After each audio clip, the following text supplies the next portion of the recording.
Chapter 1, Prologue, Twisted, If You Want to Kill Me. The sword embedded in the man's heart was twitching. At the end of his short life, the man haughtily asked for his death. The woman who held the sword twisted it without saying a word. His chest was cut open and blood gushed out, but he didn't even let out a single groan. You're still so beautiful, and yet I can't have you. The man's hand slowly reached up to touch the woman. The blood on his fingers dirtied her cheek. The woman held no expression. Cold and firm, just how she was when he fell for her. It was a beautiful sight worthy of the end of his life. The man wore a hazy smile. Before long, his last words poured out like blood. Damn bitch. Damn bitch, he said. Phew, it's not lagging anymore. I sighed while looking at the screen. I once again looked over this character's settings. Deculein von Grahen Euclin. Disposition, evil. Initial job, senior professor. Initial MP, 3357. Aptitude, rank 6. Aptitude type, magic. Control type / elemental. Earth, fire. Traits, 6. Personality, 13. Deculein. One of the game's mid-bosses. A named villain. There had been a lot of bugs, since there were a lot of important villains with a wide variety of branching storylines. But fortunately, he had done a lot of sneaky and cunning things throughout the whole game so that he'd die without fail within the first 11 hours of gameplay. This time, his cause of death was his fiancée's sword. Ah, Woojin SSI. I was going to play the game again, but I heard a familiar voice call out my name. I turned to look back. Ah, yeah. RSSI. Even without any makeup, her eyes looked big and her long hair was shiny even without special care. This woman who was endowed with such beauty was URR. She's the one I'm dating, or rather dated. Is the testing going well? I shrugged at the question. Yes, I'm still on it, URR nodded silently. As I looked at her, I noticed a new accessory hanging around her neck. My lips pulled up into a pout unconsciously. Looks like it's going well with your boyfriend, huh? Ha! Oh, I'm not sure. URR shrugged her shoulders as well. Some of our gestures had become somewhat similar as we dated. I think it's going well. I pointlessly drummed my finger on my mouse. I had heard about it from the rumors, but I still felt very upset hearing this directly from her. Why do you ask? Just because. Our breakup was already 6 months ago. In the end, there was no one right or wrong. We just couldn't understand each other anymore. I was at my roots a loafer, while she was a natural-born workaholic. Her drive to improve led me to become a man who could make ends meet. But in the end, she couldn't accept my introverted nature. No, it was because I didn't want to change. I wish you all the best in your marriage. Ha! Ego, was that a bit pathetic? My eyebrows twitched provocatively along with my sarcastic remark. However, it didn't get to URR. Just get ready for work. There's been changes in the setting, so you have to get the modeling done. Again? No. Why does the author keep changing it? I sighed and looked at the clock. 9 p.m. It was already night time, but I still had a lot of work to do. Ah, were you watching one of Deculein's scenes? URR, who was looking at my monitor, smirked. Yes, he died after 11 hours. But if you use certain tricks, you can kill him right at the start of the game. Isn't he supposed to be a mid-boss? That's one of our game's charms. The more you leave Deculein to his devices, the more evil he'll become, so the earlier you kill him off, the easier the game will be. The difficulty depends on the player's choices. I see. The game was tested hundreds of times by all employees of this company, including me. I had already played it 4 times. It must have been played 1,000 times in total, but the mid-boss called Deculein always got killed except for one time. But did you know, the model for this character was actually you, Woojin SSI. For Deculein. Yep. So I just kill him off right at the start. What? I frowned. There was still the line "damn bitch" displayed on the monitor. Fufu, didn't you notice while modeling him, you look similar? That can't be. I only met the author twice, you know. I guess he saw you while dropping by the company. Anyway, look, you even have similar personalities. Similar personalities. Me and that guy whose last words were "damn bitch." You're similar. Phew, so that's why I got dumped by you. As URR's expression hardened, I raised my hands pretending to be scared. Ego, I'm sorry. Did that sound kind of pathetic too? I couldn't help it. After hearing me call myself pathetic again, she lost her temper, so I couldn't help but poke at her more. Eventually, URR also got involved. I'm the one who's pathetic here. It's just that you think you're pathetic. Do you have paranoia? It's me who's pathetic. Shut up. Just check the game. How do you feel about this time's test run? I decided to change the subject. I put my eyes back on the monitor. The game itself is fun. The backdrop of this game was a fantasy world mixed with culture from the 14th-20th century. The whole framework was that of a massive RPG, but its main focus was its storytelling. The only problem is that, if this flops, the whole company will go bankrupt. REW appeared in Korea, the barren land of console games, like a bolt out of the blue. As soon as it had been founded, it produced one successful game after the other. Now, REW, which the whole world was paying attention to, was creating a AAA-class game that was already beating the profits and investments of the past before it had even been released. If it failed, we'd be screwed, literally screwed. Don't worry, it won't fail. Didn't you see the reactions to the gameplay sneak peek? There was a huge uproar. The story of the game and its difficulty depends on how the player acts. Although it's a single-player game, you don't play alone, but with several named characters equipped with advanced AI. Thanks to that fresh approach and the hype that REW had built up, not only international players, but also many international webzines had nominated our game as GOTY, Game of the Year. As long as we keep raising our IP reputation with a single console, we can rake in a lot of money online. We'll make it, no matter what. As it had been said before, there were a lot of attractive characters and jobs in this game. Knight, wizard, demon, demon hunter, administrator, adventurer, mercenary, king, aristocrat, etc.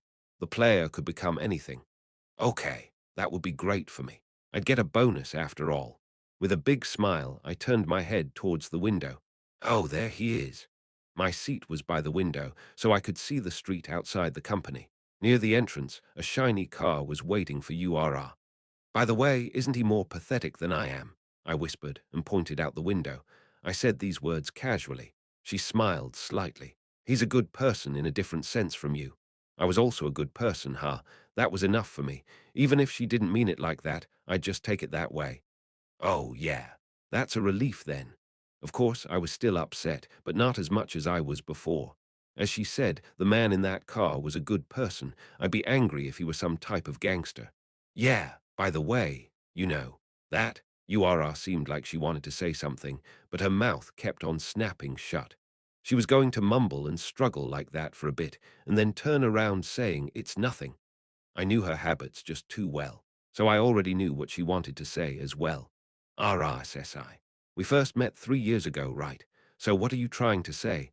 Office romances were to be kept a secret. We started dating before we joined the company, but as it evolved into an office romance, we had to keep it a secret. Well, what was I going to say again? URR smiled helplessly. Tick, tick, tick. The short silence that floated between us and the sound of the clock was so loud that it bothered me. The first person to break the silence in this awkward moment was URR. Well, Woojin SSI, I'll get going now. Okay, get some rest. Yes, good luck with work. Clack, clack. She moved further away, accompanied by the sound of her high heels. She was more perfect than anyone I've ever met, but she was actually more beautiful on the inside than she was on the outside. That was how wonderful she was. She was my greatest treasure. She was also the first person who convinced me that people could change. Goodbye. I spoke words that couldn't reach her anymore. I just mumbled them to myself. I felt pathetic, so I just sighed and put my attention back on the monitor. No, but the author's pretty mean as well. When I looked at this character called Deculein, who had already died, I got goosebumps. This is supposed to be me. That's ridiculous. Although there was a certain resemblance. Certainly, my appearance was used as his base. I did think that he looked like someone I knew while I was modeling him. I didn't know that someone was me. I need to upgrade his appearance. Externally, the gold haul had ended, but the company's and authors' greed remained. So they gave me the highest authority and asked me to do the final touches on the models. Let's see.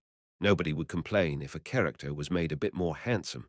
No matter how villainous he was, I was the model, so I should at least give him a decent face. I've never been called ugly after all. Fixed. While I was checking over my correction, I suddenly saw the characteristics, in my field of view. There were two characteristics in this game that determined the character's personality. Traits that directly affected the base specifications, and personality that indirectly affected them. The more important a character is, the more likely it is for them to have one of these traits and personalities. Traits: intimidating grace, prodigy, mediocre magical talent, broken, aesthetic sense. Fate of a villain. Deculein's qualities are these six above. Oh my God, this combination, prodigy and mediocre magical talent. It's the worst of the worst, the most evil. Personality: elitist, misophobe, habitual, competitive, noble etiquette, sensitive, authoritative, pretentious, resilient mind, OCD, atheist. There are a lot more personality traits. Such terrible characteristics. No matter how much he was based on me, I was neither an elitist nor was I a misophobe, nor was I pretentious. I didn't even have any authority, so how could I be authoritative? I glared at the monitor with dissatisfaction, glancing at the tapered codes next to the traits and personality columns. There was no one in the office. I looked over the other traits and personality codes. I wasn't going to do anything bad. I was just scrolling through them for fun. Found one. Understanding. With that you won't be so pathetic at least. Looks like it's similar to sympathy. But for some reason it's classified as a trait and not as a personality. I put understanding among Deculein's traits. After that, billionaire. One has to have a lot of money. Click, click, click. In addition to that, I added a lot of other characteristics as a joke. Man of great wealth, Midas touch, vision, Iron Man, and so on. Just what am I doing? I put in this and that, about 5 traits that wouldn't be that obvious. Only then was I satisfied. I let go of the mouse and leaned back on my chair. Laughter unexpectedly flowed out of my mouth. Ha! It's been 7 years. 7 years. For you and me, 7 years was such a long time. It was too long to just end in an instant. No, maybe it was just me who thought of it as an instant. You just gradually grew tired of this. You must have slowly prepared for this breakup as well. I was just not aware of your change. Drigging, a loud notification. I almost fell off my chair. Rare, 5/107. Lane, Woojin, are you still working? It was from an in-house messenger. The sender was Lane SSI, author of this game and general manager of the AI department. As the name suggests, he's a foreigner. Oh, yeah. If you want me to change the models, please let me know. I'll change them right away. I moved my mouse to remove the traits I just added. Lane, no, that's not it. I'm just waiting and watching. I suddenly stopped. What are you watching? Are you watching me? I looked around, but no one was there. What are you watching? Me? I blinked and stared at the monitor. Soon, I got a reply with a smiling emoticon attached. Lane, Puhaha, no, look out the window. I turned my head towards the window without much thought. Ha! Transparent glass and the sky stretching beyond it. It gave birth to light. A flash fell while illuminating the heavens and earth. Light craved itself into the air like human veins. Lightning. With my eyes wide open, fierce rays of light flooded in. A huge shock shook the world. The bunch of rays that flooded the office blinded my vision, and the delayed thunder rattled my ears. Rue Yumble. I didn't remember anything after that. Chapter 2, Deculein 1. It's quiet, so it's comfortable, but doesn't this make you feel anxious? Recently, the atmosphere around the Euclid mansion had quieted down. Silence was rather unusual in this magnificent mansion that's considered the best in this world. Hey, don't say that. Don't worry about it. Just stay still, stay still. The unusual calmness was awkward for the maids and servants of the mansion, but after a week, they were able to adjust to it. Oh, do you perhaps think that it's because things are going well with Miss Frayden? At the young maid's question, the other maid shook her head. Do you really think so? I think it's the opposite. Really? I'm confused because I've only been here in this house for a week, and they don't even check the cleaning. Enjoy it, since we don't know how long it'll last. The servants were chatting about the strange changes in the mansion's owner. Has this ever happened before? Well, it's been 10 years since Lord Deculein has been in office. Their owner was so famous and sensitive, so there were many anecdotes that came to their minds that the flow of the conversation completely changed. It was at that moment. Kriak, the front door was opened wide, and the sound of shoes echoed through the hall. Clack, clack, a cool and sinister echo. The maids rushed to line up quickly in front of the unexpected visitor. Where is that man?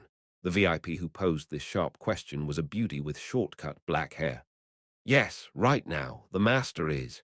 Yiriel, their master's sister, was equally well known for being as sensitive as him. Her presence made the maids bow. Guide me. The servants guided her without daring to make eye contact. Together, they climbed the central stairs of the mansion and ended up standing in front of the gates of the highest floor, which was completely used as a single room. Knock, knock, Uriel lightly knocked on the door that everyone in this house feared. Knock, knock. There was no response. Knock, knock, knock, knock. Uriel tried it a few more times but couldn't take it any more and burst open the door. Hey! In the neat room, a handsome man with a disheveled face lay there. His hair shone subtly like a dark crystal, and his fine, white skin and straight, intelligent features were darkened today. This was enough to shake any woman's heart, but Uriel just fired away without caring about anything else. What the hell are you doing? Uriel's insolent way of speaking shook the servants. However, the owner of this grand mansion only murmured in a low voice, I thought I'd wake up if I just went back to sleep a bunch of times. Guess I'm still dreaming. At the end of his words, the maids gave him a strange look. Just how badly did things with Miss Freyden go? And Uriel frowned as if she understood his words in a similar way. Right now, everyone but Deculein had the name Julie von der Freyden floating in their minds, the second daughter of the northern Freyden family, the current fiancée of Deculein von Grahen-Uklein. Externally, the two were promised to each other, but their feelings towards each other were insanely different. Deculein seemed to love Julie with all his heart, but her feelings for him bordered on disgust. This wasn't just simple speculation, this fact was actually pretty well known. Can't you stop thinking about her? What are you doing, even cancelling all your lectures? Lectures? Yes. Uriel took some documents out of a luxurious clutch bag, then she threw the bunch of papers on the bed. You said you'd do it yourself, and if you just stay here like an idiot, you'll bring shame to our family. Are you fine with this? There's an event at the university, so make sure to attend. At least if you don't want to lose your professorship you're so proud of. You're very bold, Deculein smirked. At that moment, Uriel became angry. Blood vessels were throbbing at her white temple. I'm not being bold, you're just being stupid. Idiot. Very harsh swear words. The maids trembled, but the master didn't react even a little. If it was his usual self, he would have punished me. How could he have become so lethargic? I wish he'd return back to normal. All right, go out. Humph. Uriel snorted and went out the door. She didn't want to see that idiot who turned out like this just because he was dumped by some woman either. Yee, Uriel Nim, would you like to have a meal? I'm going, but you've come such a long way. Hold on. I'm going. Many of the servants followed her in a hurry. The master seemed to be in a bad mood today, so it was best to stay out of his sight. Lectures, huh? I looked at the documents given to me by Deculein's sister, Uriel. The title of the lecture was Imperial Senior Professor Deculein, A Fundamental Understanding of Magic and Attitude Toward Mana. Furthermore, the table of contents was as follows. What kind of magic system is so diverse? Where did science go in a world where magic is so diverse? I remember it was said that science, when developed sufficiently, wasn't much different from magic, though. I lay on my bed thinking nonsense. Ha! A week had passed. Before I knew it, a whole week had passed in the blink of an eye. I couldn't find out why I'm stuck here even after all that time. I thought it was a regular dream, but it wasn't. Then I thought it was a lucid dream, but it wasn't. After that, I thought it was a VR game, but it wasn't. The most convincing reason was that I got struck by lightning, that what I'm experiencing is the afterlife. Anyway, I've become that fricking game's character I was modeled after Deculein von Grahen-Uklein. For reference, Deculein was a link that connected the whole game, an arch-rival to many named characters, or otherwise known as the mid-boss to players, a named villain. The enemy of his parents, the enemy of his lover, the enemy of his hometown, the enemy of his peers, and so on. In addition to this, I'm sure that there were many more people who bore a grudge against him, a villain only woven to die and experience hardship. Of course, Lane said that there was a little twist to this character, but did he mean the fact that I'd possessed this guy? He's going to die on almost every route. This villain would die almost inevitably, like a villain should.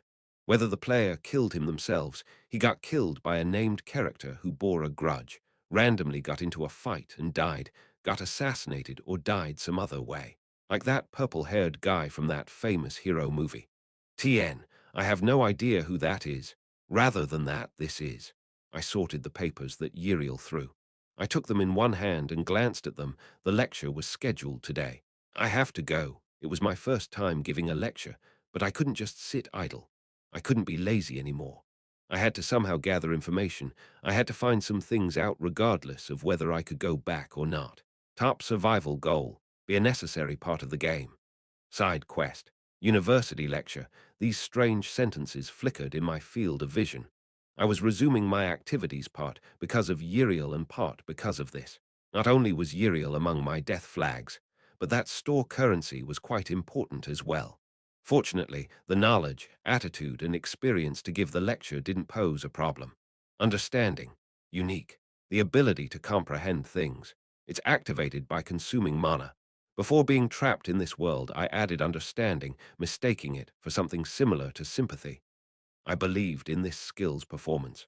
No, that's not it. It's just because it was a unique ranked skill.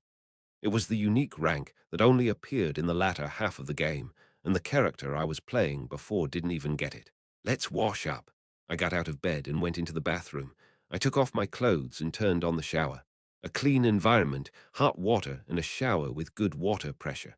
These were all things I liked. After taking a shower, I opened the door to the dressing room.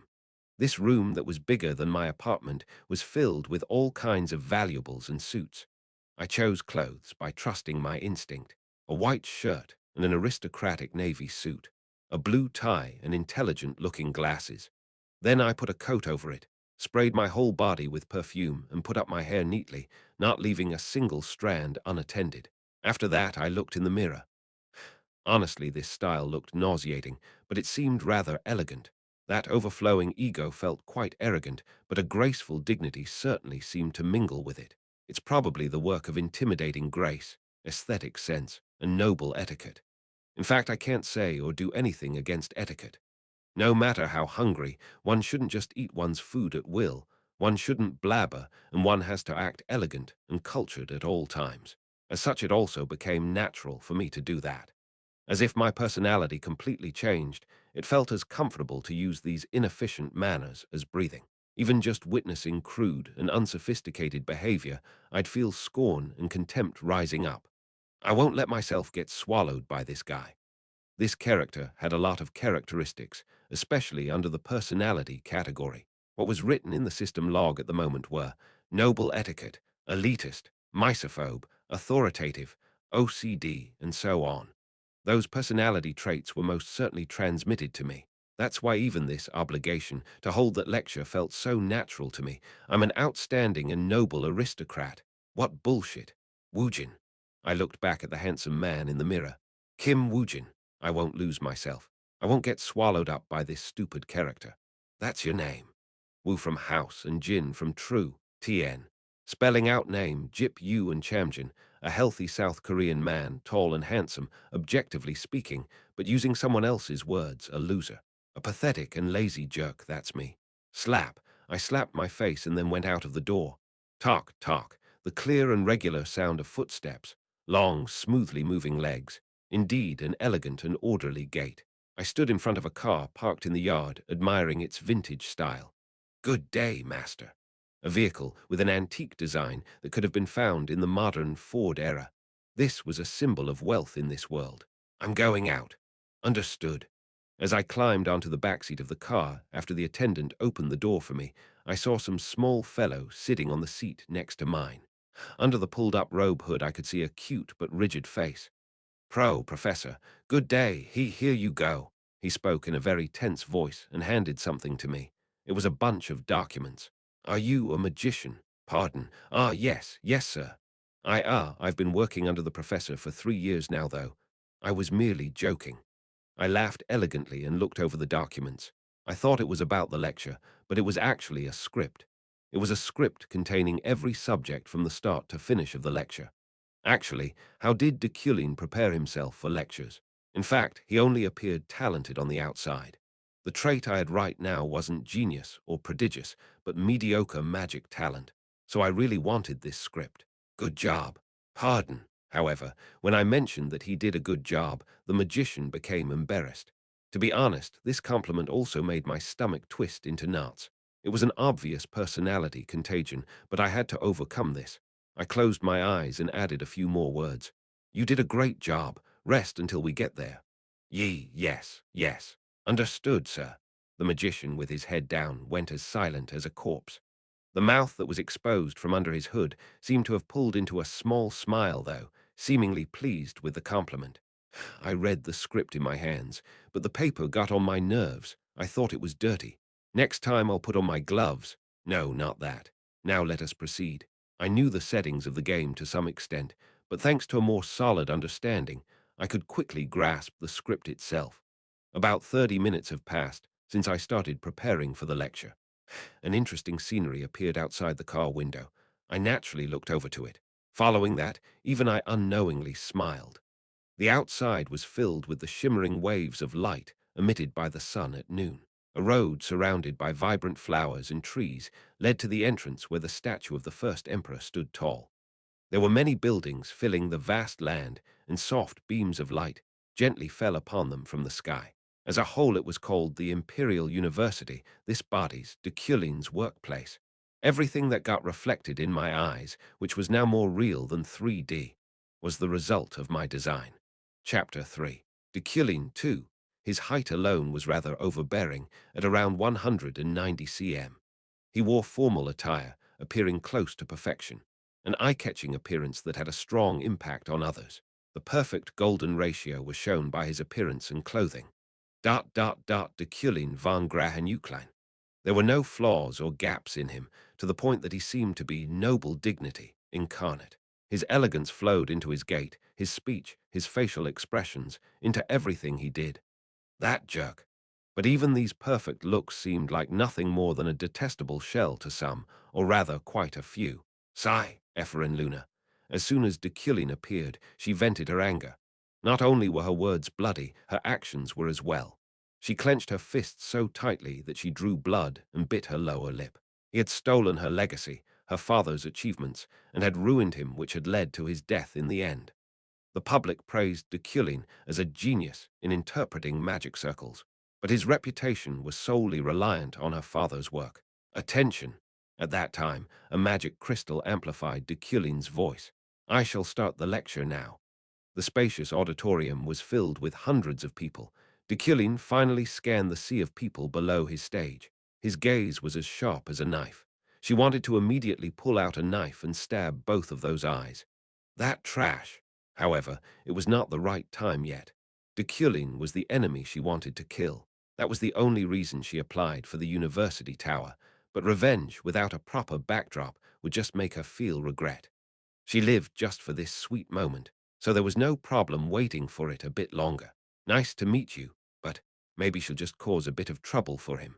Suddenly having got an idea, Ephraim smiled innocently while pulling down the hood of her robe. I saw hundreds of people in this vast auditorium. Their eyes glistened brudensomely, and a vintage-styled camera flashed dizzyingly. I faced all of this alone. Well, it was weird. I didn't feel even a bit of tension. I just took all these things for granted. In my life, this kind of treatment was just natural. This attention wasn't pressuring, but a privilege. This noble sense of being one of the chosen ones stuck to my body like skin. Nice to meet you. I'm Deculein of the Euclid family. So I just leisurely started my lecture. The beginning of this lecture was the first line of the script and the introduction of this character named Deculein. I'm a senior professor at the Imperial University Tower and a magician of the monarch rank who governs over the elements. No matter if it's the water, wind, fire, or earth attribute, there is no difference. It was a sentence filled with an intoxicating feeling. As is known, magic is largely divided into 3 attributes and 9 types. Attributes include elements, origins, and vessels. Types include summons, spirits, destruction, support, control, malleability, harmony, illusion, and specialized. I was just saying what was written on the script. Even though that's all I did, I focused my breath and attention. It was part of the trait, intimidating grace. Therefore, a magician can only earn achievements in magic if they work on their attributes and the right type. When I finished speaking, I flicked my finger. Tack, with a refreshing sound, the lights in the auditorium went out and magic circles filled the air. The perfection and release of mana. The realization of that is what we call magic. Therefore, one has to first gain an understanding of the magic circle for the realization of magic to succeed. Now, let's take a look at the magic circles above. I paused for a moment so the visitors could properly look at the magic circle. At first glance, It seemed like a geometric figure consisting of multiple lines and curves, similar to fractals. This 68-stroke magic circle uses a circuit that looks like a curved indentation, and the mana is first concentrated in the center and is then pushed outwards. What spreads from inside to outside is the nature of destruction and support.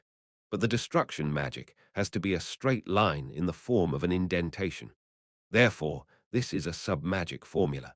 Next, the first item on the table of contents was Foundation of Magic. The lecture went on for about 15 minutes, and I didn't lose my composure even for a moment. The script flowed so naturally out of my mouth as if it was stuck in there. Curiously enough, I completely understood the composition of this script I saw for the first time today. This is how magic is based on magic circles. However, does mana always lead to magic? And if one wants to use magic, is it really necessary to study magic circles? From this point on, it was about how to use mana. Now, the auditorium was holding general students, knights, or aspiring students who weren't magicians, so it was a topic out of their scope. No, it depends on which part of the body you put your mana into. At the end of my words, the magic circle disappeared, and a picture of the human anatomy took its place. Its heart, head, and abdomen each held a mass of blue mana. First, the head. In other words, the brain. It's easy to imagine a technique in your brain, so of course, more complex lines and circles can be implemented. Therefore, magicians usually keep their mana in their head. Maybe this guy also had his mana in his head. In numerical terms, 3375. It's not that much. I remember seeing some named characters having an initial mana amount of 30,000. Next, the heart. The heart is the place where blood gets pumped out, so mana that gets stored in the heart spreads more easily. However, it's difficult to keep it in one place. Therefore, the heart is a better place for knights than magicians to keep mana in. I spoke slowly and easily so that everybody could comprehend the content of the script. I probably grasped how to give a lecture well through understanding. Finally, the abdomen. In other words, the lower abdomen. In this area, the outside and inside are most often mixed, so its use is universal whether you are a knight, a magician, or a normal person. After talking like that, I suddenly checked my watch. 40 minutes had passed. What I want to say is simple. Effort is of course important. However, if you're not talented enough, you have to consider efficiency. Talent isn't given to everyone, so most of you need to choose and focus. I almost laughed while reading this line. If you're not talented enough, you have to consider efficiency. What you need is to choose and focus. That advice was incredibly fitting for the current Deculein. And I finally reached the end of the script. But that paragraph was a bit obtuse. I was wondering whether I should say it or not. Would the original Deculein have read that? I didn't know. I read it in there, so he must have written it. Lastly, is there anyone who has a question? There was only silence. That's good. If not then, when I was about to turn around, relieved that no one had a question, someone raised their hand. Then she got up from her seat. Professor Deculein. A mysterious magic technique was found in the magician's dormitory last night. It's also believed to be the devil's work, so if Professor Deculein, who is said to be a genius in interpreting magic circles, are you a member of the university tower? Well, isn't it basic courtesy to say one's name and affiliation first? I spoke right away. On the inside, I was in a rush, but what I showed on the outside was pure elegance. I instinctively spoke in an aristocratic way. What? Oh, my name is too late. I won't take questions from rude children. Hey! The lower part of the robe-wearing magician's face turned red. I'm sorry, but I can't help it. The mana consumption of understanding is pretty overwhelming. Mana, 2005/3375. It's as much as 1,300 points at a time. It would take a lot more mana to interpret that new circle. I don't want to overdo it. I think I'm getting dizzy. This is the end of the lecture. Puff yuhuhu. In the midst of the ridicule and cynicism the magician received, I adjusted my disheveled sleeves. I removed the wrinkles from my suit. I put on my overcoat and buttoned it up. Finally, I finished reading the script and came down from the podium. This sequence of gestures were as natural to me as breathing. But still, when I turned around, a loud sound rang in my ears. I stopped in my tracks and turned my head to look back. The unknown female magician, who was still standing, floated into the air and drew a magic circle with mana. Even the tower refused to interpret it, dismissing it as just some rumor. If Professor Deculein is such a genius, then I think you'll be able to recognize these lines immediately. I looked at that persistent magician. How dare you be so hard on Deculein? I wonder if there was a character like that in the game, but that magic circle definitely looked a little weird. A normal magic circle cannot be defined as just a straight or curved line with different arcs, but as dozens of living parasites that randomly intertwine. The moment I looked at the magic circle, regardless of my intentions, it got activated. As if my eyes were covered in paint, my vision turned blue, my speed of thinking and calculating had been amplified, and time seemed to have slowed down. The smell of something burning lingered in my nose, as the brain couldn't handle the load. It was only a moment. Mana, 360/3375, in less than 1 second, nearly all my mana got wasted. With that, I was only able to barely grasp the magic's identity. Illusion type, barrier magic. Comprehending more than this, in other words, to know how to implement the technique would require double the mana, which I didn't have, but fortunately, she didn't want to know that either. She just wanted to know the identity of that magic circle. The rest of the freshmen in the dormitory are working hard to analyze this, but since it's vacation right now, there aren't enough seniors or professors to ask for help. Professor, if you could give us a hint, that would. I won't have to give you a hint. It's barrier magic of the illusion type. It seems someone was trying to lock you up. Excuse me. That's it. A confident answer. The bold magician seemed embarrassed, but I just left the auditorium without looking back. Chapter 4. Deculein 3 side quest completed. University lecture bathroom. Bathroom. Do you know where the bathroom is? I really need to go to the bathroom. This is proof that I wasn't Deculein. Even if part of Deculein's personality got transmitted to me, it's only a part and most of it was still me, Kim Woojin. So my stomach hurt as a result of that extreme mental stress I accumulated without noticing. Gruel right now, I was the only one that knew I suffered from this very painful physiological phenomenon. Nevertheless, on the outside I seemed like the perfect model walking. I walked. She stood still, so the gap between us naturally shrunk. When I was in her reach, I stopped. Long time no see. She bowed her head to greet me first. She was a beautiful woman, white, fine hair and clear, icy eyes. They reminded me of that bloody scene I once saw on the monitor that one day. 8 out of 16 of Deculein's deaths I identified involved her. Long time no see. Her name is Julie, this body's fiancée, and the named character who will rise to the top of the knights in the future. How have you been? Asked Julie. It was a question I had no answer to. I looked at Julie without any expression. If she were a servant, she would have looked down without being able to take this look, but Julie just silently waited. In the end, I only answered with this. Fine. This was the best I could do. However, Julie creased her unperturbed forehead. She took a deep breath and said, "Do you remember the promise you made me last week?" I stood still and looked into her eyes. Deep inside these beautiful eyes, flames of hostility were raging. "You broke that promise." It was unknown what promise she was talking about. I nodded and tried to pass by. I really had to shit. Julie stepped one step to the side and blocked my way. Again, like this. That woman didn't let me run away. She was staring at me with a face as cold as an awl. In this situation, the only thing I could do was something rather terrible. We made some kind of promise. I really didn't know, but I still got goosebumps on the back of my neck. Julie's anger caused a reaction on my skin. It tickled. My back felt hot.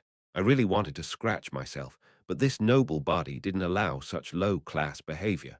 Instead, I continued saying slightly awkward things. I'm seriously asking. I had a fever for a few days, so I forgot some things. Ha! The woman's face was filled with despair. It was more lament than anger. God damn it. You've lost it now. She used a cool and cold voice towards her fiancé, a mixture of sorrow and discouragement. Go ahead. She stepped out of the way, and I brushed past her. Even with her so far away, the back of my head was still tickling. After leaving the hallway, I entered the guest bathroom. I looked around to see if someone was coming in, and only after confirming that no one was around, I did what I had to do. I almost died from that itching. I scratched my back and my neck while relieving myself. What a tiring personality, to only be able to scratch myself while minding the place and occasion. That's why I won't be able to live a long life. Julie spent a long time standing there, even after letting Deculein go. The anger and hurt that swelled inside her burnt red hot. She was trying to force it, but Deculein turned out to be a more difficult opponent than she thought. He was a board member of the university. Gosh! A young magician of the ether rank wearing a cone hat came along. She was the chairman of the board, counted as a promising archmage candidate, just below the eternal rank, at which one would become immortal. However, among Julie's personal connections, her personality meshed the worst with her. As soon as she found Julie, she covered her mouth with both her hands. Oh my, if it isn't Professor Deculein's wife. They weren't married yet. She already knew that that guy didn't use these words to describe them. So Julie just nodded her head. That lecture was great as expected from a senior professor. He explains really well. That's what I thought while listening. It would be nice if I could acquire his teaching methods as well. I know. I was watching. She tried to cut her off like that, but the chairman grabbed on to every single detail. Oh, really? Were you supporting your husband? Are you finally getting along? She never had such a romantic purpose as supporting him as his wife.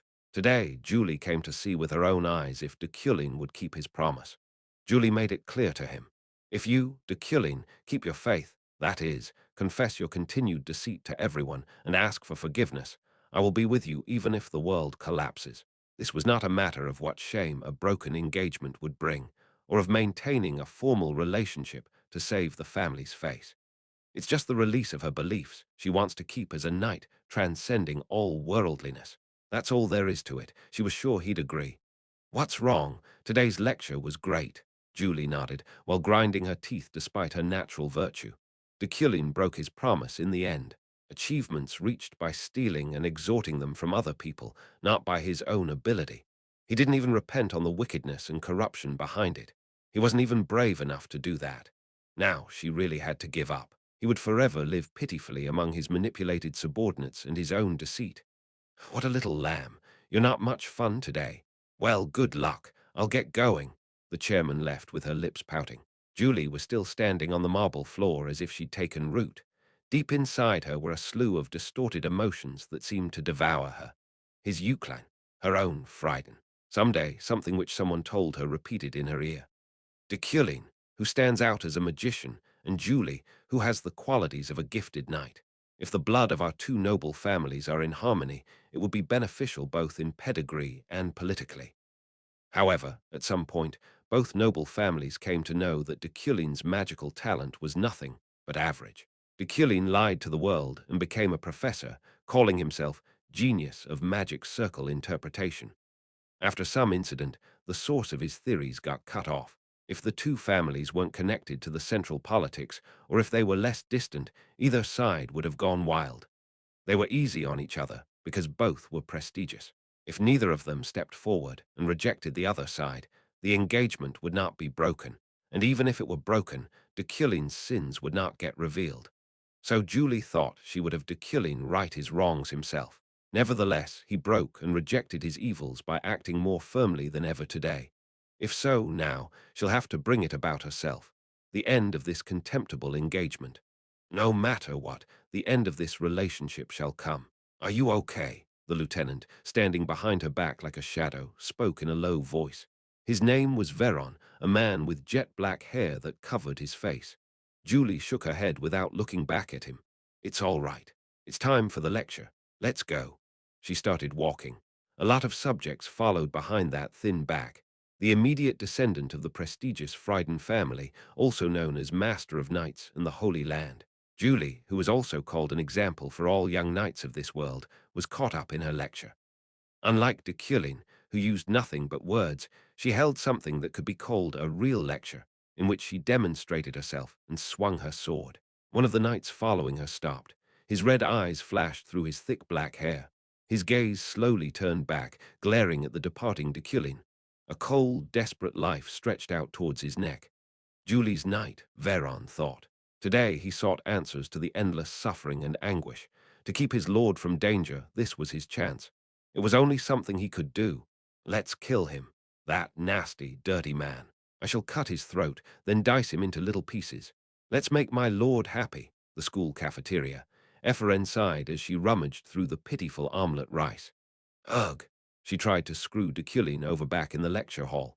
Deculein's magic circle interpretation method he was so proud of was obviously just hot air, and he couldn't make use of her father's ability. So it would put him in a pickle if he were asked to interpret a new technique in a situation he couldn't cheat in. Of course, there was a risk of her getting shot down by Deculein, but for him to reverse the situation like that, she didn't think he'd turn a person into an impolite idiot just because they didn't say their name. He's a tough opponent. I thought I'd die out of embarrassment. Pew-hoo-hoofed. The laughter still rang in her ear, but it worked out. PFT sounds like an illusion type. Efren was all smiles. As expected, he must have been embarrassed because he didn't have any real experience, right? What illusion magic? If he were desperate, why'd he choose illusion magic? Illusion magic is a very difficult type of magic, because in order to overcome and deceive the perception and consciousness of others, it takes a tremendous amount of mana to the point where the cost performance rate is utterly miserable. That's why a medium is essential when using most illusion-type magic techniques. But illusion-type magic without a medium, you're not only an idiot, you're a real idiot. That time she felt really satisfied. Eferen. Eferen, a loud voice calling Eferen along with footsteps approached. She looked over. They caught her eye last week at the newcomer orientation for magicians. Thank you. Ha, what? For what? Eferen only blinked. That same sorcerer put his hands on her shoulders and shouted. The magic circle by the entrance of the dorm. Last night, an unidentified magic circle drawn with red liquid appeared on the sorcerer's dormitory's front door. It was a magic circle that has never appeared before in the academic world, so people were raging saying things like, "It's the devil's work." But now newbies were all motivated saying things like, "I'll analyze it and build my foundation on that." There was fierce competition for it in each division. What? But I didn't do anything. Come on, you did nothing. You asked Professor Deculein. Ha! Eferen felt embarrassed. I didn't ask him, I just screwed with him, you know. What are you talking about? Ah, that's so awesome. We were so scared we couldn't even ask. You've got some balls. Ha, no, wait a minute, that magic is. Really barrier magic. Eferen was bewildered. So you're saying Deculein was actually right? Yes, really. If we assume it's barrier magic and reconstruct from there, it fits perfectly. Wow, Professor Deculein sure is great, isn't he? There was no medium, so how did he figure out that it's illusion-type magic? Epherin's mouth, that slowly opened, almost hit the table. From that wide, open mouth, only the sound of sharp breathing could be heard. Thank you, Epherin. We're going to write up a report and hand it in. I'll write your name under it as well. Ah, no, you don't have to do that, but yeah, hand it in. Okay. They hurriedly rushed away. Epherin stared blankly at their back. What nice people they are. They could have just not said anything, but they said they'd share the credit. However, the situation itself wasn't good. Deculein's reputation had gone up for no reason. He just got lucky. Did he guess?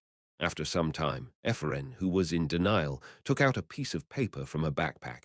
It was a plan with lectures, written by the professors at the tower, which were about to begin.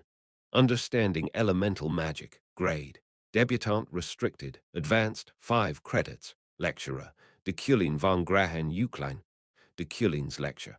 Although she didn't have an elemental attribute, that wasn't a reason not to sit in on it. In the first place, elements were the basis of all magic. Since ancient times it has been said, know thy enemy and yourself, then you'll never lose. Just you wait, Epherin growled while staring at the syllabus. Chapter 5. Deculein 4, Rotio Hall. That was the name of the university building I just gave a lecture in. It's the third largest building on the university grounds, built 10 years ago with the donations of the Euclines. Now I was walking out of the Rotio Hall and onto the campus. Right now the students had vacation, so there were few of them around, so I thought about taking a walk around the campus. It's wide. The university was much larger than I expected. Also, the entire area was flat, and the gardens, playgrounds, various buildings, facilities, and the environment, including the streets, indeed looked similar to the American campus our team took as reference. First, I headed towards Deculein's office. For your information, the top university in the game was the Imperial University, and the tower is one of the most important faculties. In Korea, the magic department would be the Department of Medicine at Seoul National University, and the tower would correspond to the Seoul National University Hospital. While I was walking around like that, I felt someone walking behind me. Was it an assassin? I was startled, but fortunately it was just the magician who was with me in the car, though I didn't exactly know who they were, as they had their robes' hood pulled down. Was your name Zorro? What? Pardon. No, no, I'm Alan. I got confused. Ah, but Alan and Zorro aren't. Yeah. I walked without saying a word. Then Alan suddenly said something. Professor, you look so picturesque walking like that. I should have brought a camera. You don't have to say things like that anymore. Rest assured. Oh, okay. I bet Deculein ordered you to do that in the past. The tower, like any ordinary tower, was built high enough that it could be seen from anywhere on the campus, so I could see where it was while walking. I reached it quickly. Senior Professor, Deculein von Grahen-Uklein confirmed. Authentication completed. The magic tech door of the tower recognized my body and my iris, and then opened by itself. As soon as I entered the tower lobby, there were many people who bowed to me. I greeted them and said something to Alan. Let's go to the office. Understood. Alan leapt forward and pressed the button on the lobby elevator. The floor number was 77. The Mana Stone elevator arrived in 3 seconds. Senior Professor Deculein von Grahen-Uklein. My office occupied almost half of this floor. It was such a wide and luxurious office. The interior was sparkling clean, the shelves were full of books, and the desk was filled with crystal beads, fountain pens, a diamond name plaque, an imperial professor's seal, golden wands, etc. I looked around this blinding place without any expression. What is this? As soon as I sat down in the office chair, I noticed a book on the desk. Its form and specifications were similar to a guest book. Oh, this is the sponsorship list for the new magicians this year. I opened the cover and scanned its contents. New magician, debutante, Jalen 19 attribute, element main type, support sponsorship, 30,000/500,000 scouting report. I got the gist of it as soon as I looked over it. The tower was seen as a research institute in this world. It was similar to Caltech or MIT back in my world, and research funds were indispensable. Now, a magician needed even more money than some modern-day scientist or engineer. Astronomical amounts of resources are spent not only on developing practical, destructive, or useful magic, but also on basic food expenses, material expenses, etc. for the development of the magician themselves. As I was looking at that person, I titled my head. Some magicians' names were shining gold. I almost instinctively realized that they were names of beneficial people. Perhaps this was the result of the combination of man of great wealth and vision. Man of great wealth rating, rare description, a born man of great wealth. If it comes to money-making, you hold unrivaled intuition. The more information is given, the more accurate it is. Vision rating, rare description, the power to intuitively see characteristics and such with your eyes. It is used in combination with other traits rather than on its own. The combination of a trait responding strongly to money-making opportunities and a trait that makes this visible to my eyes. In other words, just by looking at these magicians' names and scouting reports that analyzed their strengths and weaknesses, I could tell if they were worth money. This name seems familiar. New magician, debutante, Eferen Luna 17 attribute, vessel main type, destruction and support sponsorship. 0/10 million scouting report Luna. The woman had light gray hair and stared at the camera with jade eyes that seemed to want to defy the world. She was like a beautiful yet unfinished blade or a newborn beast, maybe like a young cheetah. I didn't model her, but I once heard in the company that Deculein had a bad relationship with this named character. He's her father's enemy or something. Anyway, Luna's sponsorship amount remained 0. All the other new magicians got at least 10,000 Elni. Why didn't this person get any sponsorship money? I asked Alan. Pardon. Her name is Eferen Luna. Then Alan shuddered. That person? What's wrong? Yes, it's okay, go ahead. The other professors and investors from the tower saw the report. It's because of Deculein. Nodding my head, I looked over Luna's scouting report and found something rather surprising. Sponsorship, 0/10 million. Alan, do you know how much this school's food costs these days? Oh, the royal pork cutlet is about 3 Elni. It's very delicious. I might try it later. My apologies. It seemed like 1 Elni was about 1,001. If so, then this child doesn't know much about the world. She requested a maximum of 10 million Elni. 10 million elni, so about 1 billion. Did she want to eat so much until her stomach burst? Even if it's called sponsorship, she would have to pay it back with interest. Sponsorship. I stroked my chin and pondered. This magician, Eferen Luna, is Deculein's enemy. No, Deculein is that magician's enemy. However, no matter if they hold a grudge against this character called Deculein or not, if left like this, I, or anyone else in my situation, would end the same as him in the game. A villain's fate rating. Description: the fate of a villain. The whole world wants you dead. But what doesn't kill you makes you stronger. A villain's fate, the so-called inevitable death. Deculein would die in various ways in the game. Whether his heart got pierced, got crushed, got shot by an arrow, got poisoned, he died in an explosion or something else. The fact didn't change that he died. Therefore, I had to make different choices. The original Deculein would never have made such a choice. But, Alan, almost half of these people would hate receiving money from me, wouldn't they? I asked as such, and looked at Alan's reaction. Alan shuddered and shook his head. Although he quickly denied it, he actually meant to say, yes. I'll give it to them even if they don't like it. They wouldn't dare refuse my sponsorship. As I said that, I immediately became sad and checked many names. However, I put down anonymous under the sponsor column. If I wrote down my real name for no reason and they found out, it would definitely backfire. Alan, now go do your job. You understood. Alan answered quickly and left. He shouted louder than ever. Now that I was alone, I turned my chair back and looked out of the window. The view from the top floor was spectacular. Rays of sunlight filled the air, and migratory birds swarmed around the clouds. These numerous wings that flitted between those particles of light seemed more free than anything else.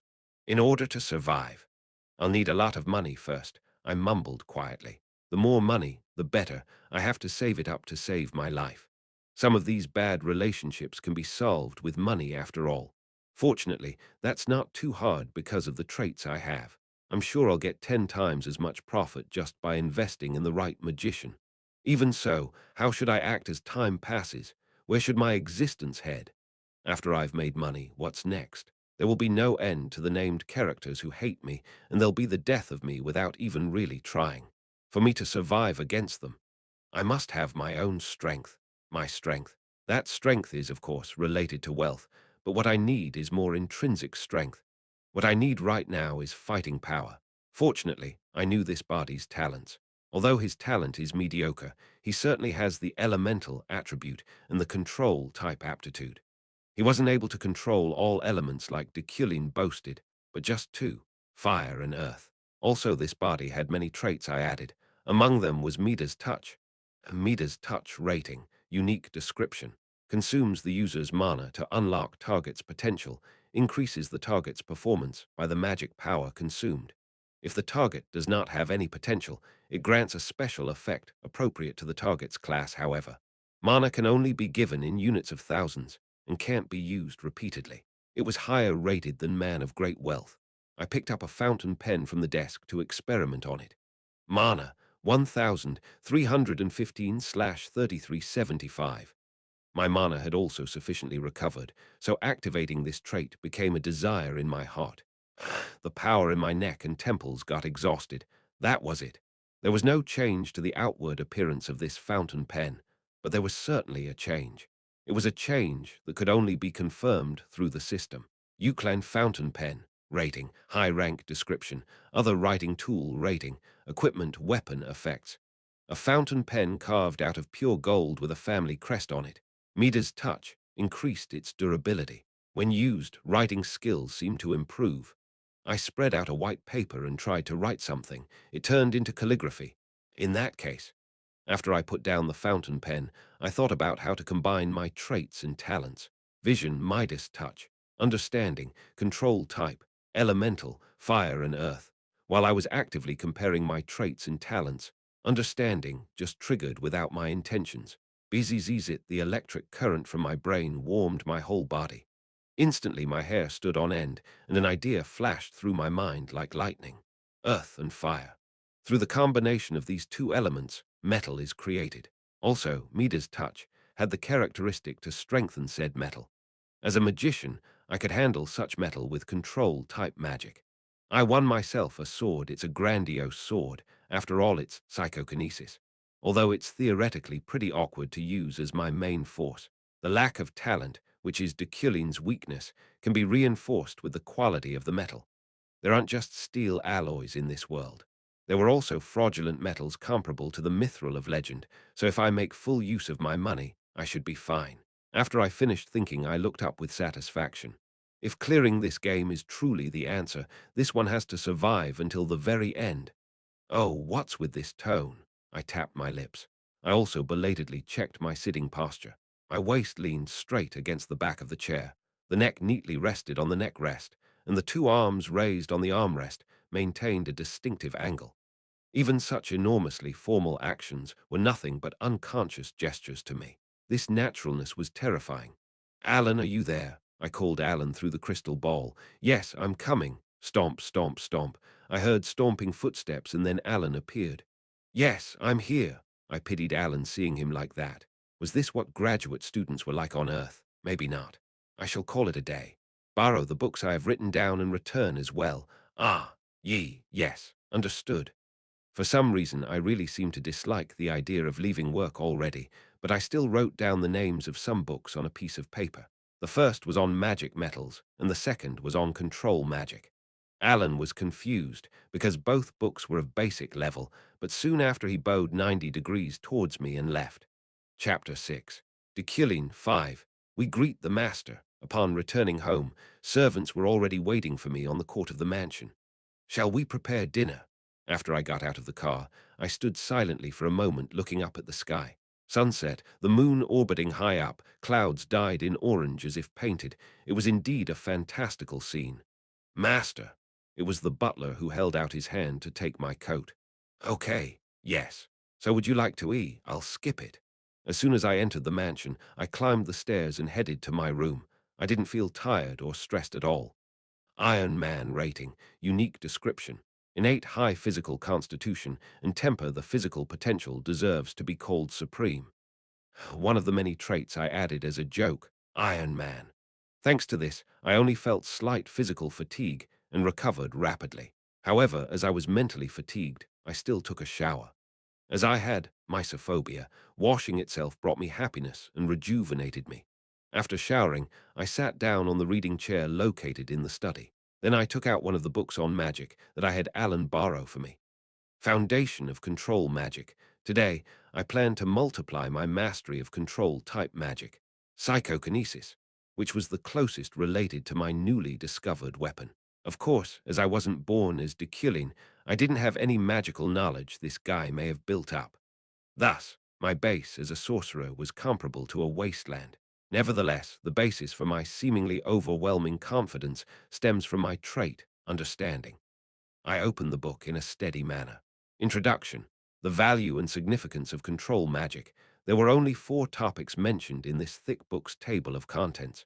Basic wind direction control, basic umbrella control, basic camouflage, and basic psychokinesis.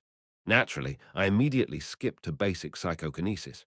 4. Basic psychokinesis. Understanding psychokinesis. Psychokinesis belongs to the non-mainstream magics.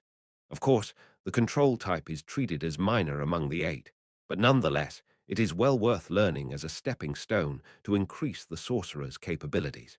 Now take a look at the following magic circle. I was dumbfounded by the content for a moment. They seemed like alien records to me.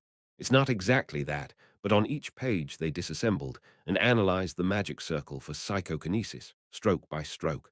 To paraphrase it, it seemed like complex Chinese characters were packed on the pages. Even the explanation and calculation of the amount of mana needed for one stroke, and the flow of mana leading to the next stroke, took up more than 10 lines per stroke, and the total amount was a little over 60 pages. Sure enough, will my understanding also apply to magic? Can I understand the operation of something as complex as that? I closed my eyes, faced with this uncertain situation. After turning a switch in my mind, I opened my eyes again. My vision turned blue. The lights in the room flickered and blinked like stars. In the midst of this world, spreading out in front of me like an impressionist painting, my focus was solely on the magic book. Both my eyes only looked at the described magic circle. At that moment, understanding activated. My mind was seething hot. This forced boost pushed through my whole body. So even beyond just boosting my hearing and seeing, my consciousness rose to higher levels. Psychokinesis. The magic circle rose from the book into the air. Curves and straight lines entangled with each other, forming something that looked like a talisman. My own magic power flowed along these subtle lines, appearing blue and brilliant. A ray of magical power that started from one point, formed a line, filled the surface, and manifested magic. This was the magical manifestation of my understanding. A visualization of an image. A magic circle called psychokinesis formed, illuminating the mansion, and soon seeped into my head. By injecting magical power into an object, condensing it like a nucleus, it enables the magician's will to control said object. In other words, the magician controls the magic nucleus inside of the object and not the object itself. Thus, the key to this magic is to compress the size of the nucleus as much as possible and make the magic circuit that holds the object harden. I understood the principle behind psychokinesis and was able to memorize it in my brain. Ha! As soon as I stopped using understanding, I let out the breath I was holding back. My temples hurt and my eyes were swollen. I took out a fountain pen from my inner pocket and infused mana into it. Magical power permeated the fountain pen's interior, and like that I made this long, thin pen float with just my will. It worked. At this moment, the basic psychokinesis, which I couldn't understand a minute ago, I realized without having to think about old-fashioned magic circles or how to control my mana.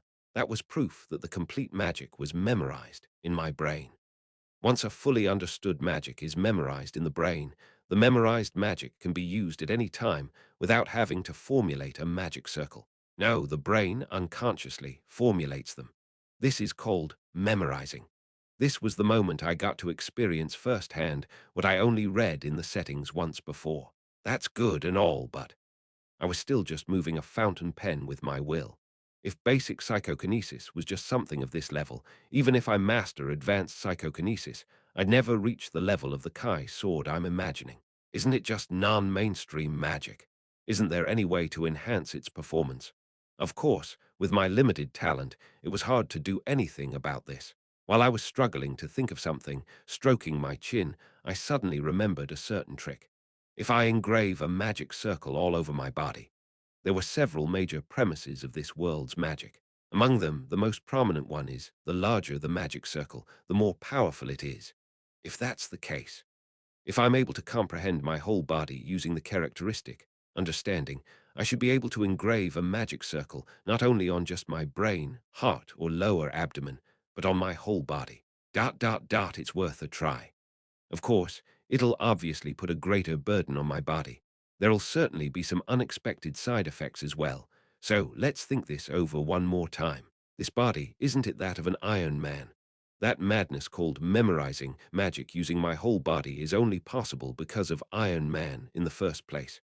Ha! Phew! I was excited to try it out, but I calmed myself down with a deep breath. My remaining mana was 800. I was just going to taking a quick look anyway, so that should be enough. I activated understanding and let magic flow through my body. I felt an excruciating, intense pain. It felt as if my bones and muscles all over my body were getting crushed by a hammer, as if all of my muscles were getting twisted and torn apart. It was incomparable. Creak, crack. All these sounds were coming from my body. My joints were twisting and my heart was breaking down. At least that's how I felt. Even while getting baptized by this intense pain, this body didn't even let out a groan. It didn't even bite its lip. Even though it couldn't control the flow of its sweat, it never bent its waist even a bit. A highly consistent posture, a tenacious, unbending spirit. Grace. Acting with this false bravado bordering on madness and aristocratic ego, that's the most basic understanding of this character.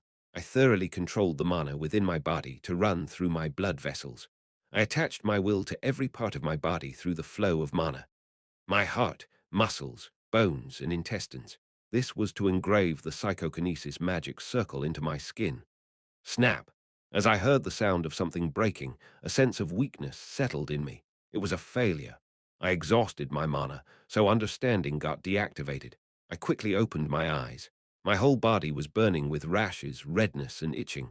Of course, I didn't scratch at it. That would go against my dignity. I'll do the rest later. Mana. 1/3375. It failed due to my lack of mana. It just ended up getting engraved a little around my shoulder. Fortunately, I didn't have to start from the beginning again just because I failed. In other words, this process worked through gradual understanding. To compare it to a game, even if you failed stage 2 after winning stage 1, you just start over from the start of stage 2 again instead of going back to stage 1. 2 weeks: neck, shoulders, arms, hands, belly, thighs, calves, feet. I roughly estimated how long it would take for 8 parts of my body. Approximately 2 weeks for basic psychokinesis. For something of a higher level, like advanced psychokinesis, even longer. I got up from my chair, putting my thoughts together. I took a shower first because my whole body was soaked in sweat. I wiped my body with a natural body wash and lay on the bed with a robe on. Pajamas! I felt like I was going to faint. My body wanted me to wear my pajamas. Sleeping in a robe was absolutely unacceptable. Fuck off! I didn't force myself to wear it. Since I'm Kim Woojin, not Deculein, I won't be manipulated by some personality determined by code. Chapter 7. Professor 1. I spent 2 weeks immersed in trying to understand magic and my own body. As a result, I memorized the magic basic psychokinesis on my whole body. It was like an invisible tattoo of a huge psychokinesis magic circle engraved on my skin. Float. There were 3 fountain pens floating like paper airplanes in the spacious living room. My psychokinesis limit was 10 fountain pens, 300 kg of pure metal. Considering that the specifications of psychokinesis described in the magic book was, the limit of basic psychokinesis is 30 kg if it matches well with the magician's own attributes, or if it's just a simple push. This was a tremendous improvement. This isn't enough, considering it took 2 weeks, but it's satisfactory, of course. Only its performance has been amplified, but I was still far from mastering it. Rather, it was more difficult to master, because its performance was superior. Although I was training as efficiently as possible with the help of understanding, I still had trouble writing with a fountain pen. I'd only be satisfied if I were able to draw a picture of Choi Min Hwan. I'm done with the basics. I picked up Beginner Control Magic, Volume 1 from the desk. Here, the difference between basic psychokinesis and beginner psychokinesis lay in the number of lines, which were 18 more strokes. Basic psychokinesis was a magic consisting of 20 line strokes and 2 circles, but beginner psychokinesis had 38 line strokes and 3 circles. Of course, I only have to memorize 18 more strokes and not 38, as the basic form is the base for the beginner form, and the strokes are extending out from it. However, this time, the thickness of the line was creating problems. I'll do it later. The body needed time to recover, and if I immediately went to the beginner level without mastering basic psychokinesis, I obviously wouldn't be able to control it. Therefore, my next objectives were as follows. Basic Metal Magic Vol. 1. Basic Fire Magic Vol. 1. Basic Earth Magic Vol. 1. Magic books of these 3 properties. Among them, I could only learn magic compatible with the control type. This was an unexpected side effect, since the control type magic, psychokinesis, had been engraved into my entire body. Learning magic that would contrast the control type would put a burden on my body. For example, Summon Spirit was a type that conflicted with control, so it was impossible for me to learn it. But what I could learn was the Malleability type, Support type, Destruction type, in that order, as it had similar forms to control magic. Well, it didn't really matter anyway. That guy was only talented in control-type magic. I guess this was also a type of choosing and focusing. Knock, knock. Just when I was about to open a book, someone knocked on the door. I retrieved the floating fountain pens and answered. What's the matter? This is Roy. Magician Alan said he came to bring over some lecture materials. It meant that Alan came over. That's right. The first class of the semester would start 10 days later, next Thursday. I shall come out in a minute. I changed my clothes with psychokinesis. Well, I tried to change them, but my pants always kept floating towards my upper body, so I put it on myself. Going down to the first floor, I saw Alan and my servants putting down large boxes on the floor. Is this for my lecture? Yes, this is the summary for the first semester. I did it like every year. The eyes of Alan, who answered like that, were surrounded by dark circles. though the reason why I felt sorry for him weren't these dark circles, but rather that bright face he had after completing his work. Good work. The other professors of the tower had as many as 20 or at least 5 people under them, while I only had Alan.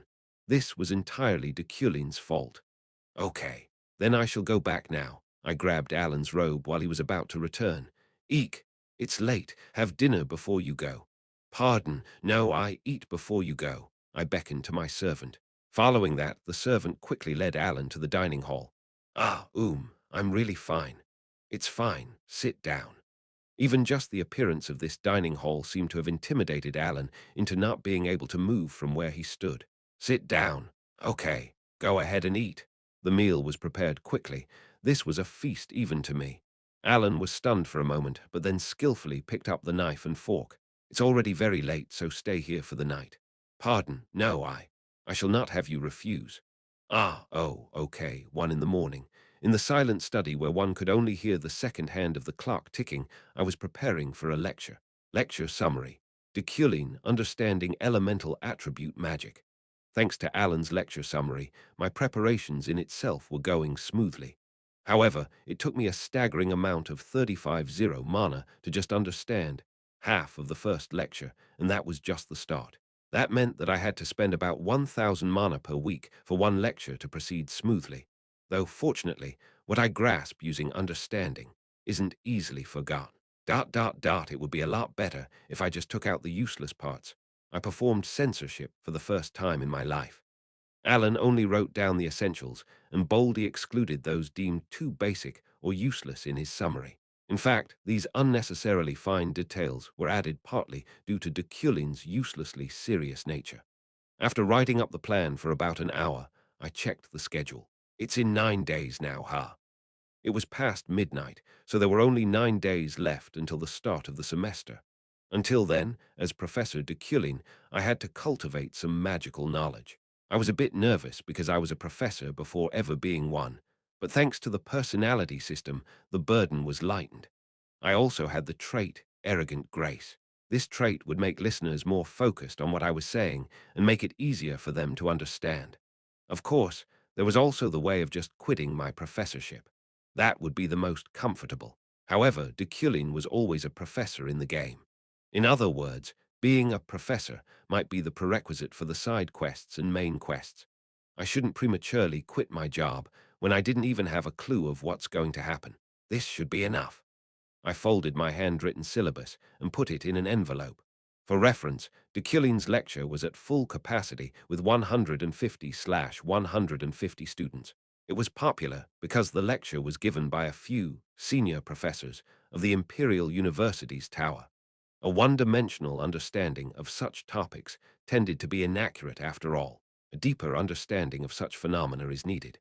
Magicians of the university tower are assigned to the lower rank debutante as soon as they enter the tower, and only by accumulating enough essential magic credit are they able to promote from debutante to soldier, enabling them to choose their career path. In that respect, the magic credits given by Deculein's lecture were just a meager 5 points. Since it was a combination of 3 lectures, it couldn't be unpopular even if the professor is a fricking jerk. Knock, knock. At 3 a.m., this week's Wizard's Journal was delivered. I shall leave it here. The butler knocked on the door and pushed a journal under the door. I brought it in using psychokinesis and read it. Wizard Journal New Year's Special. It was the most prestigious journal in the world of magic, the Wizard Journal. Looking at the cover, it seemed like the voice of a certain person was ringing in my ear. As players build their reputation, they'll be listed in this journal. Little things like this are what makes this game fun. Woojin, if you start out as a magician, wouldn't you feel proud of your achievements if you read about them in something like this? It was a memory that made me feel nostalgic for some reason. Because of that, I could still remember that I was Kim Woojin. Let's see if that's really possible. I grinned and opened the journal. Rookie Magician of the Year. First, the Rookie of the Year section stood out to me. This setting was explicitly put in by the company as they were aiming for Game of the Year. I was aware of that name. A blonde beauty with the trait, woman of great beauty, and successor of the Iliad family, which is equal to the Euclid family. The status of the Euclides is still subtly higher. But that difference will gradually widen due to this character named Sylvia. I turned the pages and looked for something on Deculein. Deculein, Deculein, Deculein. As I was looking around for my name like this, I found a fairly large section. If I were the original Deculein, I would have immediately contacted the journal's editorial office. What kind of bullshit are these journalists writing? They're right. However, the Wizard's journal wasn't something money or family prestige could affect. Furthermore, even if some of Deculein's personality traits got transmitted to me, I was still Kim Woojin. I was ignorant and rather carefree about magic. I didn't really feel pressured to perform well. I also had no pride in what I do. People tend to become irritated if they covet more than their own means. I just want to survive long enough to get an understanding of this game. It's already 4 o'clock. When I looked at the clock, I noticed that it was 4 in the morning, so I headed for bed. Like that, I was laying in bed before I opened my eyes again. It was 6 a.m. The performance of Iron Man was really astonishing, but that wasn't always a good thing. I want to sleep for at least 6 hours. It was always so early when I woke up. Only the shy first rays of the sun were touching the ground, the glow slowly flowing into the room. This languid scenery was peaceful and sleep-inducing, but I couldn't fall asleep even if I wanted to. My mind was fully awake after all. Sleepiness and tiredness simply melted away after just a few hours of sleep. For me, who was trapped in this game, 22 hours to spend in a day was way too much time. The lecture would start this Thursday, but I already went to the tower on Monday. I intended to use the tower's magic training room for employees. Senior Professor Deculein, permission granted. The training was quite simple. You only had to solve a given stage, like a mini-game. Using magic, that's all. Players gain bonus traits when they clear the last stage.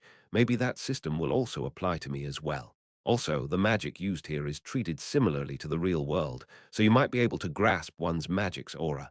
It's me, Deculein. Confirmed. Please select the type of magic you want to train in. I chose the control type, psychokinesis magic. Several darts appeared midair. The darts intertwined and moved intricately. Level 1. Manipulate objects with psychokinesis to pierce the darts. That was easy enough. I lifted the dagger from my inner pocket using my psychokinetic powers. The dagger beautifully swam through the air, piercing the darts. I finished level 1 in about 2 minutes. Level 2 doubled the amount of darts, so it took me 5 minutes. Level 3 didn't conjure darts, but illusory butterflies, 15 minutes. Level 4 conjured a swarm of illusory bees that swarmed around everywhere, 40 minutes. For the next hour I struggled against a swarm of ants at level 5 before I quit. It's hard, although it does feel satisfying. I used up 25 mana. Now that I had done this, I should have grasped the aura to some level. Checking magic aura. Deculein von Euclin. Every magician's magic had an aura, or simply put, a personality. For example, violent, provocative, explosive, calm, undulating, manipulative, cunning, subdued, composed, tranquil, etc. This aura usually resembles the magician's character, which seems to be a minor setting, but it was surprisingly important. Why was it similar to aptitude? Violent, provocative, and explosive auras tend to strengthen destructive magic, while manipulative and cunning auras amplify the performance of enchantment or support magic. In that sense, my magic aura would be, let's see, graceful aura. Oh, simply put, this means that the use of magic itself is imbued with grace and dignity. It fits really well. I laughed out in exasperation. In many ways, this was an aura that suited Deculein very well. Chapter 8. Professor 2, Thursday, March 20th, year 958 of the Imperial Calendar. Level 9 clear. Congratulations. No higher levels available. Thank you. I focused on training until the day of the lecture. I just cleared the stage while only using basic psychokinesis, and as a reward, I got a bonus trait. Psychokinesis Master. Common, the result of intense training.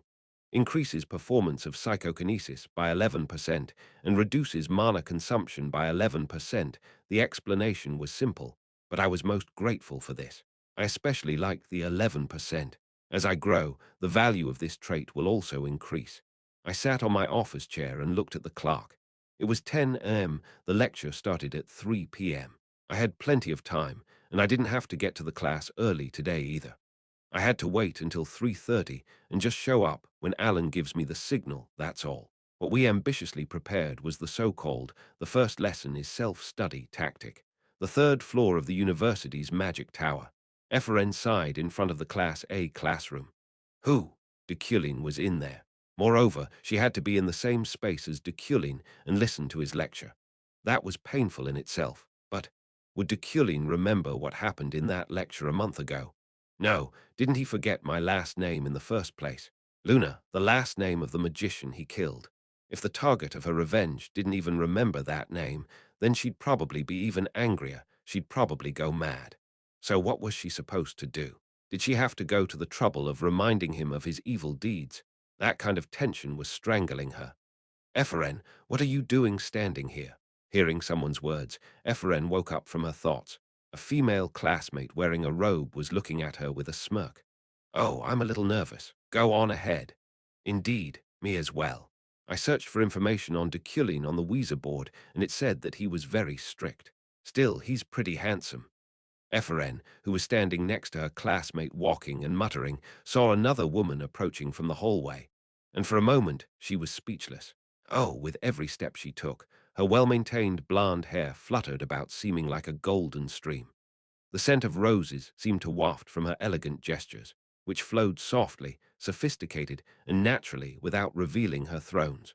She was part of the class of people whose bloodline itself was recognized as dignity itself. Even in the pyramid of hierarchy among the nobles, she was on a particularly high layer. A woman from the Iliad family, considered one of the most noble bloodlines in the empire. Sylvia. Sylvia van Josipin Iliad. She already knew that that lofty young miss was a role model for many, but Efren took an openly combative stance. She glared at her and licked her lips with her tongue. Efren looked down on Sylvia. It wasn't just simply feelings of inferiority. Theirs was a long-lasting and tough relationship. The Luna family has been the lord of Juhal, part of the territory of the Iliad since ancient times. It was like saying they were relatives a long time ago. However, 10 years ago, before she was even 8 years old, Gilthian, the head of the Iliads, looked at her. She could vividly remember that look in his eyes. She remembered their act of besieging their mansion with the territorial troops to deal with them like difficult-to-dispose-of garbage. She remembered that voice that sounded like they were speaking to some lowly thing, all because they feared her and her father's talents. However, this wasn't their territory, this was the magic tower, and she wasn't young anymore. When it comes to talent, she wasn't in any way inferior to those bastards pretending to be the world's greatest nobles. Above all, the magicians of the tower didn't have castles or families. They were only recognized by their given name and their talents. Therefore, Sylvia only glanced at Eferen and went straight inside. There wasn't even a hint of an expression on her face. There were no emotions in her eyes, completely blank. It was as if she didn't even know a person called Eferen at all. Scratch Eferen, who was the only one standing there with a heavy expression, awkwardly scratched the back of her neck before going in. And then she was perplexed. It wasn't a classroom, but a spacious gym. The ceiling was incredibly high, and there were wells, trees, dirt, sand, gravel, and piles of iron on the ground. Wow, Professor Deculein's class was supposed to be like this. That's interesting. I know, right? There was nothing about this on the YZ boards. Maybe it's because it's our first class. Unlike Eferen, who was only perplexed, the other magicians were half surprised and half curious. Oh, guys, look at this. One of them pointed somewhere. There was a sign stuck in the middle of this space. The professor wants to measure your skills as the first class. This place is full of elements. You can do anything you want by yourself. Ha! After approaching it and checking its content, Eferen frowned. What is this? What were they supposed to do here? Whatever that is, how were they supposed to do it on their own? However, the other magicians seemed to be familiar with this strange situation. There must have been a lot of classes like this at the academy. I didn't know about that because I taught myself. Oh, maybe. Suddenly, the person next to her muttered as if they had realized something. She glanced over and it was someone named Jeharan, the son of a famous magician. Eferen sneaked up to him. What is it? What do you think it is? I think it's something like this. Jeharan touched the pavement. Then water and soil congealed around his hand, rose into a long and slender shape. It was a mud tower. It told us to try anything. and this class is called Understanding Elemental Attribute Magic. So, wouldn't that mean to make something out of the elements available? It's about handling pure elements. Oh, that could be it. The majority of the magicians, including Epheren, agreed with Jeharan's words. In the first place, this lecture's name was Understanding Elemental Attribute Magic. That'll be easy then. Epheren crossed her arms and grinned. Should I make a statue, or should I make a tower? They could do anything. Epheren habitually fiddled with her bracelet hanging on her wrist. It was an artifact her father gave her as a gift one day. Now it has become the attribute of the magician named Epheren, the so-called vessel, the most restrictive and most colorful attribute. As long as he had this bracelet close to her, she could freely manipulate all elements. I've decided. Epheren, contemplating which element to choose, sat down near a pile of metal. As she squatted down to prepare her magic, someone patted on her back as they passed by her. Ack, what the hell? After almost tumbling onto the metal, she looked back. It was Sylvia. She left Epheren behind like she would a piece of trash on the side of a road. How ridiculous. Why did you hit me? Do you have no eyes, or are your feet too fricking big? Epheren pouted and grumbled to herself. Then, whimpering, she picked up the pieces of metal and gathered them in one place. Phew, it's heavy. She shook her hands and put them on it. Woo! She took a breath to prepare her body. Then, with her eyes closed, she released her mana. Brzzzzzt. It flew around like sparks. Before her hands, her bracelet glowed blue. Buar. A small, ugly tower rose from the ground. It had been only 3 years since she started magic again, so she was lacking in every way. Still, as a demonstration, that was enough. Now that I have the base, let's make it as big as possible. It was at that moment. Suddenly, the size of the tower she had begun to build began to shrink and got sucked somewhere. Where is it going? She tried to block it with her hands, but it didn't work. Epheren simply stumbled after the fleeing remains of her tower. Ha! Sylvia. She was absorbing her tower as materials to create a statue. At that moment, a fake laugh leaked out of her mouth. I wanted to dismantle it anyway, so why is she like that? Excuse me. What are you doing? I made that just now, didn't I? Epheren strode over to her and spoke as such. Sylvia just looked at her and blinked a few times. Then she replied in a languid voice. I made a mistake. It was so small I thought it was scrap metal. Pardon, Epheren's forehead wrinkled. Did she eat something wrong? No matter how much my tower looked like scrap metal ... it doesn't look like that. Wait a minute. A thought flashed through her mind, then she smiled triumphantly as if she understood something.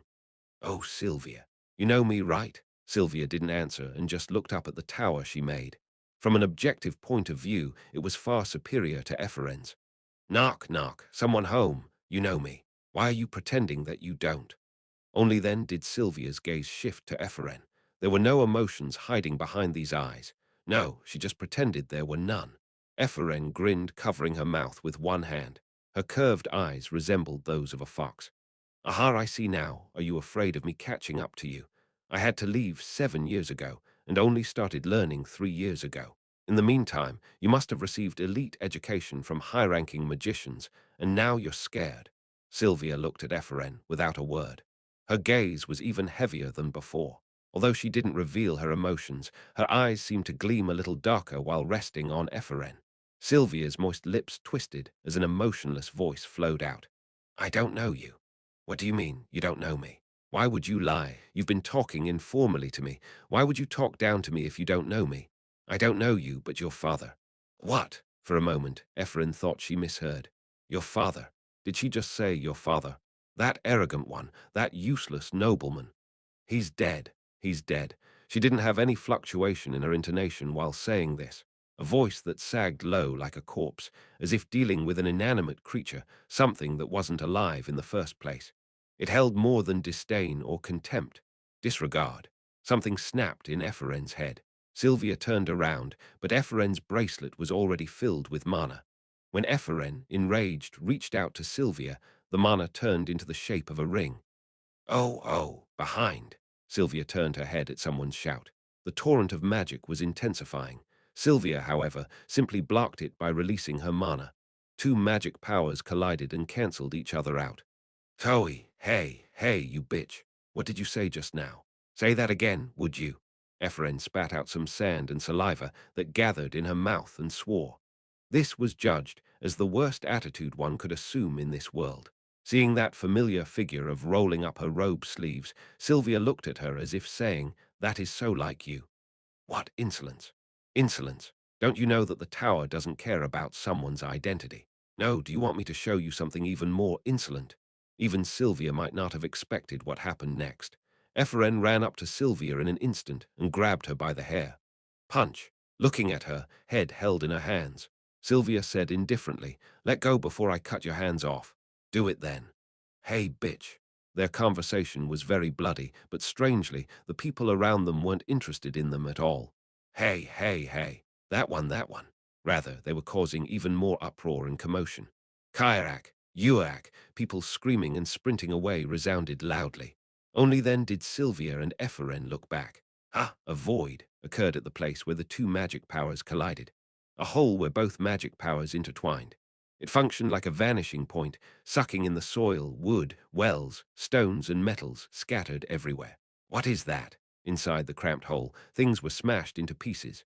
The wood, stone, and soil sublimated through the frictional heat. The metal, however, remained in its form and turned red hot. Explode. It's going to explode.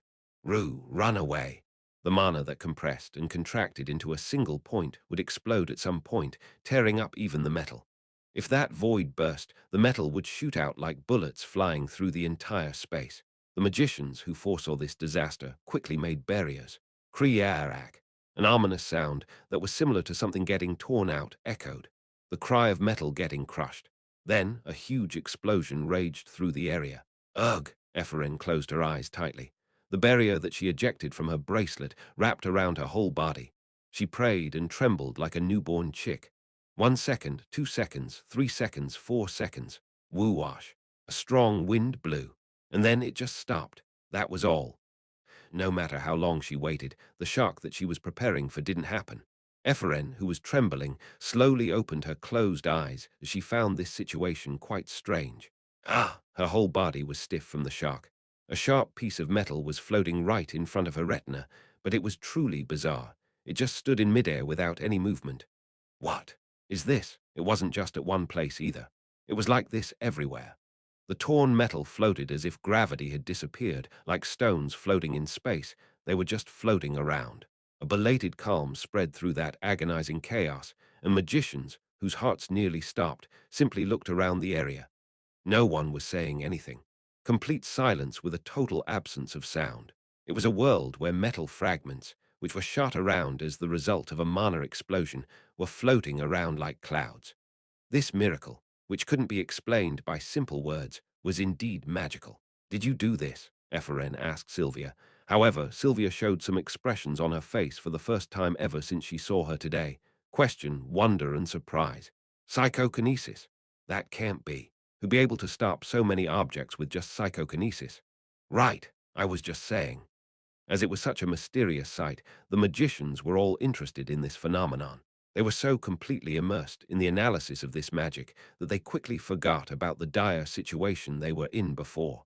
When they tried to look into that metal, tap it, and instill it with mana. "Do not move from your spot. No one." A certain frosty voice echoed through the area. The veiled, sharp tone sliced through all the magicians. Step, step, it was followed by the daunting sound of footsteps. Gulp. The magicians swallow their saliva at the sudden appearance of this oppressive presence. There was cold sweat on their backs. It was as if tree roots bound their entire lower body. Attention! A single word controlled 150 magicians all at once. There was one place everyone turned to. It was towards the professor in charge of this lecture, who suppressed this situation in a flash. It was Deculein. "You have done something rather foolish." He looked at the magicians like a bird of prey, wearing his tailored suit like always. These sharp blue eyes seemed to grab the hearts of the newbies. It was then. Flutter.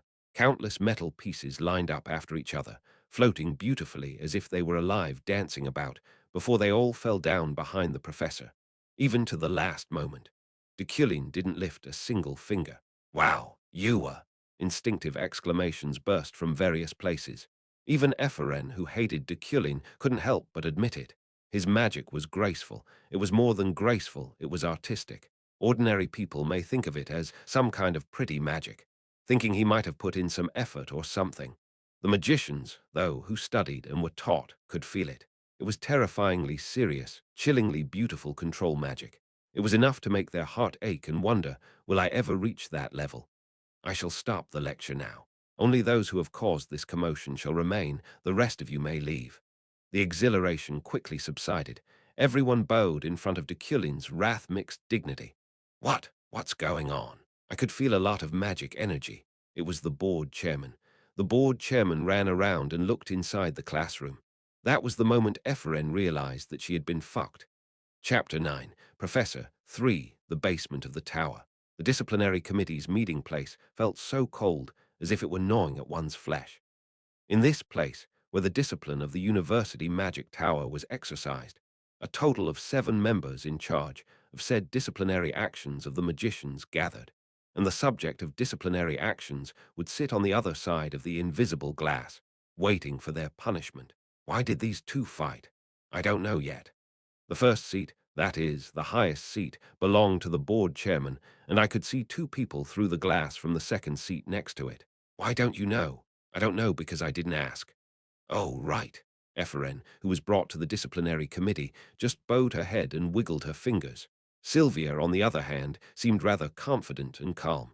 This situation was entirely caused by the fight between these two.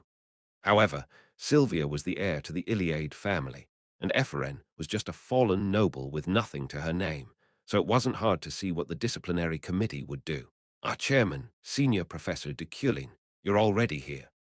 The door opened, and the other disciplinary committee members arrived one after the other. The fat male professor with a sly smile on his lips was Relin from the support department. I can't believe this happened in the first class. I'm very sorry, Professor Deculein. The skinny man with his head down is Professor Letran of the Spirit Department, and the silent one in the robe was probably Professor Fesley in charge of the dormitory, and the rest, a total of 7, were gathered here. Really now, some strange girl dared to touch the rookie magician of the year. As soon as Relin sat down on the chair, he stared at Ephraim. Letran had a similar look in his eyes. Quite right. Apparently, she didn't even go through the academy. Fortunately, these words didn't reach Ephraim. Although we could see Ephraim, she couldn't see us. Still, I heard that Senior Professor Deculein did a good job handling this situation. Relin looked at me with furtive eyes. I didn't have the energy to respond to that flattering remark. It's not that I don't want to answer, I was just exhausted. Even now, I was barely holding on with my willpower. I used up all my mana, even squeezing more out than that, to stop that situation. The professor in charge would be in trouble if someone got hurt because of his negligence. That's right, it seems like I underestimated our Professor Deculein a bit. Still, Professor Deculein is a magician of the monarch rank. A debutante wouldn't be able to beat someone like him even if there were 100 of them. You are absolutely right. The board chairman and Relin chatted as such. I stared at Ephraim without saying a word. Naturally, my brows were furrowed. Even so, Professor Deculein, don't be too angry. I shall figure something out. Relin seemed to have misunderstood my expression as anger, but that's not what it meant. A strange air was rising from the cowering Ephraim. A thin, ominous gas that spread like water vapor. I frowned to get a closer look at this strange phenomenon. If my guess is right, then that was the visual manifestation of another trait fate of a villain that was only visible to me due to the trait vision. The whole world wants me dead. The predestination of her murder, that is, the death flag that Ephraim would one day kill me, was now clearly revealed to me by vision. So now that we're all here, let's start the disciplinary committee meeting regarding debutante magician Ephraim and Sylvia. No, how dare you fight inside the classroom? With magic, no less. If it weren't for Senior Professor Deculein, people would have gotten hurt, you ignorant fools. The disciplinary committee was fierce from the start. One could only see silhouettes through the glass, but Ephraim knew that shape and voice. Professor Relin. In yesterday's class, he seemed like a very kind professor, but right now, as he was angry, he seemed very scary. So, what was the reason for your fight? Relin asked. Ephraim glanced at Sylvia next to her. That bitch swore my father out. No, didn't I swear at her more? It wasn't such a rude insult. But whatever it was, she couldn't say anything because Deculein was right next to Relin. In fact, even if he weren't there, I wouldn't say anything. The thing about her father. She didn't want to talk with anyone about that, even more so as an excuse to avoid disciplinary actions. I can't tell you. What? Are you joking with me right now? Professor Relin's face was distorted. No. It's just, then tell me, why did you fight? Was it because you felt inferior? Ephraim kept her mouth shut and bowed her head. Relin, who was wheezing, now looked at Sylvia next to her. Sylvia, then you give us an answer. During class, I accidentally destroyed this girl's results. That led to an argument. What? You created this situation for that reason. Isn't it fully that ignorant fool's fault then? Hey, do you have anger control issues? I don't even remember your name. Ephraim clenched her fists. She had the taste of blood spreading in her mouth. It might have come from her lips, which she bit too hard. Is that so? Well, I think it has almost been decided. Professor Deculein, don't you have anything to say about this? It was your class. The chairman called the name of the person she hated the most, Deculein. She could feel Deculein's gaze penetrating through the glass. Ephraim's heart pounded heavily. Whether he knew her or not, she had no other choice but to resign herself now. I, Deculein, as a senior professor and the tower's disciplinary committee member, she felt like her whole body was falling into a deep, dark well, the agony of drowning alive. Shall ask Sylvia a question, however it was strange. For some reason, the subject of the interrogation seemed to be Sylvia, not her. What was your fault in this situation? Ephraim, who was sinking to the bottom, quickly raised her head and blinked. Flustered, Sylvia licked her lips. I shall ask again. In that situation, did you really do nothing wrong? It was an unexpected development. A number of questions filled Ephraim's head. I was sure Deculein was going to attack me, though. Why is he questioning Sylvia all of a sudden? Oh, no way. He's doing it as a Eucline, not as Deculein, to keep the Iliad family's heir in check. But why? Anyone can see that this is my fault, right? Sylvia, I'm sure you were capable of preventing this situation. Deculein's unique, cool, straight voice sounded. However, you did not. Did you wait for someone to get hurt because of the magic explosion? A small crack appeared on Sylvia's blank expression. That mask she wore from the start of the meeting, which seemed like a thick sheet of ice, was slowly breaking. Or was that the extent of your abilities everyone was looking forward to? Cracks once formed quickly led to destruction. She lowered her head to hide her slightly biting her lips. I'm sorry. I could have prevented it, but didn't. It was my malice-wishing magician, Ephraim's fault to grow bigger. Then she just obediently accepted her mistake. Ha! A stupid sound dropped out of Ephraim's mouth. The situation I was barely able to understand has become chaotic again. What's with her? I could have prevented it, but didn't. However, Senior Professor Deculein. It wouldn't be her fault for defending against that attack, now would it? Whoever attacked first is at fault. Professor Relin urgently stepped in. Then Deculein tilted his head and glanced at him. If you want to use a narrative like that, then wouldn't this situation be my fault as I organized the lecture in the first place? Professor Relin, do you want to blame me? What? And no, I don't think so. Be clear. The firm, eloquent voice reverberated throughout the interrogation room. Ephraim and Sylvia swallowed their saliva without realizing. Tack Relin, frightened, clacked his teeth a few times, then fumbled before he shook his head. No way. It was just that unsavory. I set up the environment for the purpose of the lecture. I have not given any direction as to what to do in it as well. So even if there was a quarrel, one could see it as part of the class content. It was just sophistry. However, the faculty, crushed by Deculein's prestige, did not dare to refute. The chairman, the only one who would have been able to fight back, was just sitting back and seemed like she was enjoying the show. Therefore, the word unsavory might as well be an insult to my class, but I have to admit that it has led to a dangerous situation. At that point, no matter how hard she thought, no matter how much she wanted to deny it, no matter how hard she tried to understand it, Ephraim couldn't help but admit it. Deculein was. No, that Deculein was defending her. However, if we take out the risk from magic, what would remain of it? Besides, they are just debutantes of the tower. Whether Deculein knows my father or not, I was sure that I'd get expelled. The Deculein I know would certainly have pushed for that. Ephraim looked at him, feeling that she couldn't understand him. Rather than trying to cover up meaningless errors and wrongdoings, and killing their spirit by threatening them, I believe 'tis the duty of a great magician to teach the depth of experience, so that they can experience these kinds of situations inside the tower. so that they can maintain their dignity outside. What do you think, Professor Rellin? AI, ego. Of course, you're absolutely right, as expected of Senior Professor Deculein. With but only a few simple words, I have been completely persuaded you are right. The professors agreed.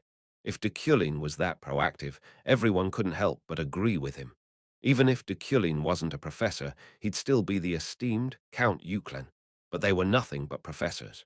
Clap, clap, clap. The sound of applause that didn't fit the situation at all filled the interrogation room. Anyone who'd seen this would think they held a concert here. Hume, that sounds good.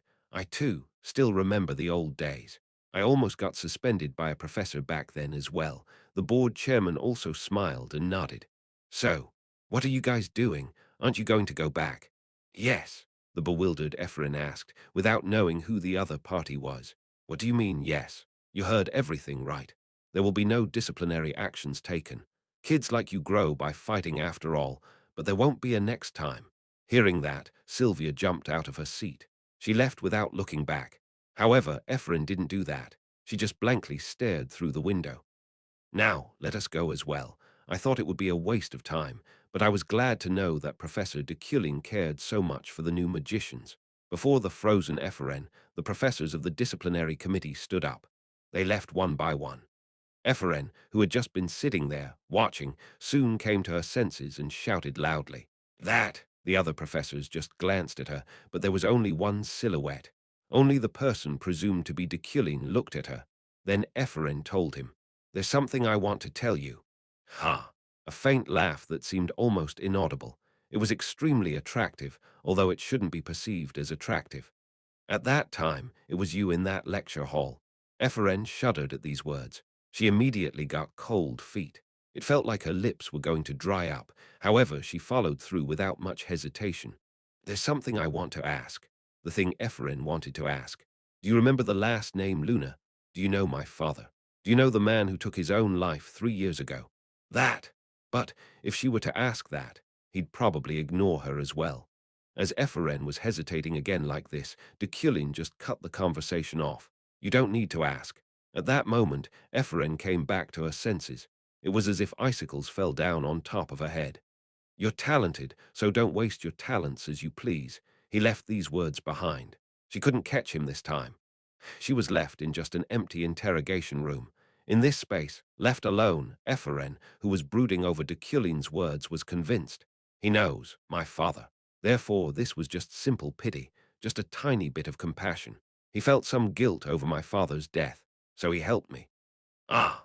Ephraim felt her heart twist in anger over that matter, and while she was sad and confused about the situation, she wasn't even able to refuse said pity. In the end, she was relieved, though. You know, that's enough. If you haven't forgotten, that's enough for now. Hup! After wiping away the tears from the corners of her eyes and vigorously wiping the tip of her red nose, Ephraim left the interrogation room. Meanwhile, turning around, Deculein swallowed a sigh of relief. Destiny of a villain. Overcoming death flags, I successfully broke a death flag and obtained store currency. As expected, it was the right choice to side with Ephraim. Of course, there was an unintentional twist to this. Sylvia might hold a grudge against her over this incident after all. I was going to come out with that textbook saying, You're wrong and she's also wrong, but in broad terms, it's nobody's fault. But I didn't think Sylvia would so readily admit to her faults. But what should I have done? I had to put out that fire to my feet then and there. Thanks to that, both of them ended up without any punishment, so it can be said to be a good outcome to some extent. There could have been a better way. Nevertheless, it was still regrettable. It was also because of Deculein's uselessly stubborn personality, and his understanding didn't apply to human relationships at all. However, Deculein soon shook off Kim Woojin's mindset and left the interrogation room. Slyvia was sitting on a bench on the school campus, thinking. Quietly closing her eyes, she rewinded the event 3 hours earlier in her mind. At that time, she clearly extinguished Ephraim's magic power that had attacked her, but in its place, she planted her own trap magic. She cleverly manipulated her magic to create a vortex as if Ephraim's and her own magic had collided. In fact, it was designed to respond to only Ephraim's magic power. Of course, it wasn't at a level that it would cause casualties, and if it did, she was going to help with the Iliad's financial resources. Therefore, there only should have been one victim. That would have been just Eferen Luna. He knew, Deculein obviously knew. He was already aware of her trick. So instead of saying that it was Sylvia's handiwork, he twisted it and said, Sylvia didn't stop even though she could. In that instant, Deculein had asked her to comply. It was an unmistakable threat. How? Sylvia's only question was, how? She could say with confidence that there were no magical observatory recordings of the classroom. They've already been carefully manipulated after she viewed the whole thing. In that case, the absurdity that Deculein had inferred the whole story with just his own insight and intelligence. Beep, beep. The horn broke her line of thoughts. Sylvia looked towards the sound's origin. A car was parked on the side of the road. The window went down and a familiar face appeared. Darling, that's where you were. He had blonde hair and golden eyes that resembled Sylvia's, the head of a noble magician who had inherited the bloodline of the Iliade family more clearly than anyone else, a high-ranking magician of the Esprit rank and the proud father of Sylvia. Glython von Ludwig Iliade. I heard the whole story. Get in. Yes, Sylvia plopped inside her father's car. Chapter 10, Rumor 1. So that's what happened. Evening, dusk had already descended upon the earth. Sylvia was driving back to her mansion with Gilthian. The steering wheel was in her father's hands, who enjoyed driving, while she looked out of the window from the passenger's seat. Darling, did you do it on purpose then? Sylvia nodded silently at her father's question. Do you hate that girl? She has nothing, so what should I hate about her? Good, she's a talented kid, but it's already too late for her. After giving her that advice, Gilthian suddenly remembered some events from a long time ago, 10 years ago, on the day of the Academy's entrance exam. The day two people with the making of an archmage were found in the Iliade Estate's aptitude test. Normally, one would have broken out in cheers, but the problem was that one of them was Sylvia and the other was a Luna. Luna, they had been a long-standing affiliate of the Iliads, but now too much time had passed and the families were estranged. Also, a certain problem would inevitably occur when there was more than one person with overflowing talent, competition. She's already behind in the race, so you don't have to worry about her. Just ignore her. The magic world of this continent had a long-standing tradition. No matter what the type or attribute, there were only 3 people who could be recognized as archmages in one generation. As the standards were so great, 2 positions had been vacant for nearly 30 years. But one position would definitely be occupied by the chairman. So if Sylvie rose to the remaining position, Luna wouldn't be able to fill it, and if the opposite happened, Sylvia would be eliminated. Of course, on the surface, conflicts between families were rampant and there were many incidents, but that was the most decisive reason why Gilthian rejected Luna's magical talent. Gilthian said quietly, However, darling, be careful of Deculein. He isn't a very docile character. When he was young, he was called a prodigy. He's stagnating now, but he could take off at any time. I'm just reducing the size of my talent by being sold to some woman. I know. I've already been caught by that professor. He got something on me. Ha ha! It said that a tiger doesn't father a dog as well. Gilthian laughed, but Sylvia grabbed the hem of her robe around her knee. She still had doubts. How the hell did he know? If possible, she would have liked to ask him personally. Seeing his daughter's complexion, Gilthian pulled over. Hey, we've already arrived. I've finally been able to take a drive with my daughter after much hard work, but I'm dissatisfied with this short duration. Darling, how about your father takes you out shopping like in the old? I'll go now. What? Sylvia opened the car door and got off. Gilthian, who pretended to cry, spoke again as soon as she set foot on the ground. Darling. He had his mouth pulled into a smile, but his eyes were serious. The whole Iliade family is behind your back. Sylvia looked up to Gilthian. In her father, who stared at her with his golden eyes similar to hers, Sylvia saw herself. Don't lose your confidence just because of this. If he turns against you, I shall personally behead him no matter who he is. Hurry up and go back to the estate. Mother is waiting. Ha hum. That's rather cruel. I got it. Gilthian swiped away his hair in bewilderment while Sylvia entered the mansion. Master, master, are you all right? I've heard the rumors. The housekeeper who came running had a worried face. I'm fine. It all got settled. I'll eat dinner a little later. Oh, that's a relief. Then I'll send your meal to your room later. Yes.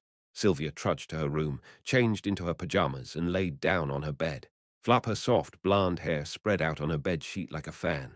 Deculein. Disturbed, Sylvia muttered softly. Today, Professor Deculein really saw through me. His magic insight and observational skills were never to be taken lightly. I had bad luck as well. He wouldn't have been a senior professor if he weren't talented. This was clearly due to my negligence. Negligence. Negligence. Yes, negligence. Nevertheless, today's events were filled with questions for Sylvia. Sylvia never showed emotions to anyone. She neither gave away her heart to anyone nor did she accept anyone else's, so she couldn't explain today's situation even though it was her. Why me? Do you hate that girl, Efren Luna, and her father? Why do you dislike me? She's a pure-blooded noble who doesn't lack anything, never fails to get what she wants, and even her talent was considered to be the highest in all of the 500-year-long history of the Iliad family. She was the most perfect masterpiece that sprung from the supreme noble family called Iliad. It was then that she whispered a question in her mind. That's why you can't let your guard down. Her eyes were filled with mana. Her pure golden iris burned like the sun. Eternal immortality, the rank, eternal, that only the ones on the apex of the magic world could rise to. The name of the person who reached said level will be engraved in the continent's history and bestowed with the title Archmage. In addition, from the top of the floating island that not even the Emperor could touch, one was able to aloofly overlook everything. Not her father, not her own family. She wants to be the only one to hold that place. No, that seat of power was already half in her hands. She was sure that she'd definitely make it. Not as Sylvia of the Iliad family, but just as the individual Sylvia. Without fail, Sylvia jumped out of her bed and sat down on a chair. Books, books, books. If one wants to know something, then one should read a book. If I want to get revenge for today's humiliation, if I want to repay them with skill, then I have to read more and learn more. Let's think about this again. Deculein was by no means just a simple professor. On the contrary, he was an opponent overflowing with power, a match for the Iliad family. And Eferen, she was of no concern, even though she'd probably hate to admit that. Like my father said, she's already out of the race. Since I became Deculein, I've woken up at dawn every day. For me, mornings were always refreshing, and I would always wake up fully recovered. But today, I had muscle pain. The cause for that was me using my magic clothes to exhaustion yesterday. However, the routine I set up using Deculein's personality, his stubbornness to be precise, made me move my body naturally. As soon as I woke up, I started my magic training. H-wing, H-wing, H-wing, every piece of metal in the room moved at my will. The spell clearly worked better than 2 days ago. Last night, I used up 3375 mana in an instant, even while only practicing, so this led to a sharp rise in proficiency. For reference, I could even visualize something as abstract as proficiency with my trait vision.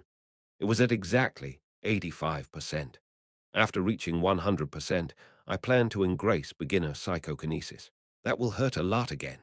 H-wing, H-wing, H-wing, I controlled a number of metals, making them avoid rubbing against each other, and I stopped when I noticed I had about half of my mana left. The next routine was to acquire magic. Today's magic was called basic heat control, which wasn't all that important, so it should be fine, just keep it in mind, I guess. Wait a minute. It was an ignorant thought that was on the same level as memorizing psychokinetic powers over one's whole body. If I don't really need to learn heat control, how about I just add its core functions to psychokinesis? What if I remove only a certain stroke of that magic? That is, the stroke that is the core of heat control, and transplant it into psychokinesis. This process was also called weaving magic, or magic upgrade. In the first place, psychokinesis and heat control were of the same control type, and their structures were somewhat similar as well. Psychokinesis focused more on objects, and heat control only focused on heat and fire. So there were quite a few overlapping strokes. 8 out of 22 strokes of heat control were similar to psychokinesis. Then, wouldn't it be possible to cross-edit magic as if I were writing a thesis or manipulating a gene? I flipped the understanding. Switch. After completely memorizing the form of heat control, I closed my eyes. Afterwards, I removed the core of heat control, which I memorized, and transplanted it to the psychokinesis, located on my body. Instantly, I felt an overpowering pain. It was a pain that could only be called overpowering. Blood dripped from my mouth. I knelt down on one knee and clasped at my heart. I just felt it for sure. If I were an ordinary magician, I would have died once. It did succeed, though. Fortunately, the two magic spells were certainly combined. I could feel it in my body. The formula of heat control got added to the magic circle on my shoulder, different from the original psychokinesis circle. I'll need to add another routine to the existing ones from now on. Artificial upgrade of psychokinesis. This was a novel and sure way to strengthen it. However, it was incredibly dangerous, and the more you do this, the greater the load on one's body seems to get, so I needed to train my trait Iron Man. In other words, I had to exercise. It was then. Knock, knock. This is Roy. Are you ready to attend the social gathering? Is what the butler said after knocking. I looked at the clock. Before I noticed, it was 1 p.m. I'll be ready in a minute. Understood. I shall wait outside the door. As I put my coat on, I told the butler as such. Roy, don't schedule any social gatherings from now on, unless it is very important. I wanted to cancel these social gatherings if possible, but today was an important event called Flower of the New Year. I shall keep that in mind. The reason why I dared to attend a social event today was, of course, to solidify my identity as a named character, but above all else. Side quest. Attend the social event, Flower of the New Year. This was crucial. Store currency. One had to collect at least 5 to access the store, but I still only had 2.51, and I needed even more to buy the thing I wanted. I opened the door. The butler was waiting with his head bowed. I'm ready. Understood. Here is the list of blacksmith master asked about last time. Good. Last week, I asked the butler to arrange for a skilled blacksmith. Shining golden iron. Among the 45 blacksmiths on the list that the butler gave me, there was one name that stood out to me the most. I chose the place that was caught on the radar of man of great wealth. What a unique name. Take this blueprint and take it to Shining Golden Iron. I handed the blueprints over to the butler. This was something that was going to be my favorite. Usually, magicians use a wand or staff, and if their favored one is extremely developed, they are also called pieces. But my favored weapon will be very different compared to those sticks. It was a weapon specifically made for psychokinesis, so I was looking forward to it. Understood, master. The butler carefully put the blueprint away without opening it or asking about it. That was indeed the right attitude of a humble butler. Let us go now. The car is ready. Good, well done. Yes, yes, thank you. I went out of the mansion together with the butler. The weather is nice. Yes, yes, that is right. The weather in early spring wasn't so good. The butler seemed to get bewildered by every word I said, but I just got into the car filled with a refreshing smell. Go. Understood. The car drove really smoothly. As I was sitting on the back seat in a very haughty pose, I suddenly remembered Mida's touch. Let's try it on the car. I had 1,300 mana remaining, so I could use 1,000 of it. I used the trait out of curiosity when vroom, the car suddenly accelerated. The driver was startled, banged his head on the steering wheel and profusely apologized. I'm sorry, I'm sorry. It's fine, go. Yes, yes. I'm sorry. The driver, who hit his head and apologized non-stop, quickly became proficient, and the back seat became more comfortable. The vibrations and noise, which already rarely appeared, almost completely disappeared. Seems like it enhanced the comfort of the drive. Not bad. We quickly arrived at our destination. That place was an old castle in the city, Harwich, which is said to be the most gorgeous. It seemed like that whole castle in the middle of the city was a place for nobles to hold social gatherings. We have arrived. First, the driver got out of the car and opened the door for me. At the same time, attention seemed to focus here. The reason was because having this car was a huge luxury in this world. It's an honor to make your acquaintance, Professor Deculein. A well-trained attendant greeted me first. I walked down the red carpet under their guidance. Reporters lined up in the coverage line outside the castle, their cameras giving off dizzying flashes.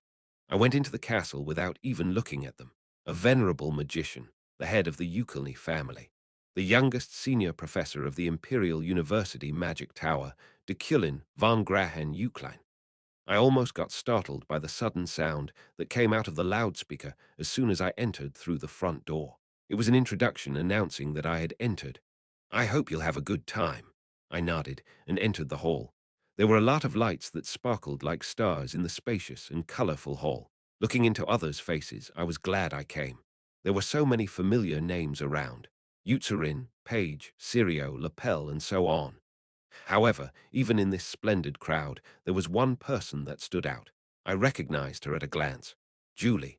Even Julie, who hated high society, seemed to have no choice but to attend this event. I didn't know why, but she was on her own dressed in armor. When Julie made eye contact with me, she immediately turned her gaze away without saying a word. I didn't bother to approach her either. Valenta's ball is especially gorgeous today, Princess Luca. How are you doing today? The results of last year's adventurer test were very interesting. In this game, the types of people that got special treatment were nobles, magicians, knights, and adventurers.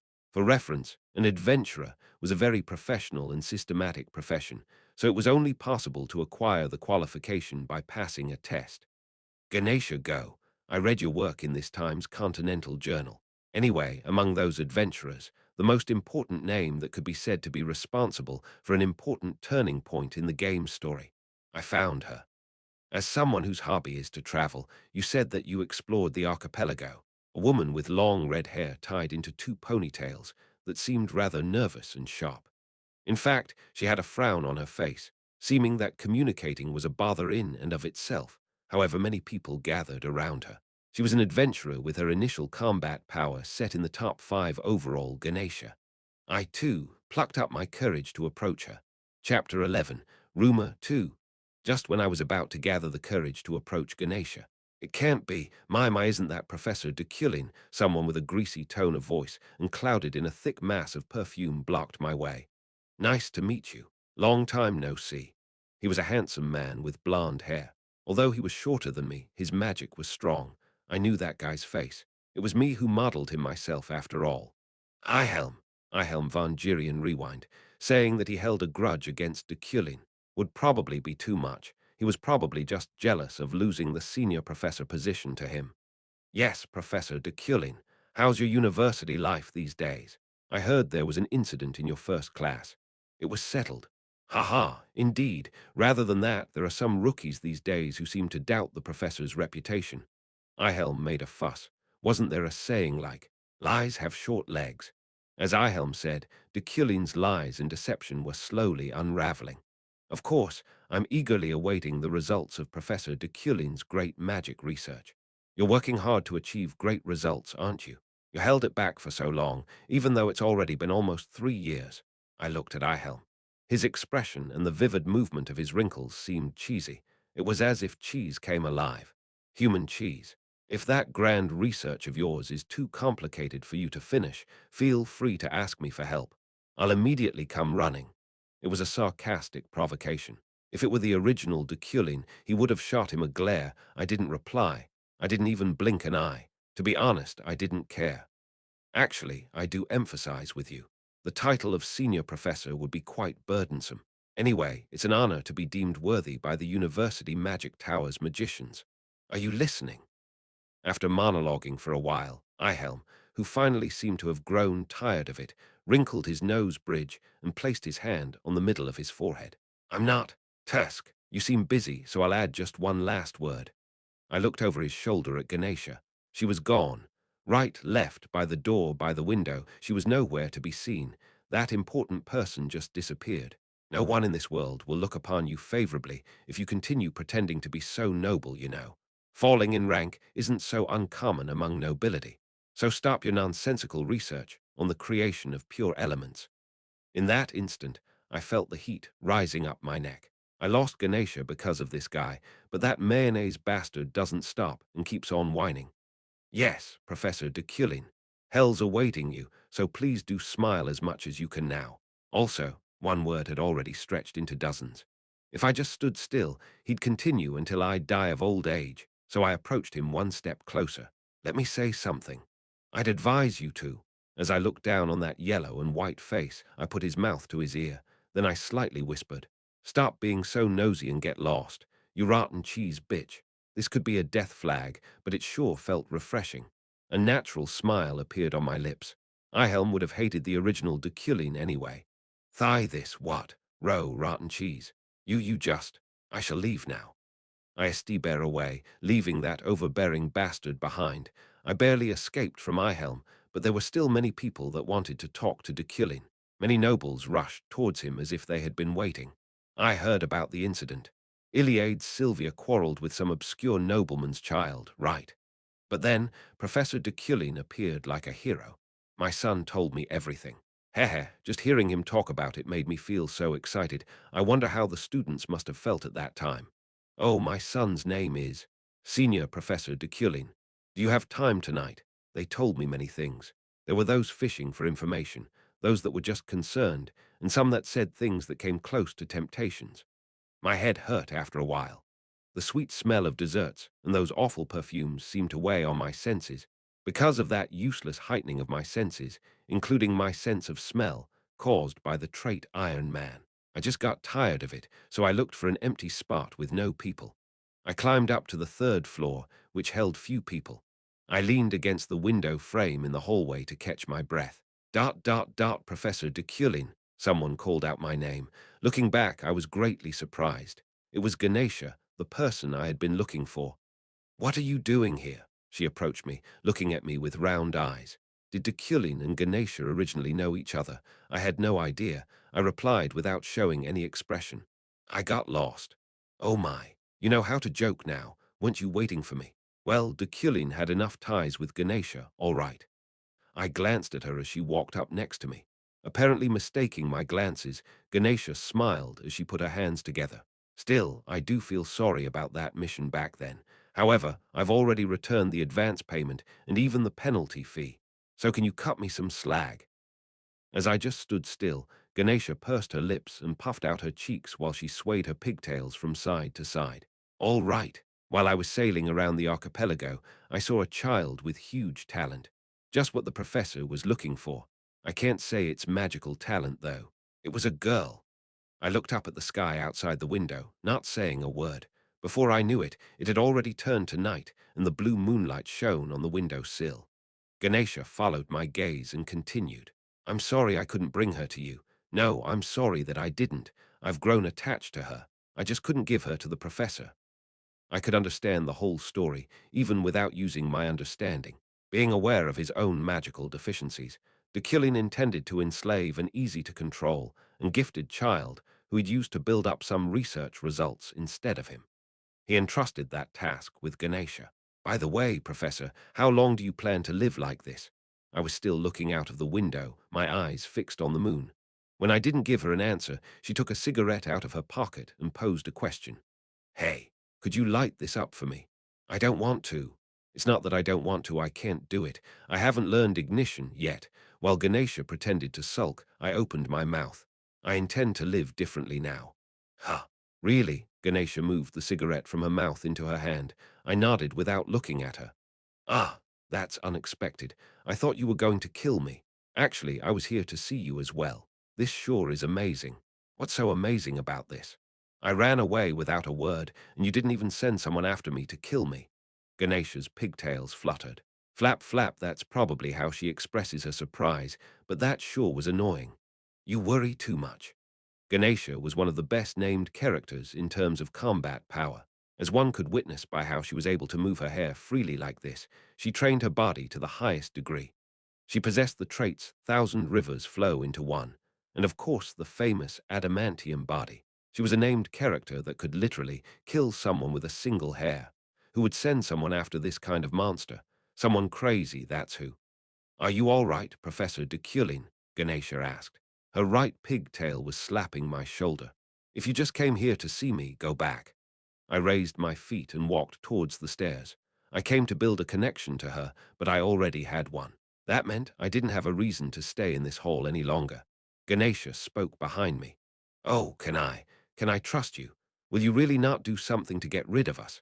Of course, the great Deculein family was strong enough to put pressure on the Adventurers Guild. Ganesha violated the Adventurers Guild's faith and refused to finish the mission without a reason, so it was justifiable. Or the advent of a downfall. Of course, she was very much a crazy one as well, so I just continued to walk. I could still feel Ganesha's gaze behind me. Did he eat something wrong? Is he maybe sick? Or is it because he's freshly engaged? Just what's wrong with him? Even though she was quite far away from me, I still could hear her murmuring. Then the thick and acrid scent of tar flowed in. It was as if someone lit some fireworks for Sylvester. It was then. A villain's fate. Death flag avoided. What is this? A villain's fate had been triggered. However, the other day it said overcome, and now it's avoided. That meant that the conversation I had with Ganesha just now was also a death flag. Oh, the chocolate is flowing out like water out of a fountain. Julie opened her eyes wide, seeing the current, hot item of the socialite world, the chocolate fountain. Riley, look at this. It's amazing. Then a relative, Riley, who stood by her side, grabbed her by the arm and dragged her away. Ah, for Pete's sake, stop this and come here. Why do you do that whenever I say something? It's not like I want to do that, but your words are just too crude. Night, Julie, please save your face. You don't have to pretend to be surprised, just look at it calmly. Calmly. I didn't even want to come to this place originally. Julie glanced at Riley curtly before focusing on the chocolate fountain again. Bubble, bubble, bubble. It was interesting seeing the chocolate gushing out like that, but she'd rather eat the chocolate itself. Dark chocolate. A type of sweet that makes one's taste buds dance with joy. What's wrong with Ihelm, however, beside the chocolate fountain? In a corner of Julie's view, she spotted a livid Ihelm by himself. Who knows? He was just talking about something with Professor Deculein. Why is he acting like that all of a sudden? Deculein, Ihelm, Sirio, Rappel, George, etc., also known as the continent's golden generation, were all of the same age and Julie's seniors at the Imperial University. Deculein was pretty much no different from those times. Ihelm, however, was like a parasite, always sticking to Deculein's side. However, due to some incident, they completely fell out with each other. By the way, how are things these days? Riley asked sensibly. What do you mean? With Professor Deculein, there's been a lot of talk going around these days. Rumors spread quickly among high society. What one said in the morning would be known even by the lowest nobleman's dog by evening. Riley asked openly, knowing how much she hated him. After all, she also hated Deculein as much as Julie.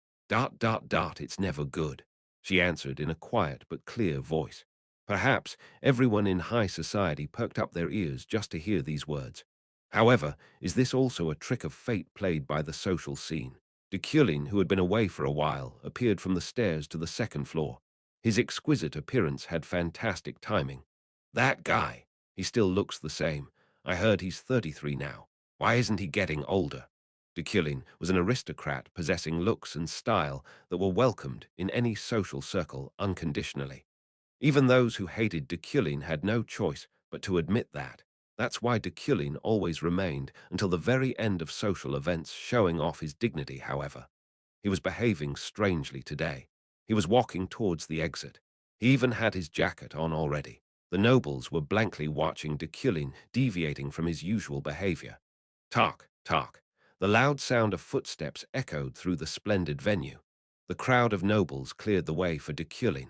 Many questions arose in everyone's mind left behind in this quiet place. What is Deculein doing? Is he trying to go back? Already. He's leaving already. But it hasn't been long since the sun has set, though. Oh, was it because of Julie? Everyone was just blinking at such an unexpected situation. Deculein went out the door, leaving behind total silence, only interrupted by the bubbling sound of the chocolate fountain. No matter how long they waited in that hall, he didn't return. Deculein's sudden departure seemed to coincide with Julie's remark. With this, the party began to heat up with this gossip as its firewood. Side quest completed. Attend the social event, flower of the new year. The servants looked at me in surprise when they saw me returning before sunset. Looks like I got home much earlier than they expected. I asked the servants if there was a spacious, unfurnished space, such as a warehouse, somewhere around to which a middle-aged maid guided me hesitantly. On the expansive site of this mansion, there was not only the main house where I stayed, but also the mountains behind it, an ornamental forest, a garden and the servants' quarters, as well as an abandoned building that had been used as a warehouse previously. How dirty! The warehouse was about half the size of a soccer field, but it looked like it hadn't been used for a long time and was full of cobwebs and dust. I didn't bother covering my mouth and acted as if the dust didn't bother me. Just the act of covering my mouth with my hands or coughing after inhaling the dust was against grace after all. Is there anyone outside? I straightened up and sent my voice out. The servants quickly ran in. Clean this up. Also, bring the metal ingots to this place. Yes. I watched them cleaning with my hands behind my back. Deculein's servants were excellent at cleaning. They were able to clean this huge space to perfection in just 15 minutes. The steel ingots are here. If you want any furniture delivered, they also brought the ingots with them quickly. It was stamped with a seal, proving that it got airlifted from the smithy. It's fine. Go rest now. However, if I haven't called for you or given you permission, do not enter this place. Yes, we understand. The servants stepped back without showing their backs to me. After confirming that they had completely left, I took off my clothes and hung them in the air one by one. This was called the psychokinetic hanger. I dropped a steel ingot on the floor. Then I used basic metal bending that I learned the other day. The steel my mana touched soon elongated and soon took on a familiar form, a metal bar. The moment I grabbed the bar and was about to start exercising, just in case, I used Mida's touch on the metal bar. I poured in 3,000 mana points, the most I could. Metal bar description, metal bar made using bending magic. Support has been improved using Mida's touch. Class, equipment, fitness, special effect. If one were to exercise with this device, one can expect better efficiency. Midas touch, level 3. It increased the efficiency of training. It had indeed a special effect fitting of the category fitness. A very versatile trait. Satisfied, I reached out with both of my hands and grabbed the bar. Keeping my pose, I straightened out my arms and started lifting myself up. 1, 2, 3. My arms trembled and my hands slipped off. I did 3 chin-ups. It was frustrating. I used to be able to do it 5 times, but I couldn't. No, I could. Maybe it's because I haven't worked out in a while. Well, even with the trait Iron Man, I was only focusing on magic. How could I have been so stupid? Fortunately, my muscles recovered quickly, so I grabbed the bar again. Now for the second try. 1, 2, 3. Going beyond 3, 4, 5, 6. A total of 6 times. The numbers increased dramatically. With just one set, my physical abilities had significantly improved. This was the effect of Iron Man. In just 2 sets, Deculein surpassed Kim Woojin in athletic ability. That's rather embarrassing. I didn't know whether I should laugh or cry. I smiled and reached out for the bar again. Chapter 12. Rumor 3. The next day, I went to the University Mage Tower early in the morning. Blackened fire. I alternated between Alan's syllabus and the various magical books scattered on my desk as I sat on my office chair. I was still clueless about how I should go about teaching the elemental properties of magic, so I was trying to establish the direction that I should proceed in. This can explain the pure elements. One of the most difficult areas of magic for the wizards in the Mage's Tower was this pure elements. If I would compare it to modern science, then this would be similar to explaining pure mathematics. And among the various topics in mathematics, only calculus had the advanced process that could pierce through the limits of the subject. And for pure elemental magic, the blackened fire boasted a difficulty that was bordering on heinousness. At least it was not at a level where debutantes could understand. It was unexpected, but it seemed like I could understand blackened fire easily. It was not an application, but just something pure. In other words, understanding could work optimally in a straightforward process, like delving deeper in just one field. Of course, comprehending the topic did not mean that I would be able to acquire it, but after I picked on blackened fire S every corner, I would use it as a textbook example so that they could understand pure elements easily. I think that's enough preparation for the class. After I finished writing the script, I covered my lecture organizer and called for Alan with the crystal ball. Alan, come over here. 5 seconds later, Alan opened the door as he stood in front of me. Yes, yes, Professor. Alan came quickly, but he looked extremely exhausted. The dark circles under his eyes strangely resemble that of a panda's. Do you remember what I asked you the last time? Yes, it's here. Alan rummaged through the pockets in his robes and pulled out a brochure. It was an auction catalogue. The snowflake obsidian is listed in Roughton Auction House's list that will go on auction this Wednesday. I asked Alan to look for auctions where they auction off rare ores. Skimming through the catalogue, I saw the mineral called snowflake obsidian at the bottom of the list. It was one of the top 10 minerals in this world, a setting that even someone like me knew.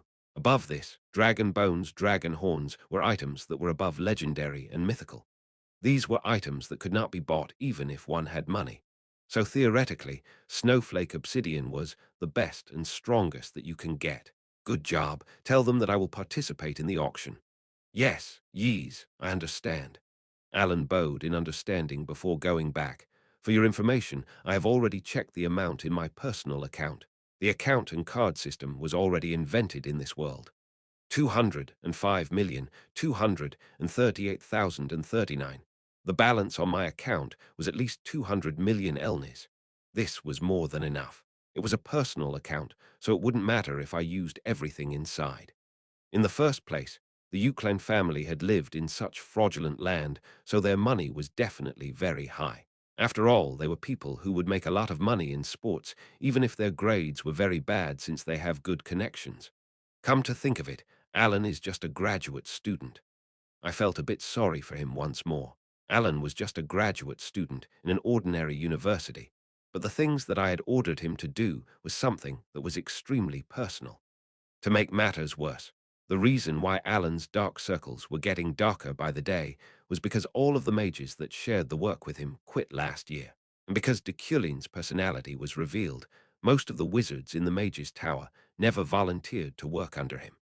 If I compared it to modern times, then Alan was not only doing the work of all the graduate students, he was also doing the work for the professor's private affairs all by himself. If I compare it like that, then it's already serious. If things kept on going on like this, then I would either be stabbed to death or Alan would be overworked. I believed that I should be nicer to Alan in the future. Let's pick some people. That professor, just as I was thinking about that, Alan came back inside as he handed an envelope to me. An official letter came from the Mage's Tower just now. Right, then you should get off work now and relax. Yes, yees. I ripped off the envelope, which looked unnecessarily antique, and looked at the official letter that was kept inside. A hearing will be held 6 months later to check and audit the progress of the research, the creation of pure elements, and the 4 affiliated magic based on it. That is conducted by Senior Professor Deculein. Please prepare the relevant data by then. Ah, this was the quarter where I could be wrenched out of my professor position if I made a mistake. This was quite an important event, but has Deculein ever worked on magic before? If that was the case, then where was the research conducted and where were his findings? Research Institute. Deculein's private laboratory was quite dirty. Of course it might be because I wasn't able to come here not long after I became Deculein, but I don't think there's anything here. I searched the laboratory for anything at all. I even used my telekinesis from the ceiling down to the very corners of the room. I have already dug up most of the places in this room. All sorts of things, including a cloud of dust, flew everywhere, but no matter how hard I looked, nothing came out. I did not know if they burned it or if they had never done any research in the first place. I stopped using my telekinesis as I stood up and looked at the inside of the room. A uselessly large space, spider webs on the ceiling, a reagent bottle with some sort of liquid decaying and rotting inside, a pencil that's rolling around, and a mana extractor. If I could explain it in one word: mess. Everything was a mess. There were even golden bubbles puffed up from certain tiles on the laboratory's floor. That's it. I flipped the tile without even using my finger. The tile flipped upside down, and there was a lump of feces covering the area like a lid. This was the perfect defense mechanism to prevent Deculein from finding this. Of course, I also felt dizzy for a moment, since his personality affected me too, but I easily got rid of the dirt with my telekinesis. At the bottom of the compartment, a briefcase filled with what I assume were old, worn-out papers. The briefcase was buried under a mixture of fecal matter and dust. This was definitely not Deculein's work. Perhaps, instead of Deculein, it was those mages' work. I placed the briefcase down on the floor as I opened it up. Crumbling pieces of poop splashed everywhere. I felt dizzy for a moment, but I endured it to check the contents of the briefcase. And just as I expected, there were a bunch of documents inside the briefcase. I brought the papers to me using my telekinesis and held them in my hands. There was a subtle smell of poop wafting from the papers. I'm glad that I'm wearing gloves. A magic circle. Approximately 70 pages of the documents were techniques. I knew that everything was about magic, but everything was encrypted. This won't work. I interpreted the magic circle using my understanding. As my mana got used up, every single line was revealed starting from the very first page. Just like that, The contents of the magical documents were released. I even had to close my eyes for a moment to adjust, since a golden light suddenly shone brightly to the point that I almost got blinded. The light that came from the document filled the entire laboratory, and it seemed like the room was not enough to contain such blinding radiance. It seemed like the contents of the research were very great. However, it did not look like it was completed. There were tears on the pages, empty paragraphs, and completely incorrect logic.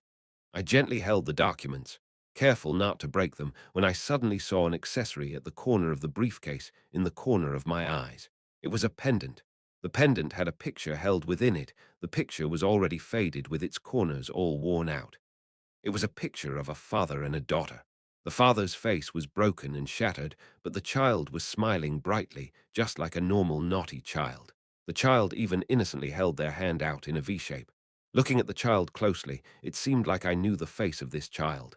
The child was still too naive, too cute, and too young, but I was sure. FRN Luna. Perhaps this was the mage, Luna's enmity with Deculein. Don't worry. Although my heart felt a bit bitter, I still muttered under my breath. My understanding would be able to organize, interpret, and assemble the scattered strands of your research. It would also be able to discover and calculate more insights into the things that you have not yet thought of. In the end, I would be able to develop this research topic more completely. If I'm able to complete the research that way, then I'll put your name in as co-author. It was unfortunate, but I couldn't just post it under your care. I also need to keep my track record. I placed the documents and the pendant in my own briefcase before coming out.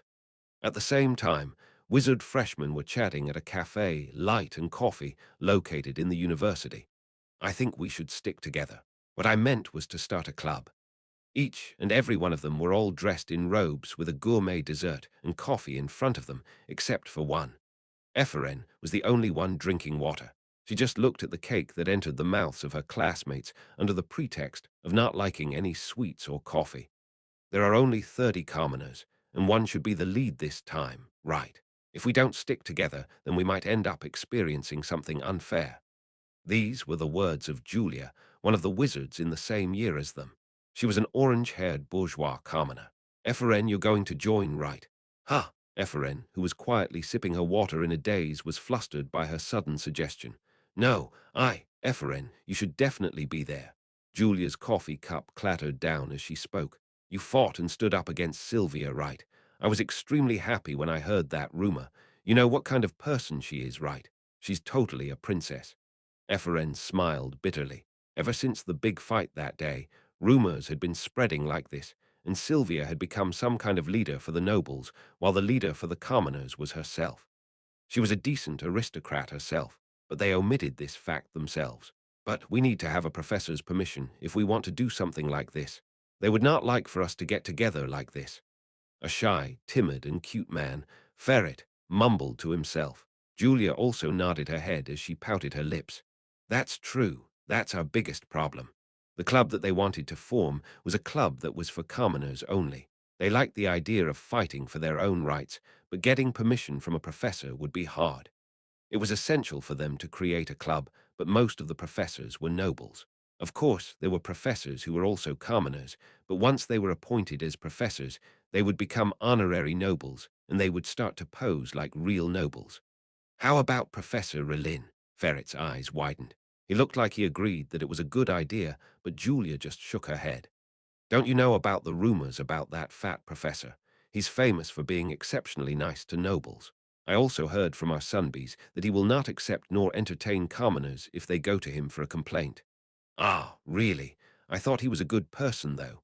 Right. Ah, what kind of world are we living in these days? They discussed which professor would be a good choice, but it seemed like there weren't any big-shot noble professors that would help them in creating this commoners' club. No, there were very few. Of course, Professor Deculein is out of the question. A man named Rondo muttered quietly while Ephraim's body trembled at the mention of his name. Ah, that's right. That professor. Julia's eyes suddenly widened in realization as her fingers flicked in the air.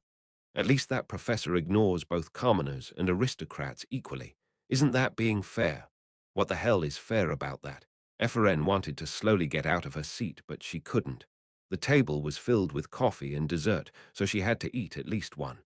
In the first place, I got involved here because I want to get my spoils of war. They're children of bourgeoisie, so I'm sure that they'll just leave those behind. But if I don't eat this, then I'll have to starve today. Ephraim, you should ask. Then there was a spark. Ephraim, who was thinking about the cakes, bit her lips tightly as Julia continued to speak. Ephraim, you heard the rumors, right? I heard that you did not get any disciplinary actions thanks to Professor Deculein. Ha! No, no. That professor, that person. It's just that things ended well for both of us. Is that so? Then, my head hurts. Let's decide who we're going to ask later. Then, shall we go? Julia stood up as she swung the club creation plan in the air. I've been waiting for this very moment. Ephraim smiled bitterly while shaking her head. Sorry. I don't have time. You guys go first. I'll treat you guys to a midnight snack tonight. Iffy, what did you say? Midnight snack. They don't have any sense, so they'll probably order a lot of things. If that's the case, then the midnight snack is more of a big deal than these cakes. In the first place, she wasn't that picky about the taste. All she needed to do was to fill her stomach, and if there were leftovers, then she could probably take it to the dorms. I'll only help with writing the plan. Ephraim changed her words as she smacked her lips in anticipation.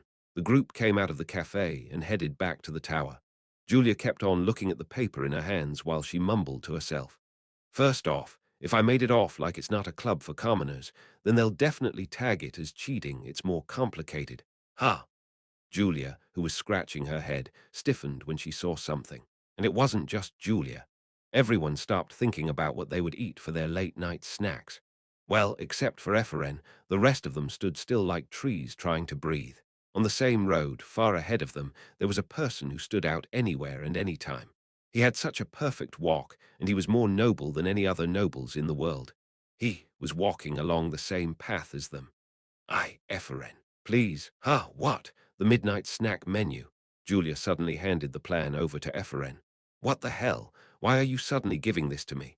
Then she pushed the bewildered Ephraim on the back as hard as she could.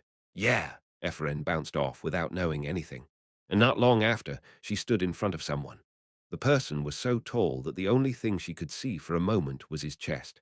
At that moment, wind blew around them, and the scent of a clear and refreshing forest surrounded her. The clear and clean scent that wafted to her nose suddenly made her feel nervous. Ephraim slowly raised her head. Gulp, she tried to swallow the lump in her throat. The sight that opened up in front of her was a perfect suit, with a noble tie and a badge made with pure gold that announced his title, followed by a neat collar and a perfectly sleek jawline. Finally, his face. Deculein. He was looking down at her. Ephraim stared at him in a daze as he stared at her with a gaze that glowed coldly like a frozen jewel. Chapter 13. Rumor 4. Gah. Her heart beat as if it was about to explode and her mind went blank. All her plans have gone down the drain. Ephraim tried to somehow sneak back. You're in the way. Move. However, there was something wrong with these words. Why are you telling me to move? Ephraim bit her lips and raised her face. Then she held the paper out straight. She was going to do it with one hand, but she ended up doing it with both of them in a very polite way. It was a fiasco. Deculein was still looking at her with cold eyes. Ephraim took a deep breath and calmed down her racing mind. Just at that moment, she promised herself something.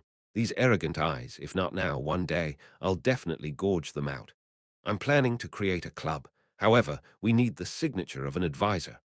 Although she didn't receive a response, a situation that would make others blush in embarrassment, Ephraim continued speaking. We'll never bother you or anything. It's just that the other professors wouldn't agree to something like a commoners club, so just the signature. Ephraim used up all her energy just to say that. Her stretched out arms were shaking. Deculein's silent pressure seemed to crush her. However, something unexpected happened. Deculein took the paper Ephraim handed to him without saying a single word. He just stretched out his hand and took it. Ephraim let out a sound, signifying her surprise. Deculein read through the plan. She was nervous. She was scared that he'd just tear it up saying something like, "How dare you try to trample over me?" She was already hearing the sound of tearing paper in her ears. However, Deculein took out a fountain pen out of his pocket. She was nervous. She thought he'd tear the paper with his fountain pen, marking, "Did you expect I'd sign it? How dare these filthy commoners?" However, Deculein signed it with his pen. She was nervous. She thought he'd just tear up the paper after signing it, saying in his icy voice, "Did you really think something like this would happen?" However, Deculein did not. All he did was hand over the fully signed document. "Please write down all the details later and send them to my office." "Yes." Then he walked past her. While she was staring ahead in a daze, his sense slowly seemed to fade away. Eferen just stood there looking at the club creation plan. There was a signature on it, Deculein's signature. Let's not let our guard down just yet. Maybe he put a spell on it so that it tears itself apart at a later time. But even as Deculein got further and further away, until he only seemed like a dot, the paper remained intact. You were. Wow. Awesome. Only then did the other students who hid away come out again. Wow, you got his actual signature. Eferen, you're really courageous. Look, I was right. That professor doesn't care whether they are commoners or nobles. He ignores everyone equally.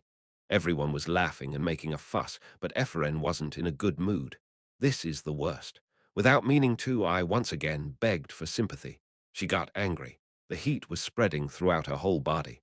She wanted to ask Deculein, "Why do you keep being so generous towards me? I don't need any of that petty sympathy and pity you feel for me. It's rather funny. Do you really think you can soothe me with these cheap feelings? No, if you were really sorry, why don't you just confess all your wrongdoings to the whole world and apologize to my father?" "Iffy, you're going to join too, right?" Julia asked tactlessly. Efren clenched her fists and turned around to look at her. "I won't. And you, if you push me like this one more time, we're going to have some serious problems, got it?" Although she was coldly pushed away, Julia was already focused on something else. "Ah no, what are you saying? Iffy, thanks to you, we were able to create this club, so you're going to be its manager. Are you crazy? What the hell is she doing?" Eferen shook her head in exasperation. "Hey, I obviously said no. Right, we'll celebrate, so let's get something good. Do you want to go to the store? I got a Rohok boar airlifted to him." Rohok boar. Eferen never had boar before. No, it's not very common for anyone, not only Eferen. Boars are so high class. They're so much better off than me, who grew up only chewing on perilla leaves. It's said that as soon as one bit into that meat, juice would come bursting out, and the meat is softer than any other meat in the world. "Iffy, you're coming too, right?" "No, I'm not going." Eferen still had her pride. She pouted her lips and pretended to be angry when Julia put her hands together and bowed her head. "Oh, I'm sorry. Were you surprised? I was really flustered, too. Don't be like that. Let's go out together just once." Eferen was grateful for that request. "Then I'll go, but don't do something like this next time."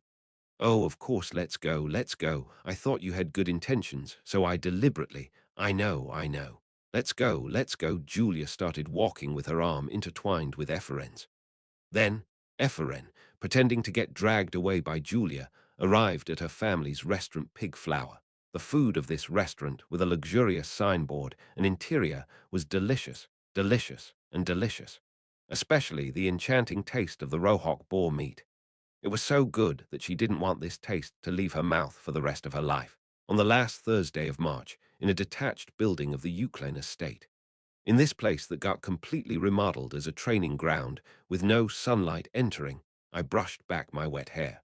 My whole body, reflected in the mirror, was covered in sweat caused by the intense training I kept up for a long time. If it were the former me, I wouldn't have cared. But because of my changed personality, it felt like bugs were crawling all over my body.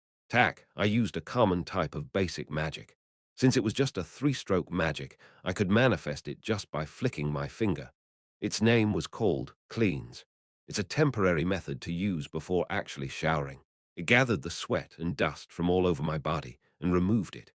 I roughly cleaned myself with that and looked at the watch. 6 a.m. It's been about 2 hours since I woke up at 4 a.m. and 5 days since I started exercising at dawn daily. I looked at my body using a full-body mirror. The results of my exercise were clearly visible.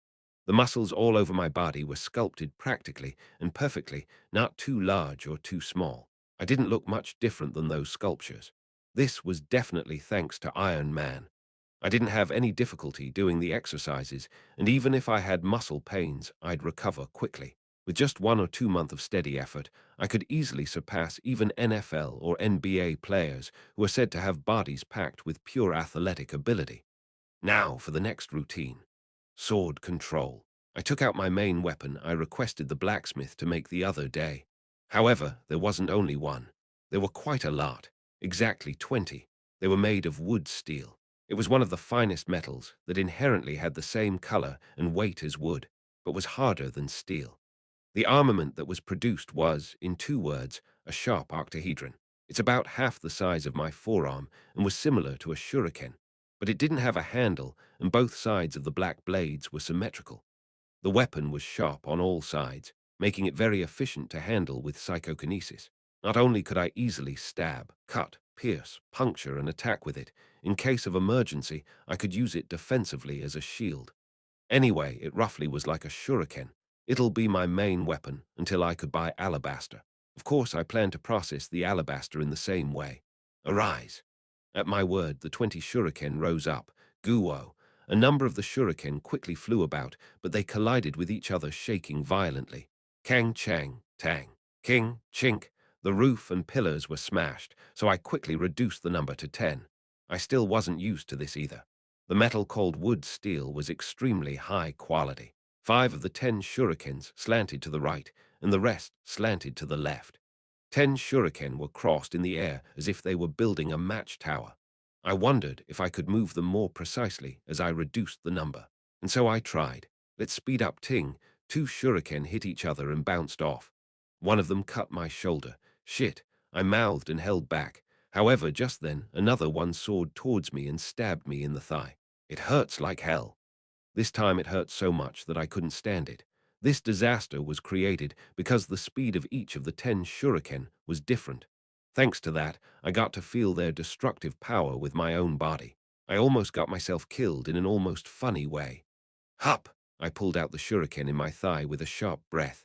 Blood flowed out, but there was no treatment needed. I was an Iron Man. Whether it's mana or stamina, my recovery speed was superhuman. One more time.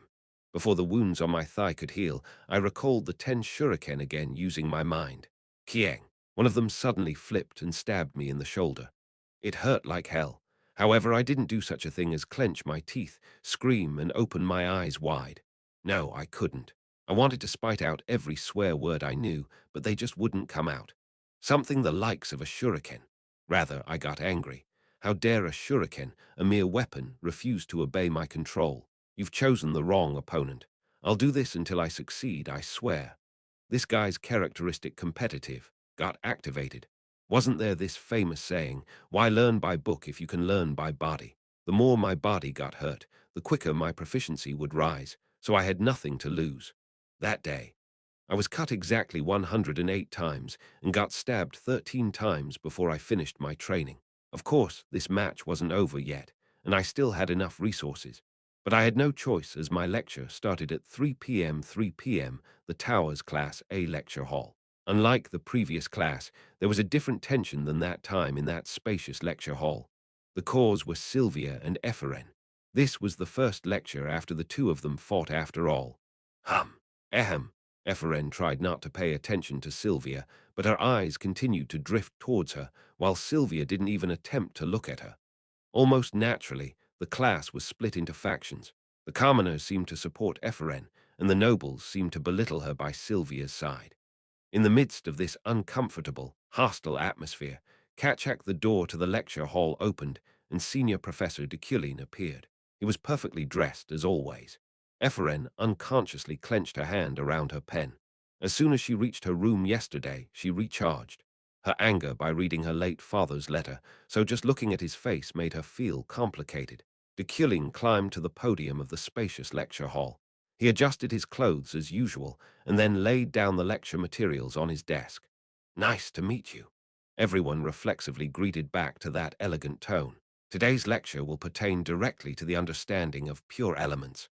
The magicians opened their readers. Today was an ordinary indoor lecture, so everyone brought a book called Understanding Elements, written by Deculein with them. By the way, Ephraim couldn't buy it because she didn't have money. As all of you know, elements are the basis for almost all magic. However, there are still many magicians who confuse the difference between type magic and pure elements. For example, attribute comes first, and type comes after. For example, the act of making fire, that in itself is a pure element. The act of expelling the fire that has been created, that is part of the destruction type. So today I want to teach you this magic.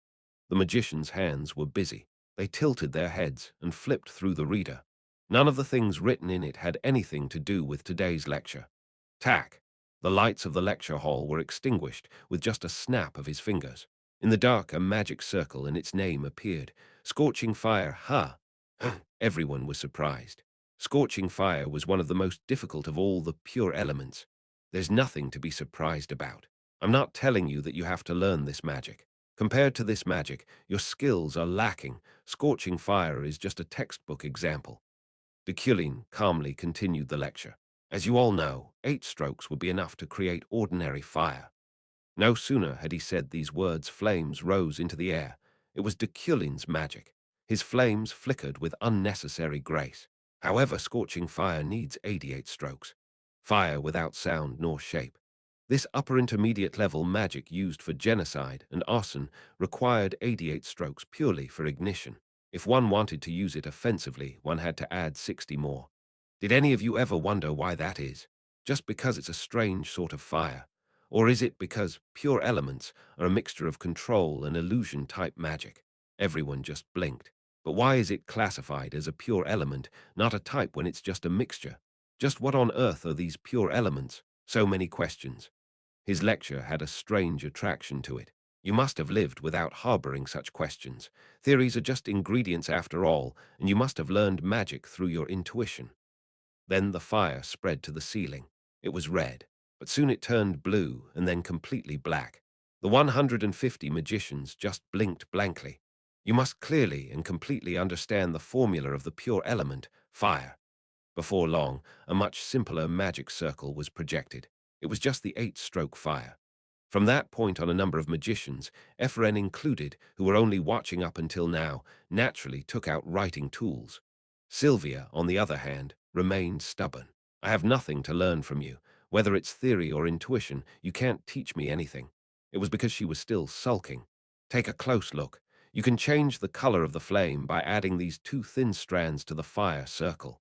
Red 1, blue 2 strokes. Adding 4 strokes will make the fire bigger. To make the fire even more destructive, it needs 4 strokes. By the way, fire with 7 strokes added here will cause it to suddenly flow. The flames flowed down like an illusion. It seemed like magma. The fire was really flowing. By then, Sylvia, who had been trying so hard to ignore the lecture, became a little restless. Her hands were itching at the unexpected content. That's not it. Deculein's lecture was extremely theoretical. Elites, or geniuses, usually use magic by intuition. The theory just set the frame, so one had to fill in the details using one's own senses. If magic was only all about the theory, then all magic would have already been copied and pasted into that mold. Sylvia didn't fall out of that category of geniuses. Her properties were origin and not elemental in the first place. She had no knowledge of these complex theories pertaining to pure elements. Also, if one were too biased towards theory, one wouldn't have enough time to learn actual magic. Each line has this and this much mana. What function does this circuit have? What function does that circuit have? If one wanted to understand all those things, it would take more than a year to memorize a single magic, and it would become harder to use it in praxis as well. Well then, please take a look at these 7 strokes again. This could be called a contradiction. To be counted as an elite, one had to have great intuition. However, such elites couldn't explain what they understood intuitively. Therefore, in order to teach well, one had to be well versed in theory. However, those who are outstanding in theory were not elites, as they were buried in theories, or because they lacked intuition to implement magic above the intermediate level. That's probably why professors were kind of half and half. They gave the young magicians enough theories to build a stable framework so that they could get a sense for it, but they were only able to explain magic using intuition. Deculein wasn't like that. These 7 strokes, added to the magic circle, make the dire flow. However, this circle is likely similar to something you have already seen before. She seemed to know what he'd say next. Water. Since the property of the water element got magically separated from it and added to fire, said fire seemed to flow like water. This was the combination of 2 pure elements. Indeed, this formula is an attribute of water, fire and water. This combination of pure elements is very difficult to implement, but if one knows the principle behind it, one can easily understand it. At that moment, Sylvia felt goosebumps rising up her back. It was a strange experience because this subject was rather unexpected, and it's been so unfamiliar to her as it's been so long since she last felt this. Right now, I am learning. I feel like I'm learning from Deculein. The only problem, however, was that Sylvia didn't bring any writing tools with her. It was because she was deliberately being stubborn about not planning on studying any of what was said here. In other words, who'd have thought that Deculein, who was so jealous of the talented new magicians, would prepare such a lecture for them? They thought he'd only brag about himself. Everyone in Class A was concentrating on Deculein as if they were possessed. They're all taking notes, except me. She was getting anxious. I can apply this lecture much better than all of you. I can learn much more deeply. Why was I studying alone all this time? The anxious Sylvia carefully stretched out her fingers. A female magician next to her had left her pencil case open, so she slowly was stretching out her fingers like a spider stalking her prey. At that moment, their eyes met momentarily. The student quickly went back to focusing on the class. However, Sylvia was overcome with shame that she got caught in the act. Sylvia, who was struggling, clenched her teeth and nearly expressed her distress through her magic. She had to be careful not to let waves of mana explode from her body. The mana that originated from her abdomen quickly rose through her veins and escaped through her fingertips. It was just blue, but soon it took on a variety of colors and took the shape of a long, blunt writing tool. It was a pencil. Therefore, the properties of scorching fire are very complex. Wind was shaking silently. What rose up without form or shape was smoke, that is, fire and water. A combination of three properties made up scorching fire. It's pure elemental magic because the pure forms of fire, water, and wind were combined to create it. Now, let us simplify scorching fire. Let me show you what calculations one needs to implement. Sylvia was absorbed in this lecture. For the first time in such a long time, she poured her everything into listening to the voice and observing the face of a professor she could call a teacher and his teachings. One day I might recover some of those pure feelings I thought I had lost when I was very young. Chapter 14. Auction 1. That's the end. Find out about the rest with your own understanding. The lecture finally ended. After 3 hours of class, Deculein left the room without looking back. Sylvia hesitated to follow him out. She had a question that she wanted to ask, but her pride did not allow her to do much. Sylvia just continued to sit down as she started meditating and pondering. Theory and intuition. There were only a few professors that could have both, so she did not necessarily need to cling to Deculein willingly, and she believed that theory was only a frame. And even that was only a wavering standard. Magic was ever-changing, just like the flow of mana. It could not be tied to theory from the moment it was born. Imagine if your mana quality suddenly changed inside the dungeon or a barrier. Theory was bound to falter. What if a mana storm suddenly happened in the middle of a magic spell? What if you were in the face of a mana disaster? What if you were in an unstable and imperfect area right after a mana explosion? Could theory still remain constant and unwavering in the face of such a sudden shift? I don't think so. For wizards, theory was something that was incomplete. A theory that had always been correct would be proven wrong in just an instant. Depending on their levels, a new theory might be needed for each of them. Therefore, the thing that most wizards ought to pursue was to perfect their own intuition. Their senses that would reach the peak would soon reign supreme and become the new law. Sylvia sat for a while before looking at her notes. She had faith that her intuition could also solve theory. This was her answer to her own belief that she could save herself without anyone needing to teach her. A small triangle. Then a large inverted triangle that enclosed and surrounded it, and a circle that embraced the two shapes inside of it.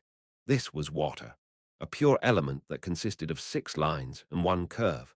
And the combination of fire and water, Deculein's explanation replayed in her ears as she continued to think fiercely. She could take advantage of the primary colors to explain the framework of this theory. A combination of pure elements could easily be drawn just like a painting. Theory is just the path in my process. I am the one who is walking so.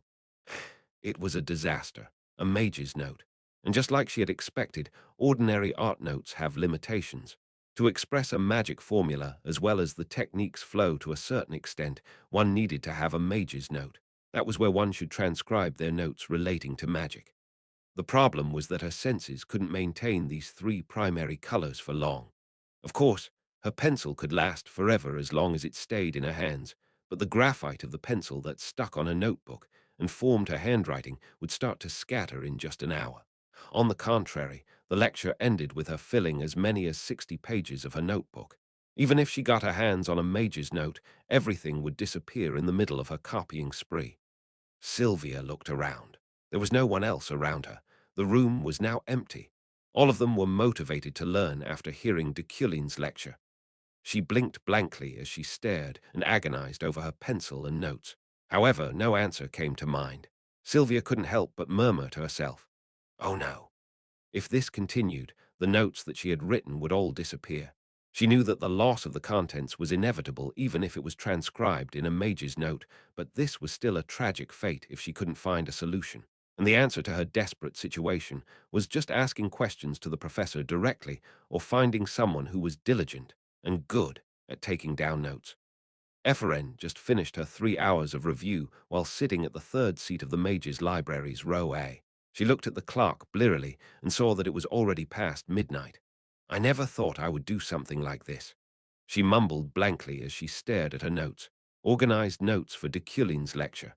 She bought a notebook instead of bread today just so she could record and transcribe the lecture. "Well, I heard it wasn't like this before, though." She sighed as she stretched her body on her seat. In other words, Deculein's lectures have long been notorious. People have said that his lectures were explained well at first glance, but in the end, it was all about him bragging. If one did not buy the book that he wrote, you should get 5,000 elnis. Then, it would be difficult for you to do well in his exams and homeworks. That was the reason why the application for the subject was relatively wide, even though it was a lecture by a senior professor. But that was not the case at all with Deculein's lecture today. She wanted so badly to force him down, but the qualitative level of the lecture was vastly different compared to the other professors. It was a really great help. In fact, Ephraim was not really aware why pure element magic was called a pure element. It was because she did not attend the academy, and she has only been learning on her own with her magic theory books. Ephraim's brain was tickled. To put it simply, Deculein had filled her blank space of ignorance with his lecture. Injured pride. No, it doesn't hurt my pride. Wouldn't it be more humiliating if I absorbed the knowledge it had you imparted and became stronger than you? That's right. That should be correct. Hera Ephraim, after convincing herself, stretched her body once more. On her way back to the dormitory, she saw plenty of undergraduates eating hot dogs on the street. Looks delicious. Ephraim rummaged through her pockets and realized that she did not have a single penny left. It was because she bought a note with the money that she set aside for eating. For a college wizard, using the special note, Mage's note, for writing and transcribing would cost a huge amount of money. "Oh, it's Ifi. Then someone from behind her called out to someone weirdly. "Ifi. That Ifi should definitely be me. No, why would you shorten my name without asking for my consent?" Ephraim looked back with a glare. Daffy, a woman with light pink hair, was a debutante in the first mage department. That woman was currently rushing to where she was. Ifi, weren't you taking Professor Deculein's class?" "Yeah. Why? She's not even close to me, so why is she calling me that?" Although she felt a bit uncomfortable, Daffy still smiled at her as she continued to ask her bluntly, "Did you take notes?" "Yeah." Ephraim tilted her head at her. "No, it's on the wizard's board today. Senior Professor Deculein's lecture was very good, so I'm looking for it now. And if you have notes, I'm willing to buy them. Just copy them for me. Buy money, notes, copy. She will buy my notes with money." The words that could let Ephraim eat today had caught her interest, hook, line, and sinker. "But I'd love to, but you know me. I was at the disciplinary committee not too long ago. I couldn't even take the class properly because I felt very weak." She did not want to reveal the fact that she reviewed Professor Deculein's lecture so hard that she became weak. "Ah, really? Then, well, it can't be helped." Daffy frowned as Ephraim laughed bitterly. "Sorry. I'll have to go to another commoner then." By then, she left quickly. As she left, she heard her murmur something along the lines of they really couldn't hold on to the luck that's rolling in on them. No, seeing that you're going to find another commoner. Are out looking for Somion who doesn't have any money. But I'm not a commoner, I'm a nobleman. Does that mean that I look like I have no money? If you had asked me one more time, then I would have gone and done it for you. Gruel Epheren walked while clutching her empty stomach. Walking like that, she felt surprised at the scene in front of her. She even bumped into another person on the street. Ha! It was a blonde wizard with a robe that was made out of velvet. Whoever it was, they were definitely someone from a great aristocratic family. But when she looked up at the person, it was Sylvia. She stood still as she stared at her in the middle of the street. Epheren suddenly felt a chill when she hesitated about whether she would go around her or not. The only thing that she did was to stop and keep herself at a safe distance. "What are you doing here?" Epheren asked her, but Sylvia remained silent as she looked at the notes in Epheren's hands. "Excuse me," she added. She stared at her with her laser-like gaze. Grab. Then she reached out quickly. Epheren hid her notes behind her at the spur of the moment. "WH, what the hell, you ha?" Sylvia did not give up when she failed once. Just like a crane, she tried to snatch the notes away from her. Her hands swung fiercely thrice that she couldn't help but step back. Epheren looked at her dumbfounded. "No, you, what the hell? What are you doing for real? Did you become a gangster?" Sylvia did not say anything. She just smacked her lips in regret before turning around snappily and leaving her behind. Her figure that disappeared into the dark looked like a ghost. Wow, that's creepy. What the hell was that? She's not a psychopath, is she? Just to be sure that she wouldn't suffer from another attack, Epheren hurriedly and carefully returned back to her dormitory with her notes tucked securely and safely in her arms. Gruel Gruel, her growling stomach, almost shook the dormitory's hallway with how loud it was. For the first time in history, a wizard will die of starvation. For real. If someone would just give me food for free, then I'll work hard to make a lot of money for you. She was lucky enough that the dormitory and the tuition were free. Otherwise, she would have died long ago. She trudged in the hallway as she grumbled about her sad fate. Eventually, she stood in front of her own room. "Wow, this is so childish," Epheren murmured with a sickened tone to her voice. Her door was filled with red graffiti. "Who do you think you are? Dare to mess with me? You're not even from the academy, you lowlife. Get the hell out of the mage's tower, you moron." These were definitely the works of some of Sylvia's supposed fans. A group of wretched people, really worthless. She erased the words on her door with her magic before entering inside. Then she saw an envelope lying quietly on the floor. In just one glance, she could tell that it was a certificate of sponsorship from the university's Mage's Tower. This is a bit smart. Her heart sank for a moment before it started thumping hard. For someone to talk about sponsorship with her, I'm sure that it's a nutjob in line with the elites in Deculein's house who's trying to annoy me. Although it was a bit smart, she thought that they could do something a bit smarter.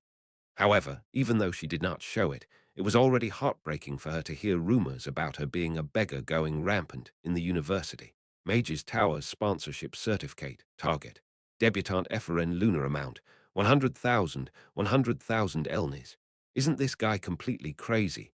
Knowing that no one would sponsor her anyway, Epheren had set the maximum amount of sponsorship, which was at 10 million Elnis on her form. But someone sponsored me 100,000 Elnis. If you're going to do it, then do it properly. That, it looks too sophisticated just to be a forgery. What the hell? Did some crazy nutjob forge some of the seals? She thought that she should report it right away. I should be able to get the prize money then. Thanks, kid. You're dead. Epheren's mouth turned into a nasty grin as she immediately headed straight towards the magic administrator that was near the dormitories. "Excuse me, I came to report this." "Report?" The staff at the counter tilted their head in confusion instead of typing. "Yes, someone forged it and left it in my room." "Forgery?" "Yes, they even forged a seal. I think it was because they were trying to tease me." "Yes, yes, let me check. There's something like a reward, right?" "No, there's none." Epheren waited while she scratched her neck in embarrassment. And just like that, after 3 minutes, Epheren looked like her spirit had escaped from her body when she stepped out of the administration building. She was clasping the certificate of sponsorship in her hands. She looked again at the certificate of sponsorship that was clasped tightly in her hands. This is a dream, right? 100,000 RLNs.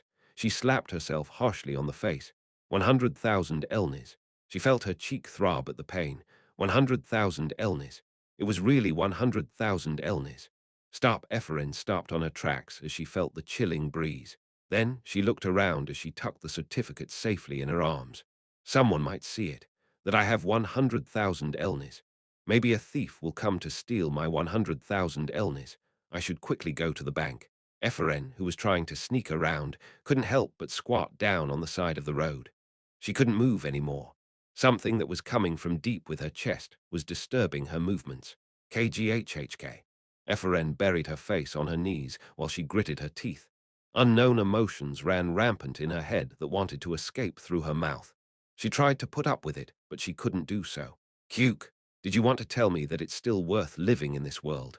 Was there someone who recognized my talent that they ignored the higher-up's grip on me? But how would she know? She knew nothing. Cuke, Kiyat. She suddenly let out a sound that no one would know if it was similar to an animal's cry or purr. A strange cry like that rang loudly in the street.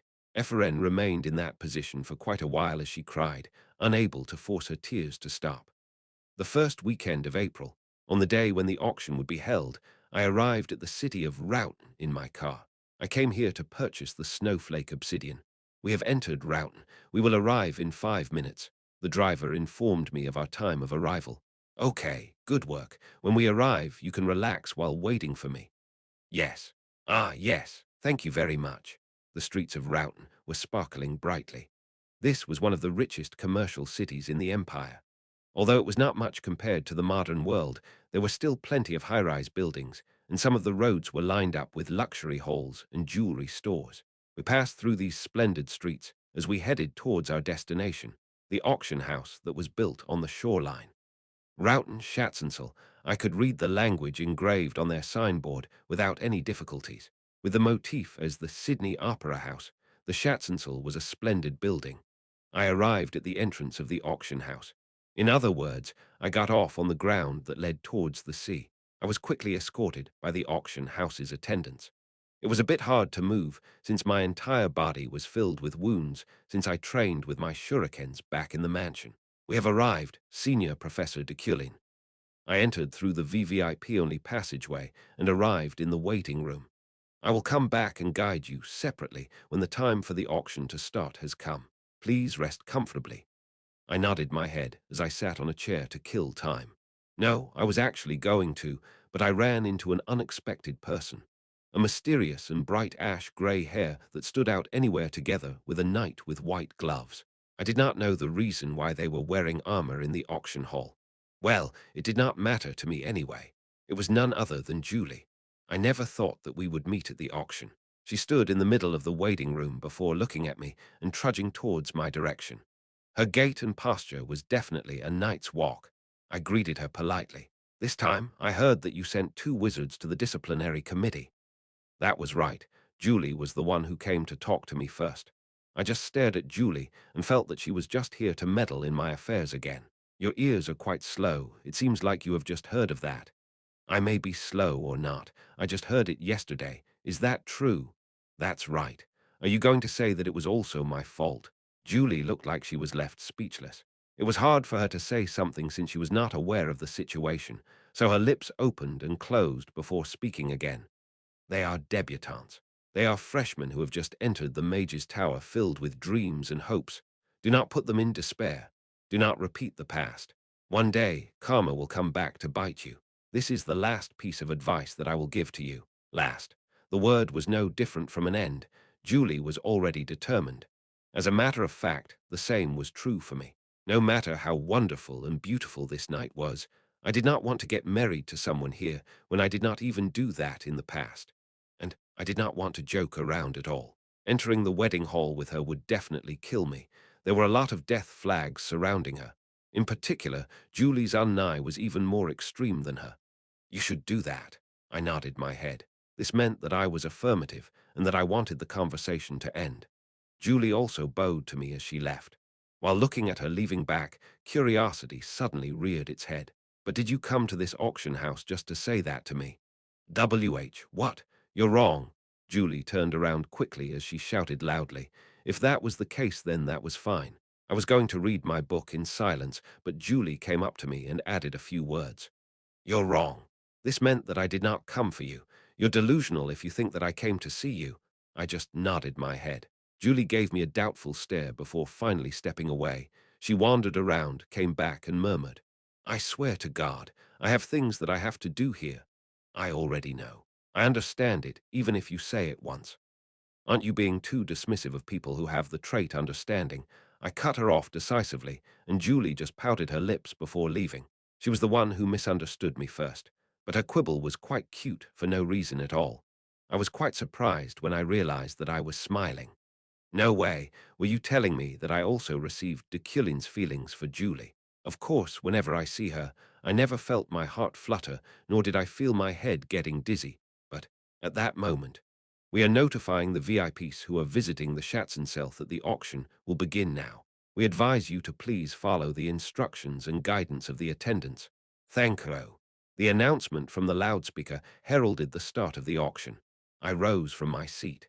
Before entering the auction house, a small claw grabbed the back of my collar.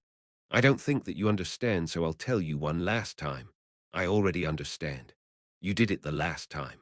And I know that this time you're trying to spread idle gossip in high society. I'm not spreading anything, believe me. I'm not here to see you. You're wrong. I already understand." As we entered the auction house on good terms, we soon sat on our own seats, far apart from each other. Chapter 15. Auction 2. News about Deculein's actions swiftly spread throughout Heidken, the capital of Ukraine, by the second. "What, now, in the auction house?" Uriel's eyebrows furrowed. Deculein had already flushed away 10 million elnis from the estate's finances last year, yet he had already entered another bidding. She couldn't believe it. He didn't seem satisfied by the havoc he already caused. "Yes, I believe the auction is currently going on as we speak." "I see." Hearing the butler's dispassionate reply made her feel nauseous. Since she was acting as the actual lord of the Heidking castle, she tried her best to minimize their expenses, hence why she found such actions incomprehensible. "All right, you may go. As you wish." Slam. "Fuck." As soon as the butler left the room, Uriel slammed her hand down on her desk. She then forcefully opened up a whiskey bottle and poured some into a glass as anger boiled up inside her. "Is that the reason why he asked for funds to purchase the mine? Has he gone insane?" Gulp. She emptied the glass all at once. The alcohol burned her body up, but it made her head, which was ready to burst, cool down. "Ugh, gag!" Uriel screamed out of frustration. "For fuck's sake, seriously." Aside from etiquette, she was confident that she was far more skilled than Deculein in all areas, including magical affinity, administrative talents, cultural and industrial understanding, and even morals. Yet Deculein was the one made Lord of Euclid, and it might stay that way for as long as they drew breath. Why? Her parents believed in Deculein's talents to such an extent that they decided on their successor too soon. He was a gifted child. That much was undeniable. After all, he managed to understand collegiate-level magic at the age of 10. However, that was his limit. It could be likened to his height, which had already gone beyond 160 cm when he was just 10 years old. That made everyone believe he'd become a tall and well-built man. To their surprise, however, his body stopped growing at that age. Simply put, he wasn't gifted. He just developed prematurely. It was for that reason that her parents once told her that they regretted it. They regretted their decision. "You should have become the Lord instead of Deculein." That line was beyond anything she imagined. Fuck. Regrets always come at the end. It was too late. There was no room for it to be undone now. Her parents had already passed away, leaving him on the throne of Euclid indefinitely. Uriel realized such a reality was unfair, but there was nothing she could do. Deculein resembled her father, and she resembled her mother, who became his father's wife only after the first one, Deculein's mother, passed away. That made it crystal clear that Deculein would become the Lord. The situation was abhorrent, but there was nothing wrong with it. She understood that that was bound to happen since it was the natural course of events. However, she still found it too cruel of a fate to suffer. She could have done it better, way better than that asshole whose expertise revolved only around his extravagance. I miss them. She chugged the entire bottle in a matter of a few short moments. It didn't take long for its effects to kick in and for her to become drunk. Uriel laid her head on the table as she mumbled emptily. Why did they have to pass away so early? It had been 7 years since their passing. Since then, there had been several moments when she wanted to feel their embrace even just once more. No, she desired it as frequently as her weeping, almost every single day. However, she was 26 now and the deputy of the Lord. She had been carrying out Deculein's duty as a member of the Euclid family since her melancholic younger days. That bastard is a real pain in the ass. Bang, bang, bang. Instead of crying her heart out, she hit her desk over and over until she had enough. She then let out a determined sigh. Well, he wouldn't spend that much. She hated excessive expenditure, as it went against her dignity. Her emotions were telling her to abandon that dignity and etiquette, however. Fucking bastard. There was a time when she asked for his affection. She was even proud of his existence then. But Deculein was always cold and oppressive towards her, and he insisted on making her practice etiquettes that didn't suit her. Of course, Uriel tried her best at that time. Although she wasn't as well-spoken as him, she still wanted to win his affection. And so, she wore dresses that she found inconvenient, held onto the book of etiquettes in her tiny hands, and always followed after him. He ignored her, pushed her away, and yelled at her, yet she thought his actions were reasonable. She was the child of their father's second wife, after all. She was just a worthless being who grew up with so much savagery that she could no longer maintain her dignity or be taught anything. However, time proved that he was the one far beyond acting as a noble. Son of a bitch. Uriel became strong as she gave up on winning him over. She even reached the point where she could now swear right to his face. Although some couldn't tell whether she had actually grown stronger or was broken down, there was no doubt that she could manage Euclid all by herself. She was satisfied with it, and for 7 years, Euclid developed as her land. Now all the vassals of their land acknowledged her as its lord. Ha! She took comfort in that fact, and in the corners of her heart she knew she was proud of it. The auction house of Rautenschatzenzel was known for its elegant aesthetics. The edges of its seats were made with the red velvet and golden craft admired by the nobles, and the auction platform shined bright as if it was made out of pure gold. It was the perfect embodiment of the red and golden festival. Surrounded by delicate fragrances and aristocratic laughs, I looked at the auction catalogue that was hung at the armrest of the VVIP seat. Long. Ceramic parts, necklaces, scissors, rings, relics, findings from the historic sites, and the snowflake obsidian. Many artifacts were useful to wizards aside from the last item I noticed. Checking its price, I found out that it ranged from 10 to 30 million, a reasonable price to pay. I'd like to say a few words to the fine ladies and gentlemen of the Rautenschatzensel's auction house. Soon enough, the voice of the auctioneer resounded throughout the hall as the lights went off. The chattering started to cease. The jellied icebergs that seemed to have been there forever finally melted, followed by the rise of green seeds across the lands. He went with his opening as items were carried to the top of the platform. Yes, spring has begun, and this item here shall be the first to be presented in our spring auction. It looked like a plain ceramic pot at first glance. Take a closer look at its fine curves. This, ladies and gentlemen, is the flower vase of the East, crafted by the Far East master craftsmen of the Aegean Sea.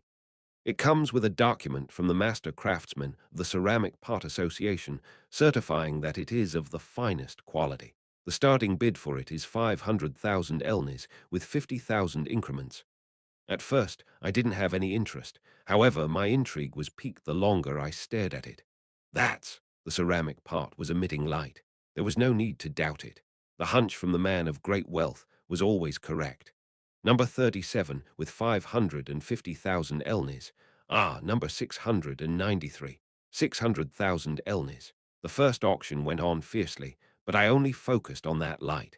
Its brilliance grew denser as I took a closer look. Number 37 with 650,000 elnis. Now our distinguished guest. Number 993. Number 37, 650,000. Number 993, 700,000. Number 1,038, 750,000. The price stopped at 1.3 million elnis. Now, number 1,413 with 1.3 million elnis. Are there any more bidders? Then I'll say the price 3 times. 1.3 million elnis. 1.3 million elnis. 1.3 million. Its price was 1.3 million elnis, and the balance of my account was 200 million elnis. There was no reason to think further. I touched the small crystal ball that was placed on the armrest of my seat. Here comes our noble guest, number 777, with 1.4 million elnis. The auctioneer acknowledged my bid. Number 1413, 1.5 million elnis. Number 1413, who called for 1.3 million, struck back. I pressed the crystal ball without any hesitation. Number 777, 1.6 million. Number 1413, 1.7 million. 1.8 million, 1.9 million, 2 million. The light from the pot didn't flicker even once while the price was soaring up. Number 777, 2.5 million elnis. Will there be any contenders? I was certain. The value of that ceramic pot was way above its current price. I could sense it not just through my sight, but also through my instincts. That was the ability of the man of great wealth. In other words, I was destined to be rich. 2.5 million elnis. For any last-second bidders, I'll be announcing its current price thrice. Number 1413, who had been meddling with my endeavors, grew quiet. That was only natural. There was no way he could outbid me, who possessed 200 million at my disposal. Was this the power that I had never felt before in my entire life? They called it the power of wealth, and at this moment I was the personification of a great sovereignty. 2.5 million, 2.5 million, 2.5 million, sold to number 777. I had purchased the ceramic pot. Clap, clap, clap, clap. I waved my hand lightly in response to the applause from the nobles, as per proper etiquette dictated. Now let us bring in our next item. It was also something that I had to buy. Was this auction special, or did all other auctions resemble this one? No, perhaps my ability made a mistake. No, that wouldn't happen. I had confidence that it would bring me wealth no matter what happened. This is the Ruperin's ring, crafted by Master Craftsman Ruperin. This helps the circulation of the wearer's blood and mana. Its price starts at 800,000 with 50,000 increments. I was in agony while observing how the auction was proceeding. There should be no need to think this through. Number 603, 1.5 million elnis. The increment will now be raised to 100,000. Ah, number 777 shows up at this moment. My decision was close to absolute confidence. I didn't need to worry. The 200 million was the money in my account. It was my money, so it shouldn't matter even if it disappeared. Hence, I invested as much as I could while sparing enough money to purchase the snowflake obsidian. Number 777 again. Ruperin's ring, 3 million elnis. I kept believing in my ability that was yelling at me this would be a successful investment. In any case, I still had Midas' hand as a backup plan. This was my chance to become the real man of great wealth. Ruperin's ring, sold to number 777 for 3 million elnis. I won Ruperin's ring as my second item. The auction event moved on. 2.1 million elnis. Are there any higher bids? Racho's scissor, sold to number 777 for 2.1 million elnis. But except for the item's name and its price, the words of the auctioneer, 4.3 million elnis. Are there any higher bids? Ancient rune tongue necklace, sold to number 777 for 4.3 million elnis. Remained the same. 5.5 million elnis. Are there any higher bids? Dark floor carpet, sold to number 777 for 5.5 million elnis. Number 777. Deculein. Julie had never been to an auction in her life. She lived thriftily and with simplicity all her years. She had grown so accustomed to that lifestyle that she became lost to thought and agony when she bought a single fur coat. That was why she had been using the same coat she received as a graduation gift 10 years ago. However, number 777, 4.3 million elnis. Is there any higher bid? As expected, Deculein didn't seem interested in acting economically at all. Ancient rune tongue necklace, sold to number 777 for 4.3 million elnis. He bought 7 out of 10 items as the auction continued. His frenzy caused the entire auction house to feel pressured. Tusk, Julie shook her head. His prodigality was envied and admired by others, but to her it was just pathetic. This moment showed how different they were in every way. Their ideals were too far apart from one another. That was the very reason why they couldn't understand each other no matter how hard they tried. Julie definitely did her best to do so in the beginning. As part of her duty as a knight, she had determined to give it her all to love her husband. She also knew she shouldn't defy the will of the family she served. But Deculein thought her love was something that could be bought, and he treated her in the most derisory way. Everything went wrong, even on the day of their engagement. Their first meeting was only the start of her misfortune. "I guess you're here to find an accessory." At that moment, the noble next to her struck up a conversation with a gentle smile. Julie's shoulders shrugged, already anticipating such a question to arise. Yes, the snowflake obsidian, also known as the fire of winter. It was a rare metal that contained both heat and cold. Its existence was magical, making it difficult to control. Mere blacksmiths could neither forge nor refine it. "It's time for me to acquire my own sword." She had her own greed for a sword as a knight. Well, it was widely accepted that, as a knight, being cheap towards one's swords was wasteful, and she knew that saying was somewhat correct. Swords became more valuable as the wielder's mana imbued into them over time. That process was known as communion. She decided to focus only on the snowflake obsidian with that reasoning, making her decision to attain ownership over it a non-lavish act. Moreover, it was well known that she didn't possess a sword of her own.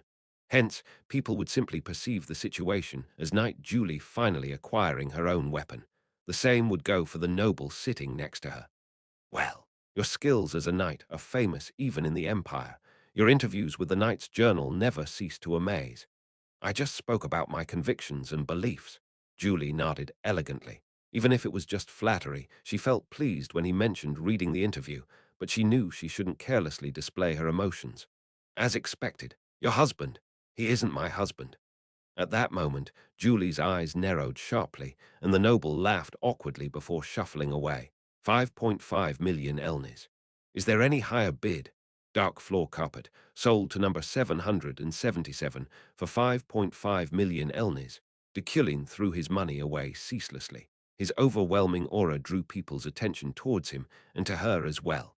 She was officially his fiancée, after all. Her face began to redden, but she had no choice but to hold on until the event was over. Her goal was to buy the snowflake obsidian. She had already confirmed that the allowances and salaries she deposited into her account since the day she was born reached a total amount that far surpassed her expectations, allowing her to believe that she could purchase it. Julie steadied her heart, giving it her all to ignore the word number 777 that kept echoing through the auction house as she maintained her posture through deep breaths. Chapter 16. Adult 1. This day feels extremely bitter. I didn't even know what the name of the noble next to me was, but he kept speaking to me while his body trembled so violently that I could feel the aftershocks. "The price you'll be paying for that item is already equal to my entire net worth." I didn't mind. Man of great wealth gave me the hunch that it was worth the net value of two celebrities combined. Its potential alone could be classified as beastly.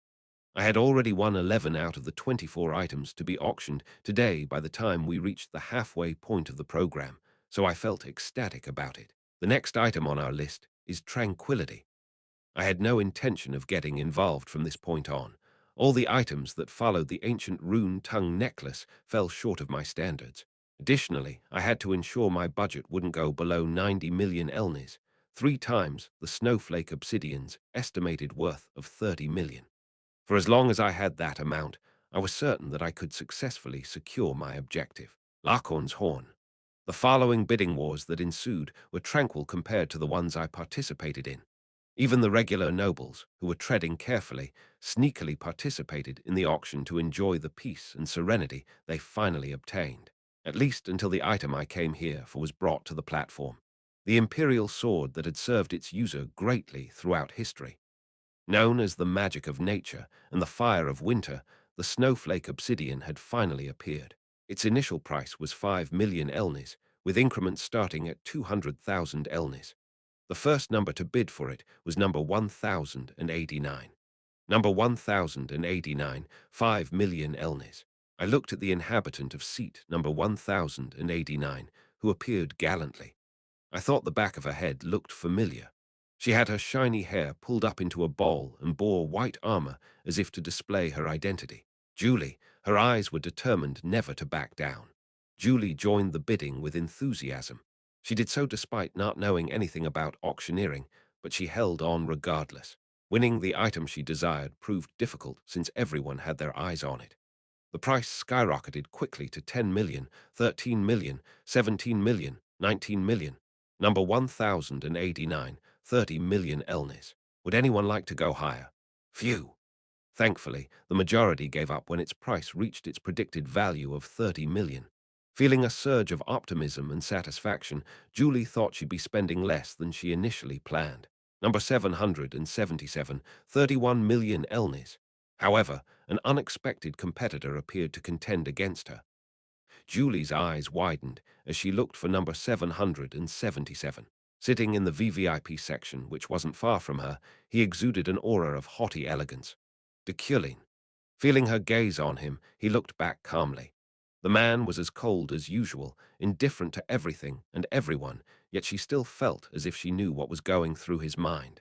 Number 1098, 32 million elnis. She quietly bid with a clenched fist, having no intentions of backing down. The same was true for her opponent. Number 777 again, with 33 million. At that point, the bidding war revolved only around them, with everyone else fleeing from the carnage. Whenever Deculein raised its price, Julie retaliated immediately. The people in the auction house were filled to the brim with excitement as their fight stretched out. Cheers and exclamations echoed throughout the hall like background music, for they knew that such a duel between Deculein and Julie was nothing short of a once-in-a-lifetime event. Number 777, 37 million elnis. Deculein didn't look bothered by that amount. On the contrary, however, Julie's hands were starting to shake.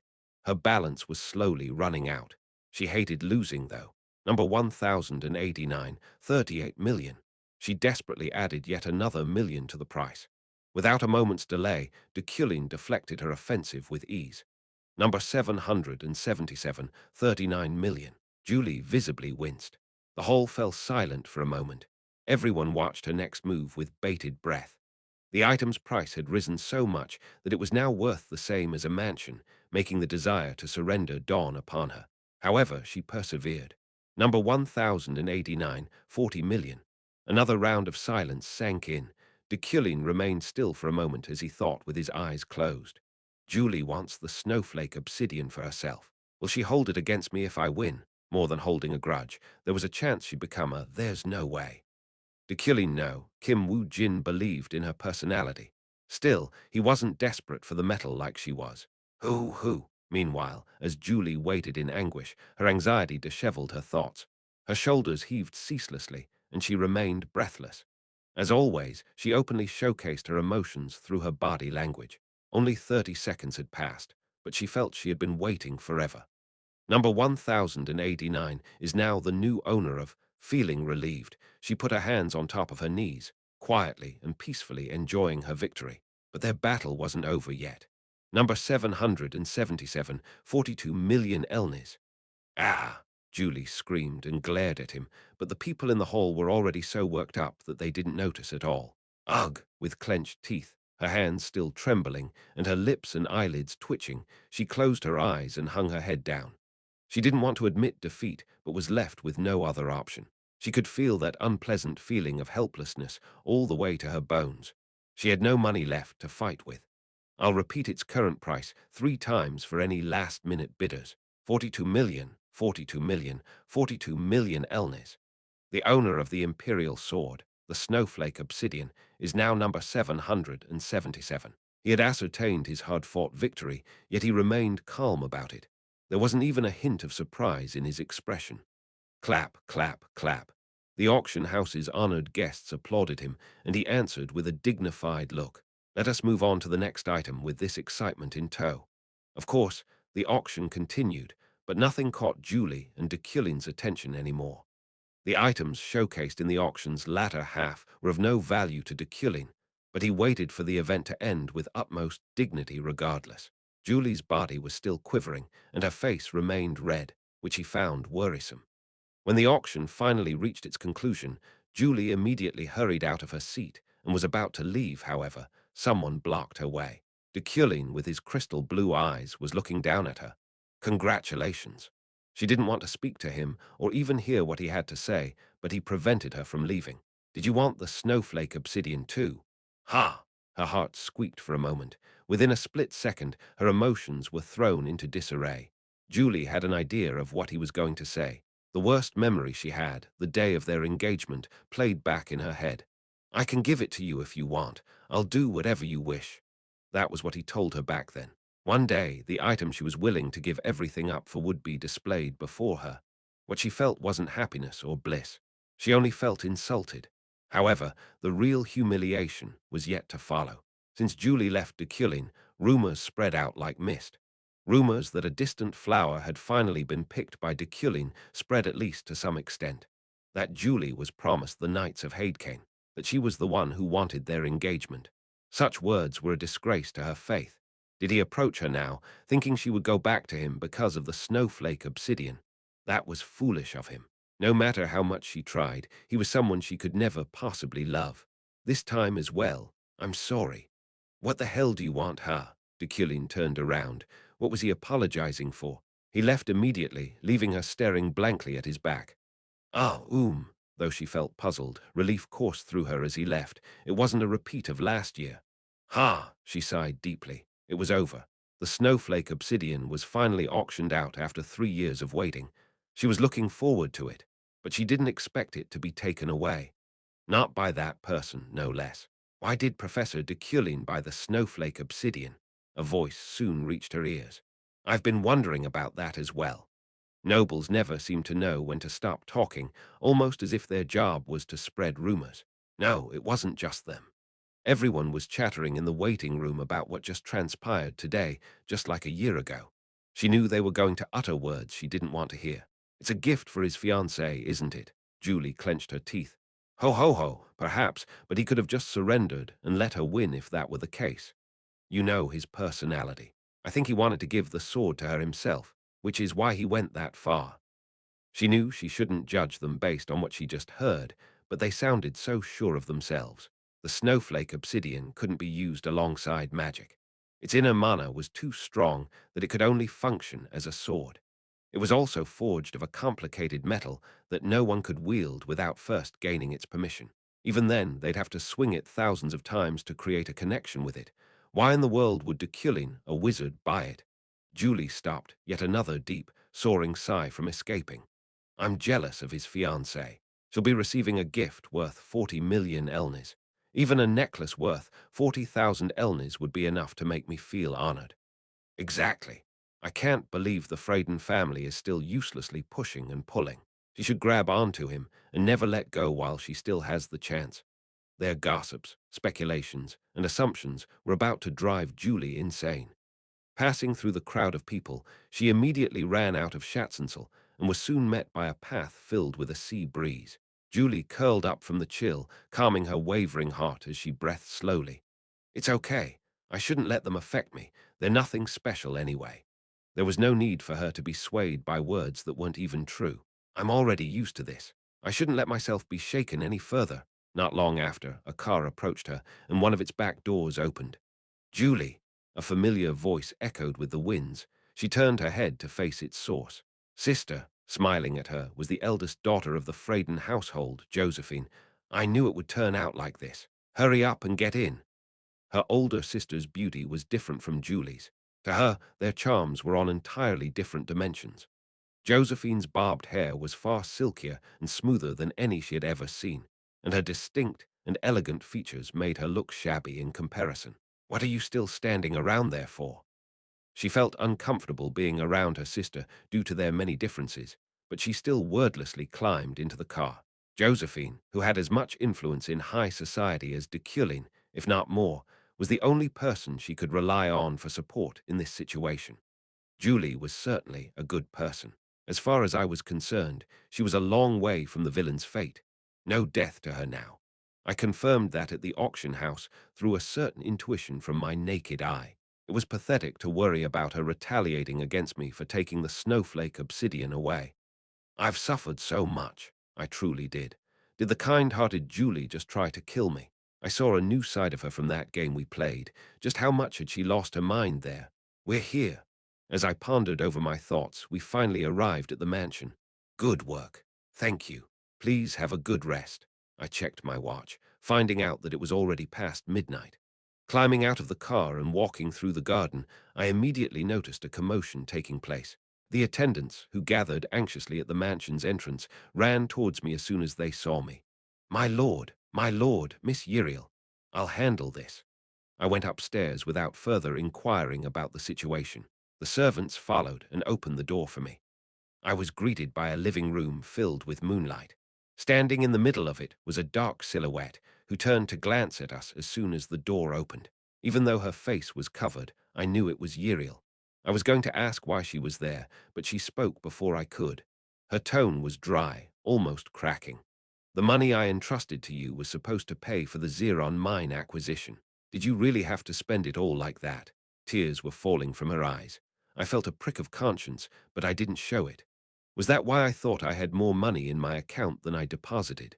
I found having 200 million nothing short of the ordinary, considering I was supposed to be wealthy anyway. It was an honest mistake. Don't worry, I purchased something that will benefit us. I wasn't lying. I only bought items that would rise in value from the auction house. Using Midas's hand, I planned to unlock their potential before selling them. We'd be earning 2 or even 3 times the low price I paid for them. You! I didn't think she would listen to anything I said right now, though. A tearing sound rang in my ears. After shouting, Uriel began breathing heavily like a rabid beast. You keep treating me like I'm some sort of garbage. Her voice trembled as much as her body did. Who do you think cleans up all the shit you leave behind your path? I was flustered. In my short life, I had never experienced this much anger directed toward me. The times have changed. People worked day and night, even sacrificing their sleep, for the money you just wasted, you crazy bastard. Benefit. Bullshit. Are you suffering from a gambling addiction? Dark red energy enveloped her entire body, signaling the manifestation of the villain's fate. But at the same time, she also emitted a golden light. The man of great wealth was beginning to manifest. You. The contradiction was easy to explain. If I didn't settle the situation, Uriel would become the reason behind my death. However, if I managed to resolve this, I'd reach a huge financial breakthrough. I knew what the answer to this predicament was since I knew what she desired. You don't have to worry. Stop spitting out nonsense. What I feel has gone beyond worry, you idiot. Stop shitting on us every time you get the chance, you damn shithead. She threw a tantrum, her tears and spittle splattering all over. I can't believe this is how I'll be spending the rest of my life. I couldn't even finish college because of you. Fuck, I've never even had a proper relationship. You don't have to live this way. What do you mean I don't? After our parents died, what have you done for the household, huh? All you do is fool around and ruin our finances. Oh my God, I can't believe you lost 150 million in one day, you fucking idiot. I'll give you my seat as the head of the household. You piece of shit. All you do is make things hard for us. Stop shitting on everyone. Uriel's abusive language slowed, then halted entirely. She looked like she doubted what she just heard. Confused, her eyebrows rose as she tilted her head sideways. What? Just now, what did you just say? I, Deculein, was the head of the house of Euclin. However, I knew what awaited me at the end of that path. Just now, what? If Deculein returned and became the Lord, the best ending we could hope for would still be dangerous. Even in the first game, Deculein was a professor and not a lord. Hence, passing over my seat as the head shouldn't be a death variable, and even if it was, I still had no plans on playing SimCity. Listen carefully. I'll only repeat this once. The original head was Uriel. In the game, Deculein was known as Professor Deculein. In the second half of it, Uriel had always been known as the Count of Euclin. Therefore, there was no need to complicate this problem. My position as the head of the household, it was something I had no need for. On the contrary, it was no different from a death even if I didn't give it to her now. She'd snatch it from me in the future, considering it was hers to begin with. I'm giving it to you. From me to you, my little sister, I voluntarily put it in your hands. Ha! Surprised, Uriel didn't know how to react. Chapter 17. Adult 2. I'm giving you my seat as the head of the household. Uriel grew speechless. Her lips had stopped cursing me entirely. I found it adorable, the way she blinked in confusion, her mouth puffing as she tried to make sense of what I just said and reply to me at the same time. You're lying. Ariel spat the words out, barely managing to compose even that short sentence. Your manner of speaking still has no class or elegance to it. That's a lie. That's a little better. See, that's a lie as well. I shook my head at her reply. She still seemed unable to believe me. I don't lie. Only then did her hands start to shake. Her eyes began roaming around the room, seemingly looking for something. Pen, I need a pen and paper memorandum. Write a memorandum right now. You have no dignity. See, that's a lie. I'd have already cut off your finger before you could point it at me and say that. Would it not be better if I just take an oath? An oath was far more significant to a wizard than to ordinary people. Simply put, it was no different from applying a memory-based magic spell that would bind their souls to the promise they took. Breaking it would either result in their death or the loss of their power. Really? Will you really? Yes. No, this doesn't make any sense. Why? Why are you suddenly doing this? Naturally, I couldn't say that it was to soothe her anger and remove future death variables. Uriel found my decision too sudden, making it hard for her to trust my words. However, it wasn't that big of a deal. I would one day turn over my position to her anyway. All I did was push forward that event's date. From now on, I'll be focusing on my research on magic. I won't have time to attend to my duties as the head of the household. Hence, I deduced that this is the best possible move for everyone's interests, considering you've already mastered the art of lordship anyway, at least to some extent. You only realize that now.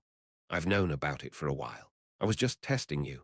Deep in thought, she wiggled and soon shook her head with a scream. Test? I'm the one who should be testing you. If you don't want to believe me, don't. Ariel moistened her lips, then, still in doubt, slowly looked at me. The succession ceremony, W. When are we doing it? She stuck her tongue out at the end, like an actual little sister, which I found cute. I hadn't given any thought to that event at all yet. Hence, I just made up an answer on the spot. You'll know when the time is right. As if she understood my point immediately, she nodded along. In 3 years, exception day. I didn't know what she meant, but I just went along with it since she looked so serious. Pondering to herself, she gathered the things she brought with her. On the bed were a dagger and a pistol, which I thought meant today was going to be the day I murdered you. You're leaving already? Of course. A certain someone spent 200 million at an auction, after all. I have to go earn back what we lost. She often screamed at me out of nowhere, but the embers from her voice had died down now. The Euclan household would one day transcend 200 million. I was certain of that. Our territory was called Hadekin, which was a continent rich with fertile soil. Its location had mountains surrounding its borders, with rivers running along the middle, making it worthy of being called a holy ground. On top of that, our political position was ridiculously good. We weren't high enough in the system to reach the imperial family, but we also weren't so far that we lacked any means of communication either. This holy ground continued to develop with those advantages, attracting both local wizards and knights. Only the Iliad and the Levran households could become our opponents, but Iliad's area was too small and Levran was too far. The head of Euclan was a position far above everyone around us. Oh, right, you. As she was about to leave, Uriel stopped by the door. Better not change your mind later. What? I'm not making you take an oath because of my little faith in you. Barely finishing the sentence with her diminishing voice, she stopped abruptly at the door. If you're lying, then even I don't know what's going to happen next. This moment can make or break our family. You know that, right? I'm already considered a lord by the people, after all.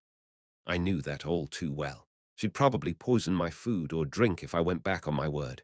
Believe me, it's not a lie. HMMPH. Ariel put her dagger and gun in her bag. She then continued to stare at me, this time in silence, but I didn't avoid her gaze.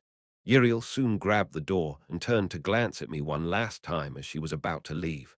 I still don't believe you. I doubt you'd do it, I mean. I'll take an oath right now. Don't need it. She turned the doorknob, opened the door, and walked out of the room. Uriel. I caught her just as she was about to go down the stairs. Turning around, she looked like she was curious about what I had to say and seemed almost afraid that I might go back on my promise.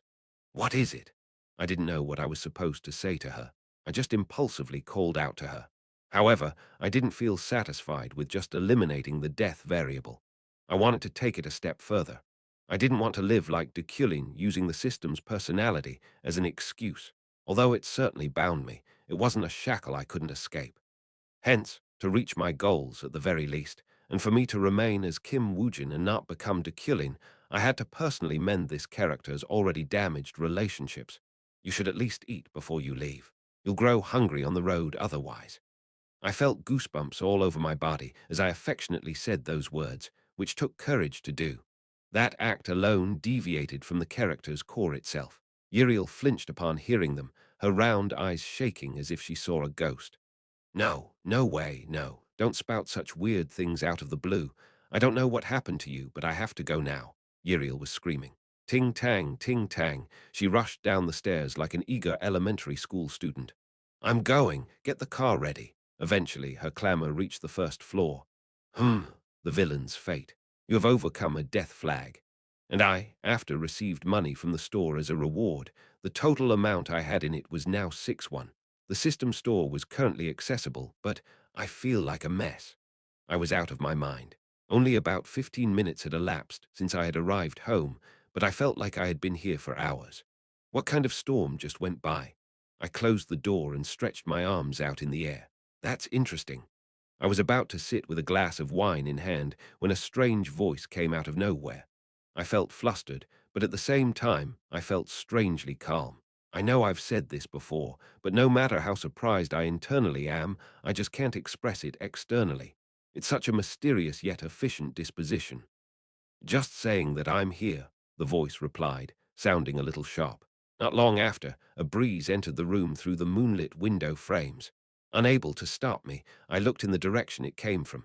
So something like this happened. Ganesha, a beautiful woman with unraveled fiery red hair, looked at me with a playful smile. I frowned faintly at her in reply. An uninvited guest appears. I'm sorry, I am, but the professor is handing over his seat as the head of the household. Are you trying to change? Why was this adventurer sticking her nose in another household's business? Oh, that's right. Euclan isn't my household, I calmly answered her. I just think she'll do better than me. Still in doubt, Ganesha murmured. Really, I can see where you're coming from, but the fact that she's not your real sister still exists. Her words disconcerted me for a moment, but according to the setting, Uriel was my half-sibling, so she had a point. She doesn't have a drop of Euclem blood in her. I didn't know what she was talking about. Seriously, what did she mean? I didn't think there was a setting like this, but if there was, then when was it added? Or was this what writers called a minor twist? Are you going to keep acting like that? I felt blessed to have Deculein's personality whenever I was in situations like this. No matter how shocking the words he heard were, even if someone held a knife to his neck, not even a single drop of cold sweat would roll down his forehead. You solicited me first, Professor. You and your sister. Are you in that kind of circumstances? Silently, I looked at Ganesha, and she smiled naively at me. Didn't I tell my men to let you know 3 months ago? I looked for the right words inside my head, repeating the process of creating and dismantling sentences over and over again. Boom, boom, boom. Letters flew between my left and right brains. I had no obligation or responsibility to tell her anything or explain anything to her, but I didn't want Uriel to lose her lordship. I had to shut Ganesha up. Even so, with that purpose, I haphazardly spewed out words. Uriel is still Uriel. I had not such a reason in the first place, after all. Silence fell upon us for a moment, followed by a suffocating sound. Ganesha suddenly exclaimed. She looked at me with her eyes wide open and simply said, "Wow." Ganesha brushed her bangs back, and I noticed goosebumps on the back of her hand. I didn't know you'd react like this, Professor. That was because I didn't even know it would be like this. I didn't know at all. Fine, I'll keep your secret. As I was buzzing mentally, Ganesha clenched her fists. It made her look adorably small. Oh, and I'll tell you this too. Yuxedu is mindful of you, Professor. You know him, right? Yuxedu was the head of the Sixth Snake, one of the most notorious criminal gangs in the continent, with bounties in the millions. They're after what you bought at the auction house. Of course, Roughton will deliver it safely, since if the item is taken while it's still in their possession, it'll also be a huge problem for them. However, you best be careful after it arrives. Ganesha put her forefinger up. I don't think you've been putting up sufficient magical defenses these days. That's extremely careless of you. Make sure to put up more powerful ones and rebuild the mansion's magical security system as reliable and impenetrable as it used to be. I understand. Ganesha clasped her hands together after I replied. I truly do apologize about today. I didn't mean to eavesdrop. I won't let this happen again. Ganesha, I called her name and looked at her with unwavering eyes. Yes. Why? If, and only if, someone is after Yiriel. I had to do this as a precaution. If Deculein tried to do something to Yiriel 3 months ago, if I did something I wasn't aware of, I had to ask Ganesha to cover it up. Ah, Ganesha smiled abruptly, her lips resembling the moonlight. The mystery that surrounded her left me speechless. Don't worry, that's not going to happen. Wheeing, the wind blew, causing the curtains covering the window frame she was leaning against to flutter. When the air settled down, she had vanished. Ha! My upright posture grew disheveled as soon as her presence disappeared. I haphazardly brushed through my hair. Yiriel. I thought she was my half-sister, but we weren't even blood-related. I clasped my hands at the back of my neck and looked up at the ceiling. It was a truth I didn't have to know. Nothing would have changed even after I learned of it, after all. Now that I thought about it, there was no such thing as a twist for me. It was unexpected, but I didn't find it that big of a deal. I wasn't Deculein in the first place, so whether or not Yiriel was his real sister wouldn't be enough to make me alter my attitude towards her. I decided to bury this information deep in my mind. For me, Yiriel was still Deculein's little sister, whom I held sentiments for. She was a pretty cute kid. Ganesha was tight-lipped, ensuring that this secret would be kept for a long time. Meanwhile, on the rooftop of a housing complex in the outskirts of the system, Professor changed a lot. How can a person change so much? Or perhaps, is someone using the professor's face as a disguise? Ganesha reminisced about the scene as she sat on a slanted crimson brick wall. It was an intense and memorable meeting that she wouldn't be able to forget. You were right. The professor has a human side to him. Her henchman, Lohan, answered. You treat him differently just because he's handsome. The whole world knows how much of a dimwit you are now. Even back when the first mission came, you fell for him the moment you saw his face. Can I rip your ugly face off, then? I just didn't have enough money then. The debt collector took it, so I had no choice. The Red Garnet Adventure Team, the group she was currently with, had 5 members, 3 men and 2 women. The other woman in their party had set off on a long journey to book a residence for them. Ah, right. You know this is a secret, right? You have to keep your mouth shut about this until you die. Disclosing this will equate to betraying my faith in you as an adventurer. I also won't consider you my colleague anymore, and I will kill you with my own hands. Of course, we're human too. Anyone who'll spill our secrets is no better than a dog. Dasmu, I need you to promise too. The man wearing a hoodie nodded with a yawn. In any case, Ganesha scowled at her cheeky subordinate and stared at the far-off Eucline mansion. The curtain already blocked the window where she entered. Regardless, Deculein still looked attractive. He was so human. Yiriel is still Yiriel. She recited it in her head exactly like a poem. If it were in the past, she would have dismissed it as a funny play.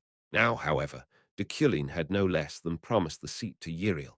It puzzled her how he could give it to someone who wasn't even related to him by blood and had entirely no connection to the Eucline household. It was a progressive decision that he couldn't even be proud of. Anyway, Deculein doesn't have to be on guard anymore. I don't think he's obsessed with the children. Yes, that's right. What has he been doing secretly then? Ganesha held on to the chimney on the roof as she saw a wild boar wailing. Lohan pointed it out. It's crying. I know. We're looking at the same scene, aren't we? It's crying because he's emotional. Phew, he looks like a big bandit. After letting out a sigh, Ganesha laid on the roof and looked at the dark and bright sky. The moon was always notably larger during nights like this. A clear and cool breeze brushed by her, and she soon found herself looking at a landscape that seemed like it would disappear without a moment's notice. She went as far as going through the trouble to look for Deculein. No, she was still keeping watch on him. It was to confirm if she still had lingering attachments for the archipelago's talent. Of course, she couldn't ask if he was still looking for magic slaves directly, but depending on the answer she'd get, she might have to turn against Deculein. He seemed intent on changing his ways, though. She didn't know what the change of heart was for or where it came from, but it wasn't so bad. What did Rayleigh say? Has she found a place to stay with the kids? Soon, the children would arrive by boat. Ganesha was looking forward to it, but at the same time, she was worried. The children's talents were needed to fight against them. But if war was the main purpose of their training, then she wondered if training them was the right choice in the first place. From a moral point of view, it wasn't. They were still kids, after all. However, if doing so would allow them to save tens, hundreds, even millions of lives once they're grown up, then it was undoubtedly the right option. Yes, that's why we don't have any more money, Lohan replied. Ganesha's veins nearly popped out of her temple when she heard his words. What? Stop joking around. It's the truth. No, how on earth are we still broke despite the number of missions we've already completed? Did you embezzle? Just be upfront about it. Have you forgotten that we cancelled the Deculein mission and paid a huge amount to compensate for it? Oh, right. Ganesha clicked her tongue and shook her head in disagreement. I think it's time to go back. Let's go. Hang in there, guys. Lohan called the boar and Dasmu over. They huddled together, and as soon as Lohan knocked on the ground, the four turned into blue particles and were transmitted somewhere. Chapter 18. University 1, the following day. Carrying a magic book, I made my way to a mountain behind the mansion's lot. I had already mastered basic psychokinesis, and my vision skill level had reached 100%. I could now manipulate 7 throwing knives as if they were my limbs, but any more than that would make even the production of magic a problem. Hence, I had to attempt familiarizing myself with beginner psychokinesis in the middle of the mountain's vegetation, which had cleaner air and better mana quality. I tried sitting in a lotus position, but I couldn't bring myself to sit on the bare ground because of my unbearable mysophobia. Eventually, I found myself dragging along a chair from the mansion. Amid the grass and trees now sat an antique chair. They didn't mesh well together, but I leaned back onto its backrest and opened my magic book anyway. Beginner psychokinesis. Now that you've learned basic psychokinesis, you may now advance to beginner psychokinesis. Compared to basic psychokinesis, beginner psychokinesis uses 18 more lines and 1 more circle. The movement of the circuit has now become more complicated. I activated my understanding. Beginner psychokinesis appeared like a vision before my eyes as it filled my mind. 2 lines overlapped like computer figures, clearly highlighting the difference between the 2 magics. I then imbued the data into my body. Beginner psychokinesis. Lines were more detailed engraved on top of their weaker counterpart, basic psychokinesis. Heavy lines and circles were added to my previous feather-like technique. The basic psychokinesis, gaps and simplicity were now, for the first time, filled with a medium in the form of a magic circle. Naturally, I tasted death once more. Whenever a new circuit was formed, I would feel a fever surging up inside me so violently that it felt like daggers were carving through my bones. Swish. The spell invading my muscles nibbled at my nerves. I could still bear the sharp, deep pain coursing through my veins, but the duration I had to wait for it to dissipate was quite long. Throughout that time, the magic taking root all over my body tormented me rigorously. It didn't stop until I had exhausted most of my powers. Within that ambiguous feeling was a sense of listlessness and languish, however. I remembered what happened last night.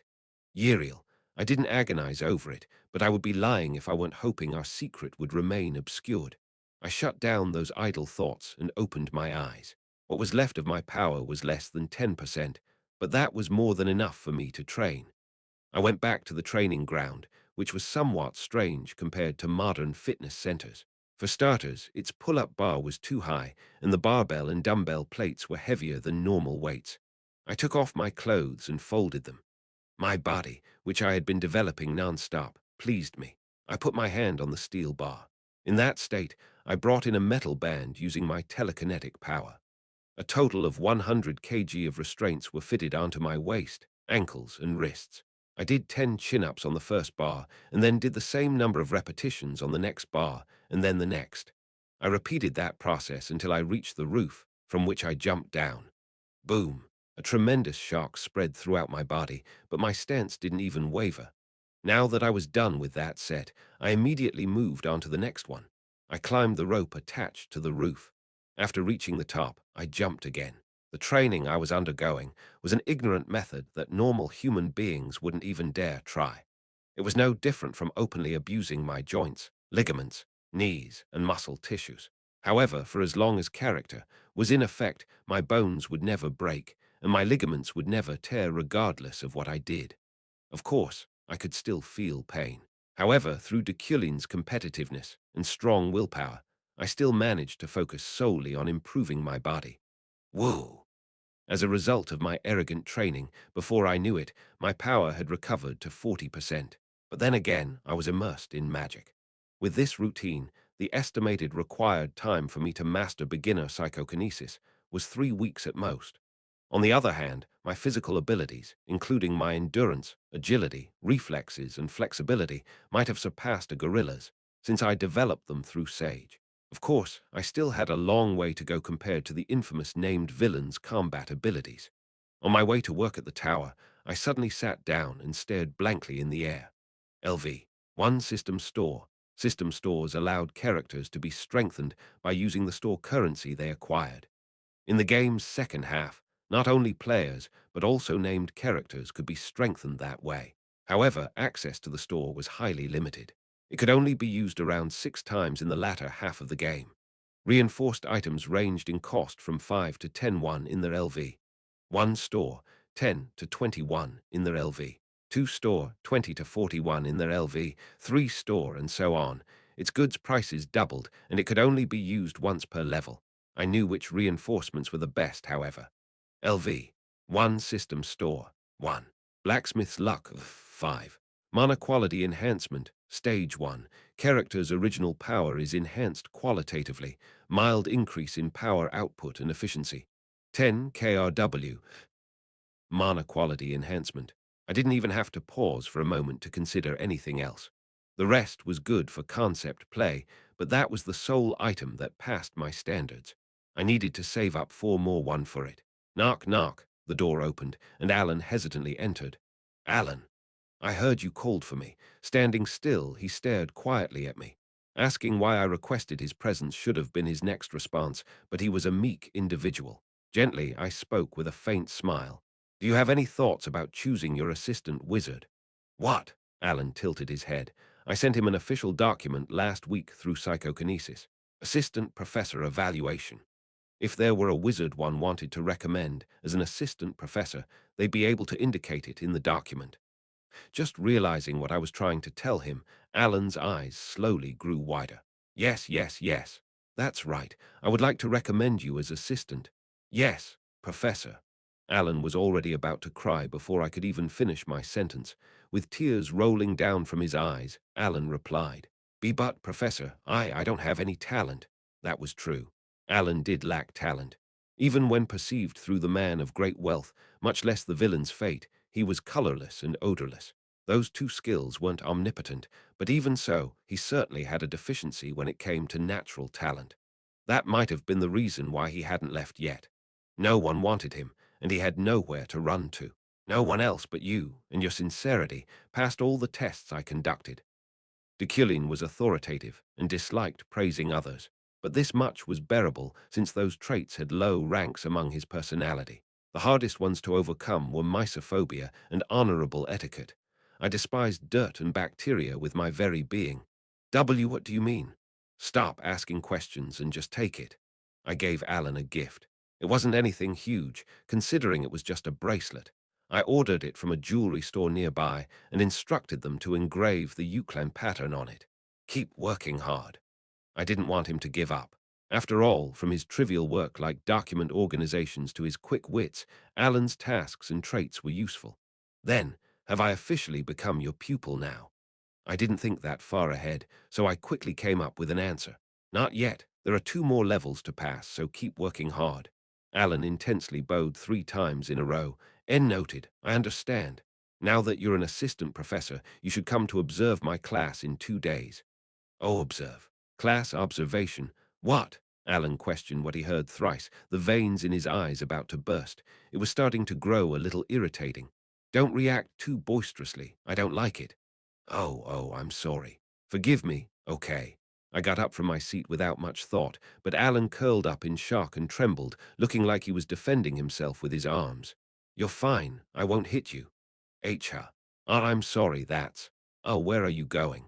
Library. Luna's thesis. Its topic was about the creation of pure elements, and while the code had been completely deciphered, the thesis's actual composition remained ambiguous. There were too many empty spaces, gaps, and holes throughout the entire study. To solve that, I planned on going through the books in the library. I could use my understanding skill, but studying magic was a must for every professor. If I found a useful magic book, I wouldn't hesitate to read it. I see. Ah, by the way, take a look at this, Professor. Alan had a piece of paper in his hands.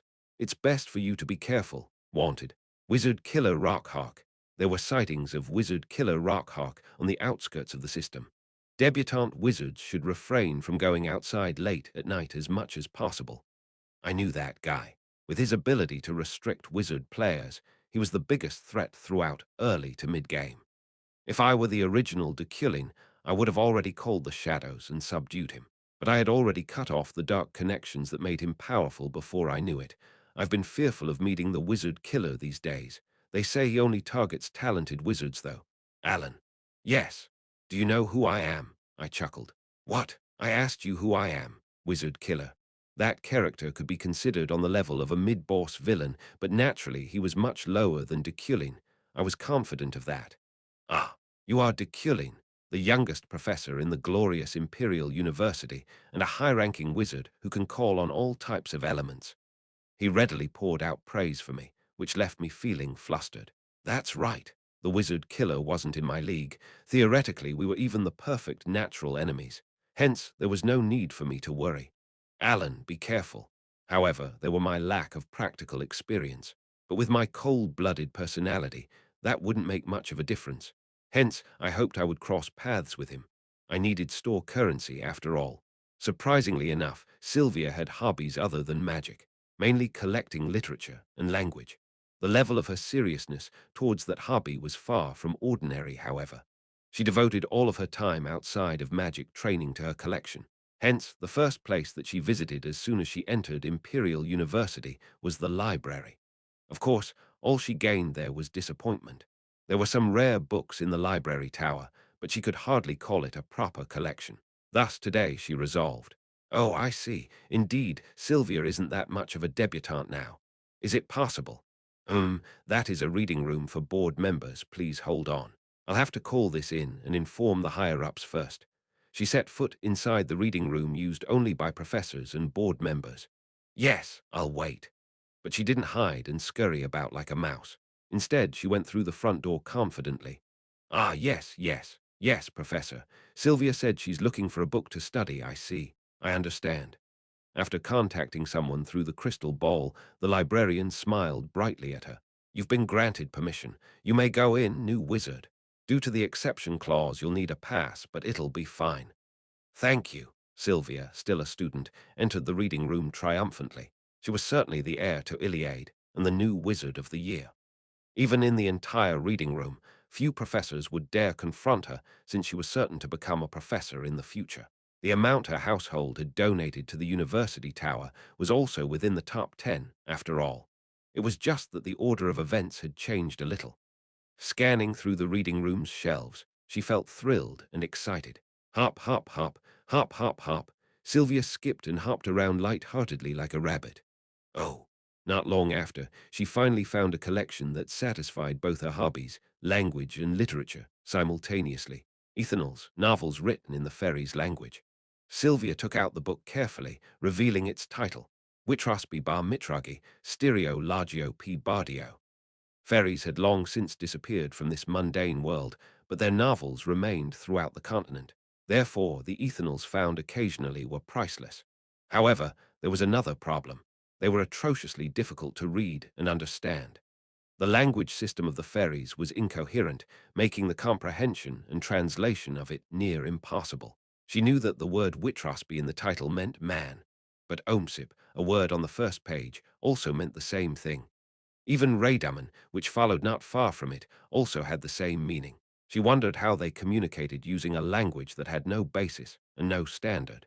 Still, Sylvia had mastered the Ethanals to some extent. When she skimmed through the book's contents, she swiftly understood that its genre was romance, making her like it all the better. Now she wished to take it home quickly so she could read it. Sylvia turned around with the book in her arms, but she immediately ran into someone. Professor Letran from the Department of Spirits. He recognized Sylvia, of course, but he just passed by with a smile. Sylvia proudly twisted the corners of her lips upward. It had always been like that, after all. There was no excellent professor in this renowned university who would punish her for entering the executive library. Perhaps, except for one.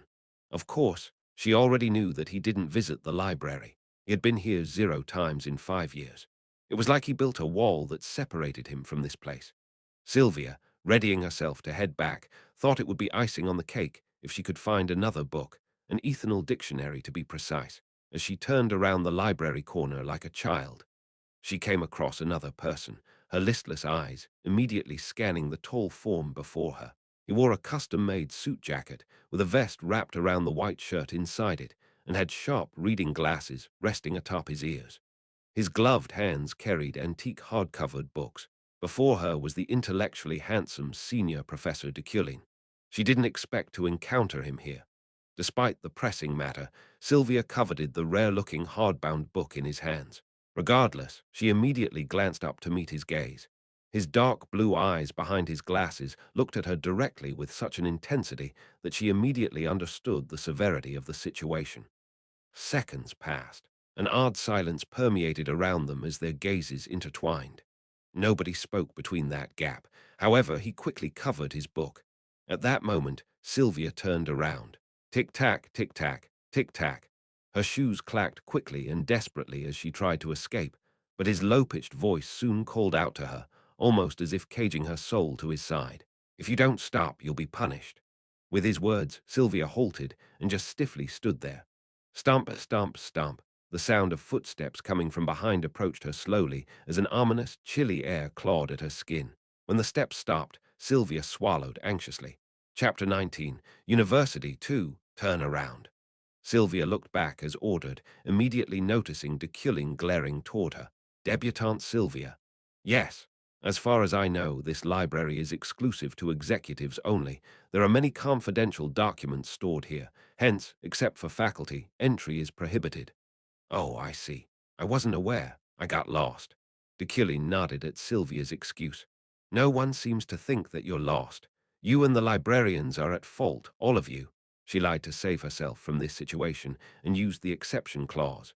There is no exception clause. I'm sorry. There was a book I wanted to find, Sylvia finally confessed. Ah, he extended his hand to grab the book, but he missed. Oh my. She lost her balance and fell on her butt. Rage began to boil inside her, but she didn't show it as she stood up and brushed herself off. She then looked at Deculein. He was peeking into the book. Sylvia snorted inwardly, finding the situation funny. It's an ethanol novel. You won't understand, considering you have no hobbies other than socializing. Stop wasting your breath and give me back the book.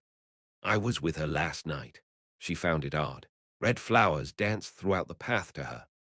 Professor Deculein unexpectedly recited strange sentences, almost like he was reading from the book, even using a soft tone that differed from his voice during lectures. I didn't want to think about to whom these feelings started from. He continued calmly, but Sylvia couldn't understand what was happening. If you desire to be with her, then that's fine. He was reading it. No, was he reading it, or was he just babbling? But I know her very soul. The professor then stopped as he closed the book. You like romance novels. It's no big deal. Ha! Puzzled and unable to think of the right words to say, she bit her lips and shook her head. Romance novels, forget it. Take this with you. I'll forgive you just this once. Romance novels. The book floated to her, and she wrapped her arms around it, bringing it close to her chest. But you'll be sanctioned to disciplinary action if you come here again as you please. It's not that I like it. Did you come here to show off your household's authority? You don't have to come here yourself in the future. You can just ask someone with an allegiance to you. He wasn't even listening to her.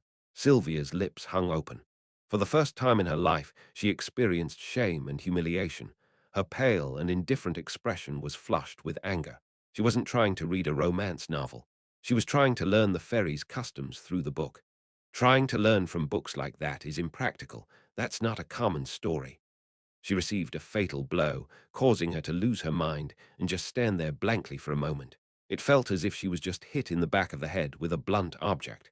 The stupefied Sylvia closed her eyes for a moment and narrowly opened them. Sylvia looked at the book in her hand. Fortunately, it wasn't taken away from her. Despicable, she blabbered as she pleased. Deculein was keeping her in check, perhaps because he was conscious of Iliade. Sylvia left the room and immediately returned to the mansion, opening the book. "My lady, you're home early." "Yes, don't bother with my meals." She had to focus on checking if the professor's interpretations were correct and on studying the ethanol. For that reason, she prepared an ethanol vocabulary list beside her. The more she read, the more she was surprised by how accurate Deculein's interpretation was. He even knew a word she didn't know. Was it merely conjectured from the context? Even so, his sentences flowed smoothly and sounded natural. But those questions soon disappeared from Sylvia's mind as she realized that it wasn't a romance novel. Like I'm wrapped in her bare body, she black square me black square and black black black black black black black black. It was pornography. How could this? After returning the odd novel to Sylvia, I came to the mountain with the teaching staff. Haha, I didn't know there would be 50 applicants for self-control practice. Relin, a chubby professor from the Department of Assistive Studies, laughed loudly. "I'm just as surprised as you are," I replied indifferently. This place was appropriately called the Mountain of Darkness, considering it was similar to famous forests of other magic schools, but it was far more violent and dangerous. However, since it was located in a far corner of the university and guarded by barriers, the students remained oblivious to it as they lived ordinary school lives. But the tower, which directly managed the mountain and was responsible for the students' safety, considered this place valuable even though it was treacherous. Without it, everyone would have to travel much farther to experience an actual fight. The magical ingredients that could be found here, like salamanders, plants, and oil from the great and dries, to name a few, could also be profited from. Aren't you proud? Today, the faculty, including me and 50 debutante wizards, went to the Mountain of Darkness for practical training. Even though it had darkness in its name, its surroundings were still pretty bright, since the day was still young. They're extremely dignified, as befits elites of the Imperial University's standards. Here at noon, praising the students who handled the evil creatures that frequently appeared here during the odd hours of the day. This is why you should be afraid of the Mountain of Darkness. Summer was still a long way off, yet Relin was still sweating profusely. Oh, by the way, the professor on duty for this week hasn't been decided yet. It's time to take turns and choose a new one. At times like this, the head professor's opinion. Maybe it was because of this. There were about 50 full-time professors in the tower. There were other faculty members, including associate professors and assistant professors. But according to the bylaws, only full-time professors were allowed to take turns guarding the Mountain of Darkness. Of course, from Relin's reactions, it became quite clear that it was dangerous to go first. "I'll do it," I volunteered. "Oh, I see. It is as expected of the head professor, taking the initiative to set an example." I wasn't setting an example. I was just completing a quest. Side quest. Mountain of Darkness. Store currency plus 1 additional achievement. Reward something was waiting for me inside there, pulling at me and seemingly seducing me. Maybe that was why the side quest was triggered. "Well, Head Professor Deculein, I leave this place in your care until Sunday. I'll replace you next week." Relin shuddered with joy. "All right." I set aside the professor's problems and focused on this place. With their abilities, weak people wouldn't be able to survive on this mountain easily. Filled with jump scares, horrifying moments, and thrilling monsters, the Mountain of Darkness's nights changed the genre of the game itself. 12:05 a.m. Late night. She burrowed herself in clothes. April could still be fairly cold, but Ephraim wasn't bothered by it. It wasn't due to heating magic or her robe being enchanted with cold resistance. She thought it was perhaps because of the alcohol circling in her vessels. That made sense, but she still thought that wasn't it. She concluded that she couldn't feel it because her pockets were warm. "Ah, it's okay, it's okay. Here, I'll pay for it. I told you it's my treat." Eating noodles, Ephraim arrogantly shouted. Her moderately increased alcohol level had left her tipsy. "Really? Aren't you overdoing it, Ephraim?" Ferret, the commoner, mumbled timidly. "Hey ye, what are you talking about? My wallet is thick, thick." After becoming the leader of a group of commoners and finishing their dinner, Ephraim sat on the side of the road in front of the restaurant with Julie and the other members. Julie grinned. "I submitted the plan for the group's founding. It should be done soon." "Really? I see, I see. Yes, but the commoners don't want to sign up probably because, like fools, they're still wary." Slew up. Epheren finished her noodles in an instant. Ish show gourd. Hi, Epheren, are you drunk? Drunk me? Never. She shook her head with a serious expression. How many shots had she had? She couldn't remember, but she wasn't drunk. Ah. A scream rang out then, surprising Epheren and the wizards. At first they thought they were just hearing things. What? Just now, did you hear that? Yes, I did. Let's go, let's go. Ferret and Rondo, Julie and Epheren. With their sense of justice as wizards getting the best of them, they jumped up and ran toward the scream. Where did it come from? Help, help me. There. The sound came from the alley on their right. Help me. Following the scream, they went through the dark path and entered a secluded corner. I in here, please. They kept running, but soon noticed something unusual. The sounds of leaves being stepped on and crushed kept entering their ears. They were running down on a brick road, which made it even stranger to hear their footsteps like they were walking down a dense forest. Guys, something's wrong. Make sure you... Epheren looked back.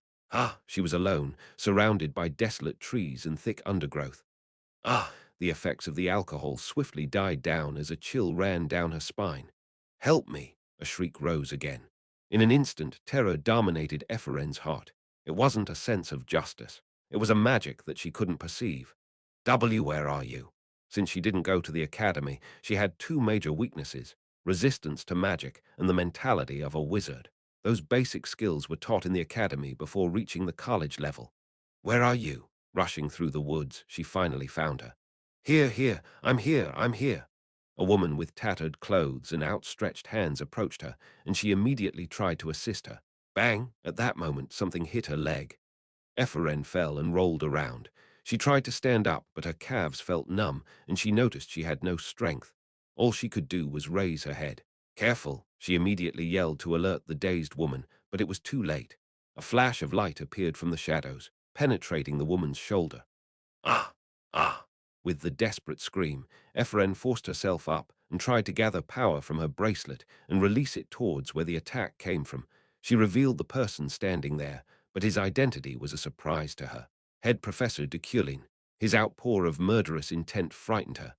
Professor, what do you do? Debutante Epheren. The moment he called out to her, the woman that tried to climb away was shot down again, this time light piercing her ankle. Arag, no, Professor, what are you? Open your eyes, that's not a person. What? You're drunk, just stay still. No, but don't move, Deculein threatened her. His roar sounded as if it could shake mountains. The branches trembled, and echoes thundered through the area.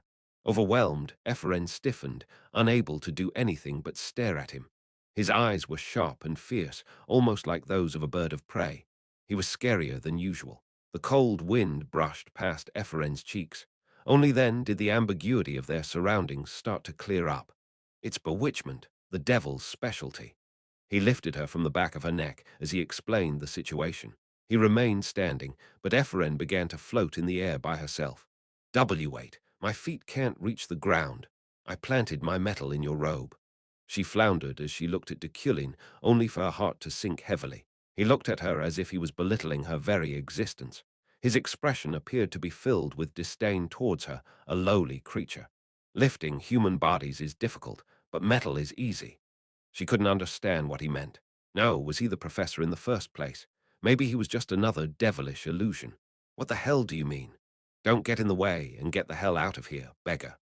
His words were as sharp as daggers, and he paired it with a look that was far more frightening and grim than any she had ever seen. His very mien itself was far from Deculein's usual behavior. No, no. On the contrary, he was acting more like the Deculein that she knew. He retorted harshly, pulling Epheren away. He wasn't gentle. Shuu. She was dragged out like dust, getting sucked into a vacuum cleaner, thrown outside the mountain where she promptly fainted. Ka-ra-ra-ra. The woman transformed into a strange creature. Her hair and clothes melted as horns grew on both sides of her temples. Her eyes were large but had no eyelids. Her skin was red, and her sides were oddly shiny. A cunning fellow. Judging by the gem-like nucleus between her eyes, she probably released another bewitchment sequence, but it didn't work on him. Despite the meager amount of good traits in Deculein's personality, he boasted an almost perfect level of immunity to such spells. My emotions were strangely overwhelming, and I immediately identified it as Deculein's innate personality, reacting violently. bloodline. His personality and characteristics had similarities with the Euclan household's distinct characteristics. His hostility towards devils was a trait inherent in their bloodline. Hence, when I sensed the devil, I immediately felt an indescribable feeling of hatred and loathing. This was how the reputation of the demon-hunting wizards worked, starting from their ancestors. This was Deculein's destiny, designed by a game writer. Whether the player played an evil demon or a good knight going on adventures, he couldn't be turned into a colleague no matter what they tried. You deserve to be stuck underground. I rarely grew angry, but thanks to the demon, I couldn't keep my cool. K-ra-ra-ra-ra-ra-ra. The monster resorted to screaming, most likely trying to attack me with a mental wave. Zing, a buzzing sound rang in my ears, but that was all. Not paying it any attention, I struck the devil with the 5 metal rods hovering in the air. I was excited. I knew there was an ongoing exam to help others master their skills, but Deculein's nature in me was surging forth. Swiel. I separated the 4 throwing knives into 2, aiming them at both of its flanks. It gritted its teeth as it watched the attacks. Ah! The devil tried to avoid their trajectories with a backflip, but the last throwing knife went straight into its heart while it was in the air. Yujujuduk. Its joints were grotesquely broken. It continued trying to avoid my weapons by transforming its own body, but there was no end to my offensive. With its back turned, 4 blades pierced through it. It did its best, but its death was unavoidable. Throughout the battle, the devil did nothing but slowly succumb to its injuries. Hence, it took its last remaining option, charge forward. Falling hard on the road, it tore itself against my throwing knives. It was fast, but its movements were within expectations. Schwar! It stretched out its claws, but it couldn't reach me. The 6th knife, which flew Epheren out of the mountain, returned in time to penetrate its forehead. What a vile monster, splattering its filth all over the place. It struggled so hard that I even had blood on my face. Unbearable disgust welled up within me, filling me with thoughts of hatred, dread, murder, and destruction. I couldn't stand it. I couldn't hide it. Side quest clear. Mountain of Darkness, store currency +1, additional achievement. First to kill the devil, store currency +1, family bloodline. Euclan, characteristic Euclan enlightenment, a series of notifications for my rewards came. But I still couldn't get over the devil's appearance, preventing me from feeling delighted. In the end, this was no different to a sign of a full-fledged start to a game without a player. I just stood there blankly and looked up at the sky, deep, dark dawn. There was not a single star in the skies, and the moon covered by the clouds was far too pale. Chapter 20. University 3. Where are you? Where did you go? The situation was concluded, and a while later I heard a young voice from within the forest as I put my throwing knives away in my briefcase. Where are you? She rode a cane and flew away, Chairman. Ha! Her eyes opened wide when she noticed the devil with a hole through its head. You've already done it. I tried to clean the blood off my face with cleanse, but the mana in the blood resisted my magic. I had no choice but to wipe it with a handkerchief and throw it away. As expected of a Euclan wizard, you just killed a devil. What magic did you use? Ah, metal seemed to have penetrated this part of him. Is this, by any chance, caused by the gale blade all that I created? What a childish name. My voice unconsciously sounded sharp, causing the chairman to throw her head back in surprise. What? Everyone said it was good. Who do you think would dare say such a painful truth to the chairman? I turned around after saying that. I heard her murmur in reply. Ah, really? Is it really not good? Yes. Ah, she grew sullen. Her habit of pretending to be immature made me uncomfortable, but what happened after that was filled with blood. The chairman picked up the devil's body and threw it away. Thwang! It grazed my shoulder before falling onto the ground, its flesh and blood splattering all over the place. The Gale Blade All isn't a good name, the chairman muttered indifferently, and I calmly walked in the middle of the carnage. Thanks to psychokinesis, not a single drop of blood managed to splatter onto me. When I came down the mountain, many wizards had already gathered in front of the tower. I remembered Epheren. Against my will, I had acted too violently. I grabbed the closest wizard to me and immediately inquired about her. Hey, there should be a debutante wizard, head Professor Deculein. A strange voice interrupted me mid-sentence. I looked around, finding a handsome man with a soft voice. How have you been? I immediately identified him as soon as I saw his golden blonde hair and bridal suit. He was a named individual associated with the church, known for being more faithful and devoted than anyone else. Terp, the wizards have saved us. I would like to ask you about the internal situation in private, head professor. Terp was a beautiful man with a good heart, but from Deculein's stance, his presence was quite uncomfortable. He was a helper to those who held a grudge against him after all. Talk with the chairman instead. I don't know why, but she blew up its body. Ah, I see. Nodding, Terp glanced over the wizards with a smile and walked into the mountain while the ones behind him looked at me in fear. I called them out. Julie, Ferret Rondo. Yes, yes, Julie replied with an uptight expression. Is the other one okay? What? Oh, yes. Ephraim is now at the university hospital. Good. I turned around without listening to the rest, since my mental fatigue was quite severe. I had never yearned for home as much as I did now, but I couldn't leave yet. From afar, I heard the professors calling out to me as they ran to my side. Head professor, are you all right? Post-processing, imperial reporting, paperwork, and cooperating with the church. I felt like running away when I was reminded of the work that was piling up. Chirp, chirp, chirp, chirp. As sunlight seeped through the windows, Ephraim opened her eyes to the sound of birds singing. She blinked blankly at the white ceiling. Looking around, she immediately deduced she was at the university hospital. You're awake. A friendly voice tickled her ears, feeling as warm as the sun. Surprised, Ephraim sat up quickly. It's nice to meet you. I'm Terp, the priest of the Uref Cathedral. Terp, Terp replied, looking at her with a smile. You've grown quite a lot, Ephraim Luna. You know me? Still suspicious of him, her brow furrowed. I know your father. He was my acquaintance. I've seen you a lot in the pictures he's shown me. Is that so? She naturally became defensive upon hearing him mentioning his father. I came here today to ask you about the Mountain of Darkness, but Terp smiled softly. I don't think you understood properly what transpired there. Embarrassingly enough, I was affected by a magic spell. Head Professor Deculein saved you from the devil's bewitchment. Oh, right.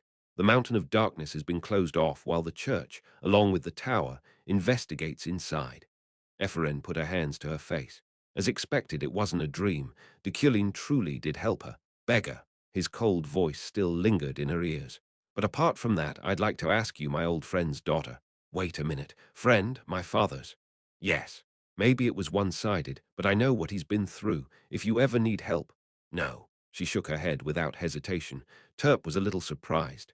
That's all right. Deculein and her, that knot was something she had to unravel herself. Nobody was allowed to interfere with her vengeance. She had to punish Deculein herself, at least for her father's death. No, I don't want to rely on you. You shouldn't meddle with my affairs, either, Mr. Terp. Terp laughed silently at her determination. That aside, would you like to continue resting? What? Today is Wednesday, and it's 2:45 in the afternoon. It's been exactly 36 hours since the incident happened. It happened Tuesday at midnight, but it was already Wednesday by the time she regained consciousness. Ephraim pondered absent-mindedly, thinking she was missing something. Terp reminded her about it instead. Today is Professor Deculein's class. Of course, no one will say anything if you rest, but the proud professor will still acknowledge your absence. Ah, Ephraim jumped to her feet. Miss Luna, studying is good, but don't push yourself too hard. You're still mentally weakened. Oh, yes, be careful on your way too, Mr. Terp. Ha ha ha. Yes, thank you. Take care. Ephraim immediately left the university hospital. Take your medicine with you. She ignored the voice and sped off. It would take her 15 minutes to reach the tower if she ran. Hoo-ha. Hoo-ha. Through her desperate sprint, she managed to arrive at her destination at 2:55. Out of breath, she opened the door to Class A on the third floor, and as she entered, became flustered. Ha! The place looked different. The classroom was wider, with each student having a long magic table with elements such as soil, sand, wood fragments, and water placed on top of it. Ephraim, here! Julie raised her hand. Nodding, Ephraim stood next to her. Are you okay? I went to visit, but you didn't wake up. Is it serious? No, I'm okay. It's just been a while since I slept well. She had been suffering from insomnia since her father killed himself. She hadn't slept more than 4 hours a day for 3 years, so it was quite refreshing. I'm in my best condition. That's good to hear. The main door soon opened, and Professor Deculein came in. With him was a short wizard who wasn't familiar to her. Nice to meet you. I am Assistant Professor Allen. Everyone was surprised by the sudden announcement, especially Ephraim. Becoming an assistant professor meant they would no longer need permission from Deculein to fly, since they could just use their accumulated record. That was why Deculein never had an assistant professor before. Even her father worked under Deculein like a slave until he was 30. As she imagined her father then, she felt a pull at the back of her neck. An assistant professor stood in front of them all. He had never had an assistant professor before, making her question why he decided to find one now. Like I said last week, today, too, is a time for learning. Ephraim felt dizzy for a moment, so she pinched her thigh to steady herself. I'll give you 5 tasks that'll enable you to utilize my lessons. The results will be reflected in your grades, so take them seriously.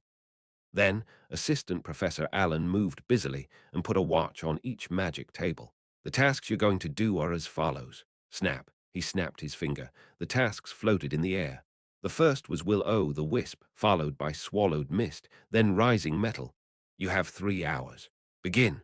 The wizards quickly warmed up their magic. Ephraim also hurriedly put her hand on the elements on the table. First of all, Will-O the Wisp. She quickly grasped the hang of it, since it was just a combination of the techniques of fire and properties of wind. No, a little bit of magic, no, it's not. Instead of magic, Assistant Professor Allen passed by her. She unknowingly glared at him with sharp eyes. Clang! At that moment, the circuit was disconnected, and her magic was broken. She bit her lips as she felt pain in her wrist. Her bracelet was burning up, signaling that something was wrong. Oh, wait a minute. She knew she did something wrong, but she couldn't decipher what it was. Her head was aching. Feeling restless, she lowered her head for a moment to calm down, but Will-O the Wisp time check. 4 minutes and 1 second. Already. Ephraim looked around to find who it was. Unsurprisingly, it was Sylvia. Sylvia stuffed the table with Will-O the Wisp and was already working on the second task. Ephraim quickly resumed, but it was hard to concentrate. Ah, it was so strange. Her mana was moving as she desired, but with an empty stomach, her mind was shaking. Her hard-earned mana scattered. She miscalculated her formula, and her circuit was destroyed once more.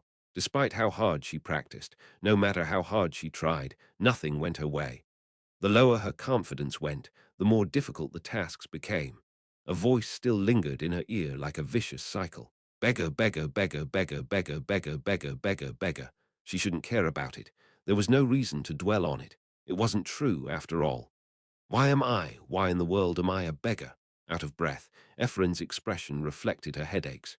As she collapsed, Sylvia looked sideways. HMMPH. A faint breath leaked through her indifferent lips. Wizards weren't cold-hearted, composed, or tough. They were too fragile, brittle, and couldn't even handle their own emotions, making them nothing but wobbly, flawed losers. In the spirit of magic, they were weak and undulated. You're really out of the race now, Ephraim. Sylvia drew attention with her low sigh. Debutante Sylvia, 25 minutes and 15 seconds. All tasks have been completed. She accomplished the tasks in less than half an hour. Neatly combined elements were on her desk, stuffed with magic. Professor. Deculein approached her upon his assistant professor's call and looked at the results of her performance. Sylvia was a little nervous. There was also a hint of shame due to the obscene incident that occurred the last time they met. Sylvia. Deculein's voice rang out. Yes, she was prepared to retort. She wouldn't have applied for this lecture in the first place if it wasn't for the black sheep keeping her in check. But these are flawless. You can go. She received an unexpected compliment instead. Sylvia's eyes grew bigger. At the same time, she felt Ephraim's glare on her. She looked at her on purpose. Ephraim's hands shook as she hurriedly lowered her gaze. Even then, there was no progress to her tasks. You don't have to be jealous. You don't even have to care, since it's a stage you can never reach. Just keep looking at me from below. Thank you. Sylvia bowed to Deculein and walked out of the classroom. As she passed by Ephraim to boast, she noticed something peculiar. Ephraim was quivering like a scared pup. Only then did Sylvia realize what she was feeling. Excitement. The way the beggar collapsed felt so refreshing she couldn't stand it. Julie, you can go. Rehin, you can go. Eharon, you can go. The wizards in the classroom were decreasing.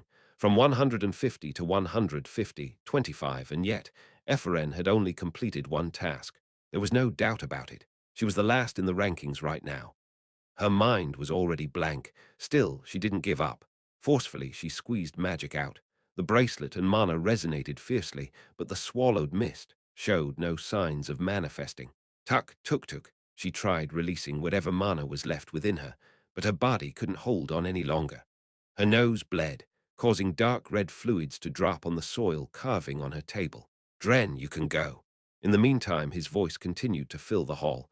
Lawton, you can go. As the people left one by one, her hands shook and her knees went numb. Kane, you can go. She felt as if she was living in a nightmare. At the same time, it was a frustrating reality she couldn't pass off as a dream. Doyen, you can go. And finally, Eurogen, you can go. Yes, the last one with her past. She was left alone. She didn't want to give up, but it was already over before she could continue the fight. Ephraim dropped her arms. She then dropped her face on the table. Dirtied and with blood smeared on her face, her mind remained blank. Tick-tock, tick-tock, the entire classroom was empty. Tick-tock, tick-tock, head professor, the time is up. Assistant Professor Allen's voice blurred in the background. I'll be going now. Yes, then I'll stay and... She couldn't hear them talking. She didn't even know why. Maybe the blood had covered her ears. Thwang, thwang. Ephraim tapped the table with her forehead, her body brimming with shame. She blamed herself for not being able to do it. She cried out revenge for her father, left home, pledging never to return home until she fulfilled it. Now, however, she felt pathetic for being unable to complete such simple tasks. She buried her nose in the desk and cried. Tick-tock, tick-tock. The only thing that hadn't disappeared in the world was the sound of the clock. Tick-tock, tick-tock. How much time passed that way? How much time did she spend alone? Tick-tock, tick-tock. Ephraim slowly raised her head. The classroom had gone dark. Night had come. Ah! She wiped her nose and eyes. All sorts of junk was stuck to her face. She tried to wipe everything off with her sleeves, but it just made an even bigger smudge on her face. She was a total mess. Sigh. She released a sigh close to desperation. The lecture was already over. No, it ended a long time ago. More importantly, she blew it. Who? Her feelings of doubt and defeat were about to blow up. Her whole body felt heavy, so much so that she couldn't even move her legs properly. When Ephraim took a step back to return to the dorms, her eyes grew as she casually looked at the platform. Her lips covered with sand opened unbiddenly. Ha! He was still at the lecture desk. As usual, he was looking at her with an upright posture. She wasn't aware that he stayed behind. The sound of his voice flooded in her ears. 5 hours and 47 minutes. His blue eyes were the only light in the dark, and inside those eyes, she looked pathetic and weak. Ephraim Luna, still cold, but he had a completely different tone from last night. His voice made her feel warm. She could no longer hear the chirping of the clock. How long are you going to keep me waiting? It was as if time itself had stopped. Chapter 21. University. 4. Julie, current fiancée Julia, student Yuli, dead. Chapter 20. Deculein's gaze was always clear. His eyes always seemed to know the answer to every question there was, and it was as if the right direction would always be where he looked. Hesitation, doubt, fear, regret. Deculein never showed any of those, but was rather always assured. He was self-righteous and acted high and mighty, but his arrogance and disrespect were no different than his dignity. He was an aristocrat through and through. Her father, who committed suicide due to Deculein, disappeared as if he never existed in the first place, like a mirage wiped away by a sandstorm. Deculein remained so perfect throughout it all that no one even suspected him. Only Ephraim knew the truth, which was the source of her hatred for him. Nevertheless, she didn't have the confidence to look him in the eye. The wall between them, a barrier that could never be conquered, felt as high as the mountains. A wizard was someone who unwaveringly explored the truth, a cold-blooded race that calmly, unshakably, maintained a constant pulse when looking for answers regardless of unknown, be a wizard if they doubted themselves, relied on someone else, or grew vulnerable from pressure. Even though she didn't want to admit it, even if not doing so would mean her death, Deculein was an exceptional wizard in those regards. He didn't even seem to care about her sentiments. She felt as if she underestimated the Eucline bloodline. Ephraim eventually lowered her head. It was a fight she couldn't win. He was a professor, and she was just a girl who hadn't even gone through the academy. Between them was a gap made out of years' worth of experience, knowledge, and skills. The dream of instantly overcoming that barrier with talent was the delusion of a fool who knew nothing about the world. I'm sorry.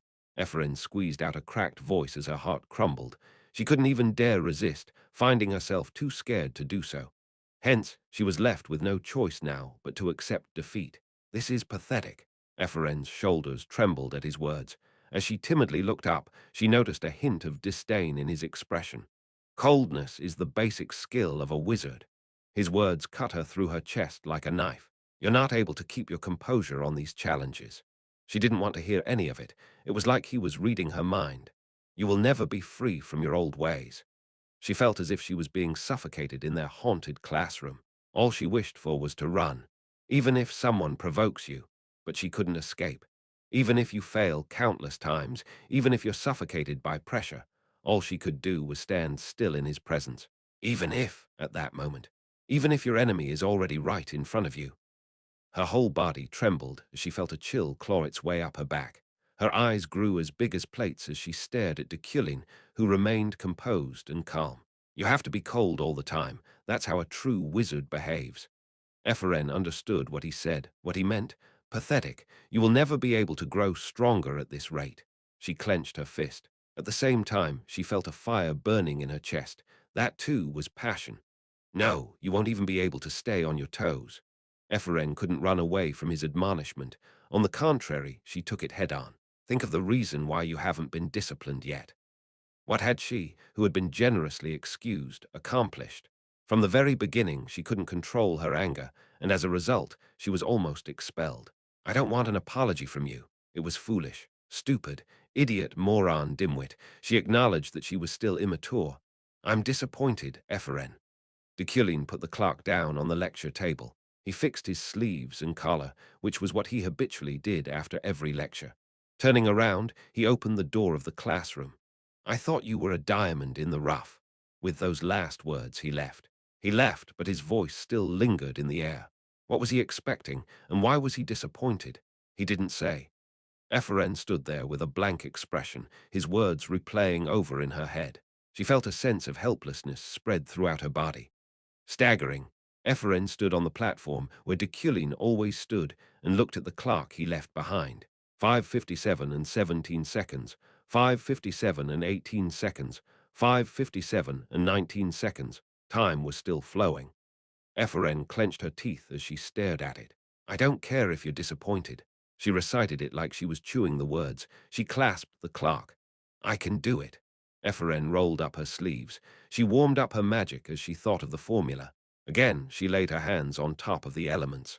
I can do it, even if you're not disappointed. If it didn't work today, then she'd keep working through the night. She wouldn't stop even if dawn came. She wouldn't stop even if it meant her death. Ephraim refused to give up, so much so that such words had been erased from her mind. No, Deculein erased them. I can do it too. She held back the tears that were swelling up. Surprisingly, she managed to hold them. Her teardrops evoked magic as she turned her overwhelming emotions into fuel. Drip, drip, another nosebleed. I can do it. The drops of blood became metal roses. I thought as I leaned against the wall outside of the classroom. I spent almost 7 hours on one person, yet the reason for it remained unclear. Today, Ephraim's death flag, it didn't appear. There was no death was weak, but she was a good kid. I didn't want to see her collapse since she was clearly a good-natured named. When I was still a developer and player, I was a knight far from magic, but I certainly remembered the Lunar household. She probably grew up to be a wizard in this world, one with an influence on the main quest. She lacked many traits, like mental strength and a wizard's mentality, but she didn't need much to overcome it. If one put firewood on an ember, or if oil was poured, it would burn up by itself.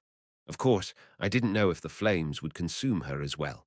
But there was no set failure, be it in a game or this world. Only those who refused to try believed in fate, which was why I only believed in myself. That was why Ephraim wouldn't kill me. I would make it that way. I'd make it so she couldn't kill me.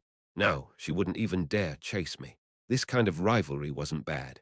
Ironically, Deculein's personality could also be used to avoid being caught by a debutante. You can do it! A loud cry leaked out of the classroom. I let out a small laugh. A professor or a teacher, I mumbled, but I didn't feel bad. At that very moment, side quest completed. Your way store currency +1. Out of nowhere, a quest reward showed up. It was as if someone observing from the sky had complimented me for my choices today. Dra-ra-ra-ra. Suddenly, the door of the classroom opened, and Ephraim went out. She ran towards the stairs without noticing me against the wall, waddling like a penguin carrying an egg.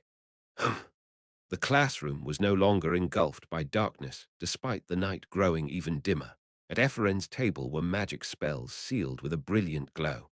There were a large number of will-o'-the-wisp floating in the air like ghosts, swallowed mist, flashed like thunder clouds, and rising metal took the shape of roses.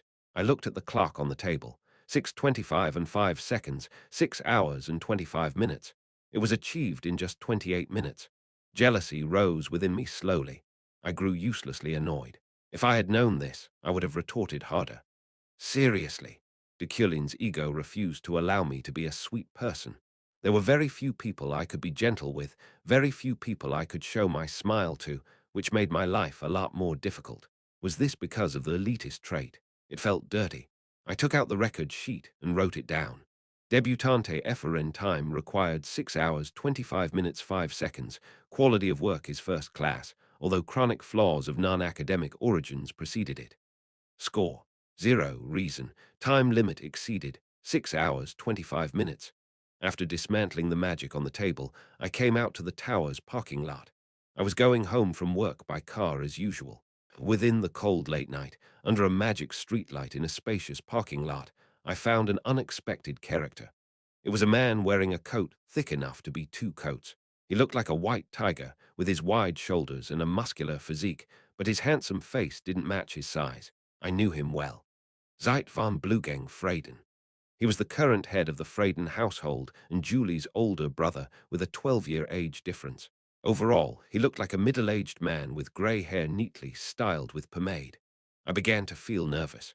Zeit was a well-known, named for his enormous combat power.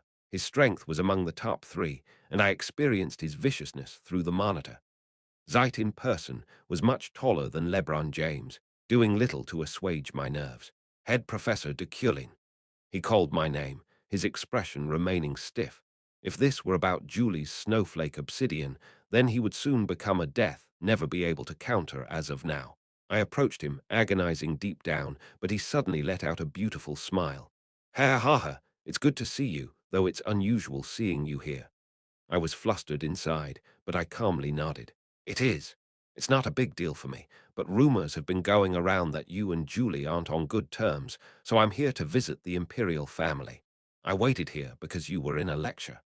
Zeit seemed to be in favor of Deculein and Julie's marriage. So far that was. Is that so? Don't worry. We can at least arrange to move the ceremony later in the year. I'll arrange a meeting this week. Zeit's propensity was never evil. However, it was hard to deal with someone whose only priority was his family. It was amiable now, but if Deculein ever spoke ill or did any harm to Julie or his household, he would be cut off without hesitation. A meeting sounds good. It's nothing. I arranged this engagement so I should take responsibility. He put his hand on my shoulder, and I frowned instinctively. Zeit saw the look on my face and moved his hand away. Ha ha ha, this is why I like you. The only thing boys know how to do these days is flirting and flattering. As expected, you're a man beyond all men. I see. For as long as a wizard has a strong spirit, he is not weak. Zeit chuckled. Just bring yourself and don't worry about anything else. I'll choose a restaurant that you'll like. His gaze on me felt heavy. It's already late, and I still have something to do, so I'm going now. By the way, your car looks nice. Give me a ride next time. Haha. Without giving me a chance to refuse, Zeit left. Clink clank, clink clank. The more I watched his back as he walked away, the less human he seemed to me. Does he want me to buy him a car as a marriage gift? I slid into the car. The driver, who was sleeping, was startled and immediately grabbed the wheel. I didn't notice you. My apologies. Did you drop Alan off? Oh, I was going to, but he left first, saying it's fine. I nodded. Let's go. Yes, sir. The next day, on the system's outskirts, an empty 3-story mansion was prepared early in the morning for Julie. No, why do you hate it so much? An all-out fight was occurring in the yard. It was a battle of words, not swords. We fought. Also, I'm busy teaching articles. I don't have time to meet him. Are you sulking because he took away the snowflake obsidian? I don't know what you're talking about. Julie's rage burst out. Seeing her so enraged at the table was strange for Zeit, while Julie grew further frustrated since her brother couldn't understand. Think about it, Julie. Why did he buy the snowflake obsidian? It's a metal that can only be used to make weapons. Contrary to what you're thinking, he probably bought it for you. If he wants to make a sword for me as a gift, then I'll let him know now that the engagement is off. Those were the words she had agonized hundreds of times over, but never uttered. The air felt heavy. Zeit looked down on his sister without a word. She was overwhelmed by his fearsome force. He towered over her at 2,010 cm. No, he was taller than that. Despite usually being confident in front of the opponent she faced, she instinctively lowered her gaze before his presence. Like I said the other day, it's stupid to break up the marriage. Deculein's performance faltered the past few days, but Euclid is still our sworn ally. Zeit was the one who actively pushed the marriage between Julie and Deculein. It started at a drinking party with Deculein 3 years ago, and as far as I know, there is no other man who loves you more than him. Or do you have someone else in your mind? There's no one. Then why are you hesitating? You were the one who said emotion is not needed in politics related to our family, Julie. Does Deculein's poor performance bother you so much? The wizard may hesitate. It's not about that. Julie was a knight. She grew up a knight and would die a knight, and she would never let go of that belief. Then what is it? But knights were beings who couldn't exist alone. A knight without a lord was just a warrior. Only when a lord had granted them a name could they truly be considered knights. It's been more than 2 years since you were engaged. How long are you going to put this off? Freyden was both her family and her lord. Therefore, she had to accept that engagement. I will arrange a meeting this week. Deculein is coming, so make your peace with each other then. After saying that, Zeit left. Standing there vacantly, Julie grabbed her sword and her armor.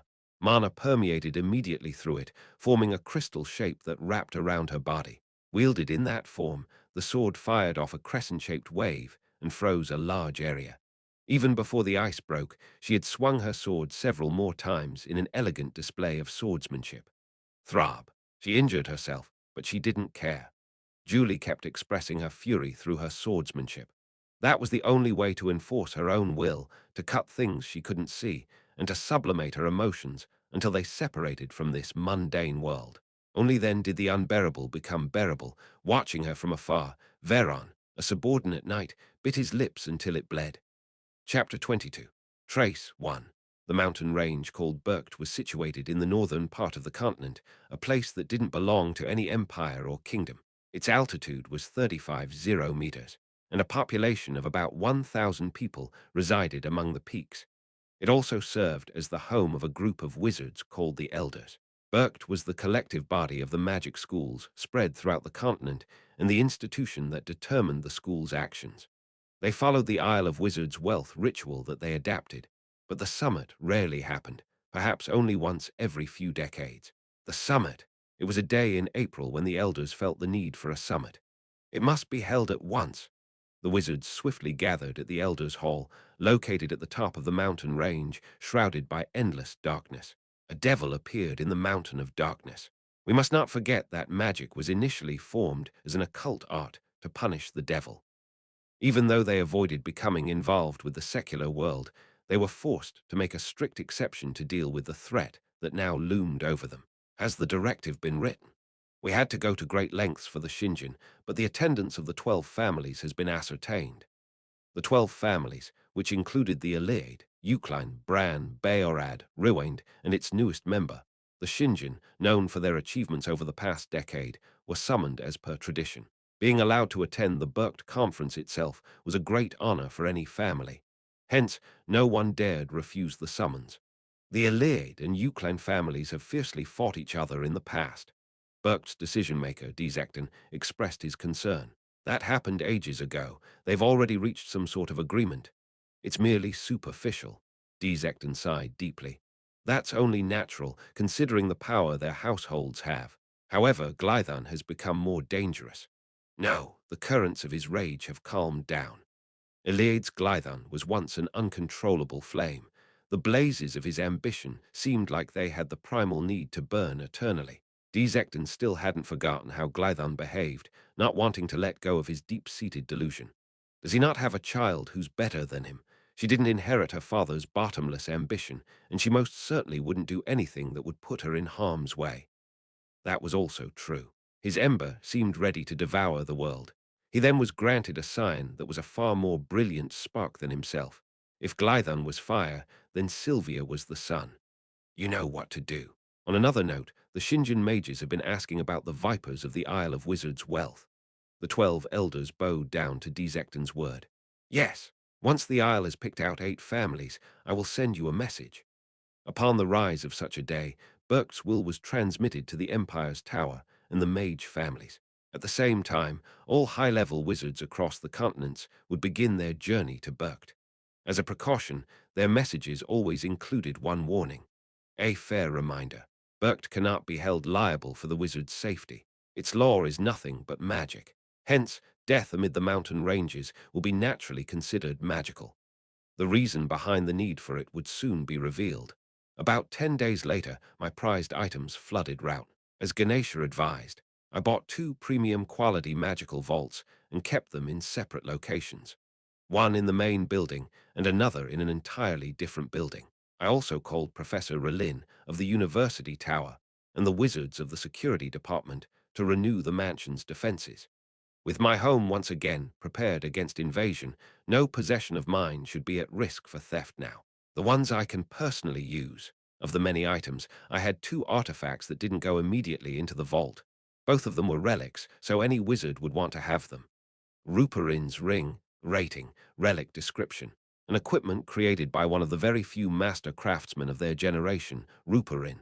He has infused his blood, sweat, and tears into it.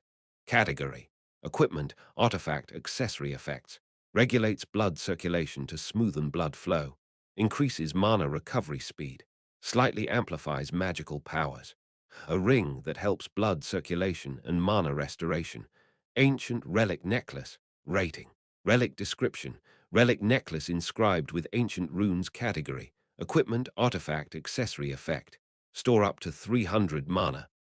A necklace designed for storing mana, comparable to a power bank. After absorbing 300 mana from my body, it could be used as a portable mana source. It was only 300, but mana volume was an extremely important stat in this game. There weren't many items like this either. Because of the limitations of my magical power, I was forced to rely on my Iron Man's skill. I couldn't even dream of becoming a knight. From here on out, I decided to start using the 2 accessories as part of my equipment. Based on their aesthetic sense alone, they looked immensely luxurious. However, the most important item I bought was, I sighed as I looked at the item in question. It was the mysterious metal with a white and blue glow. It looked unattractive because it hadn't been refined yet, but the snowflake obsidian's existence itself was no different from magic. It's not moving. It cost no less than 40 million elnis, but no matter how much I used psychokinesis on it, it wouldn't budge. It wasn't because it hadn't been refined yet, that it was too big, or even that I lacked magic. The problem was that the spell in it was resisting my magic. In its current condition, even after it had been refined, smelted, and forged, I still wouldn't be able to control it, even if I spent my entire life trying to. What should I do? The snowflake obsidian was an item too expensive to just serve as a display or decoration, but I couldn't think of a way to awaken it. As I stared at it deep in thought, I suddenly remembered a line from one of the books in the library. Swords need to be tamed, which is why knights must first swing their swords before they can use their fullest potential. This process is called communion. Communion. I had never learned how to use a sword as I was a wizard. However, if taming the sword meant understanding the sword itself, then I gazed into the sword with my understanding, and even placed my hands on it just in case my eyes wouldn't be enough. Both heat and cold coursed through me. Those 2 qualities could never coexist in a practical sense, yet they tickled my palms together. But what I wanted wasn't its contradictory quality, atomic structure, or its value. What I desired was an essential and metaphysical understanding of it, far more important than any of those combined. I needed insights that transcended rationality from my trance of communion. I felt a searing pain pass through my eyes, as if electricity pierced through them. Zeering, the snowflake obsidian scorched my hand, but I continued staring into it as I clutched one of my eyes. I didn't find any changes. However, I felt it with my body. When I checked it with my vision, I felt even more assured. Understanding, 0.1% mana. 1357/3357 plus 300, 0.1% after consuming 2,000 mana, considering the daily amount of mana available to me, which was more than 10,000, and my recovery speed. It would take at least a year to fully understand this metal. It might be easier to use upon reaching 40% or 50% understanding, but steel would be the best until then. Did my routine just gain one more task? I deposited the snowflake obsidian into the vault with a bitter smile. Then I wore Ruperin's ring and the ancient relic necklace, immediately noticing a notable change. The aura and color of the accessories that were touching my body changed completely to a vintage style. Aesthetic sense, rating, unique description, genius sense in classifying appearance, has the potential to be well-versed in all artistic knowledge and responds to high-quality artworks. Was that change the effects of aesthetic sense? Second description. I thought it was an attribute that was so useless that only prodigy could beat its worthlessness. It wasn't practical, but it wasn't bad to have either. I put on my jacket and prepared to go to work. I remained true to my daily routine as a professor. First, as soon as I arrived at work, I analyzed my research in the lab, allowing the aftermath of morning training to subside. At noon, I went by car to eat at a restaurant. After lunch, I came back to the tower and prepared for my fourth period class. I then thought about alternating Alan's syllabus books, and it was already 5 p.m. before I realized it. Make sure you keep the theories in mind when answering the midterm exam. I sat on the chair and nodded. Today, the outline and composition of the exams and the topics of the students' projects and reports were finalized. The exam's level of difficulty was brutal, maybe too much so. This was fun. Bullying the students was so fun. Imagining the wizards who would suffer from the problems I would present, I felt unnecessarily pleased, and when I saw the notebook on my desk, my pleasure turned into a strange feeling. Schedule notebook, Deculein's itinerary, my schedule. I sighed as I swept my hair back. Ever since last week, there was an event that had been bothering me. 9th of April, death anniversary. It wasn't the death anniversary of Deculein's parents, but Deculein's fiancée, or rather, his ex-fiancée, Yuli. I wasn't flustered since that event had already been resolved. Some time ago, when I first met Ganesha at the New Year's flower party, she clearly said, "Is it because you're newly engaged?" Deculein had an ex-fiancée, and I knew the whole out-of-the-game situation all too well. During a vacation's late evening in a world now too far away, when all the company employees were crunching, the Easter eggs were brought up and discussed. Inspired by it, Uara then added a small backstory to Deculein, saying she had a brilliant Easter egg, which turned out to be his first fiancé. After 3 days, perhaps, that was the only trace that reminded me of her in this world, those mischievous pranks she left behind as Easter eggs. The things that made her smile so brightly. As I reminisced about her, knock knock, opening the door using psychokinesis, Alan was revealed standing behind it. "Professor, Count Freyden is here." Ah! While introducing the guest, he was pushed aside as a big man came in from behind him. "Oh, I'm sorry. My size is all too large, unfortunately. Are you okay?" "Ah, yes, I'm all right." Alan bowed and headed outside as Zeit looked at him softly from head to toe. "Is that your underling?" I nodded. "He's my assistant, Professor." Is that so? He seems vague." He muttered strange words with his arms crossed. I looked at the clock, 5:15 in the afternoon. It was still too early for our 7 p.m. appointment. Yet Zeit smiled brightly. "Ah, we're going to a prominent place, you see. I couldn't help myself. I've also been wanting to ride in your car." I knew it. The man wanted a car as a marriage gift. One of the most popular restaurants in the empire, Pan Meshul. It was so famous that even high-ranking nobles found it hard to make reservations. However, we managed to obtain a private room on the second floor. Julie constantly wriggled. She was like a baby, babbling from time to time. Ah, for her, who had only worn armor before, dresses felt tight around her muscles and were more restraining than handcuffs. The accessories she had to wear were also continuously scratching her body. "Are you okay?" Josephine watched her sister struggle as if she were a cute caterpillar. "Yes, I'm okay." Julie laughed bitterly. "You don't look okay." "I'm fine." Josephine pouted with her hands on her chin and raised an eyebrow. "Liar. I can tolerate it. I'm not talking about your dress or this meeting. I meant the marriage." "What? You said you didn't want to get married. Her straightforward question left her fumbling for words. I'm fine. She shook her head with a darkened expression. Josephine laughed. If you hate it that much, would you like to be taught a way to get out of it? What do you mean? She placed her lips beside Julie's ear, who naively tilted her head. She then whispered in a very small voice, what if you marry him, then kill him? If you did that, the Euclan family would be yours, too. Listening to her made her feel like a snake's tongue was flicking in her ears, causing goosebumps to rise over her body. Julie's eyes opened wide in shock as she glared at her sister, her face reddening. It was a ludicrous suggestion that she had never even thought about, let alone would dare attempt. Sister, how could you say that? It's a joke. A joke? Josephine chuckled so hard she had to place her hand on her shoulder for support. There are some things you shouldn't joke about. Julie pushed her hand away, and finding such retribution lacking, tried to smack Josephine with her fist. However, she couldn't dare hit her, so she floundered around a bit instead. I'm just messing with my precious little sister because it's so regrettable to waste your life on such a man. Don't be too angry. Shut up. Who in the world would kid about something so serious? That's more akin to profanity. I just did. You seriously? Do you think this is funny? Clang, clang. Infuriated, Julie slammed the table as her face reddened even deeper, causing Josephine to repeatedly apologize. Not long after, the door of the private room opened. A serene scent immediately permeated through the air, one so sophisticated that it changed the room's atmosphere instantly. After that, the man in question appeared. When Josephine saw him, she let out a ragged sigh, letting the sound out unconsciously in awe. His appearance and style were especially striking today. You must have been stared at on your way here. She smiled at him, but he didn't answer. He just casually looked at the two, nodded, and sat down. Zeit, the one who arranged this whole ordeal, squeezed through the door afterward. He tilted his head when he saw Josephine. You're here too.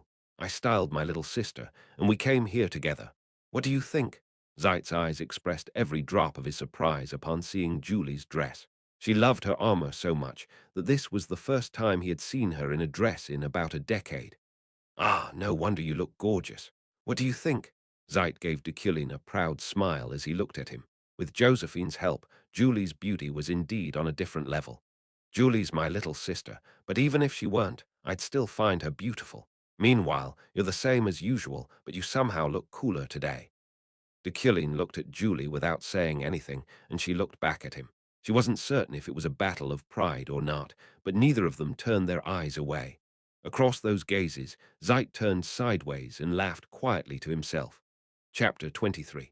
Trace, too. I already knew Julie would be at the restaurant I frequently visited, but I didn't expect the person next to her to join us as well. Josephine. In Deculein's perspective, she belonged to the highest risk group more than any other named. It was the first time we saw each other in person, but I had seen her a few times behind the monitor. I was also familiar with her characteristics. You must have been stared at on your way here. Her presence made me wonder for a moment whether I should sit or not. However, I couldn't just leave abruptly. After thinking about it, I realized it might be better for us to meet now. Josephine was a name that could randomly send an assassin after me, after all. It would be safer to meet with her unexpectedly now than be fatally wounded at a critical moment. I sat down and looked at Julie. Julie looked at me, too. There was a hint of embarrassment in her gaze, mixed with a bit of remorse. However, she had nothing to be sorry for when it came to Deculein. Julie's my little sister, but even if she weren't, I'd still find her beautiful. Meanwhile, you're the same as usual, but you somehow look cooler today. I knew Zeit, entering the room last, was talking, but none of his words reached my ears. All I could do was stare at Julie. What do you think of Julie now? Josephine's question brought me back to my senses. She's beautiful. I felt as if I couldn't take my eyes off of her for a moment. Even if she usually wore armor with no makeup, she was already a matchless lady whose beauty stood out. Today, she was even more beautiful than anyone I had ever seen in this world. Was this the effect of makeup? Ha ha ha. That's right, that's my little sister, Zeit chuckled. Anyway, it's been 3 years since you two were engaged. When would you like to hold the marriage ceremony? He was already holding a knife and a fork, even though there was no appetizer on the table yet. Due to his size, he looked almost like he was about to cut the table up and eat it. He was such an impatient noble. Well, my lord, the adults are talking. Surprised, Julie tried to say something, but Zeit's cauldron lid-like palm held her back. "Be quiet." Julie pouted without saying a word. I noticed a faint red current in the air. The villain's fate. I thought it was manifesting through Julie at first, but it didn't take me long to notice it was coming from Josephine, who was smiling at me tenderly while sitting beside her. "What do you suggest then, Deculein?" Josephine rephrased Zeit's question. "Yes, do tell us what's on your mind. We will follow Professor Deculein's suggestion." Josephine was the pinnacle of deceit. Her gentle way of speaking perfectly covered any traces of what's within her heart. Even the way she manifested the villain's fate was hard to notice. It could be perceived as mere dust if one didn't look closely. No, to be more precise, it already disappeared. She had a mask that deceived the character's eyes. The door opened, and the chef came in, serving appetizers as he spoke in some alien language. Bitro Sigian, Grucius Kigon. Zeit skewered a piece with his fork and devoured it in one bite. He overindulged himself with food, but it didn't make him seem any less dignified. On the contrary, there was an elegance in the way he feasted without spilling even crumbs.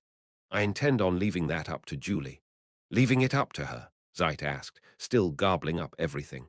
I chose my words carefully. All the while, my five senses were all focused entirely on Josephine.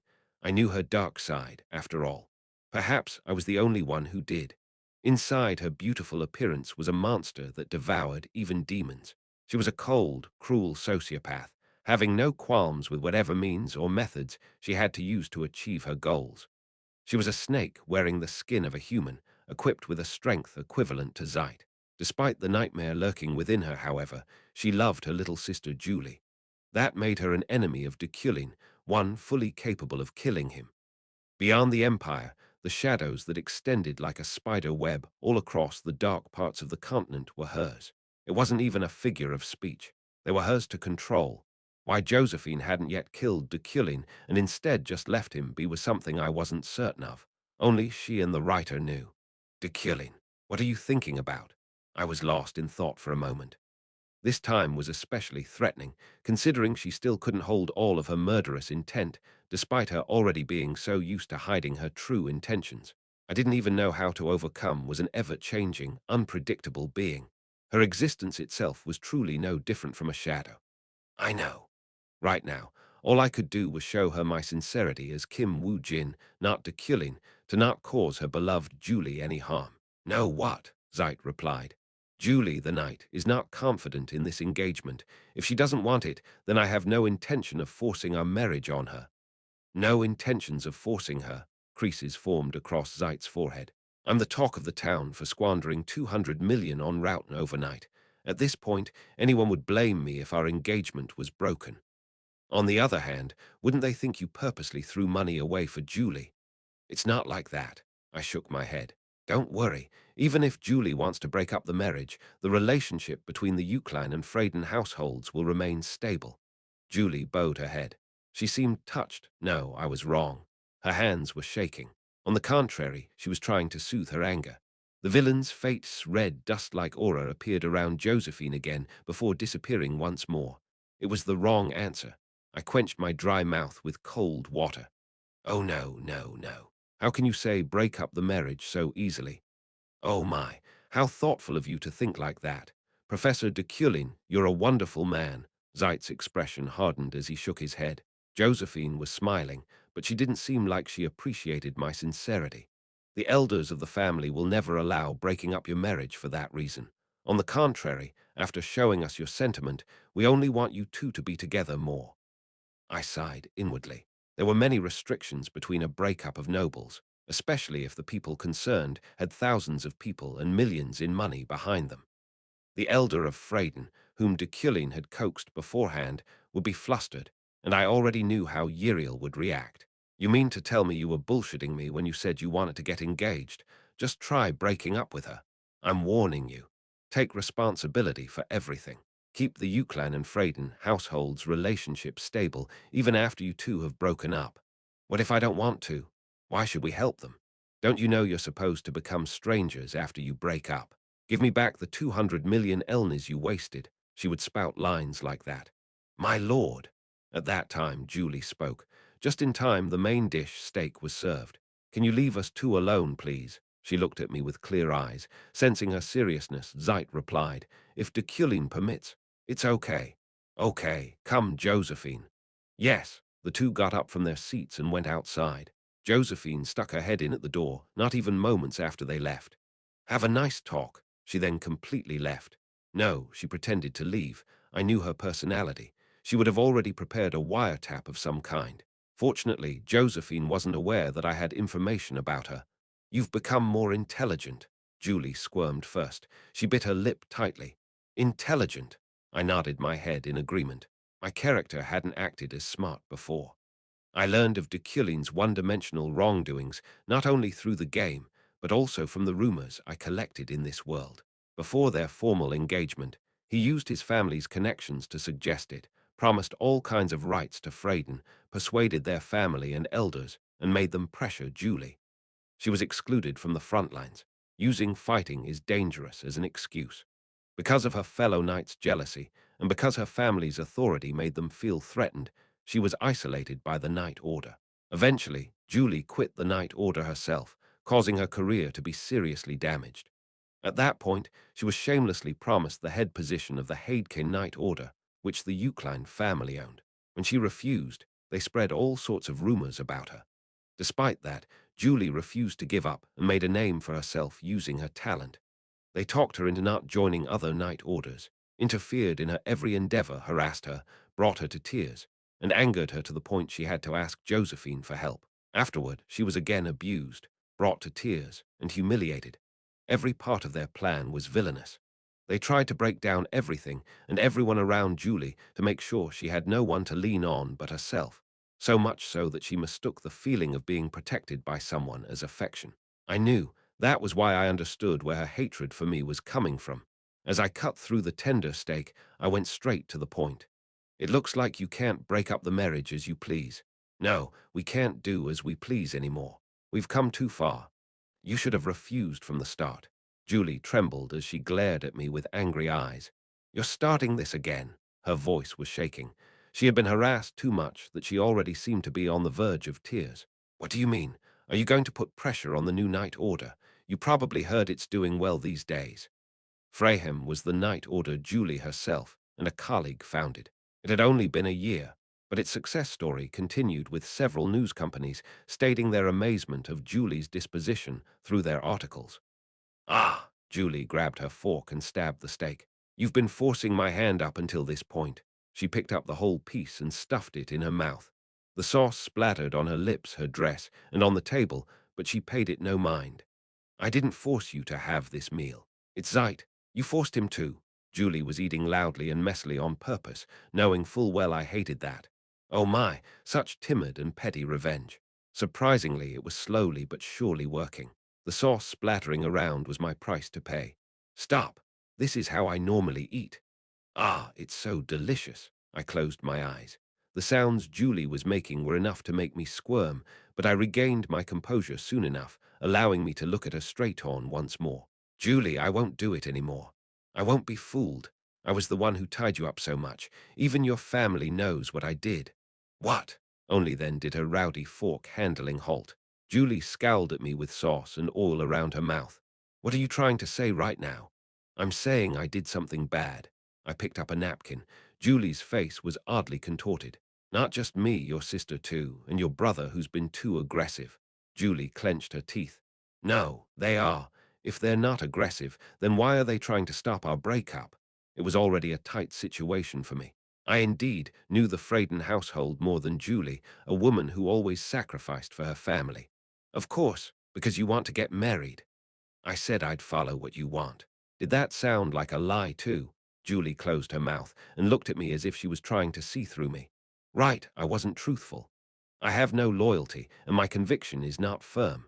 Julie's face was a mixture of surprise and suspicion. Her round eyes and cheeks made her look cute. I'm a completely different person from the painfully honest image that you want. I'm the epitome of a wizard that's not suited for you. Deculein's ego would have rejected this facade, which continuously defamed him. He wouldn't have been able to devalue himself even if it meant his death. But the one controlling this body wasn't Deculein. But Julie, didn't you want to be a guardian knight? Julie's eyes widened, seemingly surprised that I knew. She looked taken aback, her face filled with shock. She had never revealed that earnest dream of hers to anyone. How did you? To be a guardian knight, you need the consent of your family, but your family will probably interfere. No, they won't. It's not like that. My family. To be a guardian knight, you have to leave your family. You know that too. That's why you've been hiding this dream of yours. The guardian knight was the pinnacle of knighthood. It was the highest honor anyone in their profession could attain, for they were the Imperial's first sword. But a guardian knight had no family. They could get married, but they couldn't belong to any family. They were a warrior that only protected the Empire. The problem was that, although it was the peak of glory for all knights, it was nothing but an honorary position for a family. Protecting the Empire meant one shouldn't be involved in disputes between families and territories. They wouldn't even have a political right or political value, for that matter. That opposed the Freyden family's strong ambitions in the political world. Right, this is good. I smiled a little as I thought of something good. Let's keep the engagement, but let's not get married. I sincerely want to let you go, but I can't with our current circumstance, so use my name as a shield if you want to. If you're with me, and our relationship looks harmonious, they wouldn't hinder you. Until then, I will keep the engagement too and wait. I don't even have a suitable partner yet anyway. I added a mischievous comment as a joke. Also, just in case, if you ever change your mind over time, only then did Julie's face become serious. What are you up to? Why are you saying that now? I'm not up to anything. I can even take an oath if you want to. She was once again shocked by my words. There's no need for that. I don't want any promises from you. It's just, I'm curious about what you want. If it's me, my body, or anything about me, I will never give it to you. A small flush rose on Julie's cheeks. I knew very well what she's concerned about. What I want. I didn't want anything. I just wanted to spend time with her like this and break up the marriage. I didn't want her to be used to kill me or those around me. But if she wanted to doubt my sincerity, it was only proper for me to give her a suitable answer. I'm not sure. I looked at Julie, finding her fidgeting nervously. Belatedly, I realized that the restaurant had gone extremely quiet. No noise, no disturbance, just the sound of Julie gulping, swallowing anxiously. I also noticed the faint shadow that was hiding within the room and conveying our conversation. Well, for Josephine, who was eavesdropping on our conversation, I prepared a line. Right, this is good. My actions shouldn't be mistaken, however. This was just a play to con Josephine to eliminate the death variable coming from her. It was nothing more than that. Once a day. It was certainly nothing more than that. My voice was strangely filled with seriousness. I stroked my chin and thought about the reason. No, once a week. Surprisingly, I felt like I could be at ease in front of Julie. I could laugh, feel comfortable, and be a little bit disorganized. What was the reason? Ah, it was simple. If you don't have the time, then once a month at least, since once a year is too much. Deculein seriously loved this woman so much that his affection remained a part of his personality. Smile for me. That's all I want, I said with a soft smile. My words were followed by silence. Julie didn't say anything. She just blinked. After a while, thoughts seemingly finally emerged from her suddenly vacant mind, allowing her to naively ask me a question. T that, W-H, ha, S-H mile. It wasn't even a question. The words that flowed through Julie's lips made her sound like an idiot. I found the crack in her voice at the end cute, though. What do you mean? Julie only slightly moved her lips, then lowered her head. Her hair ruffled as if there was static electricity coming from somewhere. Her honest response resembled that of a surprised animal, which made her even more adorable. However, there was no agreement amid our silence. No affection either. It was just frigid and filled with burdens. I paid no attention to it, but I sighed unconsciously. Julie reacted to my sigh. Her head, which was lowered, trembled. I gave her a napkin. She raised her gaze and quietly wiped off her mouth with it. Ha ha! I just laughed, causing her to scrunch her forehead and grumble. What are you laughing at?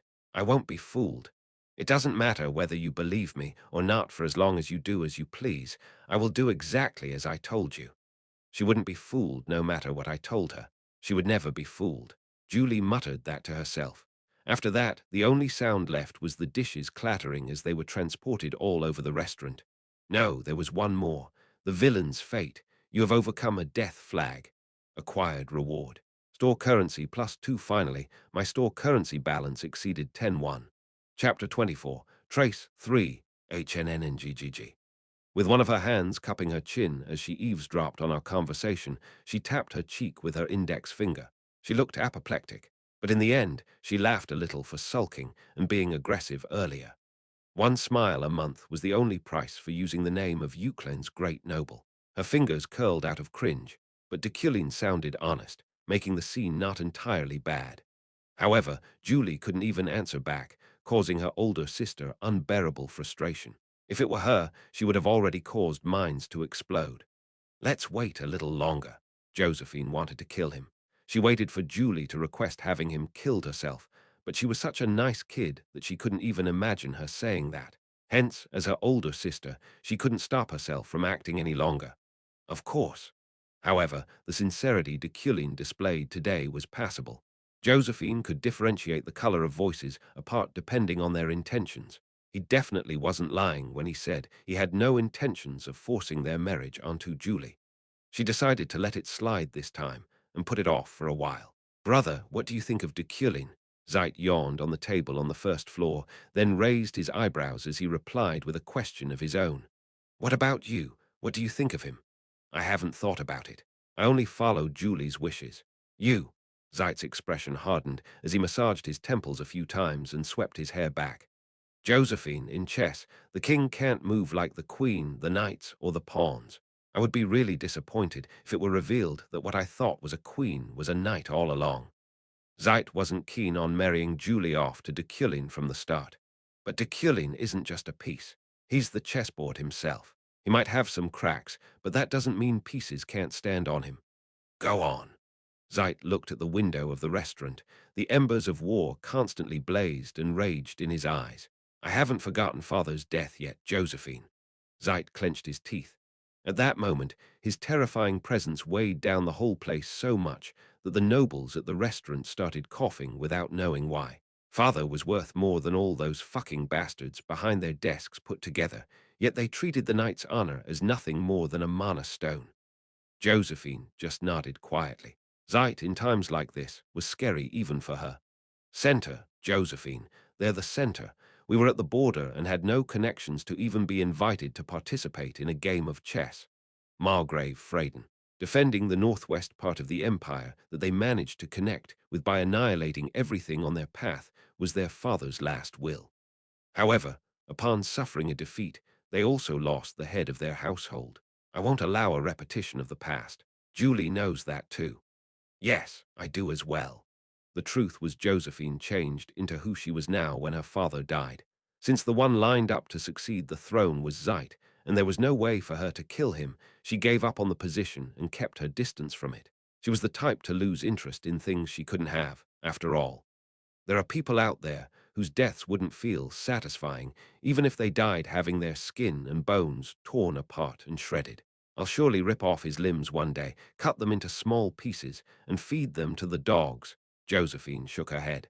They were from the same family, but Zeit was too savage, which worried her.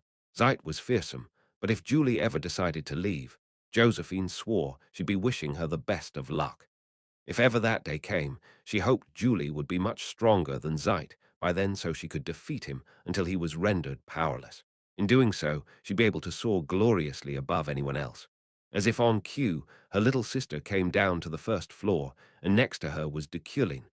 Oh, have you finished talking, Professor? Zeit's expression changed as soon as he saw him. The air between Julie and Deculein was somewhat awkward, but it wasn't as bad as before. Ha ha! Well, it seems like your talk has gone well at the very least. It did. Deculein nodded in agreement. Zeit patted Julie's shoulder with satisfaction. Then let's go have a drink. The four of them left the restaurant together. Deculein intentionally walked slowly, and the three Freydens naturally took the lead. The food was good, right, Julie? We ate outside while you two were talking. The steak was delicious. I don't know. Stop talking to me. Why? You're making your sister sad. Why are you acting as if you don't know? What is it? Are we fighting again? Did we have a conflict when choosing your dress? Looking from afar, they looked like a harmonious family bickering with each other. I will be going back now. I have business to attend to at the tower. Deculein stopped in his tracks and bowed gracefully. Already. Let's at least have a drink, Zeit said, but Josephine stopped him from insisting any further, mouthing the words death anniversary. Noticing it, Julie also began to look at Deculein with a strange expression. Ah, I see. Be careful on your way. I hope we can get together like this some other time. I hope so, too. Eventually, Deculein went on a different direction from them. Early in the morning of the following day, boom, the chair that was supposed to float lightly boisterously shot up.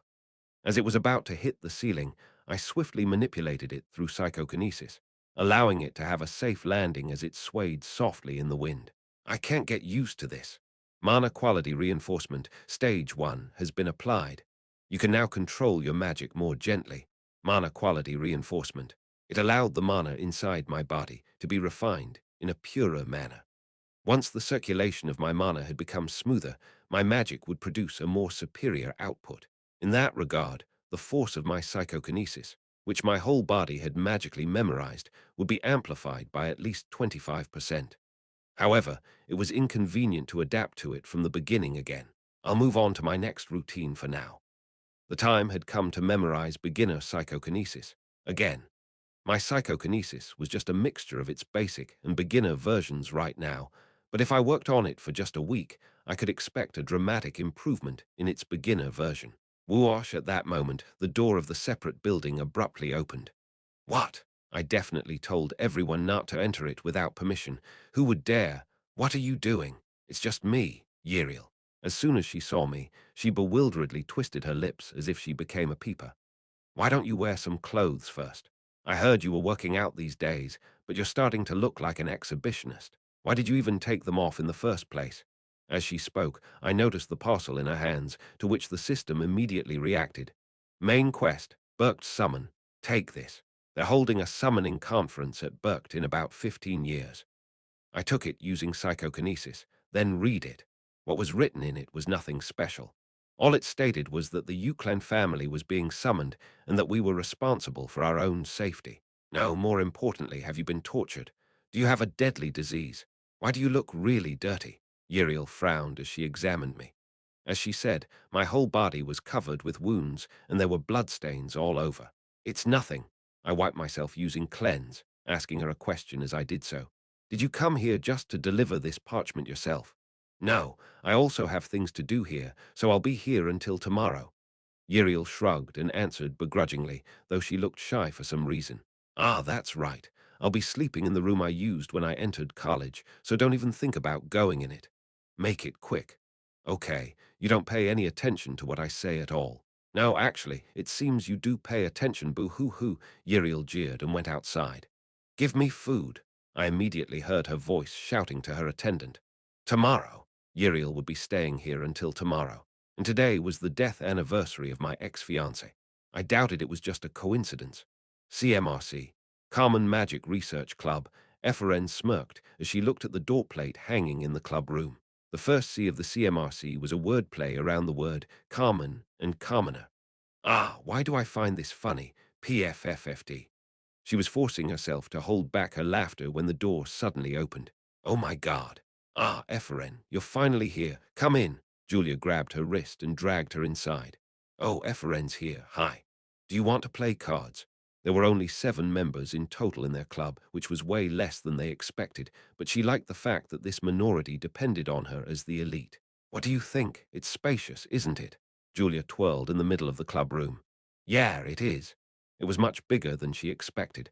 Rather, it was about the same size as the house she lived in before. Eferen trudged along and sat on the sofa, immediately feeling its softness as her buttocks pressed on it firmly. It returned to its original shape in no time as soon as she stood, too. She repeatedly sat on it and stood up and even pressed onto it a little harder, but it coped without problems. Sure enough, it was the best sofa she had ever sat on so far. Eferen stealthily laid across it while nobody was watching. Hara, letting out a yawn, she proceeded to ask a question. What was the purpose of this club, Julia? Our gaining a practical understanding of magic and research. If we do well with this, we can go on a field trip to the Isle of Wizards' Wealth. Isle of Wizards' Wealth. The entrance ticket to it was worth 10,000 elnis, but it was an island that wizards had to visit despite the price. There was a promotion test going on there right now. No entrance fees. Eferen asked about the existence of possible expenses first. The 100,000 Elnis support they got was quickly decreasing since the price of the stationaries and magic books they needed wasn't laughable. They were forced to keep a tight watch on their budget. I shouldn't have eaten a Rohok boar last week. I thought they were going to give me a discount since I'm their daughter's friend, but they treated me so coldly instead. Of course. It's free. Whoa, I see. If so, then it wouldn't be that bad to think of club activities. Ferret raised a question. Don't we need permission from our class advisor for that, though? Eferen listened attentively while pretending she wasn't. Julia, having thought it over, finally answered. Wouldn't they agree if Eferen's the one who asked? What? What are you talking about? Why should I be the one to do it? Professor Deculein doesn't think too bad of you. According to rumors going around these days, you're the only one he favors. Her face swiftly reddened. She didn't even know such a dirty rumor existed. That's insane. Why would they think anyone would do that? Have they lost their minds while studying for the exams? They just can't find any other explanation. You were honestly also the one who asked for this club, too. Eferen bit her lower lip without saying a word. Why was Deculein being so nice to her? And why was she pathetically hoping that was the case? She thought about it in great detail. However, due to the problem's difficulty, she couldn't think of anything else other than the lines of she was pitiful. At least for now. What's your relationship? RSHH. What relationship? We're just... Eferen scratched the back of her neck. For her, Deculein was a wall she had to jump over. He was her first goal and the reason why she became a wizard after all. She tried to surpass him without disregarding modesty and humility. But if she said it like that, it would sound almost pathetic. Hence, she gave a slightly twisted answer. We're rivals. PFFFD. The people in the room started sneering and chuckling. Her words even caused Julia to spit out the water she was drinking. That's a good joke, Eferen. I'm not joking. Ha ha ha. The way you look so serious makes it even funnier. Clang. The door suddenly bent as if it had just been smashed, and a pot-like person came in panting. You guys, what is this? Relin yelled without any explanation. Surprised, the members hid behind Eferen. What the hell is this club? Eferen felt nervous, but she bravely stepped forward. She had already experienced such opposition anyway.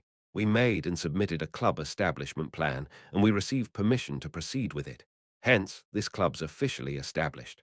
What? Who in the world gave you permission? No, wait.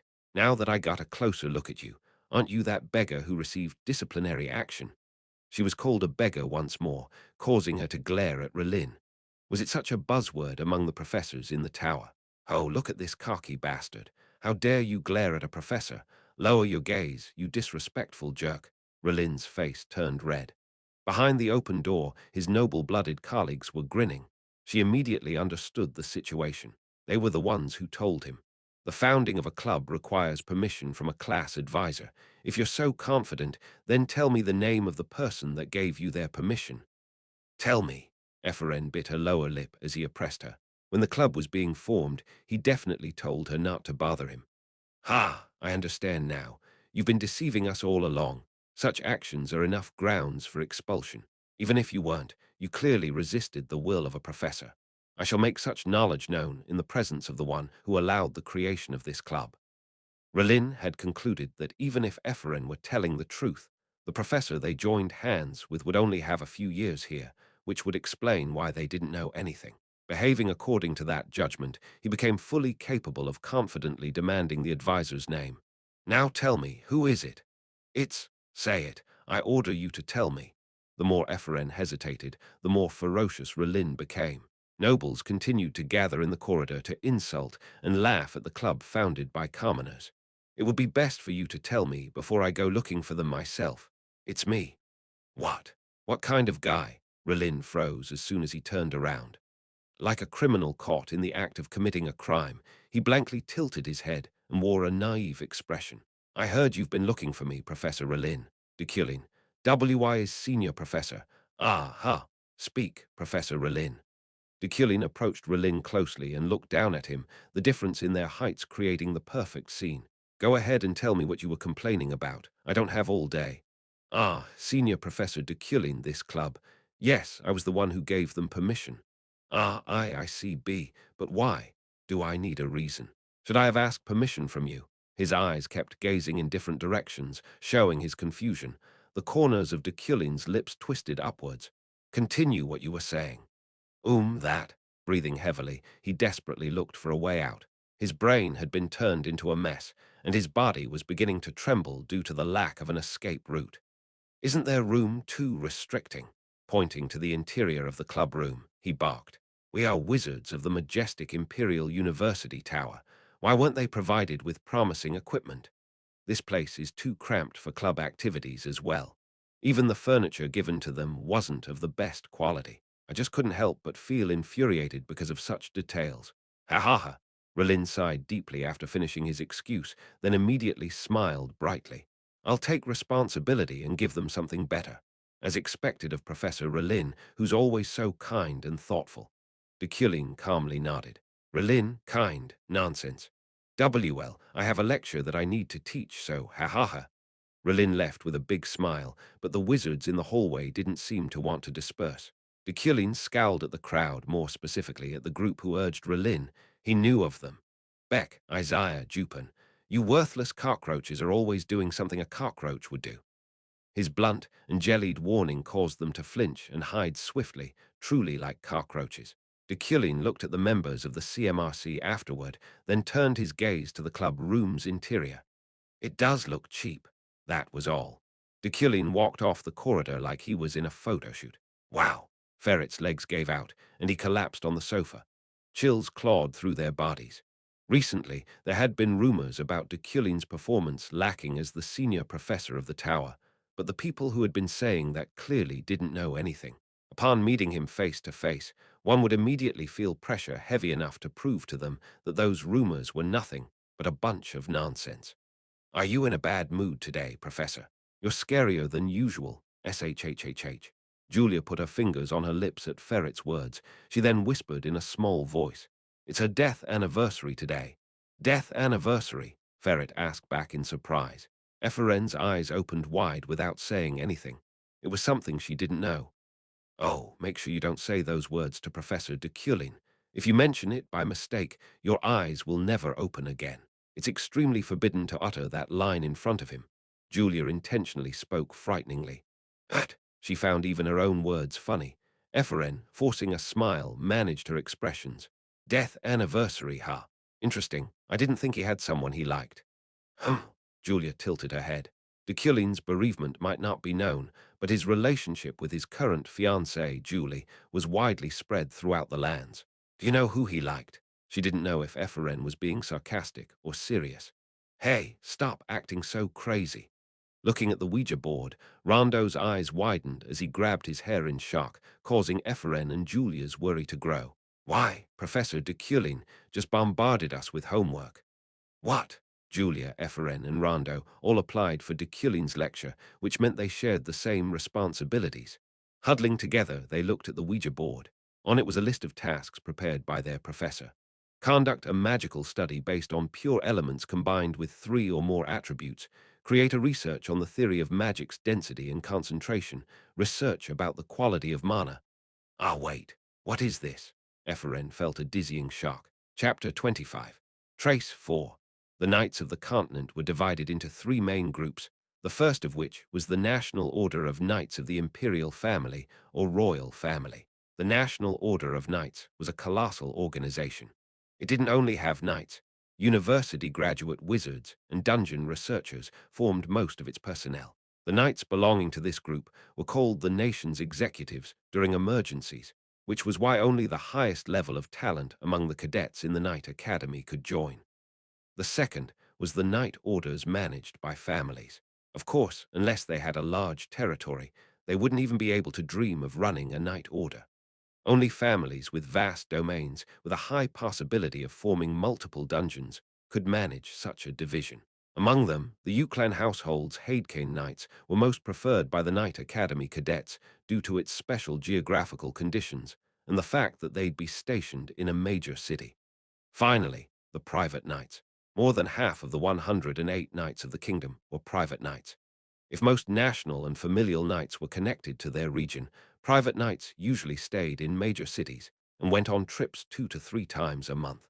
They carried out local duties, such as suppressing evil, dungeon raids, and other such tasks, earning them plenty of money from loot and donations.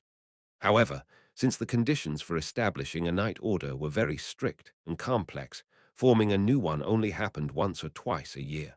What a relief! Hence, a group of private knights became affiliated with Freyden's main building instead. Julie sighed in relief as she looked at the book of accounts, finding a surplus in the first half of this year. Good luck seemed to have finally caught up to her, considering how much evil they had suppressed by attacking villages and the number of dungeons they had successfully raided. That's right. We just have to work this hard in the future as well. Julie leaned back in her chair and enjoyed her listless happiness. Knock, knock. Commander Julie. Rockfell, Julie's senior knight and the current vice-captain of Freyham, opened the door.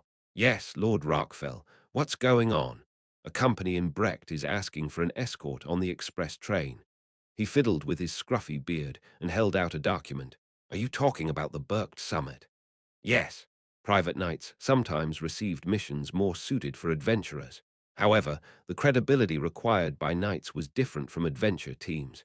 The knights only accepted tasks from verified organizations or the nation itself if it served the public interest. It's been 15 years since Berkt's last summons. I didn't think we'd receive a request. The Berkt Express train.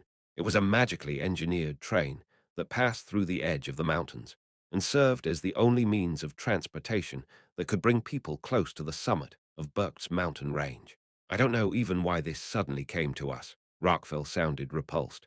It wasn't Deculein's fault, but since he was going to attend the conference as well, her knights chatted as if it was anyway. It's fine. You can accept the request. What? Rockfell's eyes widened, and Julie simply shook her head in reply. Is it really fine? Veron said he wanted to do it, but... Veron. Julie's tone sounded stern, unbending. In public, she was known to be a firm and inflexible boss. Yes, the duty came designating him. He has distinguished himself these days as a VIP escort. Veron was a commoner who hadn't even gone to university. However, with his knightly mentality and tremendous efforts, he had reached the same caliber as the knights from the imperial family. He had the tendency to meditate alone most times, but he showed great courage and care for his colleagues in the Graken dungeon. Julie witnessed his feats in person.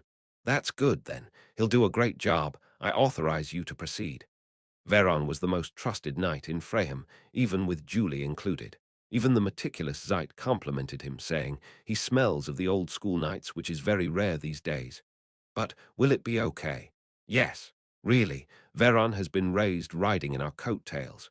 Lord Rockfell, if you doubt me further, you'll soon incur my wrath. Julie's eyes narrowed. She couldn't stand him asking if it was okay despite her already saying multiple times that it would be. Don't you know it just as well as I do? Express train escort missions are one of the hardest there is. If Veron does well, it will be beneficial for our Knight Order's reputation and, of course, his career. Yes, I know, but Rockfell thought quietly. No way. Did she make up with Deculein? Was it yesterday that I heard they held a meeting? No, it simply can't be possible. Stop thinking about weird things. Julie, glancing right through him, cut his thoughts off completely. Ah, yes, ahem. By the way, Commander, what are you doing today? I have to stop by somewhere today. Well, I was thinking of a company dinner, but if you have something to do, then it can't be helped. I'll be on my way. Rockfell left the room, scratching the back of his neck. Ha! Julie sighed and peeked under her desk.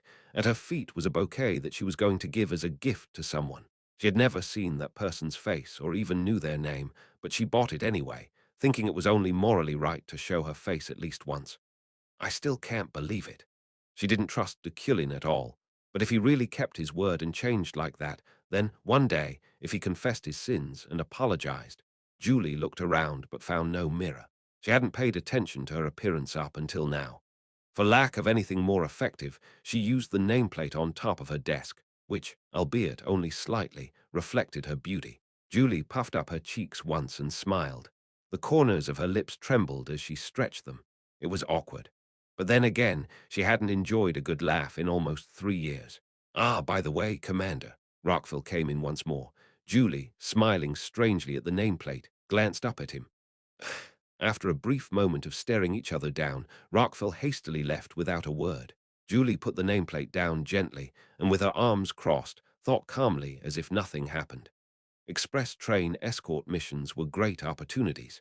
If Veron could protect it properly, he'd be able to make his abilities known. If he ever was scouted by the Imperial family knights, she intended to let him go. Knock, knock. This time with a proper knock, Rockville came back in. Commander, I have one more thing to report. You may proceed. Rockville spoke as if nothing had happened, and Julie replied nonchalantly, but their faces both burned red. The graveyard's atmosphere unexpectedly reminded me of old half-forgotten sentiments, despite it just being a grass field with tombstones. The wind caressing through me felt like someone's hand, and the sound of bugs in the distance sounded like cries from a far-off world. I came to this place with one emotion in my heart: solitude.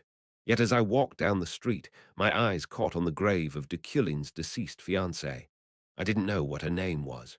However, considering his personality, I thought she would stand out. I stepped on the grass as my eyes darted over the graves. Fancy tombs, simple copper plates, a well-maintained headstone, tombstones buried behind vines. It didn't matter where my eyes landed. I would always find the story of someone long gone. The sunset glow slowly fell as dusk settled, creating an orange-tinged sky. As expected, Uriel came and left. A newly placed bouquet stood out, carrying a certain scent that reminded me of the morning dew at the top of mountains. It was Uriel's perfume. I stood in front of the headstone, holding a bouquet with a bitter smile, water droplets hitting the ground around me. Why was the rain falling this late in the afternoon? I looked at the name engraved on the tiny tombstone for quite some time. I couldn't bring myself to drag my gaze away from it. Gosh, should I say extraordinary or too much? I just thought it was aggravating. Why? The emotions I felt weren't Deculin's. It wasn't anyone else's but mine.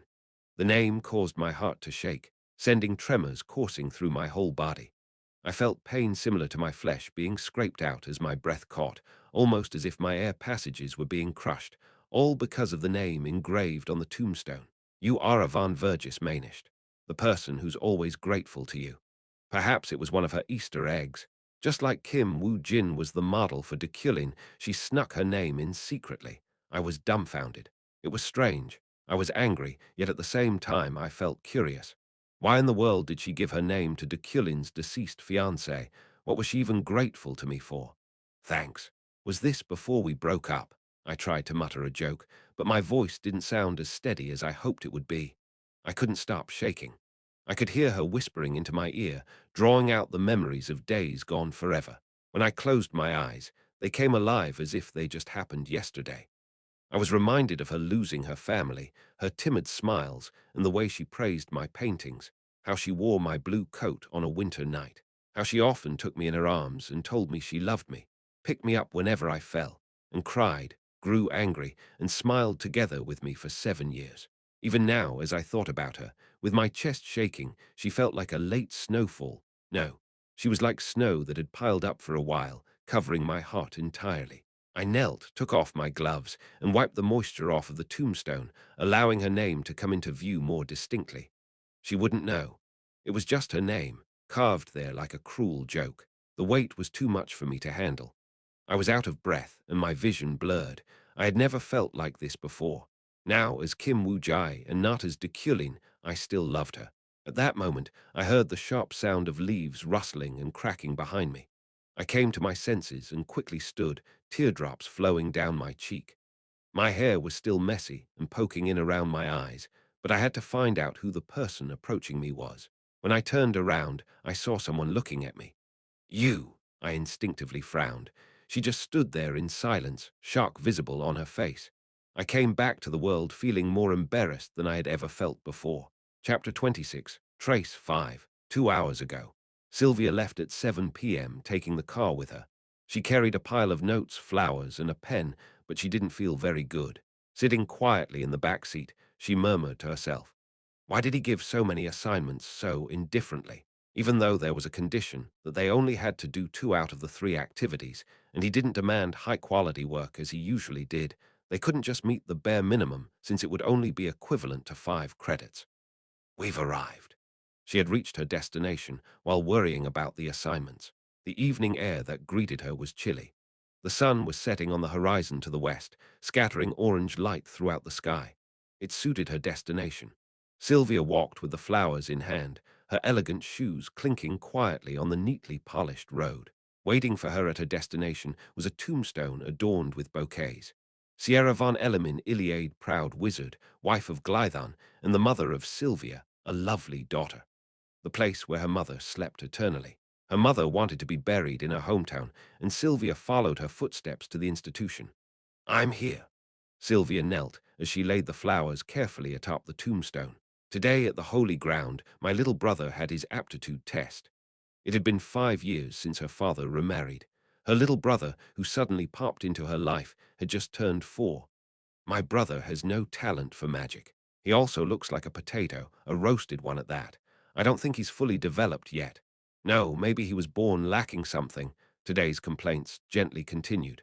Professor Deculein is no less than a villain. He seems to think the only responsibility I have is his lectures. She could no longer remember her mother's voice. Even her sorrow towards her mother's fate felt a little vague. But even so, once a month, a special day came when Sylvia, the girl who normally didn't talk, told her mom stories about her life. Today's excuse was Deculein's bombardment of assignments, but whatever it was, she felt much lighter after she let it out here. I'll get going then. Take care. Sylvia moved back to her feet, her knees aching, and turned around without hesitation to leave the cemetery, only to stumble upon an unexpected sight. Under the dim moonlight stood a person she never expected to meet in such a place. Deculein.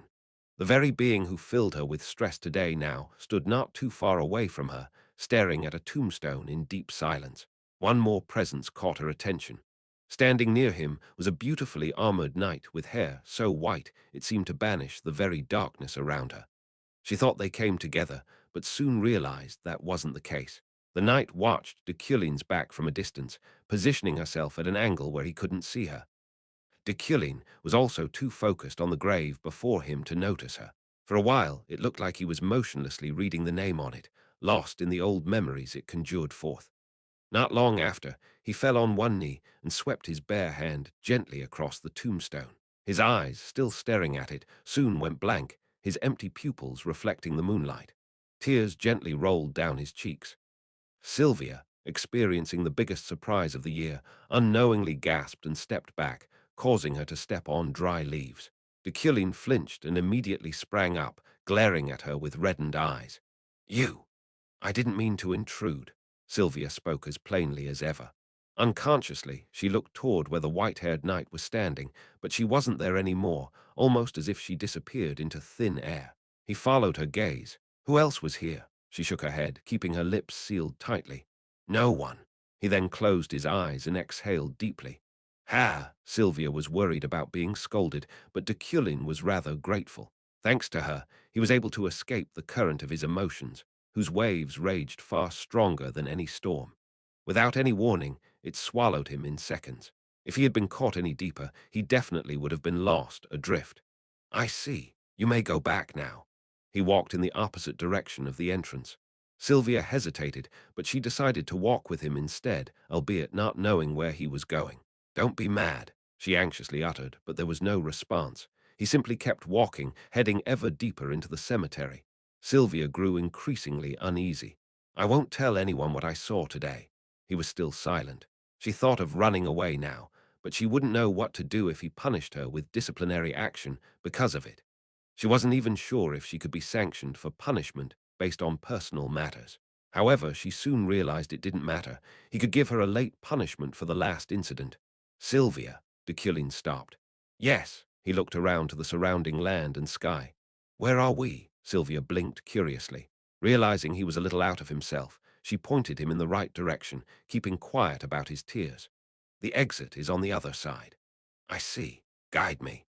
They turned around, but before they could even take one step onwards, they noticed a dubious hooded individual standing in the deep corners of the graveyards, blocking the confined forest road leading to the exit. Seemingly appearing out of nowhere, he emitted obvious killing intent. With tired eyes, Deculein glanced him over. Who are you? The individual didn't answer, but Deculein didn't care. Using his psychokinesis, he rolled down his hood. As his bare skin was exposed, her nervousness grew. He had long hair and scars around his eyes, which seemed similar to that of a bird of prey, only exaggerated by his slim jawline. Although it was Sylvia's first time seeing him, she was familiar with his face. Rock Hawk, the wizard killer. Sylvia. Yes. Run. If you go through the back, you'll be able to get out right. Deculein saw the villain's fate emerging from his fearsome flesh, staining him with a red mist. He took a step forward, positioning Sylvia behind him. Are you sure? Sylvia cautiously asked. Yes, you can't handle him. He knew all too well that normal wizards were no match for Rock Hawk. His magic invalidation was something any gamer would call fraudulent. He didn't even have to touch his target for it to work.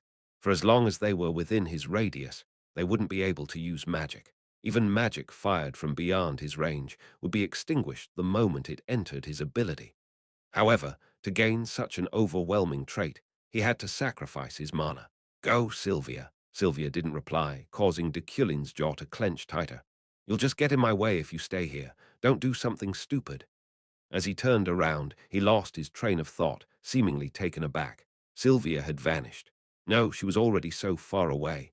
Tatta-tatta-tatta-da-tatta, tatta-tatta-da-tatta. It was a very dynamic sprint. Well, it was better than her loitering around and getting in his way. Deculein smiled awkwardly before turning to face Rock Hawk, who didn't seem to have any intention of letting Sylvia go. He needed a quick fix to this problem. He was holding a dagger in one hand, which seemed more than just an unusual weapon. It emitted an eerie and frightening aura. Deculein stood silently as he put on his gloves. He then adjusted his collar and straightened his suit. You won't be able to use magic in front of me. Rock Hawk spoke calmly before swiftly launching an attack by swinging his dagger at him. Deculein did nothing but stand still in the same spot. It was as if he were expecting him to come into his arms without any defense or countermeasures. Looking at the arrogant noble, the thought that wizards were always a bunch of arrogant and prideful wild beasts passed through Rock Hawk's mind. They often relied on their magic and mistakenly thought they were superior to him, only to be awakened to the reality that they were no more than worthless beings upon realizing that magic didn't exist in his realm. Their distinguished confidence and pride would be lost at that moment, and they would start crying and begging for their lives. The professor before him wouldn't be any different. No, he was the pinnacle of wizards. With the sun setting and the moon rising, the scenery seemed to have been prepared for his death. Rock Hawk approached Deculein and swung his dagger without hesitation. Cuck! However, he was shoved away by an unknown impact that slammed into his abdomen. Rock Hawk tumbled down on the ground but stood up quickly, staring at Deculein. He was still standing in the same spot, not even moved an inch. Cough! He wiped away the blood he coughed up, becoming aware of the possibility that his opponent had a weapon hidden on his person. HMMPH. Rock Hawk ran and stretched out his arm, pretending to stab with the dagger, then backed off, launching a feint to figure out what kind of weapon he had. However, instead of a bladed weapon or a blunt object, Deculein's long leg hit his nose. KH! Rock Hawk pulled back, clutching his face. Rock Hawk! Deculein's eyes remained composed as he stared at him, but his gaze felt icy. How much do my fists and feet hurt? Deculein asked out of genuine curiosity. The quality of mana wasn't limited to magic. It might be an exaggeration, but it was no different from being the quality of human. The quality of mana applied to everything related to mana, namely characteristics. Thus, Iron Man, which allowed one to use their body more efficiently while making their attacks more destructive, would have leveled up by 1. That was why he was curious. Don't make me ask you twice. Rock Hawk glared at him as he blocked the blood flowing from his nostrils. How much do they hurt? He looked down on him from a distance. He stood tall and arrogant, making it seem as if Rock Hawk, who was on the verge of tears, was far below him. Answer me. Rock Hawk turned around and ran, but before he could make it far, a kick hit him in the back of his head, causing him to fall to the ground. Duong, as he felt a tremendous shock, his vision tumbled down. One of his eyes seemed to be staring directly at the spiraling and star-filled sky. Blue crystals glimmered beyond the darkness, as if announcing the devil's presence. Eucline eyes, answer me. Rock Hawk stretched his legs, causing the tips of daggers to appear from the soles of his shoes. He then swung one toward Deculein's neck, who easily avoided it by simply taking a step back. His movements were graceful, almost as if he were watching the moonlight itself dance. Rock Hawk staggered to his feet. I admit you're strong. You're different from the wizards I've faced. However, there are certain ways to kill you. No magic could materialize inside Rockhawk's territory, though his ability's principle couldn't be explained magically. In a sense, it was more the principle of hatred. However, that was only true if his victim was within range. Deculein only needed to be one step ahead of him.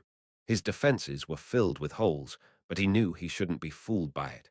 He already knew from experience that it was a trap, but he could easily level the playing field by using a trap of his own. Rockhawk ran once more. Deculein swiftly broke through the distance he created, and he swung his fist at him, but he swiftly ducked down. Rockhawk thought he had him this time. His fist was out in the open, fully captured within his view. As fast as he could, he launched another kick, and although it was only one attack, it was enough to slash through his opponent. Slash! He heard the sound of his dagger digging into his skin, causing Rockhawk to look up at him with a smile. However, his expression soon grew dim once more. You use quite an interesting technique. Deculein, with a dagger stuck in his side, was staring at Rockhawk with his composure unmarred. At this rate, rather, his face looked like he was calculating something. Rockhawk twisted the dagger sideways, and a faint hint of tremor showed through Deculein's eyebrows, but it soon settled. It's bearable enough. His elbow collided with Rockhawk's forehead. Bang! His other fist came upwards a moment later to collide with his chin. Bam! It ruptured as if breaking a watermelon with bare hands. Rockhawk was sent sprawling onto the ground, unable to stand. Rockhawk, Deculein slowly approached the man. I'll ask you one last time. How much? You crazy bastard, it felt like a bulldozer hit. Are you satisfied now? Deculein nodded as he looked down at Rockhawk. One more thing. Why are you targeting wizards? He was curious. This guy had nothing to do with the main story, but he wanted to know anyway. Because wizards are cursed kinsmen. They're apostates who betrayed God, he screamed bloodily. The Isle of Wizards' wealth, Burkt, the tower, they're all nothing but rotten bastards. Dogs who can't do anything without magic, lunatics who enjoy slaughter. But you are. Rockhawk tried to move his body, but he couldn't feel anything from the neck down. Who do you fucking think you are? Deculein thought about killing him, but he wasn't thirsty for the blood of someone who just admitted defeat. The villain's fate was easily overcome. Above all, he learned one thing from his words. I know. You are the enemy of the red box. At that moment, Rockhawk's bloodshot eyes widened as he looked up at Deculein. How did you know? Does Euclid still remember the red box? At the very least, I do. During birth, those blood-related could be born with magic similar to their kin by having their bodies placed in the red box, a demon that granted and strengthened the magic of the person's family to the next generation. However, magic was invented to annihilate demons, so the wizards and the red box were bound to conflict. Their fierce war was one of the main pillars of the game's story. I understand how you feel. I sympathize with the years upon years of oppression you've suffered. The red box lived somewhere on the continent, but its fate was at stake. People feared that it would hand down their magic in the name of condemnation. If the Emperor took a different stance in the not-too-distant future, a full-fledged massacre might occur because the red box was nothing more than a demon. No, even now, cleaning was in progress without anyone being the wiser. Kill me, Rockhawk looked strangely resigned.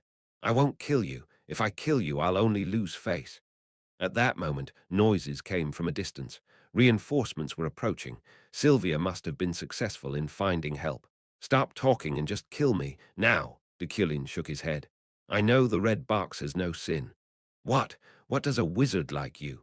Rockhawk was furious, causing him to scream like he was having a seizure. The footsteps in the distance were swiftly closing in on them. I'm Deculein of Euclid. As Deculein said so, he grabbed his wrinkled sleeves and tightened his loose necktie. He fixed his collar and smoothed his shirt and jacket. Our magic originates from the Gorieo dynasty and the blood of the hunter who fought against the devil. Rockhawk remained motionless as he looked up at him. Rockhawk. The cold wind swept his hair to the side. Did I lose my dignity facing you? The wizard killer merely basked in his elegance. Or did my provocations shake you? His commanding presence didn't falter, not even once. Either way, you can believe what I said. You are human, not a demon. Only one phrase came to Rockhawk's mind at that moment, noble. He displayed real class, unlike the false ones that dominated the world. The anger that burned in Rockhawk's eyes died down, and unknown sadness swiftly filled the emptiness it left behind. The lyrical sentiments bothered Deculein, and he stamped his forehead with his feet. KGGGH. The beaten rock hawk passed out immediately before the police force came flooding in. Chapter 27. Ready 1. As expected of head Professor Deculein. A high-ranking police officer, wearing a polished uniform, approached me with a salute. "Oh, I'm Superintendent Rapper. While the way you lowered your leg makes it look like you were in a photo shoot. This fucking killer. Should I hit him more?" "No, leave him alone." "Oh, sure." His ability was lifted the moment he fainted. I scooped up some dirt on the road using psychokinesis and, mixing in 2 elements, lit a fire on top of it. The mushy soil quickly stretched thin, duplicating the properties of a metal. It was the effect of the foundation of ductility that I memorized a few days ago. Through it, I bound Rock Hawk's wrists and ankles. The police's jaws dropped. "Oh, I've seen a lot of magic, but this is the first time I've seen such an elegant manifestation of it. It was as if it was dancing. Bring him to the station." "Ah, yes, thank you for your hard work." The superintendent pulled out a band from his waist, which suppressed the wearer's magic. "That's useless against him. He nullifies magic. Just leave him cuffed with the steel wire." "Oh, is that so? I didn't know about that. No wonder he often escapes prison and has eluded magic radars." His questions didn't end there. "But how did you see through him so easily? No, more importantly, how did you even defeat someone who nullifies magic?" "I'm leaving." "Oh, sure. Hey, what are you lot doing standing there absent-mindedly?" Salute to the head professor. The dozens of police officers gathered in the middle of the cemetery and sharply saluted. A message from the system came up at that moment. Actual verification.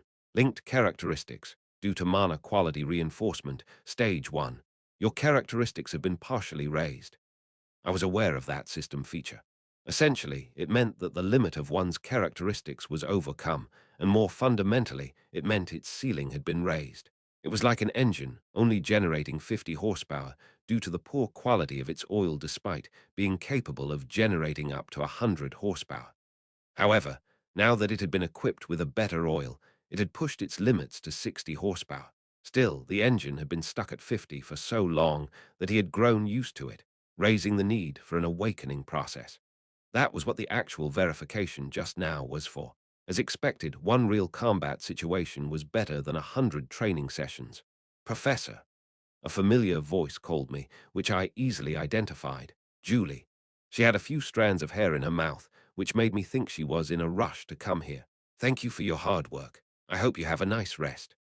I simply nodded and walked past her, looking at the sky and watching the crescent moon through the overgrown greenery as I walked away. Rustle, rustle, from the overgrown woodland to the dark and scary path leading to the cemetery. This road, where the leaves were pitifully trampled on, looked like the path I walked with her. The day I lost my little sister. She walked with me and cried with me as she was buried. Her beautiful face came to mind whenever I closed my eyes. I would only remember this today and forget about everything tomorrow. But even so, I didn't want to kill anyone in this place where I kept finding traces of her.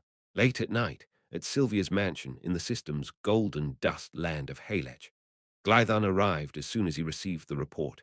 Sylvia remained calm as if nothing had happened, but her father wanted to set Rockhawk on fire and kill him. "Deculein saved you then, child?" In a subtle tone he questioned her. She replied with a frown. "You're baiting me, aren't you?" No, no, child, never. It's just your father's way of talking. Ha ha ha, baiting. Not, that's enough."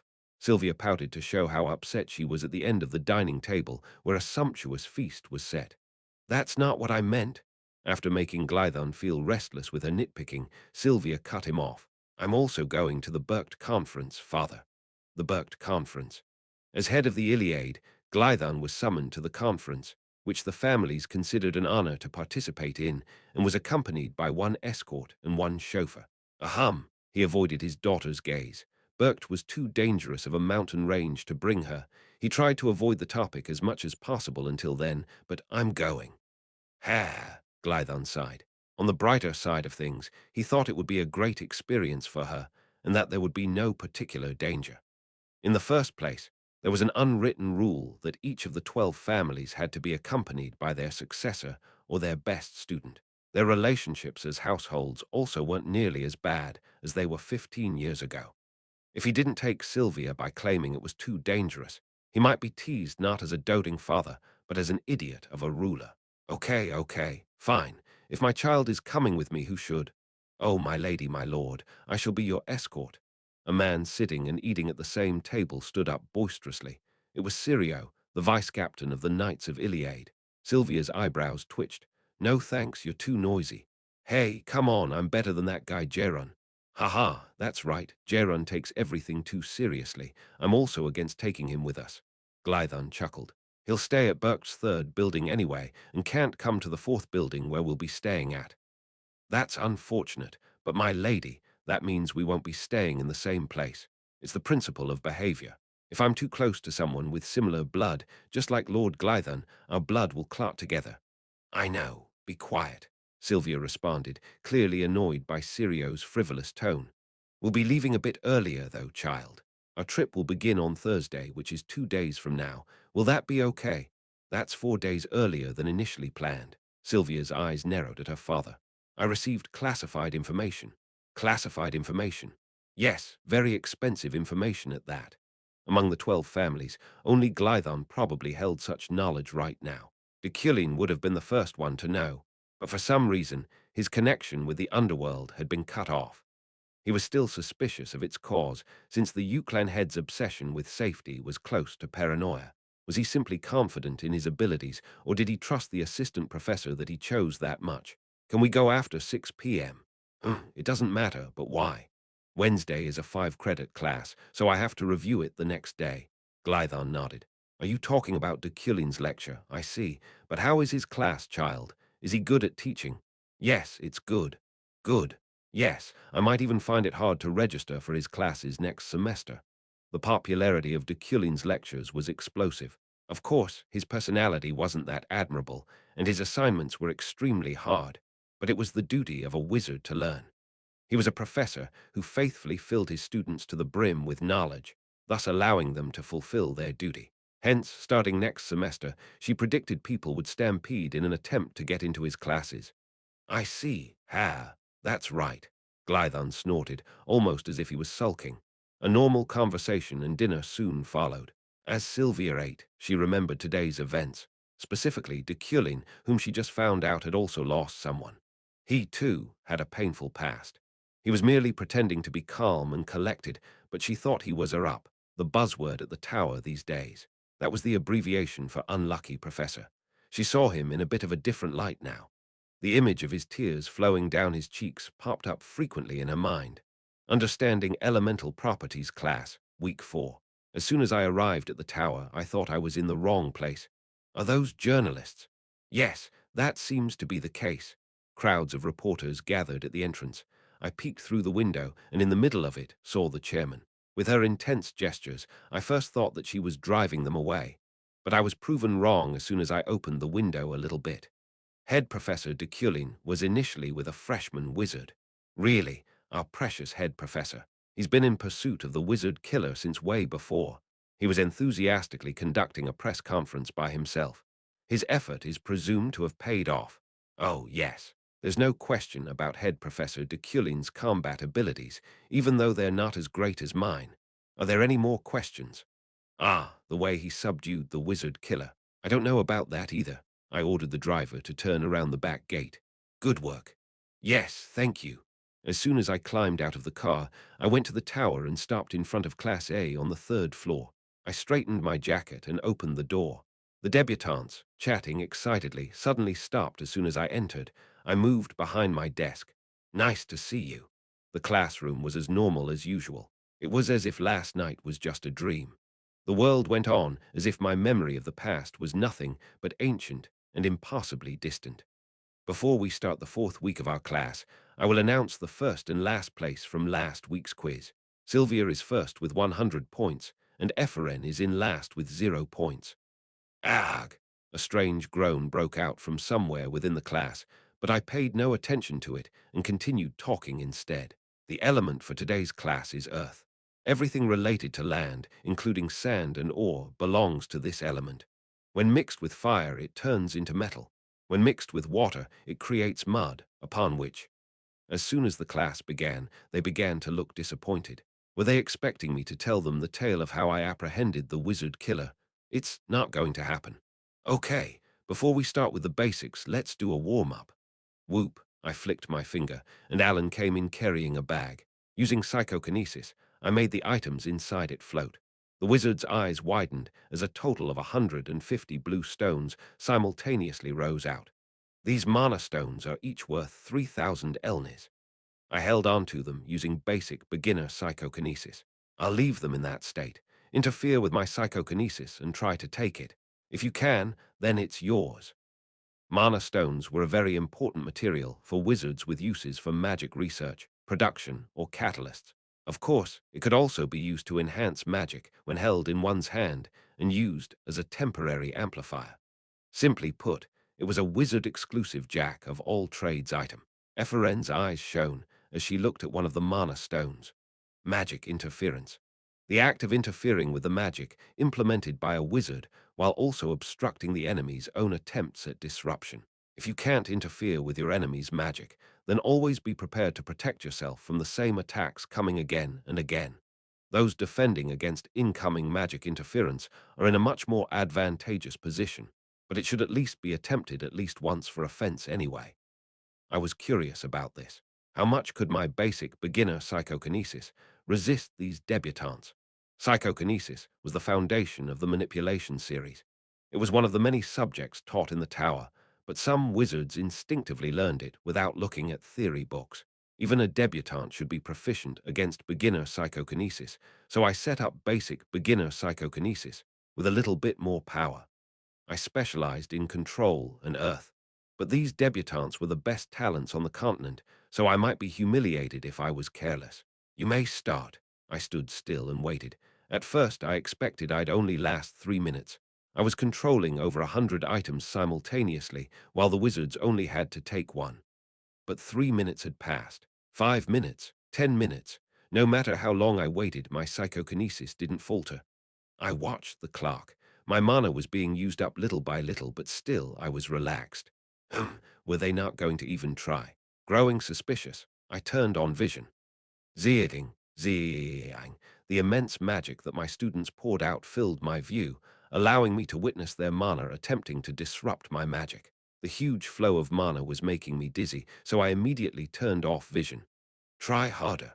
Just like that, another 5 minutes passed. The wizards began to cry out and groan, unable to concentrate.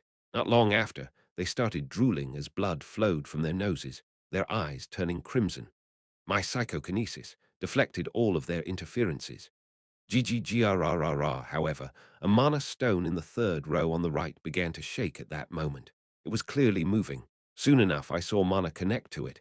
Not surprisingly, it was Sylvia who accomplished it. Now done with her task, her head hung down as she panted.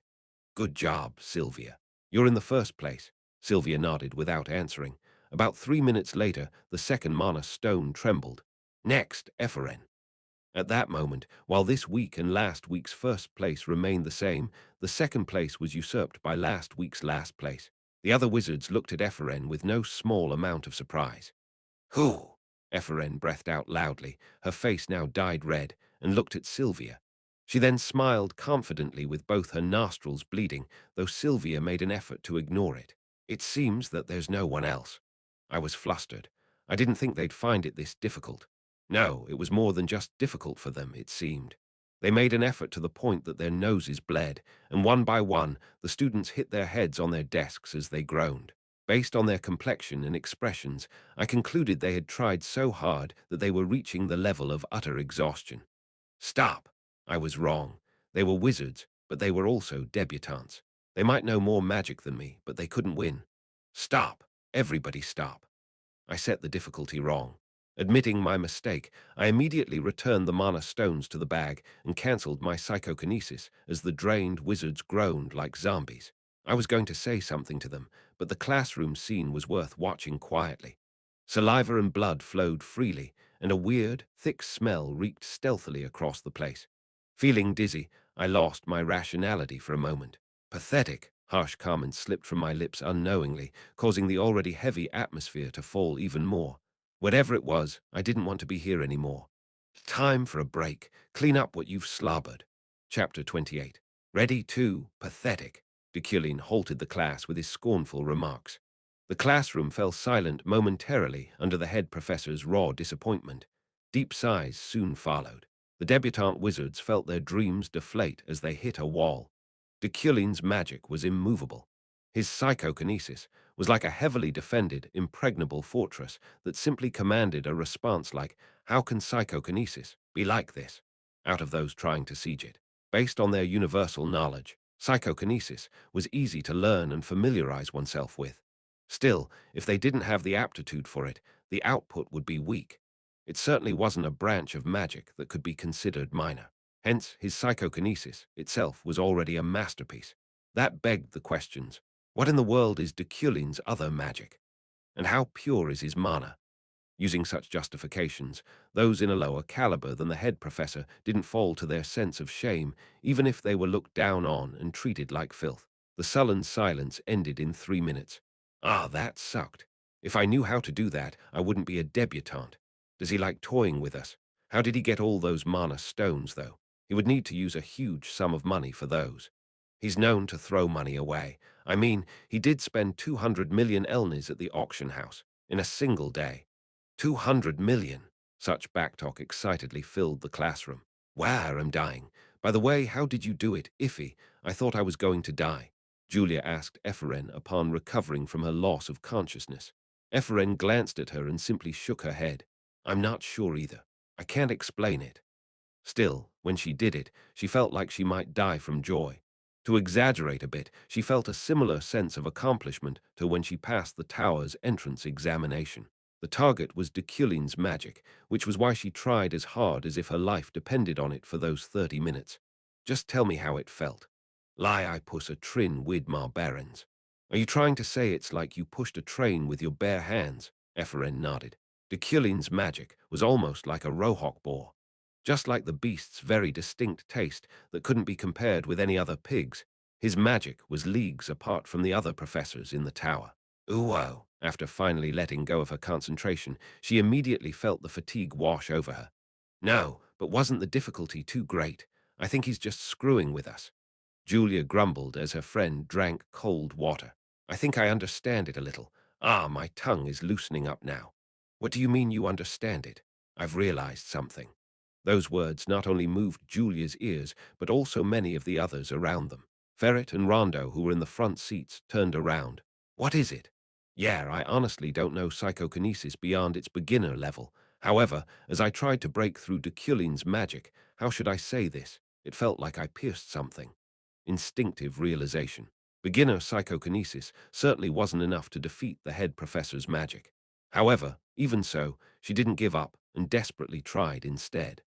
I think I realized how to deal with it automatically after I had broken through his magic. It's like I gained an insight on how it works. Psychokinesis's magic circle created its lines to increase its circles. Her technique interfered with that. Her realization transcended intuition. Through it, she made the mana stone move, albeit only a little. Still, she succeeded, and since there wasn't much difference between her and Sylvia's result, it was a success that she could be proud of. The mana stone, worth 3,000 elnis, she now held in her hands served as proof of it. Wow, really? That's amazing. I don't know the exact details of how I did it, but that's what I did. Before she knew it, there were eyes around her shining brightly. Wizard's favorite words were realization first and insight second, and she mentioned both of those, which made it sound reliable. She was in last place last time, but even she could do it. That made her explanation a lot more believable. Anyway, I think it was correct. You have to play with a master even in things like chess to improve, right? When you do it with beginners, it's just non-stop turnovers. You mean back and forth?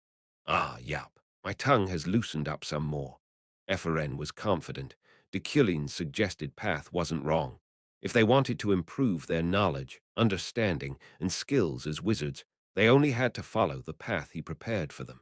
However, the other wizards in the same classroom, particularly those from noble backgrounds, grew cautious of Ephraim. Even Sylvia was looking at Ephraim with wary eyes, which didn't happen often. She once heard a strange rumor, after all. According to it, Ephraim was given personal guidance by Deculein until late at night. There was also a professor who witnessed him leaving work very late. At first, she didn't believe it, but a sudden jump couldn't be explained if the rumor wasn't true. The head professor's private lessons were the only plausible reason for her unexpected development. Sylvia couldn't hold back her complaints and closed her eyes for a moment. Why did he give a reward to the last place when it should have been for the first place? Unknown bubbles boiled up inside her. Hey, why aren't you cleaning up? A sharp sound rang. Beck, the male wizard sitting near Sylvia, had been ridiculously trying to follow Deculein's style. He had been looking at Sylvia's expression until he began criticizing the group of commoners. But we already cleaned up our seats, Julia replied. What? You have to empty the trash cans at the back too. Professor Deculein is extremely disgusted with that, don't you know?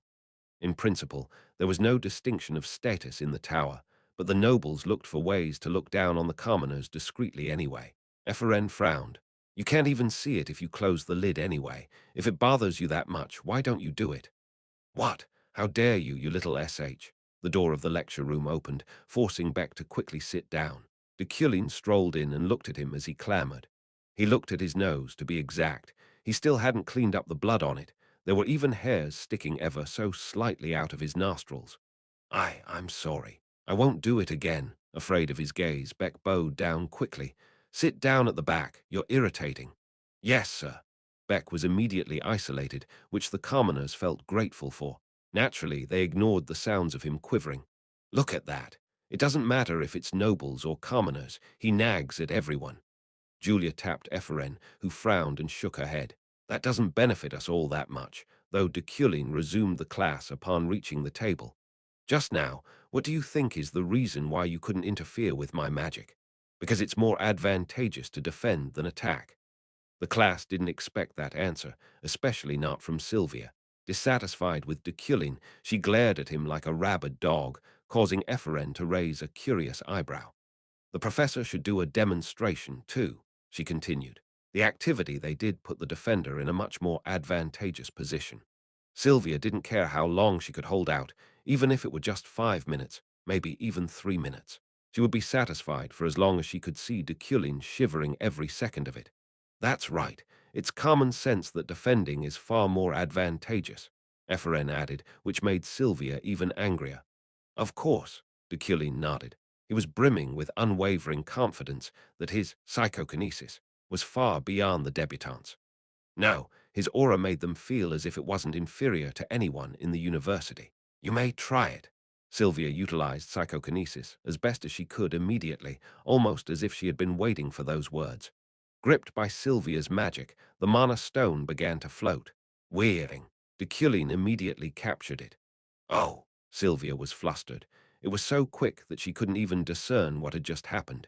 He took it away from her in a second without her even realizing it. No, it was far faster than that. Your turn, Ephraim. After a glance, Ephraim hurriedly searched her desk, books, pencil case, and notebook. She then bowed her head as if she was ashamed and defeated. I'm sorry. I don't know where my mana stone went. I've lost it in that short time. I'll give it back. Oh, I found it. It's in my pocket. I'm sorry. I'll give it a try now. Ephraim took out the mana stone and made it float using psychokinesis. She concentrated so hard she felt like her nose was about to start bleeding again, but Deculein still took it away in an instant. The result was no different from Sylvia's. What was that? Ephraim felt like she was hit by a train. No, 3 trains. Deculein calmly continued talking. If the magic skill difference between the attacker and defender is this much, it's no longer interference. It's one-way violence. Ephraim and Sylvia, suffering mentally at the same time, frowned. That's why you should know your limit and why you need to understand mana interference, which is different from magic interference. Deculein turned off the lights in the classroom with a flick of his finger. 3 magic circles of psychokinesis then appeared. It was beginner, intermediate, and advanced, respectively. There is no need to break up the magic. You don't even have to confront it with the same magic. Deculein flicked his finger again, and a red line was drawn on the core of the magic circles. You just have to eject mana and approach it with the idea of destroying the core circuit. That was quite a famous way of explaining mana interference, a technique that most wizards acquired from living at the tower. However, it wasn't a universal solution to all magical assaults. They could only interfere with magic they knew and understood, and since time was of the essence in real-life situations, Most of them often chose to defend using barriers or confront them with the same magic instead. Still, no pain, no gain. The main factor of this technique, called mana interference, is to discern the core circuit of the magic circle. I'll show you how to identify it. Deculein easily described this method of mana interference while materializing it and explained how to locate the core circuit of a magic circle. Even if you're encountering a form of magic for the first time, remember to keep yourself from being flustered and instead look at it from the perspective of a wizard. There will always be a core circuit in a magic circle, which depends on whether the system should be destroyed or subsidized, or on the element used. Likewise, through that, you'll be able to predict its location, thus allowing you to attack and disrupt it. He read not only magic books, but also textbooks. He read rare and ancient publications that even respectable nobles couldn't find or decipher. Using the game system and setup as a reference, he compared and contrasted dozens and hundreds of magical techniques he learned through understanding. When you get used to using mana interference, magic interference will also be much easier. Now, look again at the magic circle of Gale Blade All. In terms of professionalism, most wizards, no, almost all wizards, would have kept it as a trade secret, but Deculein shared it with them without any hesitation. The magic of the line of destruction is a circuit that spreads from inside to outside, as if it's always exploding, and with that in mind, the wizards began to take notes again. They focused on Deculein's every word, feeling as if his sentences, from his pronunciations to his tonality, were being engraved in their ears. Experiencing Deculein's charisma had always fascinated them. That was the positive manifestation of his over-awe and grace. Time flew by swiftly. 6 p.m. As soon as the clock hit that hour, Deculein stopped the lecture. That's all for today. The wizards were very flustered. Deculein's lecture was still incomplete. However, he was very thorough with the notion of time. No, it was almost a compulsion of him to make sure he was neither late nor early. He came exactly at 3 o'clock and left exactly at 6 o'clock. Hence, there was no overtime or early dismissal in his class. We still have a little bit of the lesson left undiscussed. Please teach us how to make interfering with pure elements easier. Deculein looked over the debutantes, his gaze seemingly full of pity. Enough with the complaints. You're the ones who wasted your time. It'll be best for your growth to imagine the rest and realize it yourselves. After saying that, he tidied up his clothes and left the lecture room with all the debutante wizards staring blankly at him. Everyone usually got up once the class was finished. No one did today, however. Ah, someone moaned. It was probably Ephren. Sylvia blinked while holding her pencil. Her professor's cut-off sentence annoyed her 3 times over. What the hell? How does he expect us to imagine the rest of it? One wizard muttered, but everyone in the classroom felt the same. They talked behind Deculein with no intentions of leaving the classroom, but as soon as they realized he wasn't returning, they blamed the world itself. The Imperium, located in the south and connected with the system, was controlled directly by the Emperor of the continent himself. It was the backbone of the imperial administration, which was protected by the rugged mountain Kydia of the empire, including the Foreign Affairs Bureau, the Justice Bureau, the Internal Affairs Office, and others were based. There was a criminal interrogation room directly controlled by the Public Security Bureau. That was where Rockhawk was detained. You will be sent off to Recordac. Lilia Primian, the deputy director of the Public Safety Bureau, interrogated him. She was quite famous within the Imperium. You will be spending your years there until you die. No, perhaps you won't even last a year. Rockhawk looked at her dead in the eyes. Primian had her long blue hair tied up in a ponytail. Inside her cold and transparent like ice wall, a strong, unique aura lay in wait. Any objections? Primian asked. Her tone was hard, but her timbre was soft, considering she was the type to have a good-tempered voice despite her normal impression. I asked if you have any objections. Rockhawk didn't answer. A vein bulged on her temple. Turn it on. What? Your ability. He smirked as he closed his eyes.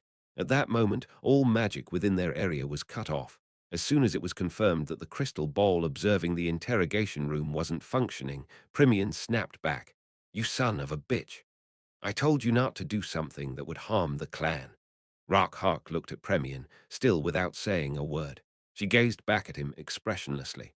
I would have already killed you if I was allowed to. If it is revealed that you're part of the clan, the already oppressive public opinion will become even stronger. The reason you're not dead yet is purely for research purposes, so don't even mutter the words red box. Do you think we can still scrounge off of the Empire? It's possible as long as you don't reveal it. Red box members are no different to ordinary human beings aside from the moment they are born. No, we are born with devil-like talents. Why do you think they're afraid of us? You fucker. For as long as we have a lot of talent, it doesn't matter if we're part of the red box. Premian babbled on in anger, but her expression was as indifferent as always. One more thing, why did you provoke Deculein? The Deculein family was already on our watch. Is the clan planning on killing him? Rockhawk asked. Premian wriggled her eyebrows. We're just keeping a close watch on him, but if the executioners begin to move, there's nobody they won't kill. You don't have to kill him. He's not a fake. He's a real noble. Real noble, you idiot. I want nothing from him but his sin. Rockhawk shook his head, recalling the Deculein he had seen the other day. His dignity affirmed that Red Box members were human beings, not devils. His eyes pierced through him as if to say he was right, and there was no doubt about it. There hadn't been many nobles like him in the past. No, there might have not been any in the first place. He made him feel as if even the Red Box could live in harmony with the world. He knew that I was a Red Box, but he didn't kill me. Premian's eyes grew bigger. That was the only time she had shown surprise today, or perhaps even in the entire week. However, she soon regained her composure. Didn't you know that the ancestors of the Deculein household took the lead in the slaughter and suppression of the Red Box? I didn't know. However, if we treat him the same just because he has the same blood as his predecessors, then it is no different from confirming that we are devils. You sure talk a fucking lot, you bastard. Premian swept her hair back, and Rockhawk smirked. How long do you think you can keep that important position without getting caught? Forever. There's no way to distinguish a red box externally or through their blood. There's food that the clan can't eat. I just don't have to eat it. What if another method is created? You're afraid of it too. That's why you've been looking everywhere for preventive measures. It's not like that, you son of a bitch. Hope shone in her eyes. The Emperor's condition is bad. He might even die soon. The current Emperor's policy completely disregarded the red box. Even with the appeal of those fucking bastards, the Emperor didn't budge at all. But only the heavens knew what his successor had in store for them. You will be cooped up in Recordac. Recordac, the worst prison on Earth, a hell filled with bitter cold. The clan's full-scale plan will be mobilized after the ascension of the next Emperor. I don't know if you'll survive in that place until then. Clang, clang, clang. Clang, clang, clang. Upon sensing that the room's magical surveillance was nullified and thinking the situation was turning grave, security officials rushed to the door. Deactivate your ability and clench your teeth. Anytime, if it's from a clan member's fist. Rockhawk laughed, and Premian grabbed him by his hair. Bang! She then smashed his head on the desk. The door opened just in time. Deputy. No, stop, stop. You fucking bastard. This shithead, I'll smash your head in. Bang, bang. Powerful men rushed in to stop her as she kept bashing his head against the table. Deputy, Deputy Director, please calm down. Move. I'll gut this little bitch and strangle him with his intestines. No, you can't. What are you doing? Stop her. Stew up. Chapter 29. Ready 3 late at night on the library's rooftop, Ephraim leaned against the railing and looked at the university's night view. She could see the tower's blue glow that stretched all the way to the top. At the bottom, the lit lecture rooms, roads, and restaurants of different buildings brightened the lands like stars. Because of the exam period, her night at the university had ended. Ephraim looked at the Ouija board she was holding in her arms. It had a black edge with a white background, and it was the mini version of the marker board, a communication window for the tower wizards. Its official name was Jian Siopan, an omnidirectional device that allowed multiple communication. It was a magical tool, more commonly called the Ouija board, that functioned as a bulletin board. It also made communication between wizards possible. But professors didn't use them since their lifespan was only 7 to 8 years. Perfectly organized, Deculein's lecture notes, currently 4th week. How much would it cost if I auction it off? A 1-page sample is available. Ephraim found it necessary to write that post on the tower's secret bulletin, since 50% of the 100,000 Elnis donation she received had already been spent on stationaries and magic books. 500 Elnis, 1,000 for me, 2,000, 4,000, 5,000, 6,000. Depending on its condition, I can give more. Oh my. Surprised and mildly scared of the crazy prices, she deleted it immediately. No wonder. I would have bought it if I had a lot of money, too. For that reason, she found Deculein very strange. Why did he reveal such efficient techniques and tips without hiding anything? Most professors received large sums of money to secretly give private lessons, with the condition that the student came on their own accord and was under contract to not reveal it to external sources. She heard that wizards were the type to always be wary no matter how much money they had, and were always jealous of their juniors when they climbed higher than they did. Taking that into consideration, Deculein, who had changed this year, was acting suspiciously. Whatever. Ephraim shook it off as she took a deep breath, upon which a sudden thought passed by her mind. My dad probably agonized over something in this railing some time ago as well. Unsolved magic, or something more serious like answers to life in the night breeze here. Don't worry.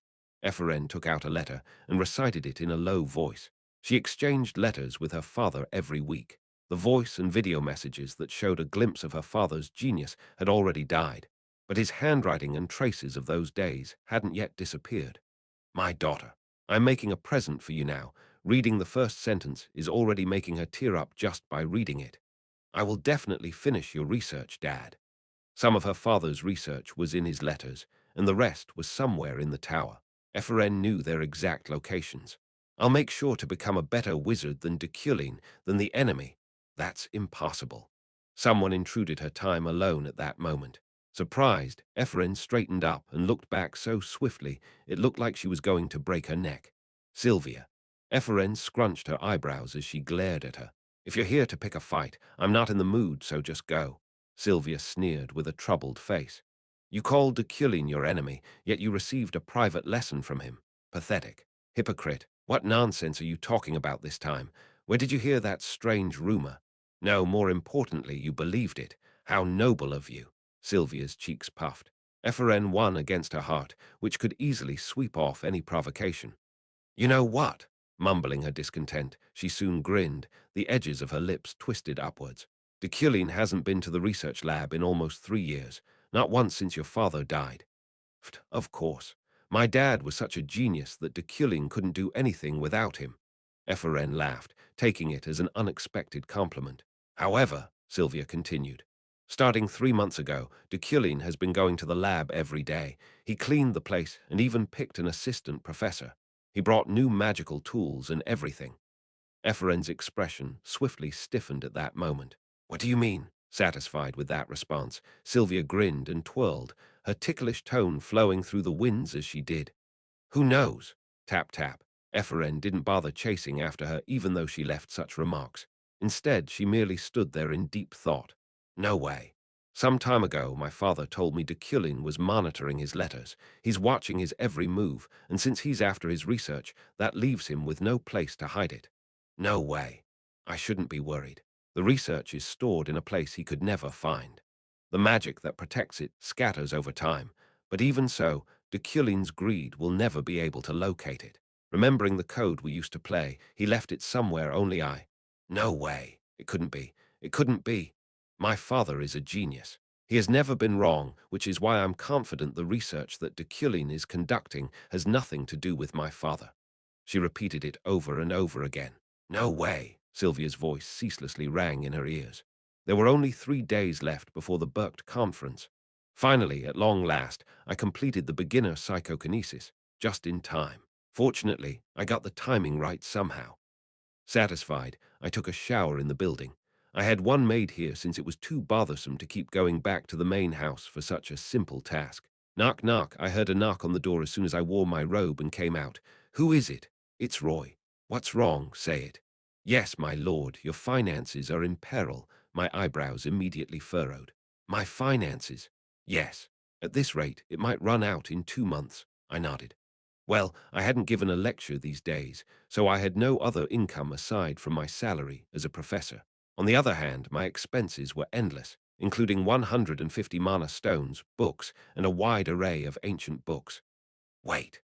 Using psychokinesis, I retrieved a safe, which only responded to my mana, hidden under the floor of the building, and opened its lid. Let's see. I took out whatever I could get my hands on, revealing it to be a pottery product, the flower vase of the East that I bought at the auction house for 2.5 million elnis. I was about to use Mita's hand, but I paused. My remaining mana was 1635. If I wanted to sell it at the right price, I had to use all 3,000. Come back in 3 hours. Yes, I understand. Roy left, and I waited until my mana had fully recovered. As I did, I checked the item using my Man of Great Wealth ability, revealing its light to be as brilliant as it had always been. Mida's hand wasn't that effective when used on enlightened treasures. It only raised a 30,000 output to 30,300, for example. However, the flower vase of the East was definitely an uncultivated item. I have to try it at least once.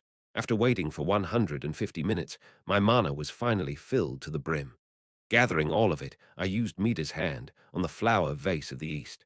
Shoo-woo! The blue smoke came out from my fingertips and passed through it, causing its surface to sparkle.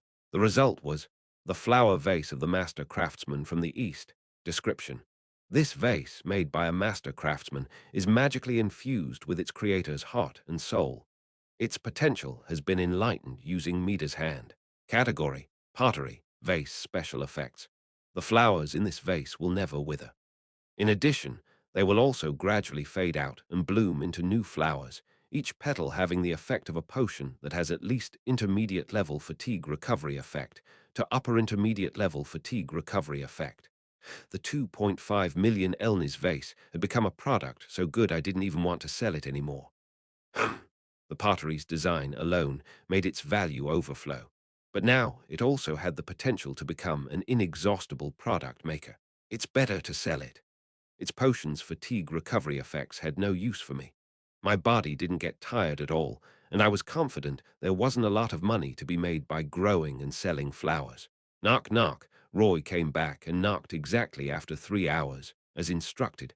I opened the door and handed the vase to Roy. Look for someone to reassess this and sell it.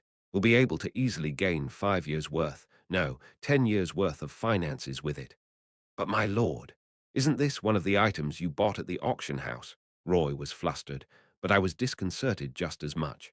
Over Roy's shoulder, Uriel was approaching with short and quick steps. Hey, I came because you said you needed money. That kid, who said she'd be staying over for only a day, had already been here for 3 days. I honestly didn't even know the mansion was this spacious. I knew you'd soon be in such a state. I can lend you some with an IOU. I shook my head. There's no need for that. I'll be reselling this vase anyway. Roy, take it to an appraiser. What? Are you crazy? Uriel grimaced. I thought about it for a moment and soon realized she was right. I corrected my words. No, I happen to have time, so I'll go with you. Who'd be receiving the item was also important. There would always be scammers at stores, and I could distinguish them all by their characteristics. What? No, it hasn't been long since you bought this, and you're already reselling it. I'll just lend you some. You're noisy, Uriel. Noisy. You're about to lose money right now. You won't get even half the price of it. How much did you pay for this?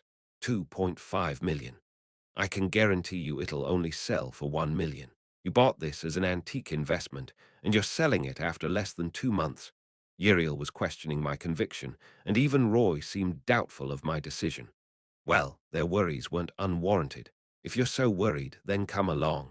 No, I'm not worried, you piece of shit. Hey, hey, Uriel screaming the moment I questioned her behavior, though she still grumbled in a much smaller voice. No, I'm not worried. You're just about to do something that doesn't make any sense, don't you know that? If you're going to waste your money on that, it's not a waste of money. I'll show you, so just come with us. Wow, seriously, you're so stubborn. Her face was filled with anger and frustration, but I smiled at her once and went outside. Fine, I'll see where this goes, Uriel added. After an hour, Uriel arrived at the appraiser with Deculein. Who?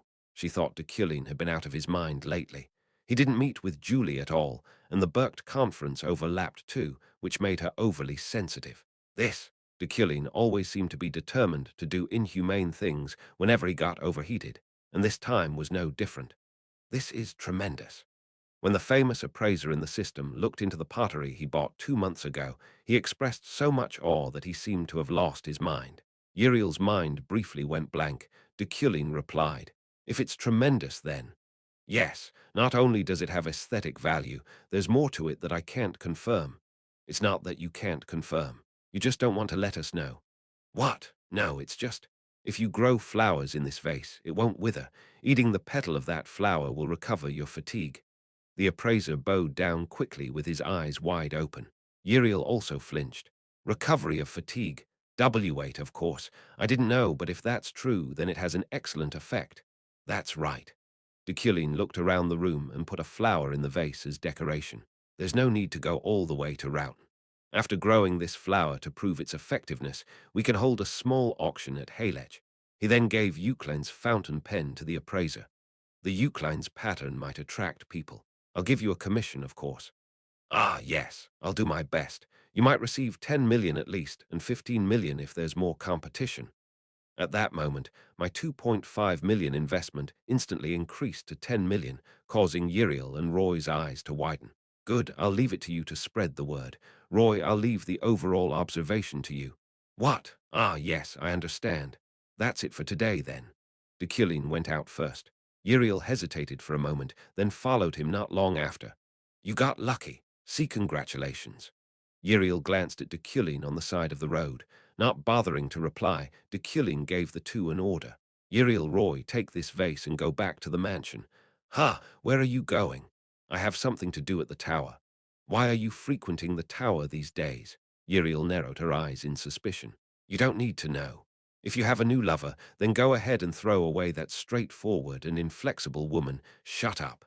Deculein got in the car without any explanation and left immediately. Vroom. Ha. Seriously, that guy is a pain in the ass. Uriel and Roy were left in the middle of the road. There was no complaint. It had been a while since she came to the system, so she should at least look around the luxury street. Roy, you've been through a lot lately, so pick anything if you want. I'll buy it for you. What? No, it's okay. Just take my offer. I know you're having a hard time these days. The two walked together through the luxury area. That day, Uriel bought luxury goods for 5,000 elnis and a wallet worth 300 elnis. The last time I worked at the tower this week, I searched for exam questions used 3 years ago while planning the midterm exam. In other words, I was going to refer to the exams that Deculein had given before.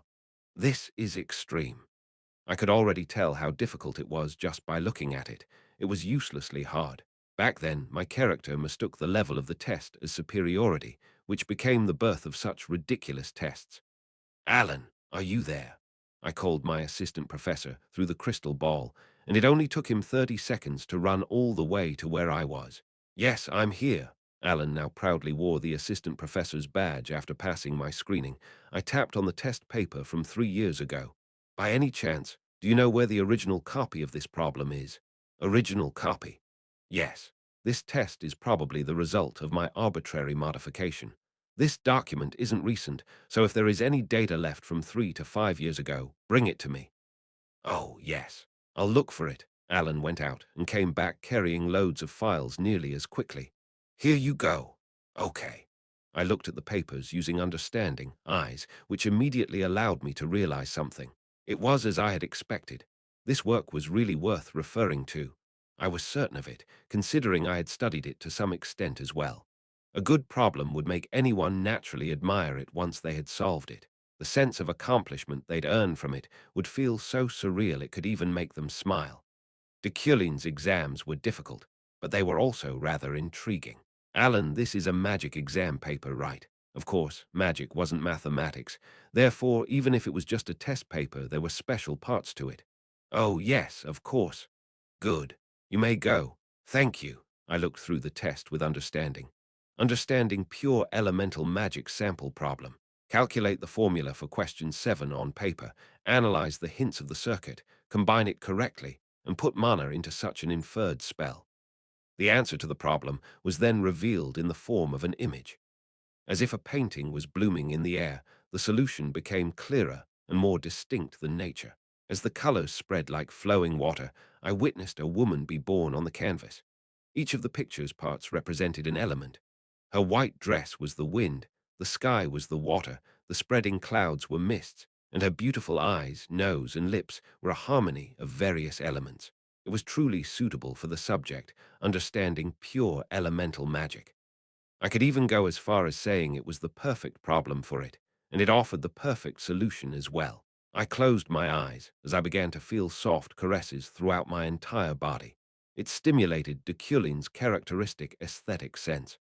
The painting seemed to comfort wizards who struggled with the exam, yet it was strangely filled with faint anger. However, even that was used as decoration, making the masterpiece even more vibrant. Ha! I couldn't help but laugh in vain. Unknown jealousy rose within me.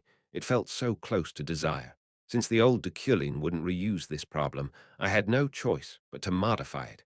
I would be jealous of this beauty I never even thought of before, but I would have humbled it easily. This test was perfect, and it suited my lecture. It was right to call it the test of a head professor. That being said, I gazed at the lady in the picture floating in the air.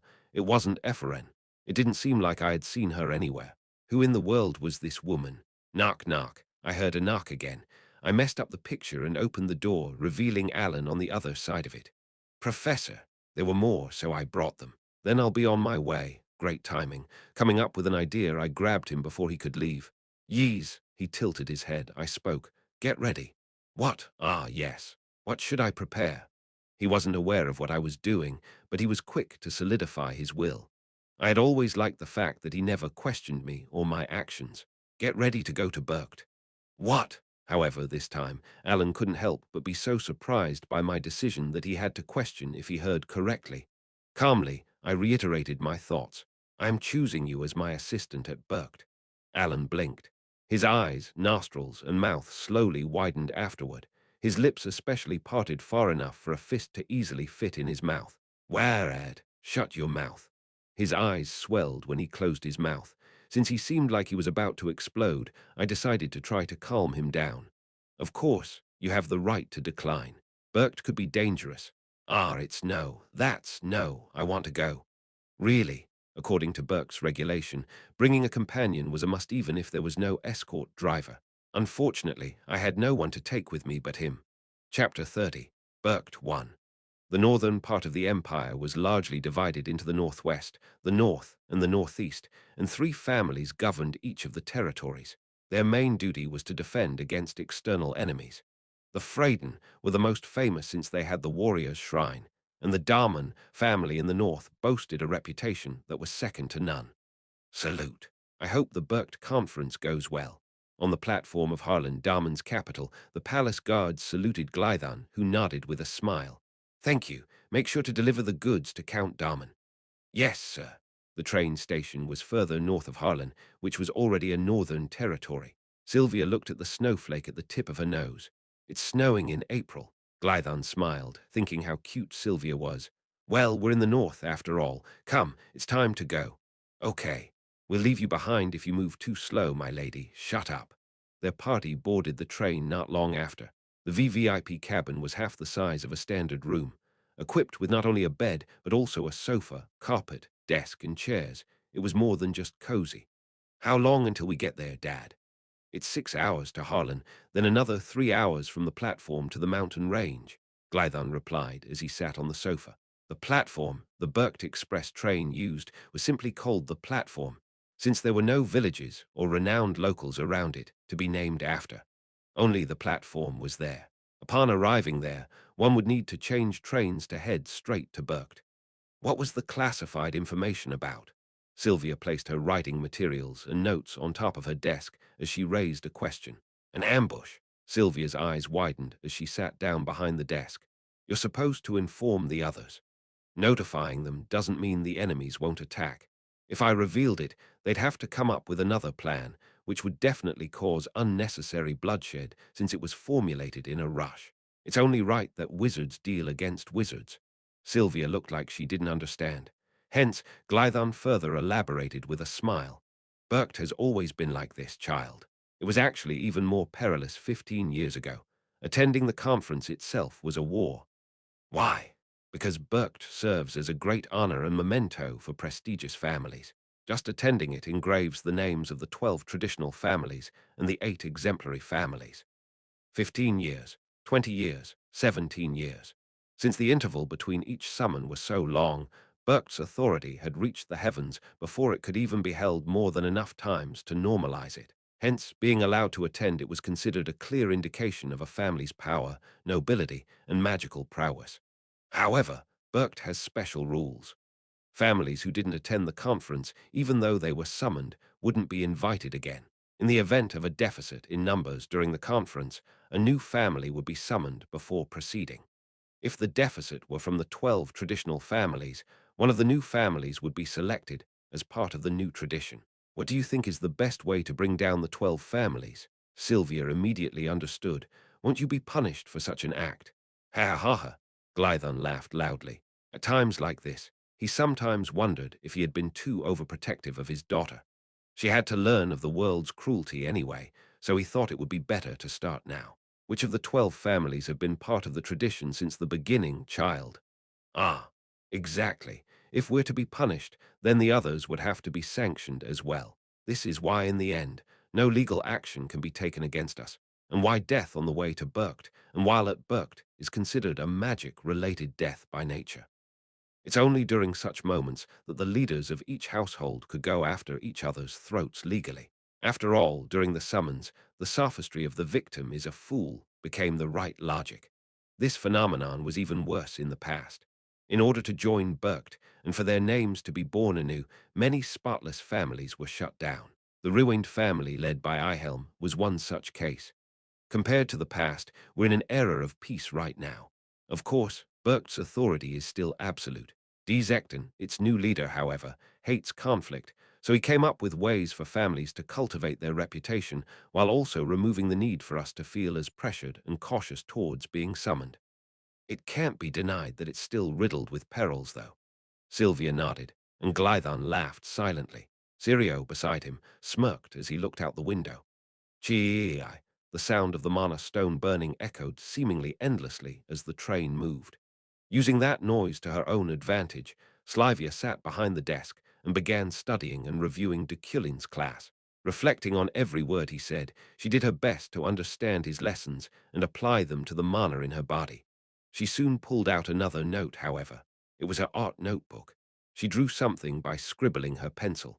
Unknown to her, her drawing had eyes. They were blue, and tears dropped from them. I was working on an item in the separate building of the mansion.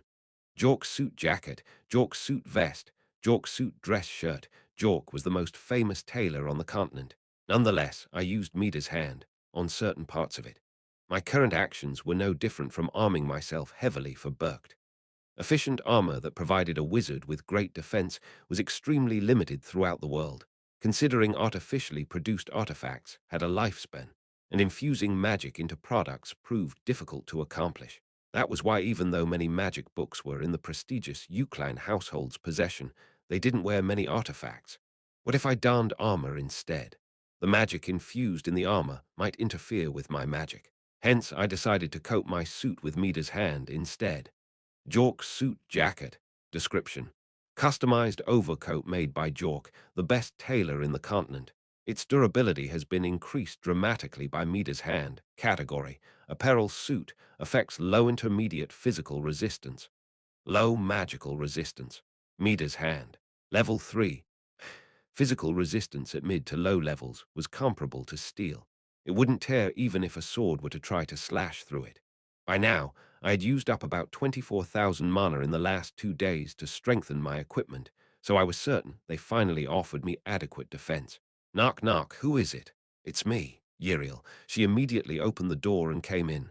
You're going like that. You're not going to wear this. Uriel bluntly handed me a trench coat. It was a treasure that transcended artifacts, called the ancient Euclid trench coat. Were you saving that for times like this? The kid seemed worried about me. As soon as I thought about that, she brusquely snapped. Don't be mistaken. It's just that it'll make it hard for me to succeed the throne if you die before the turnover. Don't worry, I won't die. I just said that I wasn't worried, didn't I?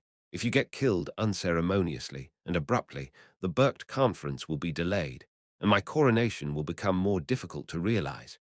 Uriel stopped talking for a moment before sharply asking me a question.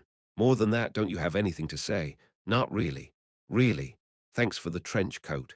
Uriel shrugged and soon shook her head. Not that. I mean about Berkt. Ah, forget it.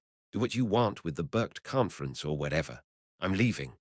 Turning back gruffly, Uriel opened the door, only to find Roy in front of her, standing with a guest behind him. "My lord, Alan has arrived." Uriel shot a glance at Alan, who was hunching down. "Who are you again?" "Ah, I'm Alan, head professor Deculein's assistant professor." "Ah, so it was you, huh? I see." Uriel alternately looked at him and me as if something about him dissatisfied her. "Good luck. Traveling with that person will most likely exhaust you like you've never felt before, so make sure you keep an eye out for your mental health whenever you're around him."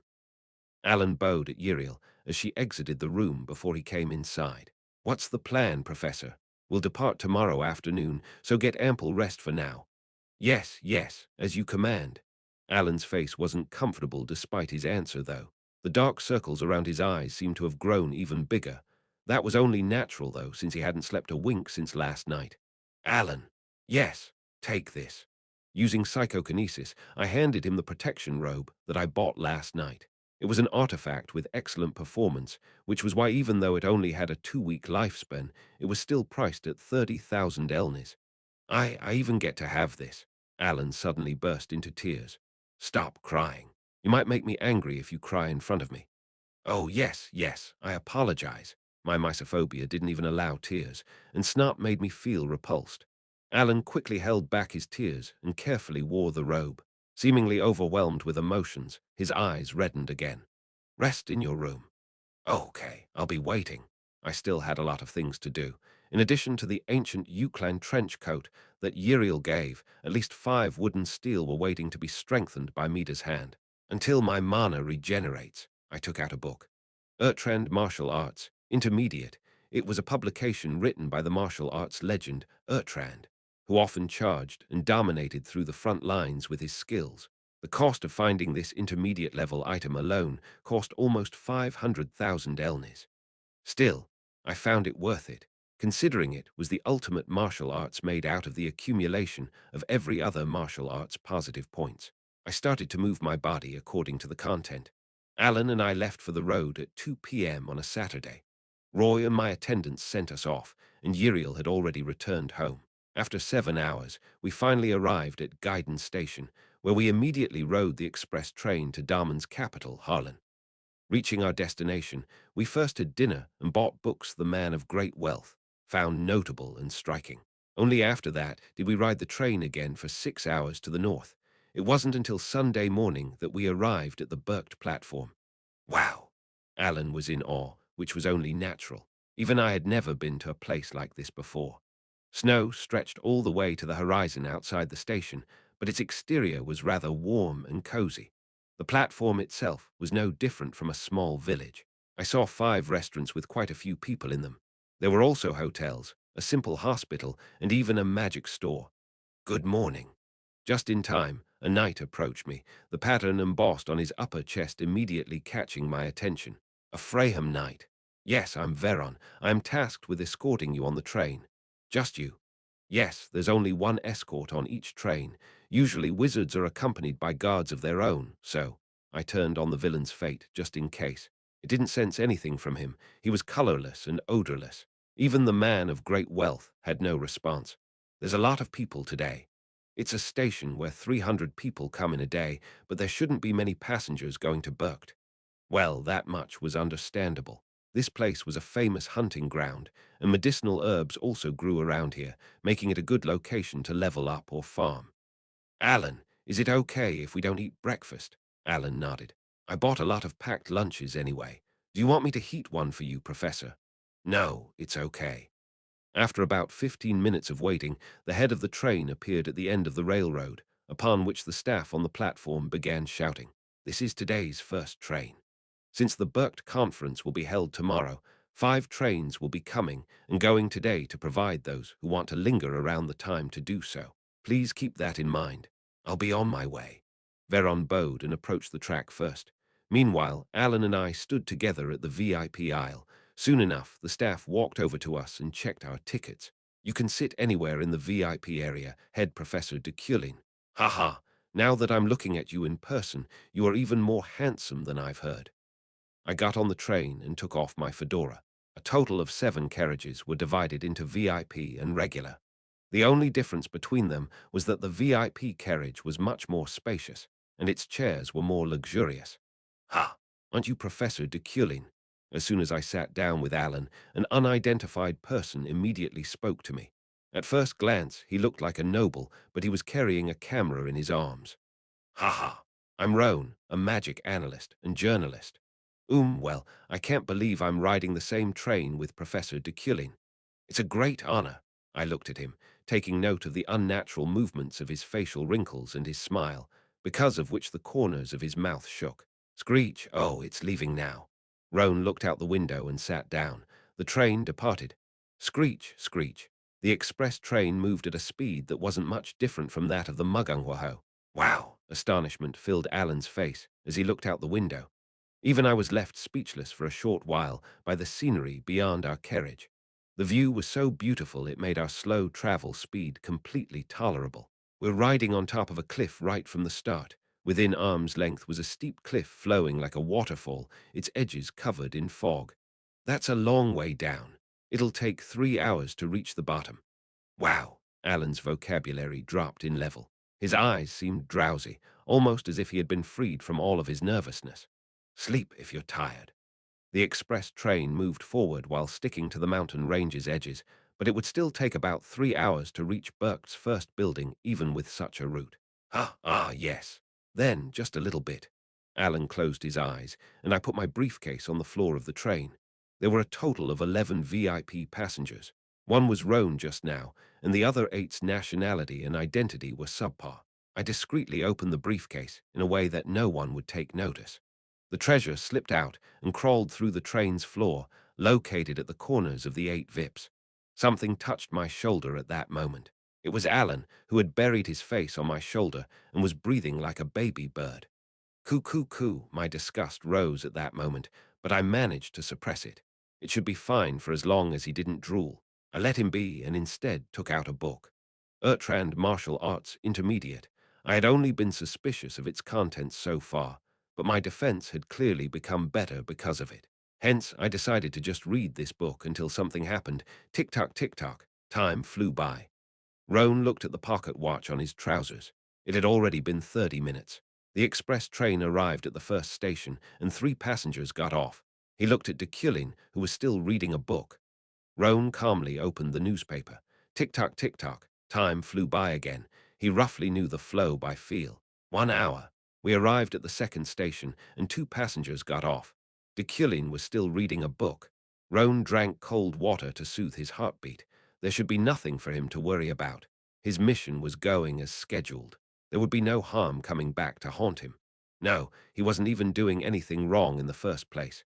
His mission was just to simply get off at the 4th station. We arrived at the 3rd station, and 2 passengers got off again. Now there were only 2 people left aside from Deculein and his assistant. Deculein was still reading a book. The assistant was leaning against his shoulder, but Deculein's noble posture never once wavered.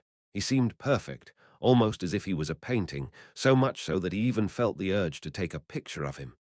Tick, tock, the vibrations from his pocket watch were starting to irritate him. Silence truly did drive people crazy.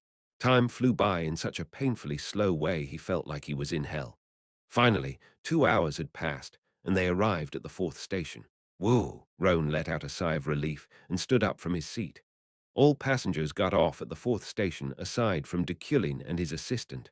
Ha ha, Professor Deculein. It was an honor to be in the same space, even if it's just for a while. Then I'll get. He couldn't move. His feet kept running idly, but he remained in the same position even after taking a dozen steps. Roan, who had been whining for a long time, finally looked back. Deculein was still reading a book without saying a word, but he, too, didn't move as if his body had been bound. What is this? I have to get off, I need. Not long after hurriedly scanning his surroundings, he finally found the cause of it. His pocket watch. His watch was stuck in the air, and its line was pulling his waist. Of course, Deculein was the only one who could cause such a bizarre phenomenon. Professor Deculein, why are you doing this? Think about this one more time before you leave. What? What are you talking about? There was no way he could have noticed it. No, he wouldn't have taken this train if he noticed. He wouldn't be sitting in the VIP carriage at the very least. Let me go, you piece of shit. I'll give you a chance. No, that's not. 5, he started counting down. 4, screech. The train departed again. It quickly regained its speed as Roan turned purple. 3, I don't know anything. 2, no, it's just W8. I was told to leave in the 4th station for 30,000 Elnis. Ah, oh shit. I need to leave right now, so let go. It will explode. Only then did his psychokinesis break. Roan fell forward and rolled to the floor. Hurriedly, he tried to crawl out. It's too late. Boom, doom, a powerful tremor reverberated throughout their carriage. A huge shock hit the bottom of the train not long after that. The explosion had commenced. Eric, Roan screamed. Boom, a deafening roar thundered through their vicinity. Immediately afterward, their view was turned upside down. The bomb underneath their ride had been detonated, as expected. Roan knew the train would shoot up, roll down the cliff, and fall. They would die in such a way that nobody would be able to find even their bones. He was dead, and it was all because of Deculein. However, only his first prediction was correct. The train did shoot up. Coog! Roan floated momentarily in the air and landed on the ground, his face and whole body aching. Ugh! Groaning, he opened his eyes, only to cringe from embarrassment. The train remained unscathed. He wondered if the explosion was just an illusion, but soon realized it definitely did happen. Chapter 31. Berkt 2. The easiest way to define Berkt was to call it a village built on the ridge of snowy mountains, or an independent country with no borders, with a population of about 1,000 people in the heart of a snowfield. It was divided into first, second, third, fourth, and fifth borders, each having its own entrance, residences, and restrictions. The first border was open to civilians, including knights and adventurers, but only wizards could enter the borders that followed it. Sylvia had already spent 2 nights at the second border. She was bored. She thought there would be something special, but aside from the occasional magical phenomenon, there really was nothing to see. There was still time until the Berkt conference, so all she could do was study. Information. But her father's words kept bothering her. There was apparently a planned ambush on one of the trains heading to where she was. She questioned if it was really a secret. If it wasn't, then what would it be? By any chance, wasn't it an instigation? My lady, 14 families have already arrived. Sirio went inside the cabin then, enjoying his specialty snowfield ice cream. Who has arrived from the 12 families? Oh, everyone has arrived aside from Eucline and Ruined. That aside, I heard many of the chaperones are the same age as my lady. Of course, there are more who are 3 or 4 years older than you, but would you like to meet them? There are also people from the kingdom. It's an opportunity to broaden your horizon, Eucline. She paid attention to that family more than anything else. There's no need for that. Sylvia shook her head, pretending it was insignificant. I'm going to get some fresh air. What? Oh, okay. Do with this information what you will, but the assistants are enjoying tea time at a cafe called Snow and Rain. Sylvia left the hotel without listening to Sirio. Walking out, she hid somewhere with no human traces and rummaged through her pocket, enveloping a blue pebble with her hand. It was the mana stone given by Deculein as a reward for passing the test. With this, she closed her eyes and released some mana, causing the mana stone to coagulate each of the released pieces together. Mana gathered around it, forming a specific outline. At first glance, it was a silhouette that was hard to identify. Sylvia colored the empty line. Her red, blue, green colors spread like smoke and soon breathed life and perfection into it. It was tied up. For the first time, she completed a creative activity. Dizzy, Sylvia stumbled for a moment but still admired her creation. As expected, I'm a genius, but I can't get careless. The hawk could flutter its wings and blink its eyes, and it could even move by itself. However, the most important aspect of it was its function. Sylvia took a deep breath and closed her eyes. She surely couldn't see anything beyond her eyelids, but gradually, a completely different landscape appeared despite the darkness. She was watching the world through the hawk's vision. Sylvia opened her eyes, satisfied. Fly high and show me what you see. The hawk nodded as if it understood. Follow the train tracks and show me what's going on. Woo-wash. The hawk's wings flapped, and it then soared. Sylvia looked at the figure of fluttering sleet flying high for a while. 30 minutes later, it didn't take long for the express train to pass the 4th station. They looked at the ground as they sat in the mountain range, igniting a bomb attached to the bottom of the train. It was the appointed time, the appointed place. Boom! The explosion broke the train's frame and caused it to shoot up. Due to the explosion, the train got derailed, rolled into the cliff, and was crushed when it slammed against the bottom. Or at least it should have. Instead, the train stopped midair, with a total of 3 carriages remaining suspended in space. That was as expected. He was a little surprised by Deculein's ability, which far surpassed his imagination, but Deculein's magical talent didn't catch him off guard. He agreed to do the job, knowing full well he'd have to deal with him, after all. There was also no need to kill him. They only needed to hold him back from attending the Burkt conference. Not long after, they received the order to charge. Dozens of them rushed into the train midair, smashing the windows for a swift entry. At that moment, however, an unknown metal rose. Ting, ting, ting, ting. Like stepping on a trap, a fragment like all appeared and pierced their vital points, penetrating through their flesh too easily. Their numbers quickly dwindled down to 5.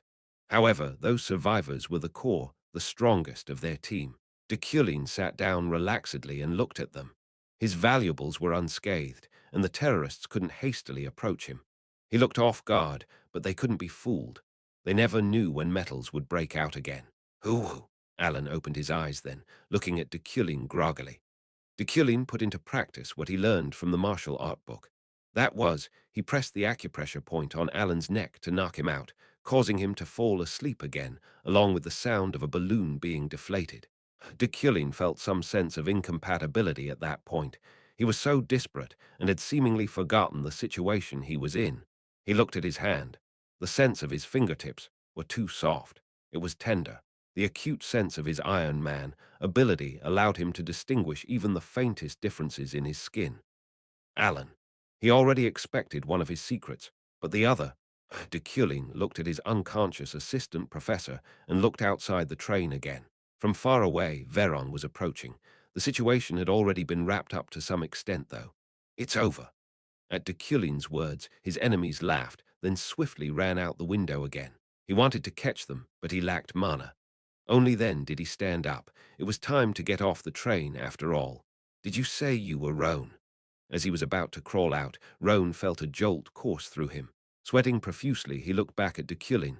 Why, yes, that. Take this kid with you. Oh, yes, yes, sure. Roan got up quickly and carried Alan and was about to get off the train when he paused. The distance between the train in midair and the train track was too far. Can you lower the train a bit? Deculein shook his head. Despite its enormous weight, the train was mainly composed of the metal attribute, making simple stops possible. But no further movement was possible. Get off on your own. Just in time, Veron jumped onto the train. Oh, Sir Knight! Roan was overjoyed. Veron held him, who had Alan on his back like an object. I'm going to jump. What? No, Sir Knight, I'm not prepared yet. That's okay. He jumped off. Gara! Roan, shrieking strangely, fainted as soon as he landed on the ground. The knight placed the 2 unconscious men on the train track and jumped back onto the train.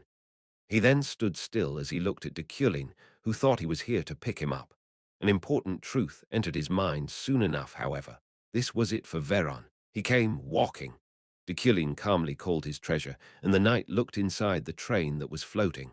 The front of the train already departed for Burkt, but a follow-up countermeasure will come up soon. Veron explained. Deculein replied, Are they safe? Yes, there's only the 2 of us in this carriage now. Deculein glared at Veron. Beside him, a bloodthirsty finishing move was rising. Was he off guard, or was Veron too perfect? Whatever it was truly amazing. He managed to even fool his character's eyes. Veron, we've rescued the rest of the passengers, he continued, as if telling him not to worry. So it's now your turn to die. Deculein laughed in vain at the weird flow of his reasoning. I'll give you a chance to think deeply about this. I've thought about it hundreds of times. You have to die. He couldn't count the reasons. Veron kicked the ground and pounced on him. The treasure arrived just in time and blocked his way, but he quickly unsheathed his sword and swung it 180 degrees. Clang! With one swing, the treasure with 10 handles tumbled down. The sword that bounced off floated and continuously attacked Veron in every direction. Clang! Clang! The frictional sounds of swords clashing thundered through the place like raging fires. There wasn't any gap in his refined swordsmanship, and his defense was reaching a certain point of mastery as well. There was a clear difference in their class. At this rate, Deculein knew he would be defeated the moment he used up all of his mana. Hence, Deculein recollected his treasure. Veron, still on alert, attacked with all his might again. However, even with such a violent attack incoming, Deculein didn't close his eyes. It was all to cancel out his psychokinesis. It was a much better choice than being hit by that blade. Ugh, Kuwang. Their drop, which had been suspended midair, continued again, the train swiftly being swept down by the gravity. It didn't fall all the way to the bottom, however. Fortunately, the train got caught at the sharp side of the cliff, leaving only one of the VIP carriages skewered. Ribs! The impact of the high-altitude fall resulted only in a few of my bones being broken. My Iron Man body was added on top of the defense from the suit. My fractures would recover soon, while my senses were awakened by murderous intent. A stream of attack flared up, and I rolled almost instinctively. At the same time, I called my treasure, which I had left somewhere. Fortunately, it immediately came up and hit the knight on the shoulder. Clang! It was blocked by powerful innate defense, preventing it from causing much damage, however. You're persistent, he babbled on and raised his sword again. I applied psychokinesis on his sword, but it bounced off my interference. I had no choice but to back away as he rushed in without giving me a break. As his blade was about to fall down my shoulder, I twisted my hips and reached for his neck. He was a little faster. He hit my side with his elbow, the impact strong enough to cause me to be slammed to the side. A gale of wind then blew through me as I was sliding at the slope of the train. The blade-like wind slices hit me from my collarbone to my hip bone. Blood dripped out of the corners of my mouth. He was dealing damage much faster than my recovery speed. I was about to stand up with my seat held, but I suddenly looked back. The cliff was a long way down. This is tough. He walked straight up to me. I had no choice but to acknowledge him. Veron was much stronger than I was today. Even if we fought in perfect condition, I would still be pushed back. I used up too much mana to hold the train. Are you betraying Julie? Nevertheless, my body and mouth were still full of vigor. It's not only personality, but also an effect of characteristics. Even if it breaks, class, rare description, it may break, but it will never bend. When combat is in motion, it maintains mental strength until the battle is over. Almost all mental magical interference will not work. It was one of the basic characteristics of Deculein that I didn't add. I wasn't nervous, even in the face of death. I was in a life-or-death crisis, but Deculein's heart was still beating steadily. You have to die, so my master can live, Veron said. I let out an unconscious jeer. If I live now, is your master going to die? If no one dies, then no one dies. He swung his sword without answering, and I lined up the wooden steel in its path, turning it into a shield and blocking his attack. Hoo-up! He destroyed it with a simple chop, though. It scattered like debris as he dug through it.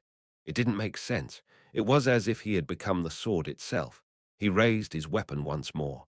For a moment, time seemed to slow down. Looking at the scattered pieces of the sword, I had a simple thought. If I get cut by it, would the game be over, like nothing ever happened? Was I going to open my eyes in the office again? If not, then a strange phenomenon occurred. A distortion appeared on his wrist as he was about to swing it down. Like a haze, the whole space was distorted. Veron looked at his arm with curious eyes. SHHHKKK. It then got tangled up, causing blood to splatter. His wrist was then neatly cut, causing his sword to drop and skid on the ground. Veron glared at his wound in pain. I didn't understand what was going on, but I couldn't miss this chance. I swept down my sword on his staggering ankles.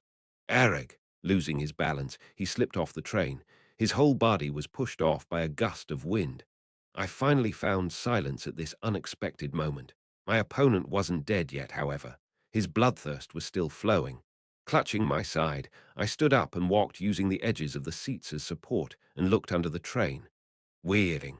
Inside a raging wind, he had stabbed his dagger into the bottom of the train with his remaining left hand. I was hiding my dagger. Veron showed a calm smile, causing anger to rise from within me, which I could almost mistake for passion. However, the words that came out of my mouth were extremely serene. Veron, do you think this situation is right? He shook his head as he swayed in the piercing wind. For a man who would die if he released his grip, he was unusually composed. Of course, it's not right. However, I cannot help but remember all the evil deeds you've done to my master. Veron's voice was filled with poison. You may not know of it or have forgotten about it. No, I know. I knew all too well. This death variable was the consequence of Deculein's numerous evil deeds. No treasure could ever compensate for all that he had done in the past. Nevertheless, you've been patient, Veron. He laughed at my smirking remark. That's right, but no. Patience can recover, but mine no longer can. This is my end. He closed his eyes. It seemed like he was trying to recall something at the back of his mind. No, his whole mind seemed to have been filled with that one memory. My body, has been dead for a long time now. I heard him reminiscing. I still remember the day she saved me, a person no different from trash, from dying by being stepped on by a horse. I remember her smile. I remember everything from that day. I was dead, but the moment I stood up holding her hand, I was reborn. The raging winds rose through the cliff. Veron slowly opened his eyes and laughed. He was still stuck in those days. My life belongs only to her, I despondently laughed. You should have at least told Julie about your intentions. The commander definitely would have refused. Why did you make such an arbitrary decision then? That's also because I'm dead. At some point, a blizzard began flowing through us. Fragments passed by his dagger. His only support would soon collapse. I know that my feelings are bothersome to her. The mere existence of my emotions is a burden to her. He gave strength to the hand holding the dagger. Regardless, I know you have to be stopped. Otherwise, the day will come when you will surely ruin her. Veron recited with certainty. I looked into his eyes and nodded. That's right. That was extremely right. Deculein's twisted love made Julie break her principle and made her kill Deculein with her own hands. But you're also mistaken. I wasn't Deculein. I would change Deculein's future. I had no doubt that I could change it with my own hands. So, believe in me. I reached out to him. I will not do anything to harm Julie. Veron didn't say anything. He just held out his right arm in silence, like he's telling me to take it. But I didn't take it. An unknown heat burned in my heart. Veron, I clenched my teeth. Even if I save you like this. His murderous intent was getting even heavier, swiftly turning to a ferocious flame that seemed to engulf the world.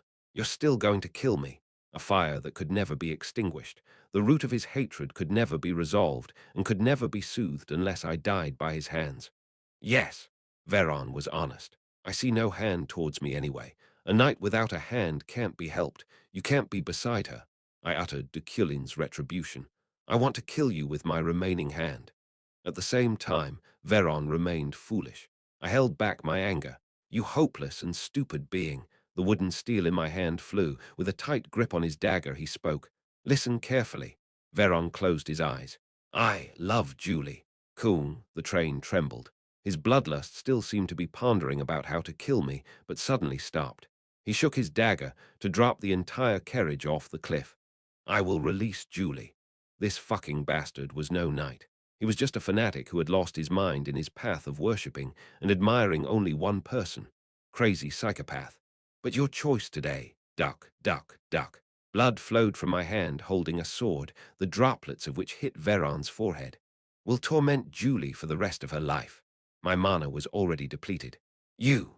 I was going to do it with my own hands. I was going to kill him. You're a dog who gave up on being a human being. I strengthened my wrist and arms and threw the sword. It burst like an arrow and pierced Veron's neck. Schwag! Now there was only silence. Even the wind seemed to have stopped raging for a moment. It was as if the sound of the world itself disappeared. Veron quietly let his hand go from the dagger. Just like that. He lost the light in his eyes, plunged into the cliff, and finally, his murderous intent was extinguished, not by my death, but his. Chapter 32. Burkt 3. The hawk's vision was limited, making it impossible to understand the whole story. However, as far as Sylvia saw, the knight tried to assassinate Deculein first, which forced him to retaliate in self-defense, causing the knight to fall down the cliff and ultimately to his death. No, Deculein definitely tried to save the knight, which meant he died of his own accord. Through her magic, Sylvia witnessed the scene unfold almost as if she was right in front of it. Even the conversations they held were transferred directly into her ears.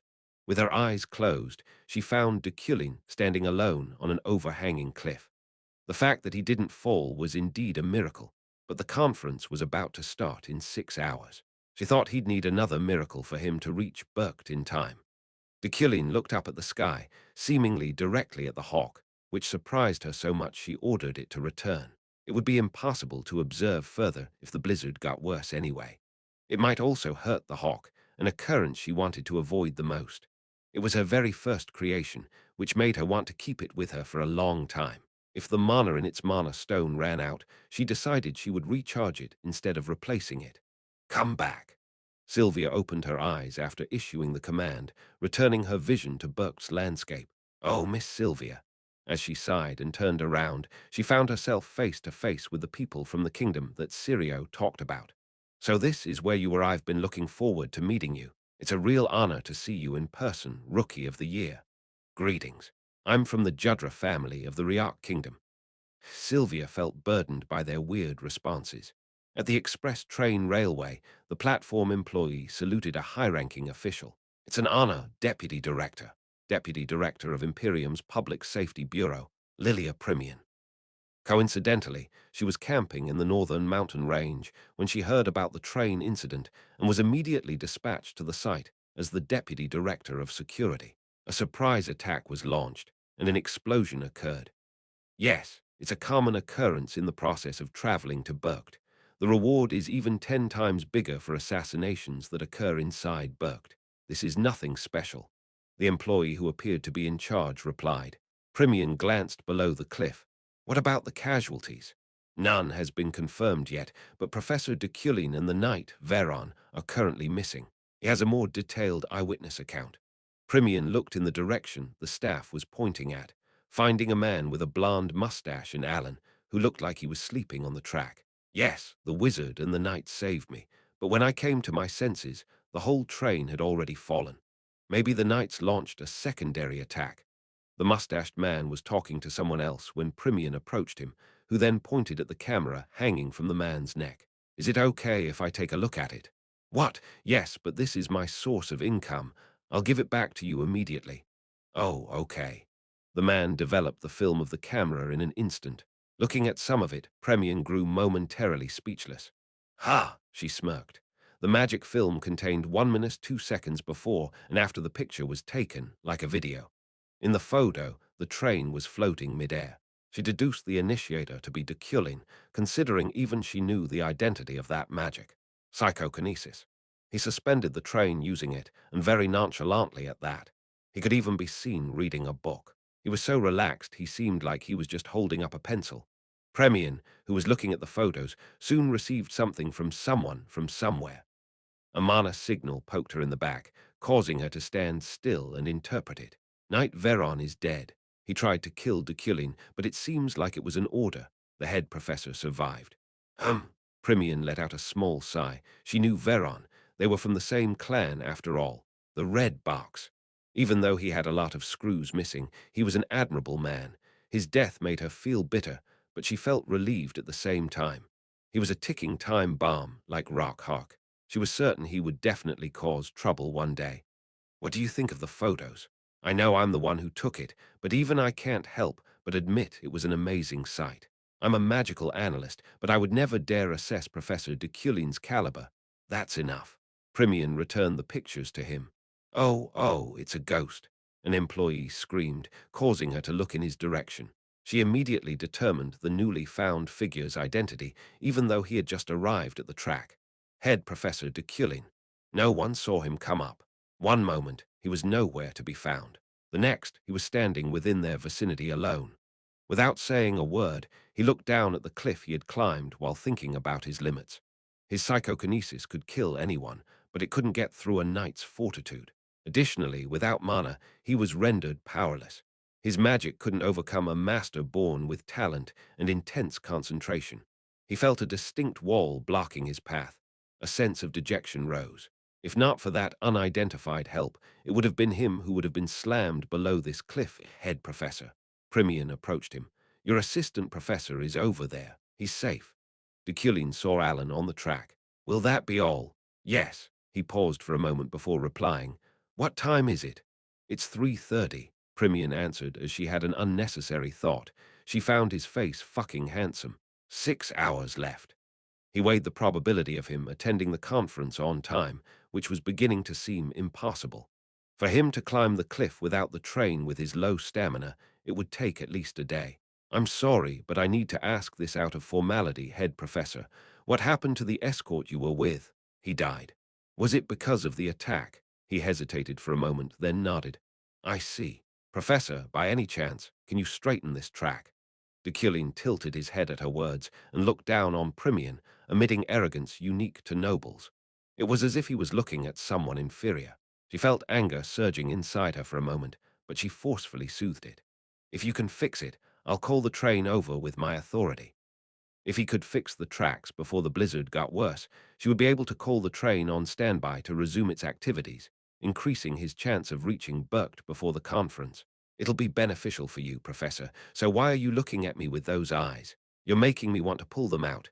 It'll be much better and faster than walking. I refuse. Primian shut her mouth and rolled her tongue. I was born with the natural talent to irritate people, ha! Move. The real reason behind his decision, however, was his exhaustion.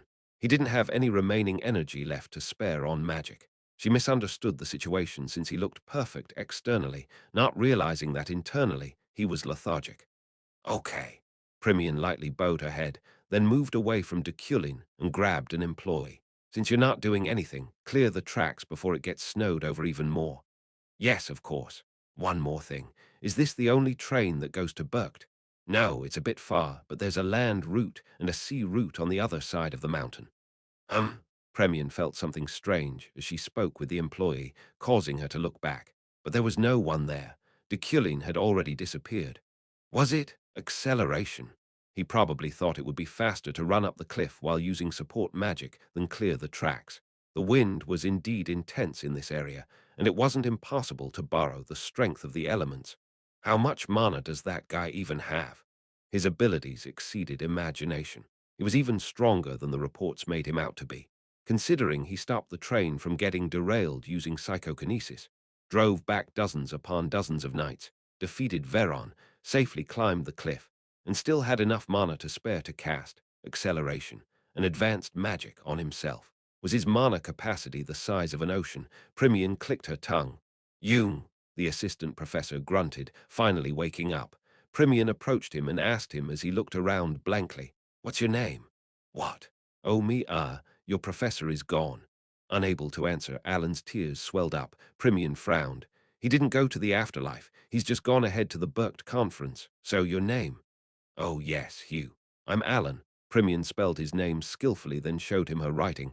Did I get the spelling right? Alan nodded. Yes. Your age? I'm 24 years old. You'll have to excuse me. I'm his assistant. I need to follow him right away. You're already late anyway. Just wait for the next train. The current time was 9:30 p.m. The Burkt conference would start at 9:53, which the elders considered as the time when stars aligned. That gave everyone 23 minutes left before they were considered late. Sylvia walked down the street of Burkt's 4th district. Its roads were as complicated as the rumors described. The passageway was divided into two. Glython and the other family heads traveled using the right pass, and the assistants traveled using the left. Sylvia, how's life at the university tower? We should try to have a meeting of our own. That too should be a good experience. The nobles walking with her frequently spoke to her. She answered roughly, Sure. Just as bright lights attracted moths, she attracted others to her side. Everyone was behaving so annoyingly around her simply because she had great talent as a wizard. Ah, right, the head of the Eucline family hasn't arrived yet. Sylvia's ears perked up. It was Penhavillian, the assistant of the Magic Kingdom. No way, if Eucline gets eliminated, that'll be a huge affair. A huge affair. I have foreseen this to some extent. The current head's abilities are lacking compared to his predecessors, and he stopped gathering achievements 3 years ago. There's even a rumor that his talent is nothing special. Jaron spoke this time, the assistant of the ruined family from the Empire. Sylvia wanted to voice out her thoughts, but she didn't say anything. Mediocre people would always be jealous of geniuses, and it showed. Meanwhile, geniuses would always recognize geniuses. Deculein's talent was only lacking compared to her. Commoners like them shouldn't disregard his capabilities. Oh, that's it. They had finally reached the front of the gate of the Elders' Hall, a majestic shrine. It was built on the top of a mountain that had its peak completely cut off, almost as if an ancient giant stayed there. Kriak, the door opened as they approached, almost as if it had been waiting for them. Nervous, the 19 assistants entered respectively. A spacious conference room greeted them. It was so huge that 40 people wouldn't be enough to fill the place. Even 400 people could comfortably gather here and attend the meeting. Around the vast round table, the 19 family heads were already seated. There was only a single vacant seat, Eucline's. Sylvia stood next to Glython, who smiled when he saw her. The other assistants who were bothering her also stood beside their respective family seats. Doong, doong, doong, doong, doong, 5 tremors announced the time. 9:50 p.m., 3 minutes left. Sylvia felt somewhat bitter. As expected, it didn't work. He couldn't reach the summit in time. Before we begin the conference, abruptly, a loud voice shook the room. The person's condensed mana and his resonant echo made Sylvia's heart throb. I would like to express my deepest gratitude to all of you who have responded to our summons. The top brass, Desectin. He was the candidate most likely to become the great wizard and a legend that had chosen to leave the secular world. He was sitting in the position of the great elder, the only power that existed independently on the round table, the seats of which were veiled by darkness. Desectin couldn't see the families on the round table, and the heads of the family couldn't see him. Sylvia felt great pressure looking at him. Will I be able to challenge someone like him once I reach that kind of level? It was worth trying. I'll start the roll call, Desectin's voice echoed inside. Like the majestic sound of war drums and thunder, it spread electricity all over her body. Glython of Iliad. I, Glython, head of the Iliad family, honorably responds to Berkt's summon, Glython said with ease, making Sylvia proud of her father's spirit. Baton of Baorad. I, Baton, 6th head of the Baorad family, bows to the great elder. Desectin called several families, Judra, Ruined, Villian, and others, and they all formally responded to his call with their families' personal flares. At some point, however, Deculein of Euclin. When Desectin called his name, the elders' hall fell into silence. Is Deculein not here yet? Desectin said in the dark. Everyone swallowed without answering. An unknown tension was rising from underneath their consciousness. Eucline's elimination. It was clearly unexpected, but on the other hand, it was something they looked forward to. The other families had always thought of it, but due to his reputation as a wizard, they couldn't put their audacious thoughts into action. Deculein's downfall was what almost everyone gathered here wanted. Eucline's head, Deculein, doesn't seem to have arrived yet. If he hasn't arrived after the 3rd roll call, his absence will be considered non-compliance to the summon. Desectin's solemn dignity seemed to weigh down the round table. Ihelm, the head of the ruined family, smiled in secret. He was once Deculein's close friend, but they were nothing more than opponents now. As a consequence, the Eucline family will be eliminated from the 12 traditional wizard families. His magical voice sounded merciless, making the round table tremble. Sylvia looked at the huge clock attached to the ceiling of the elders' hall. 53 minutes had already passed. Deculein of Eucline. Since Berkt's inauguration, Eucline had never been removed from the 12 families. Hence, if he failed to answer the summons after his name had been called thrice, his household would be eliminated from the conference after 200 years. Few mistakes could bring as much shame as that to a noble family. Deculein of Eucline. Sylvia looked around. Some held back their smiles, and some smiled openly. Her father was expressionless. Not one of them looked worried. In Sylvia's opinion, that was enough proof to think Deculein had lived his life improperly. She felt sorry for him. Deculein. The moment when the 3rd call was about to be made screech, the sound of stone being scraped roughly echoed. Surprised, Sylvia looked towards the entrance. The main door of the conference room opened slightly, and a blizzard poured through the cracks. Desectin stopped. Everyone's gaze turned to the entrance, and with his body covered with snow, he entered, almost as if making a grand entrance. His suit was tattered and ruined, and his hair was disheveled. He looked like a monster who came back alive from hell. The unpolished image he displayed completely differed from his usual neat figure. Sylvia clenched her fist unknowingly. He definitely didn't look magnificent, but his aura was still impressive. No one dared to say anything as they stared at him.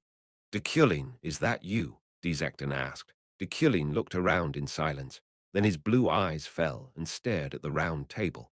The smiles of those delighted by his absence were swiftly erased from their faces, and those who hoped for his elimination avoided his gaze. Deculein, I demand an answer. Desecton spoke again. It was late, but Deculein tidied up his clothes. He fixed his ruined suit and neatly swept back his snow-soaked hair. Just like that, he returned to his usual mien with ease. Yes, he said, it's me, Deculein. As he stated his name, he strode into the conference room. His arrogance remained in his steps, his pride seemingly swallowing the entire hall. Van Grahen Uklein. The gazes on the round table followed him. Only Glython laughed quietly with his head down. The head of Uklein has arrived. He didn't bow. No, he didn't even answer the call. He just arrived. An extremely arrogant flair, befitting his existence. Some of the heads creased their lips or clicked their tongues in discontent, while some immature assistants had their jaws open unconsciously, as if his appearance and ego bewitched them. I apologize for not arriving on time. It took me a while to pull myself together from the incident. You're not late. Have a seat. He walked and sat in his rightful seat, reserved for his family. The moment he did, Sylvia marveled at the sight. The round table certainly didn't have a hierarchy in their seats. However, from the moment he appeared, it was as if all the weight was leaning onto him. But since your assistant hasn't arrived yet, your right to speak will be limited to 3 times from the halfway point until the adjournment. He looked at someone who couldn't make eye contact with him, his eyes filled with vivid anger, as if looking at the cause of the recent incident. I acknowledge it. Deculein slanted his head. He couldn't even afford to say anything. His mana had already been drained, and this crazy scuttle had consumed his already exhausted energy even more. He had far exceeded Iron Man's limitations. The only reason he could maintain his senses now was his unique personality. Calm down, Deculein. Everyone in the conference room furiously misunderstood the heavy atmosphere. Even Ihelm, who always made provoking remarks every time they met, quietly fixed his posture. Still, the best wizard on the continent was Uklein. Regardless of what the high society had to say about him, there was no doubt that he stood at the top. Since everyone from the 12 traditional families and 8 new families has arrived, we will now begin the Burkt Conference. The meeting began in that silence. Chapter 33. Rest 1. The first agenda of the Burkt Conference was the appearance of demons, one of which I killed at the Mountain of Darkness. To start with, Desecton demanded my testimony. The Mountain of Darkness is an area that has always been underpurified. There's always been more than enough monsters there, but I didn't expect to kill a demon that day. I caught my breath after my testimony. Essesil, the young head of the Brand family, added to my vague explanation. That means this has become more serious and much larger than the frequent appearances of the demons in the system. Not only that, the North is swarming with them. Command each school or cooperate with the church. Wizards need to be dispatched to the suspected area. She was a named character with mysterious green hair and a trustworthy head of a family with high convictions. Now that I didn't have the power to interpret, judge, reiterate, or refute others' words verbally, I decided to agree with the messenger to close off my statement. That is correct. Essesil's eyes widened in surprise. Well, Deculein was the type to point things out, even if it was right. The other wizards didn't necessarily criticize this item on the agenda. First of all, if the church selects a suspected area, wizards can then be chosen and dispatched from each magic school. They had passed through the first item. The Linnell School, known for their destructive magic, has shown great enthusiasm in exacting the demon's punishment. But there was still quite a lot to discuss on the agenda, such as which schools would be dispatched, what countermeasures to apply on the areas where the demons frequently appeared, what revisions had to be done on the dungeon and demon hunting laws, and more. For almost 4 hours, the round table discussed important matters without end. During that time, I kept my silence, reserving my right to speak 3 times. We will adjourn for now to take a short break. In just 5 hours, I was able to get off the round table. I went outside to gather my senses, finding a petite man with brown hair stamping his feet near the exit. Alan. Ah, Professor, Alan shouted and came running. Why are you all right? I'm sorry I'm late. Joining the conference while it's already ongoing is against the law, so I was left with no other option but to wait. I'm sorry. I shook my head as he became flustered.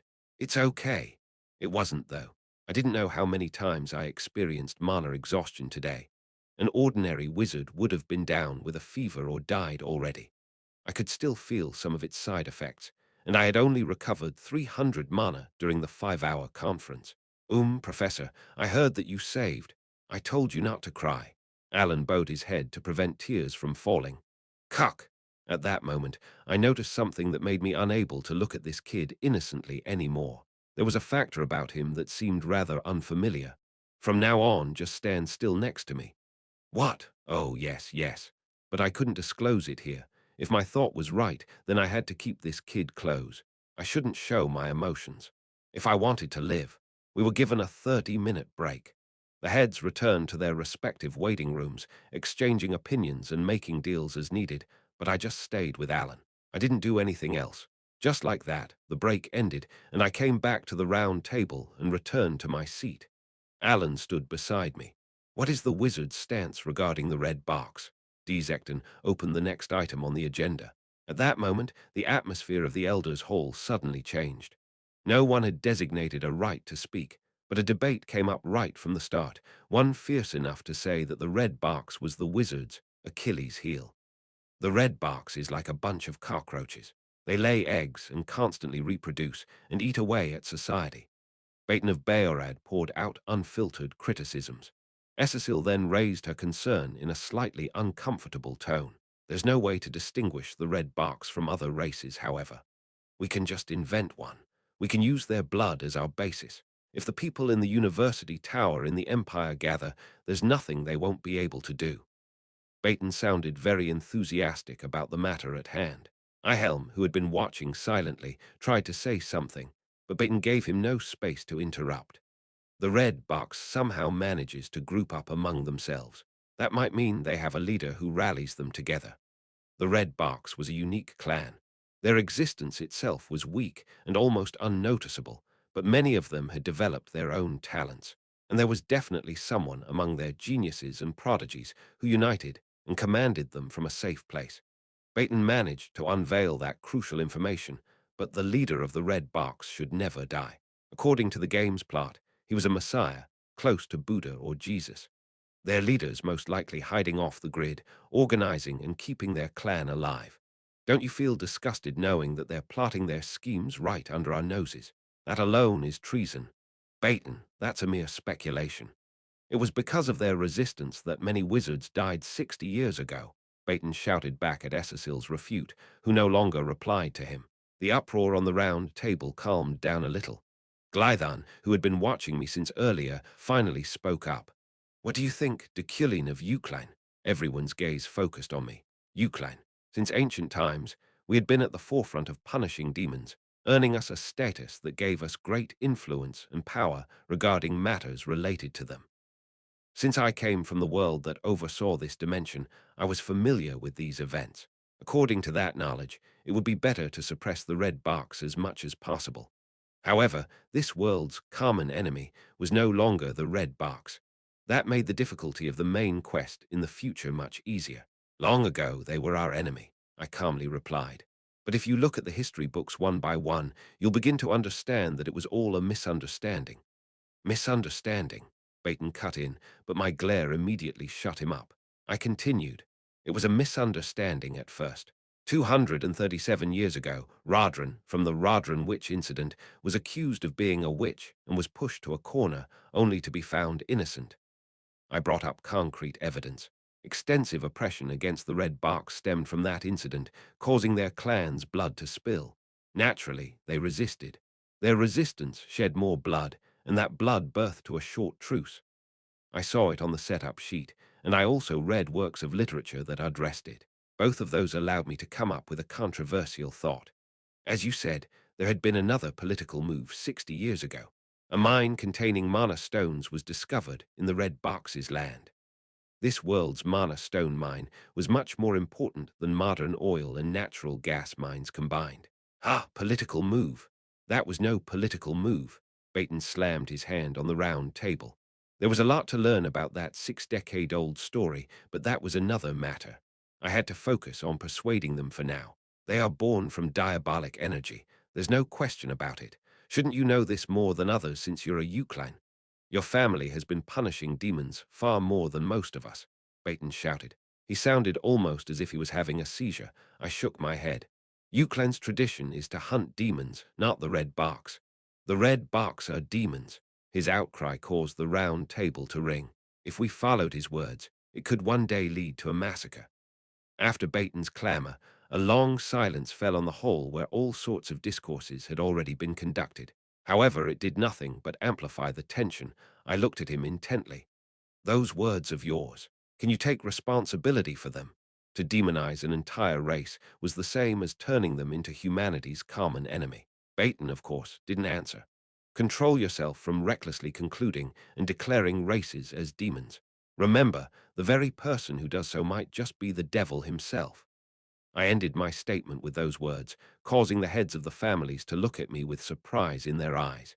Eventually, Dezecton's voice came up. Baton, please restrain yourself from uttering such ill-suited remarks. Since it doesn't seem like we will be able to reach a conclusion at this rate anyway, let's end today's conference here. The first meeting ended without a clear conclusion. It wasn't a big deal, though, since Sylvia had already prepared her resolve to stay here for 3 nights and 4 days anyway. The night was already dark when she reached the Rosary Hotel in the 4th District. Their accommodation only allowed 1 person per room. Silver looked at the paper she received from the hotel's caretaker.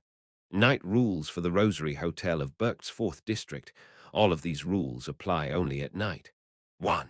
If you find an open door while walking around the hallway, never look inside or enter the room. 2. If someone knocks on your door, do not open it. You should also never answer it verbally. 3. There have been cases where bodies have been found in the bathroom. Do not panic and simply close the door. 4. Rosary Hotel is on the 1st floor of the building. Upon the appearance or discovery of stairs, do not climb up or down. 5.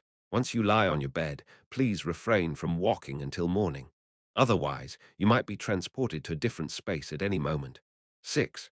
Making noise in the hallway is not allowed. The use of magic is also prohibited. Sylvia blinked after reading it all. They were unnecessarily horrifying rules, and even her father instructed her to wear earplugs. She wasn't a young child to go exploring anyway, and she felt so exhausted that all she wanted to do was sleep right away. Laying down on her bed, her hawk, Quickstone, stood by her bedside. Good night. She greeted Quickstone and closed her eyes, falling into a silent slumber almost instantaneously. According to the clock, she slept for about 3 hours before opening her eyes due to thirst. Since then, Quickstone had been watching over her as she tossed and turned in bed. She felt relieved. Sleep comfortably. The hawk then closed its eyes as she rose and grabbed herself a cup of water on the shelf. After quenching her thirst, she turned around, finding herself standing in the middle of a hallway. Not her room, but an endless hallway. She felt goosebumps rise all over her body. Chills clawed their way up her neck, causing her back to waver. She remembered the 5th rule too late. 5. Once you lie on your bed, please refrain from walking until morning. Otherwise, you might be transported to a different space at any moment. Feeling the cold floor underneath her, Sylvia looked down and found herself barefooted. Weirding, the wind blew, but she didn't know from where. Sylvia looked around and found a staircase not far away. She knew she shouldn't use them, however. 4. Rosary Hotel is on the 1st floor of the building. Upon the appearance or discovery of stairs, do not climb up or down. Let's calm down for now. As the wind blew ever so softly on her skin, Sylvia convinced herself that nothing bad would happen to her. With her will solidified, she stomped along the hallway until she stumbled upon a room with its doors open. She paused. 1. If you find an open door while walking around the hallway, never look inside or enter the room. She resumed walking, not even risking a glance. Nevertheless, she felt so nervous she thought her heart would burst. After a short while, she decided to try her luck. Standing in front of one of the closed doors, she knocked. However, no matter how long she waited, it didn't open. Wheeing again, the wind brushed past her. Sylvia walked a little more and stood in front of a different door. Knock, knock, nobody answered. She held the doorknob and twisted and turned it hard, but it didn't budge. With no other option left, she went to the next door. Knock, knock, she moved on. Knock, knock. As she busily moved through the corridor, she thought the people in the rooms might think she was the one the rules were warning them about. No, she was certain they clearly thought that. Screech. The wind hovering in the hallway turned into a dreadful shriek slowly, sounding like it was tearing through something. Sylvia hated scary things. Hence, instinctively, she applied even more strength into her knocks. Knock, knock, knock, knock. However, nobody dared open their doors regardless. Coo-woo-woog. Gradually, the grunts became clearer. Knock, knock. She intuitively knew she no longer had time to reach another door. Garara. A cold breath brushed past her nape. At the same time, a door opened, and the strange sense of deafness she felt immediately disappeared. Flop. She fell, her entire body lacking any strength. Feeling the warmth of the room, she slowly looked up as she tried to catch her breath. Sylvia, Deculein called her name. Are you lost? He stared at her as if nothing out of the ordinary just happened. He even opened the door wide fearlessly. Come in. Sylvia contemplated. Weaving, however, a bleak wind blew in the hallway once more, making her realize there was nothing to contemplate about. Regardless, she hesitated when she went inside anyway. Thank you. Sylvia bowed her head and looked around his room, which was as spacious and cozy as she expected. Have a seat. Deculein sat in a rocking chair near the fireplace, while Sylvia sat in a small chair beside the bed. I'm sorry. It's okay. When I got out of bed, I don't know how, but I found myself in the hallway. Deculein picked up the book on top of the table. With his eyes on the page, he spoke to Sylvia. The concentration of mana in Burke's air reaches tens to hundreds of times the level of mana on flat land. Because of that, an unexplainable phenomenon occurs, which also causes magic to form shapes and ego. They're called phantoms, and there are many of them in this hotel. You should read the rules more carefully. Only Deculein could open the door, and the reason behind it was made apparent. He was immune to almost all mental interference. I see, Sylvia nodded. With her lips clattering, she looked around as she tried to calm herself down. Why were you late today? Deculein answered without looking up from his book. You don't need to know. Wriggling her fingers, she asked him another question. Do you like books? It's the second best at most. He never liked books, but he found reading them the most relaxing hobby because of Deculein's personality. He considered it one of his traits that he didn't need to overcome. Sylvia remained still for a moment. Looking at the fire in the fireplace, she then rubbed her palm together and cast magic. It scorched fire. She proudly showed it to Deculein. It had no sound and color, but it made the fire in the fireplace grow. Deculein glanced at it from the corners of his eyes. Great casting. I can give it colors, too. The scorched fire turned green. Deculein nodded in satisfaction. That's better. Sylvia, glancing at his expression, revealed a different magic. This time her mana took the form of a cloud. This is thundercloud. Well implemented. I can make it bigger. The thundercloud swelled up enough to cover half of the ceiling. Deculein replied, That's better. Sylvia, this time, conjured leaves that sprouted in the shape of a blade. It's metal leaf. Good work. When mixed with destructive magic, the leaves will fly away and attack the enemy. You learned well. Sylvia showcased the knowledge and magic she learned from Deculein's class, and since he was only giving compliments, she first thought he was just answering half-heartedly. However, she was proven wrong when she showed imperfections. The flow of your circuit is strange, which is a sign that you made a mistake in one of the points. You need to unfold it properly. The balance of your magic's properties isn't harmonious. To synchronize fire and water, neither side should be superior. That's the only mistake you made. He wholeheartedly corrected her, allowing her to understand and comprehend a few spells more clearly. However, her greed got the best of her. What's my weakness? You should know that yourself, Sylvia pouted. But you taught Epheren. Deculein shook his head. Epheren learned by herself. She clenched her fist unknowingly. Deculein was still looking at the book, but his pupils stopped for a moment. Don't be in a hurry, she shrugged. Sylvia, time is on your side. You'll be able to grow as much as you desire. Even without the help of the system, and with just her own talent, she would become a wizard more perfect than anyone in this world. You're one of the best 3 talents in this dimension. Deculein's words were based on the structure of the system, speaking only of a future so foreseeable it was almost fated to happen. He sounded so full of confidence that she couldn't help but look a little surprised as she nodded. SHH. At that moment, Deculein suddenly raised his finger. Stay still. The sharp iron on his bedside moved. Almost at the same time, a strange figure appeared on the ceiling. It was a phantom, the accumulation of a cruel and nastily distorted mana. Sylvia felt tremendous fear, but it only lasted for a brief moment. Deculein's magic tore the phantom apart mercilessly. After solving the situation immediately, he murmured calmly, "I guess he came looking for you when I opened the door." Sylvia looked at Deculein as she did her best to control her anxiety. To be exact, she looked at the iron on top of Deculein's table. "Did you kill the ghost with that?" "Yeah." "Amazing." Sylvia's innocent admiration made Deculein laugh. "This is nothing to be surprised about. My weapon and magic are specialized in killing." The main quest didn't give Deculein time to develop equally. Hence, Deculein's magic was extremely focused on combat and killing power. He was defeated by Veron, however. "What this world needs, Sylvia, is a talent in wizardry like yours. Magic wasn't made to kill people. It would be best if you remember that." Only then did Sylvia understand Deculein at the round table today. She now knew for sure why he didn't berate the red box. "Stop asking any more questions and go to sleep." Sylvia looked at Deculein with surprise. "Shouldn't we do night watches in rotation?" "It'll be useless. The flow of time is different here."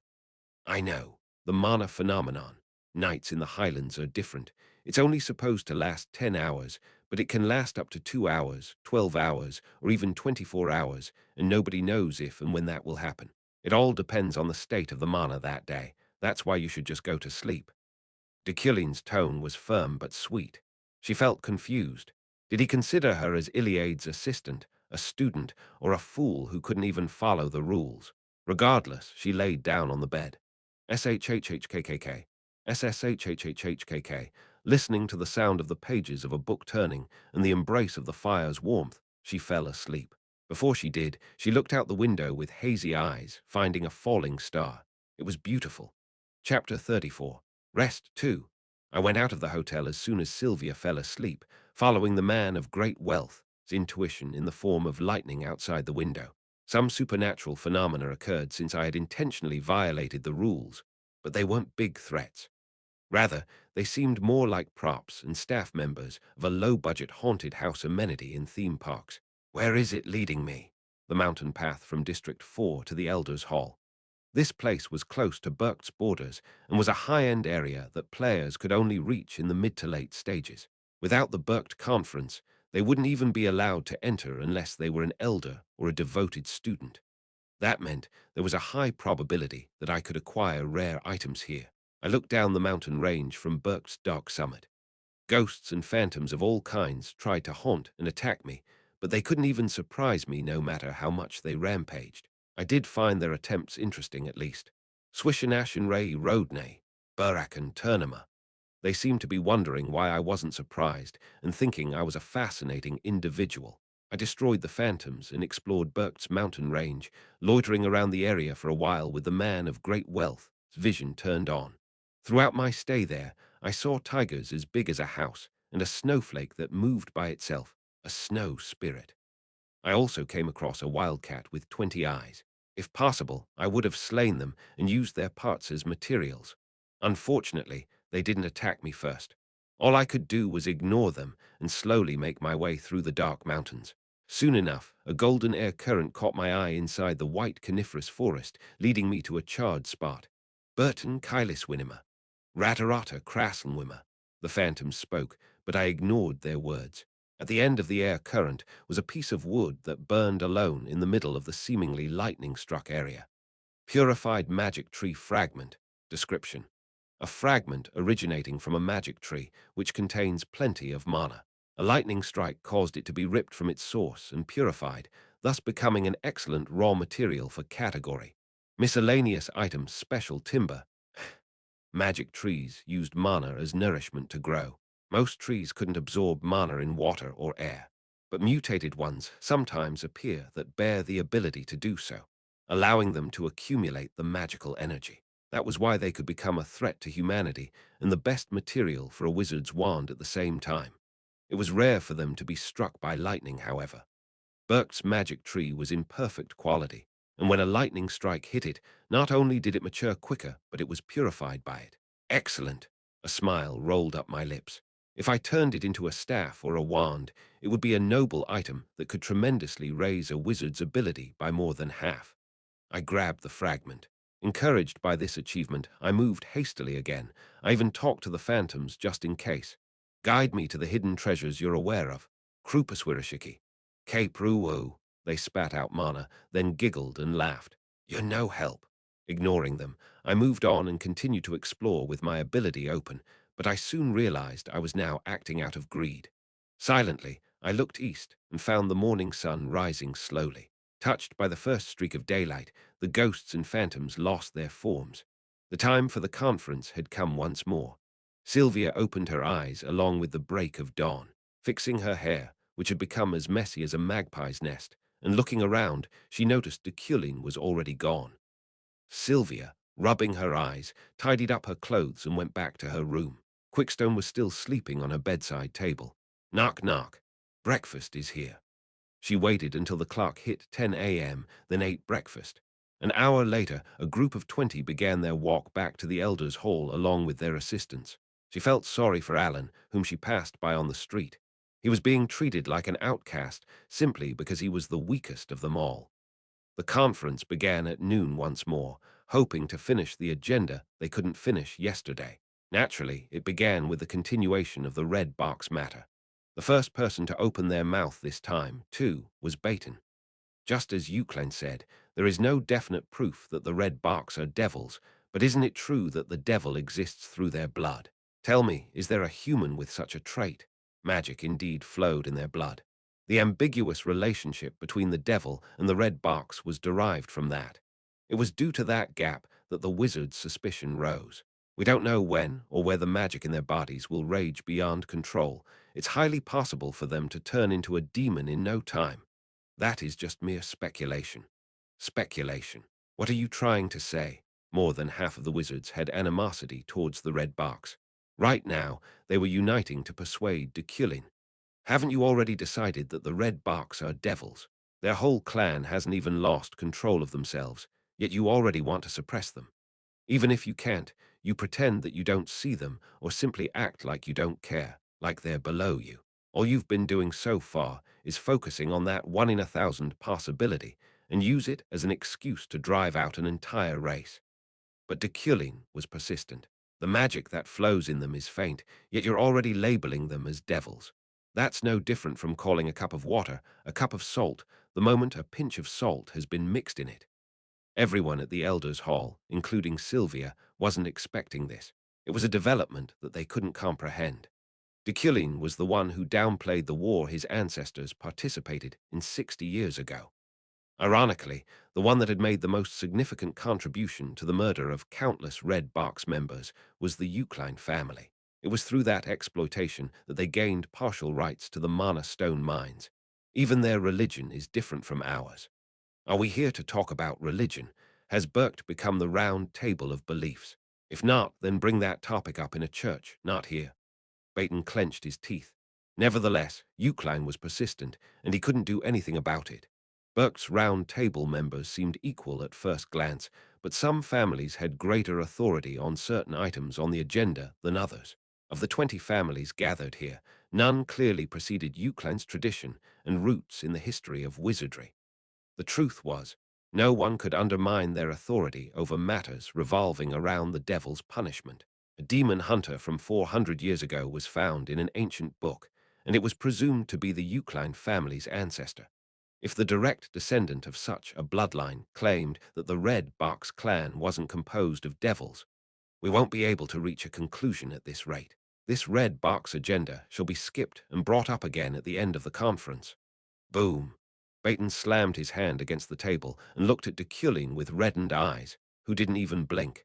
We'll start the next item on the agenda after a short break. Ha ha ha ha. As soon as Glython sat in the waiting room, he burst out laughing. Dad, this is fun.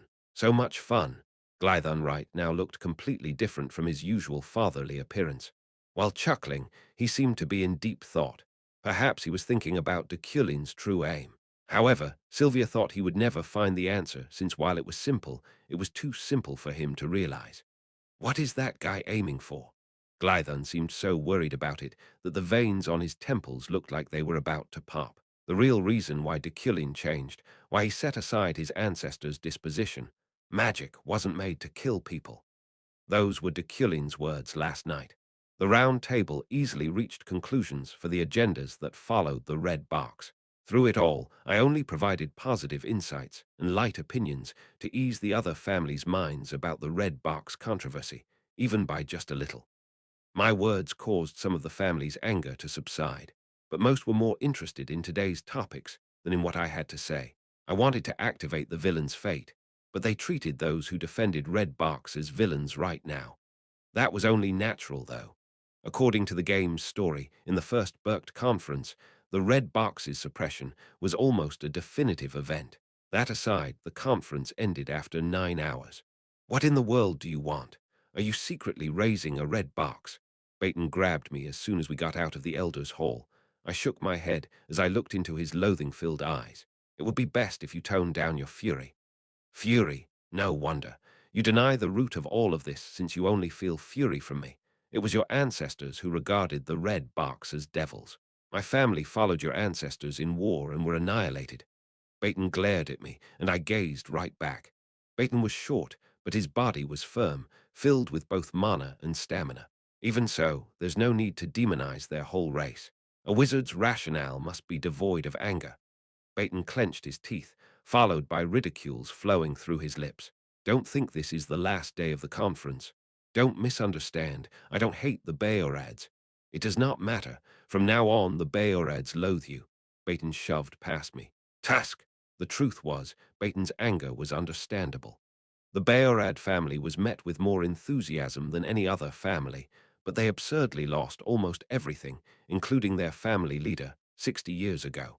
They didn't even earn anything in return since they achieved so little. They only managed to rise again because of Baton and his father's strenuous effort. Cecil approached me not long after he left. I was suspicious of your sudden change of mind regarding the red box, but I share the same opinion. We should keep the temperature with the red box low from now on, since that would benefit us as well.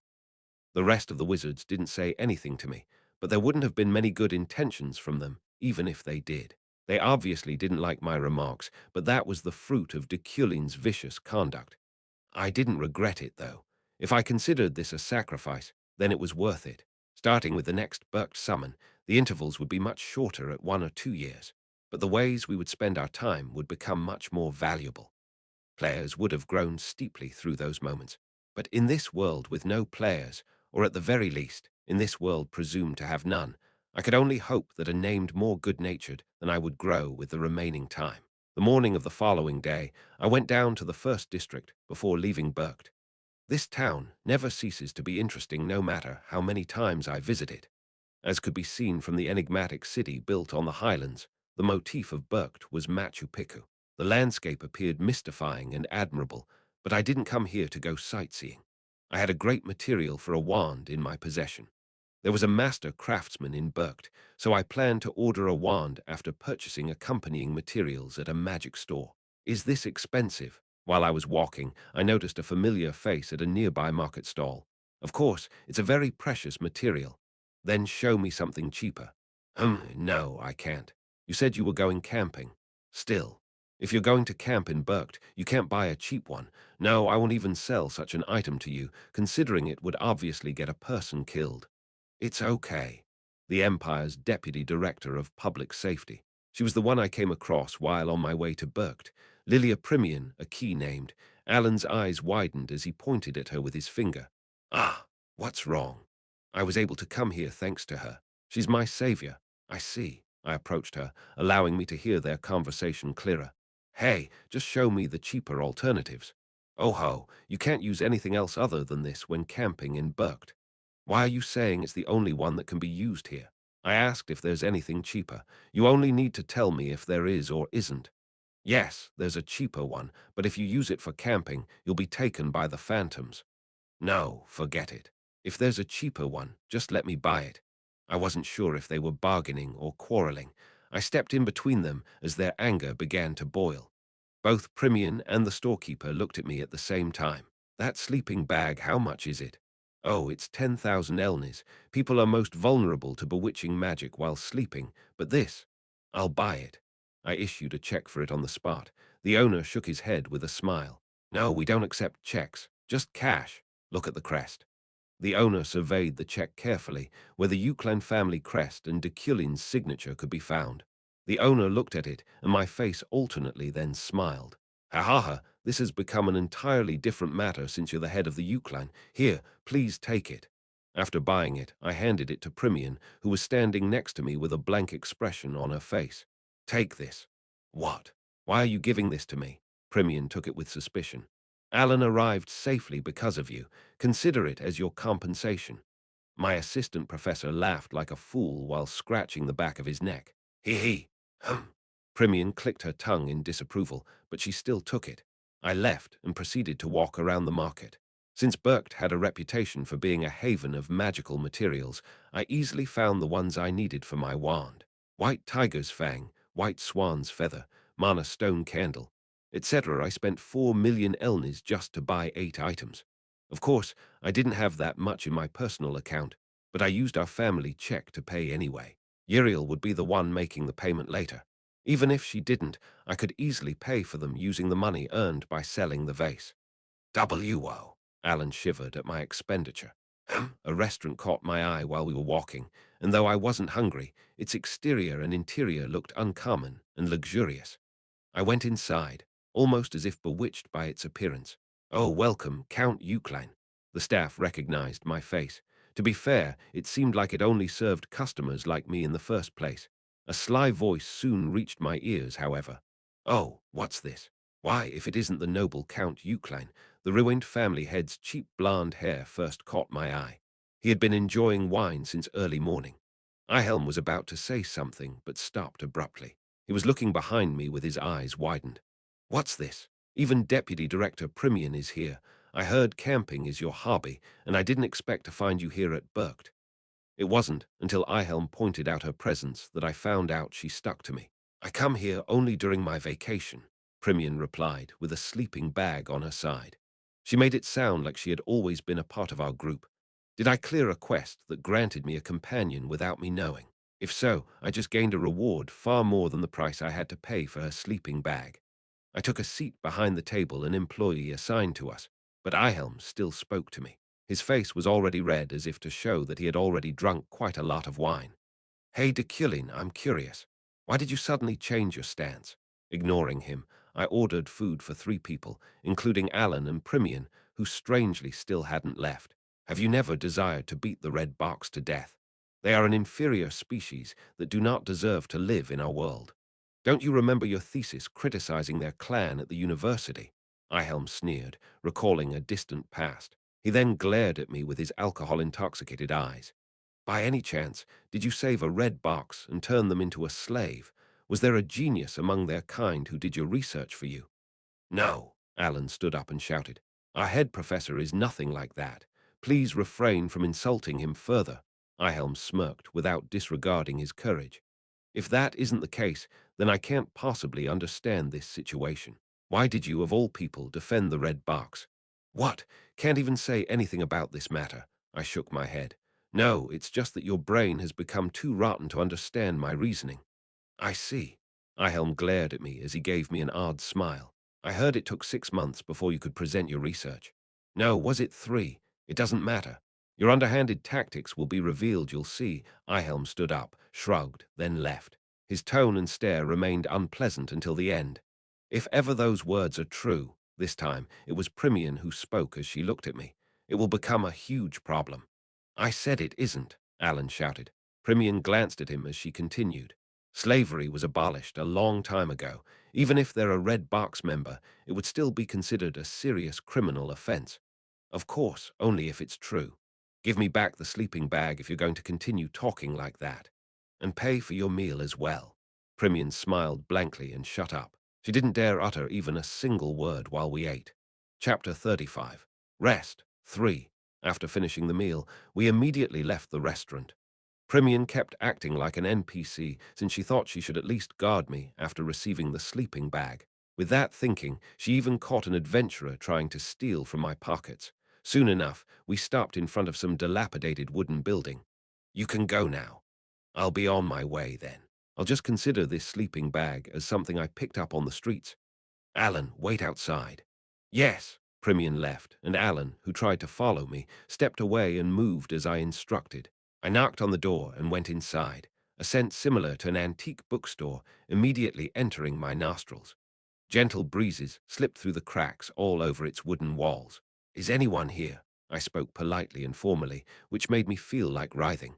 However, the owner of this place was worth the highest formality. "Uggam, who's there?"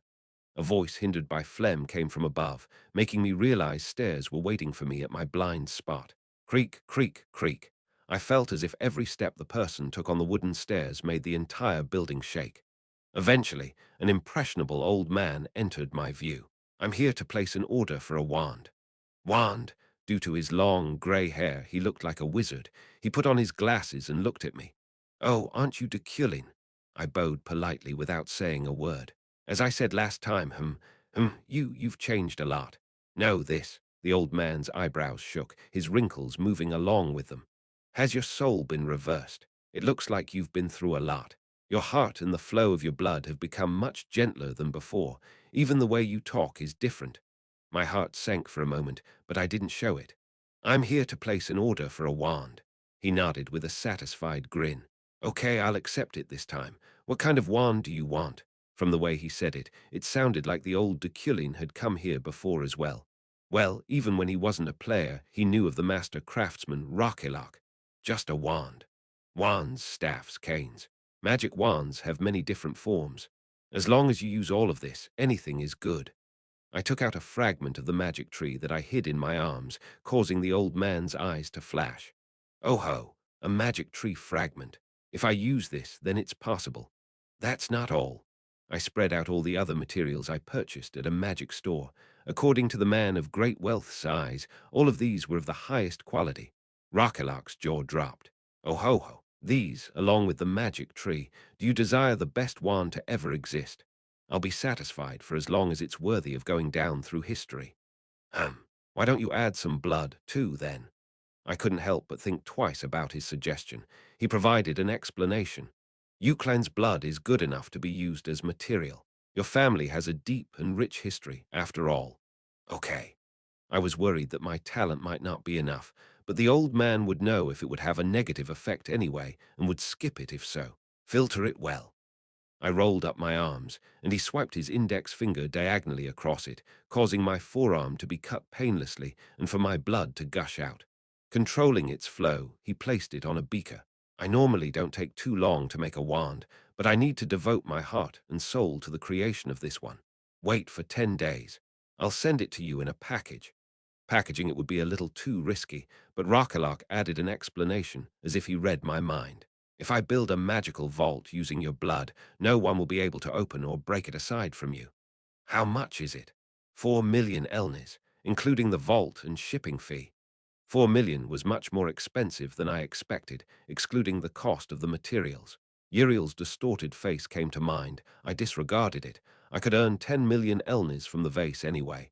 "Do you take family checks?" "You're a Eucline." I nodded and issued a check. The old man grinned with satisfaction. "Great. You'll get it in 2 weeks at the latest." "Okay, I'll be on my way." "Sure, ho ho ho ho." When I bowed at the old man's laugh, a number of messages popped up. Side quest completed. Rockalock's wand, first condition. Earn enough fame or notoriety. Second condition. Find the kind-hearted virtuous man or repentance. Third condition. Gain Rockalock's interest through high-quality materials. Fourth condition. More than 2 visits. Store currency +1 a wand made by Rockalock. A quest was cleared out of the blue. Of course, it was thanks to Deculein, who dropped by here once before, though I didn't know when. "Thanks." I left the store satisfied. Meanwhile, at the Freyham Knights Commander's office, on the outskirts of the continent, Julie was having a conversation with Rayleigh, a relative who hadn't visited in a long time. "I'm really busy these days, and I'm not earning much money. Adventurers can't do anything. All it does is put an even bigger hole in my finances. Honestly, I'm only doing this for my ID since it allows me to travel abroad with no limits." "I'm envious." Julie laughed in response to Rayleigh's complaints. "Miss Knight, you made the right choice by turning away from the path of an adventurer." "Ha ha." Becoming an adventurer was also an option that Julie once considered. No, there was a time when she had no choice but to leave it due to Deculein's pressure. Should I just throw everything away and leave? She used to have such thoughts a long time ago. By the way, Rayleigh. When Rayleigh finished talking, Julie quietly changed the subject. Yes, do you, by any chance, know about Deculein's fiancé? She felt like her entire body was having an allergic reaction when she asked it. She violently swept her hair back. What? What about it? What's with your tone? No, it's nothing. Just. Julie remembered the Deculein she saw some time ago at the tombstone of his deceased fiancé. She coincidentally stumbled upon him, and she didn't intend to peep, but it was also true that she couldn't bring herself to leave. His tears clearly showed how he felt about his fiancée. No, no, it's nothing. Well, I'm not sure. Rayleigh was an adventurer who graduated from the tower.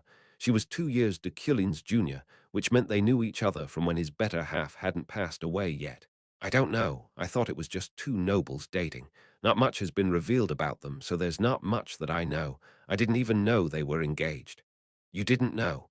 Yes, I just knew that she was sickly. She was always at home. Why are you asking me this? Rayleigh tilted her head, becoming suspicious of her motives, albeit a little too late. Julie shuddered her shoulders. No reason. You know she's already dead, right? Well, yes. Are you thinking you can use that as an excuse to break up the marriage? No, that's not what I meant. Julie sighed in vain.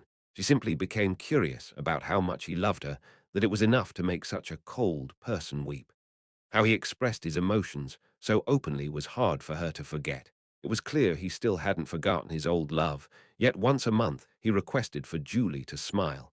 Maybe the reason why he promised to change was related to her. Do I look like his fiancée? Forget it. I was just curious. Really? Knock, knock. With a knock, Vice-Captain Rockfell came in wearing, strangely, a black cape.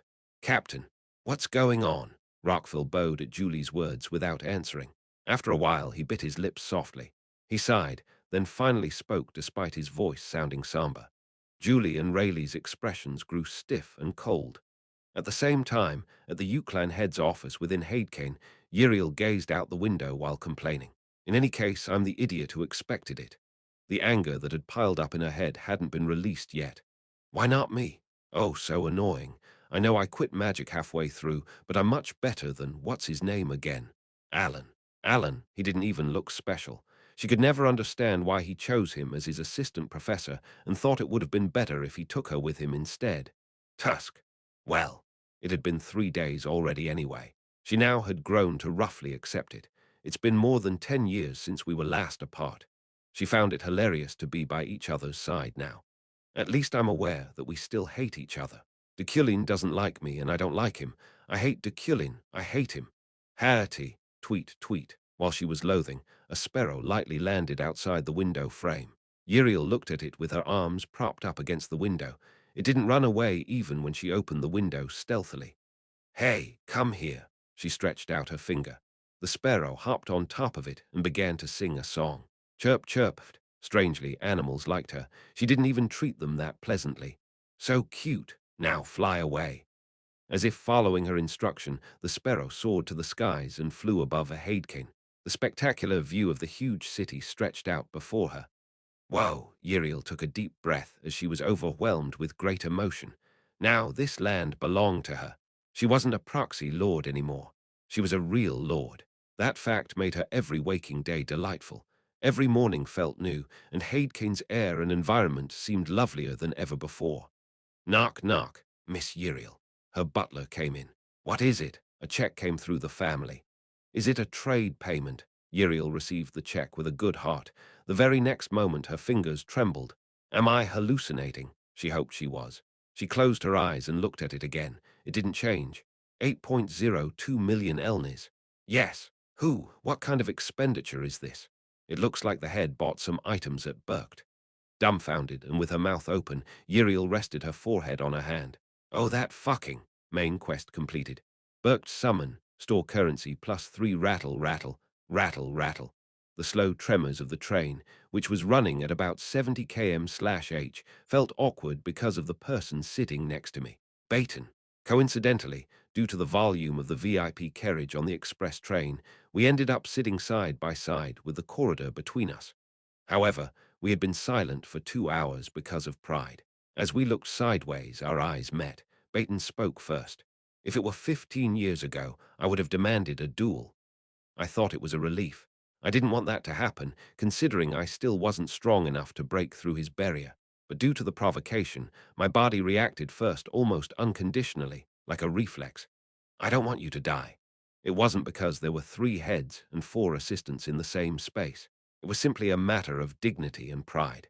Deculein's unique personality was reinforced depending on who he was with and what the situation was.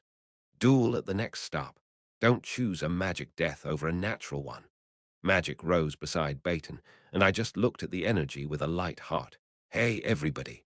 Clap, clap, clap. The loud applause ruined my concentration. Glython, sitting in the back seat, had approached us with a satisfied grin and rubbed Baton and my shoulders alternately. Calm down, Baton. You weren't here 15 years ago. Back then, 3 people died on the way to Burkt, 6 died during the conference, and 2 died after it. 7 of the casualties were assistants, but at least 4 of them were heads. He whispered in his ear. Or do you really think you can win against Deculein? What? If you can't even reach your toes, you should at least know how to bow down. Baton clenched his teeth at his whispering voice. However, he didn't refute his words. It was Glython, after all. Pat, pat, he patted his shoulder. Of course, Baton, who's always up for a challenge, has high potential. Challenges are the heart of a Bayorad, Glython laughed. I felt burdened by his overestimation of me. But you really are something, Deculein, Glython murmured naively, his attention now directed towards me. In the past, you used to tell wizards off for no reason at all, but now you're looking for a fight over significant things. You talk a lot. Haha, that's because I'm old. You were so young 15 years ago, but you've grown so much before I could even realize. I didn't say anything. Beyond his shoulder, Sylvia was craning her neck and looking this way. He reached out to Alan next to me. Did you say you were Alan? Nice meeting you. This is the first time I have had this connection here in Burkt with an assistant professor from the tower. Oh, yes, yes, it's an honor. Yes, you did a great job. Ha ha ha. Smiling slyly, he went back to his daughter's side. There had been no notable incidents since then. No talking to each other and no threats. We all quietly and safely arrived at the platform. Arag! Alan got off the train and stretched loudly. Looking around the place, the atmosphere of the landscape was much heavier than when I first came. There was heavy snow on the platform, and someone was looking at me through the snow. It was Julie, dressed in white armor and a black cape. She was also with her knights, who wore the same outfit as her. I approached her as she stared at me. Step, step. I walked on the platform, my footprints engraved on the ground that was slowly becoming a snowfield, and gazed back at Julie's trembling eyes. Once she was within arm's length, Julie spoke. I heard. Her voice was no different than usual. No, it was more solidified now, sounding rather frail but without even a little tremor. Is that so? I thought about what to say to her. In fact, I already arranged my thoughts. Veron, one of her knights, tried to kill me, and he met his end while we were fighting. I should at least tell Julie that. I heard you were attacked. But when I saw her face, my mind became strangely sloppy. There was an unknown emotion within me. I was certain it wasn't mine, but my mind was mistaking otherwise. No, it really felt like it was. I was. I knew her character. I knew her beliefs. Julie looked firm on the outside, but she's on the brink of breaking down internally. It's a relief that you're safe. Julie's tone was filled with sincerity. She continued talking before I could say anything. I read it in an article. You worked with him to save the survivors. I just stood still. I didn't know what article she read or what she was told, which meant I couldn't speak carelessly. I just have one question. The train arrived on the other side. What was he like? I chose my words carefully. I looked into Julie's eyes and thought deeply. Well, I couldn't lie to her. He was an emotional guy. Those were the only words I could utter. Julie took a deep breath and lowered her head. Thank you. We have to go now and see him. Please rest well. I watched her as she turned away, noticing her thin shoulders had been covered with snow. One of the many knights who was following Julie then talked to me. Do you want to come along? At the same time, many of the other knights looked at me. They were all Julie's henchmen. I was a bother to their eyes. I could bury this truth for Julie. The fact that Veron tried to kill me would cause their entire knight order to collapse and crumble down, including Julie. Her character was inflexible and upright, and she would be madly distressed by mistaking her subordinate's fault as hers. That was all I could do for her, however. I would never do a eulogy for the fucking bastard who tried to kill me. I didn't know if it was Deculein's ego or Kim Woo-jin's heart, but it was something that I couldn't even force myself to do. No, we'll go by ourselves. They left me behind and boarded the train when I didn't reply. I heard the sound of a tongue clicking as they did. Ha! I laughed in vain, unknowingly. Those Knight's eyes displayed all the rotten thoughts they had despite not knowing anything. It was so nauseating that my teeth almost chipped. "Excuse me, Professor," Alan spoke up then. I shook my head as I stared at him. "Alan." "Yes, yes, be quiet." My anger was starting to boil. I felt like a ghost, however, since I couldn't see Julie's face. Regardless, if I didn't feel mad now, I wouldn't be human. "Professor," another ringing voice called me. I looked at its source, Sylvia. There was snow piled up on the top of her head and shoulders. "Why did you put up with it?" Sylvia looked at me while saying so. I didn't know what her eyes were thinking. The pitch of her voice, which was always steady, was a little odd. "What do you mean?" Sylvia rummaged through her bag without saying anything and took out something. "Payment. A book." I just looked at it. "Ah, I'll take it instead." Alan tried to take it for me, but Sylvia didn't hand it over to him. While they were having a trial of strength, she pushed him off. That left me no choice but to take the book that was being forced on me. "I'm going." Sylvia walked away with her head down. As the train was about to leave, I gazed back at the black-clad group mourning loudly. My eyes met with Julie's, who was sitting by the window. Not long after, my eyes widened. Julie was smiling at me. It had no strength and was too vague to be called a smile, but the corners of her lips were raised slightly. She still seemed in pain, but once a month. She kept her promise. My mind was amazingly purified by it. Really, I thought what I was feeling was serious. "Alan." "Yes. Let's go back. I want to rest." I turned around. Chapter 36. Exam 1. Julie and her night order arrived at the scene of the incident, which wasn't too far from the fourth stop. It was less than an hour away from Burkt. During the first attack, Professor Deculein managed to ensure the train's safety and rescue the survivors along with Sir Veron. An officer from the security department explained the situation. But the whole carriage fell from the cliff during the second attack, and Sir Veron allegedly went down with it. The VIP carriage that Professor Deculein was in miraculously didn't, however. "I see." The officer's detailing allowed them to understand what transpired properly. He also showed a copy of Roan's photograph. "Unfortunately, this place is so remote that the only eyewitness accounts are the persons directly involved. Have you seen the article?" "Yes." Julie had already read it and saw the picture of Deculein calmly sitting inside a train floating in midair. "Well, not all of the photos were released, just like this one." He showed one more picture. It was the corpses of the knights who attacked the train. Maybe the head professor subdued them. He's essentially no different from being a one-man army. "Ha ha," the officer added with a smirk, but the knights did not laugh. Sensing the atmosphere, he regained his composure as he continued. "Based on the pieces of evidence we have, it appears the two of them tried to handle the situation, and Knight Veron suffered from an accident during the second attack." "Thank you." "No worries." Julie bowed politely and looked around. The lands were white and endless, stretching far beyond the horizon. Just the sight of it was enough to send her mind to some distant memory. Rockfell sat on the tracks and mumbled like he was sighing. "That fool. He lived diligently, only to meet his end just by being an escort." Julie couldn't hear him, though. Her ears felt numb and vacant. She thought she was used to losing colleagues, but she kept remembering the poor life they lost. Without anything to his name, he rose from the bottom at a young age and pursued his dream tirelessly. And after his countless efforts, he finally saw the light of day. Julie asked the officer, "Did he happen to leave anything?" Unfortunately, he didn't. Then, the one behind the attack, that remains unsolved. In the first place, nobody's supposed to be blamed for whatever happens throughout one's journey to Burkt. The only victim of the incident is Sir Veron, too, which makes it difficult for the higher-ups to decide whether to investigate or not. It was an understandable concern. Julie nodded. My little sister, she heard a voice enter her ears, but she couldn't find anyone calling out to her.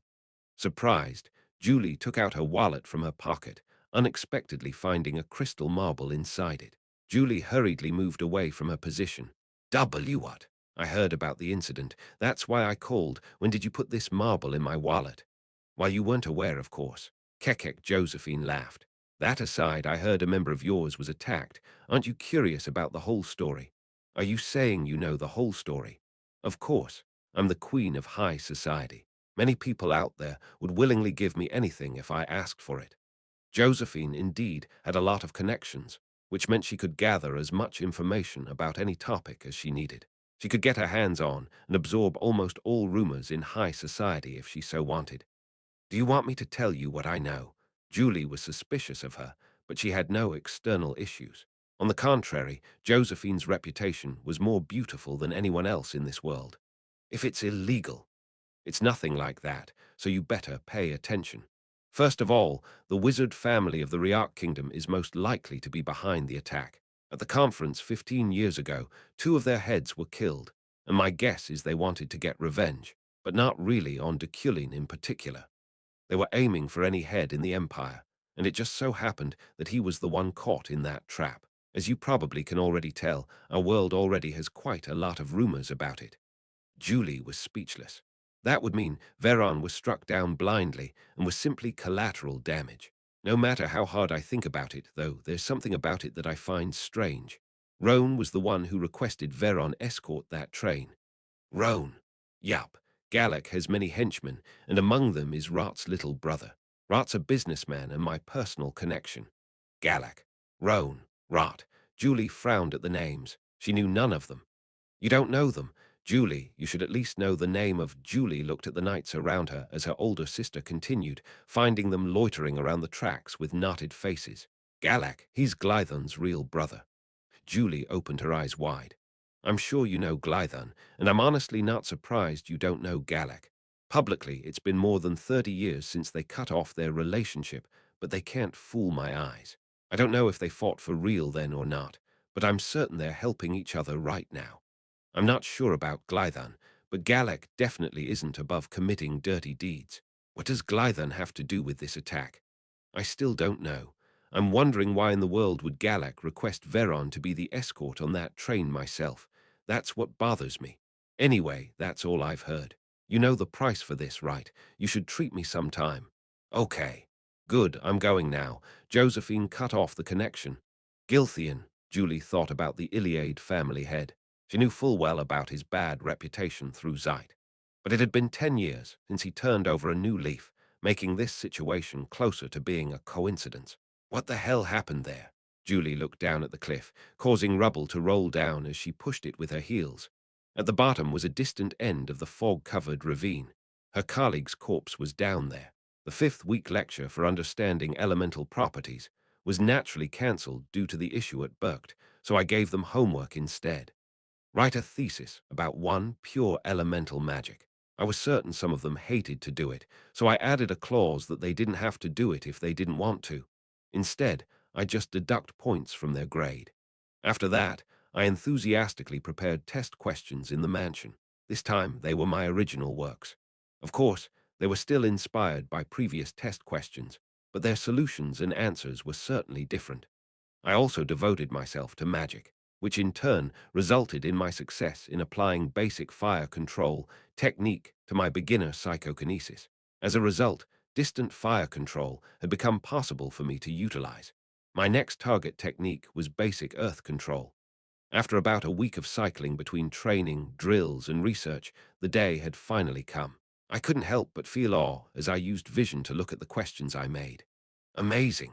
A golden air current was swaying around the test paper, caused by the reaction of my man of great wealth, ability. A total of 8 items. Numbers 1 and 2 were focused on theory, while the rest mostly focused on application and practical use. Among them, numbers 7 and 8's level of difficulty was at least above a debutante. They would be correct if they thought numbers 1 to 6 were roughly one variable functions, and numbers functions. If they diligently attempt to solve them, they should be able to understand and come to the right conclusion. As an examinee or a wizard, the insights they would gain from challenging difficult problems would further push their growth. I came out of the separate building in a good mood, meeting Roy on my way to the main building. My lord, this is the result of the auction. Roy took out a piece of paper and handed it to me. It was a check with the breakdown for the result of the flower vase of the master craftsman from the East's auction and the payment deposit. It was sold at a really high price. The final bid was no less than 21 million. Of course, it would only be between 13 minus 15 million elnis after deducting commission, tax, and other fees. But it was more than twice what I expected. Yes, we asked the tower to analyze the petal's components, and we received good results. The petals are excellent for fatigue recovery and have beneficial effects on the skin. Thanks to that, the majority of the noblewomen participated in the auction. I see what you mean. Our earnings from it are enough to finance the mansion's budget, right? It is. Did you hear anything from Yiriel? Yes. I spent about 9 million at Berkt, yet she hadn't called me in a week. Was she cutting me some slack? Delivery. You have a package, Count Eucline. A shout came from the mansion's front gate. I came from Berkt. The man shouting was enveloped by a grave aura. Looking at him closely, I noticed he had an adventurer's ID around his neck. Please sign first. Adventurers do deliveries too, I asked while I approached to sign. Ha ha, we do anything as long as we're paid. I'll get going now. The box he left was heavy. My heart was pounding, inappropriate for my pride. Roy, go get some rest. Thank you. I went to my room at the main building, pretending that it wasn't a big deal, and confirmed my biometric information on the magic vault. As the box opened, I thought about many things. It had only been a week. The old man didn't make it half-heartedly, did he? Or was Deculein's blood too nasty? Despite having those concerns, I couldn't help but be captivated the moment the package finally revealed what was inside it.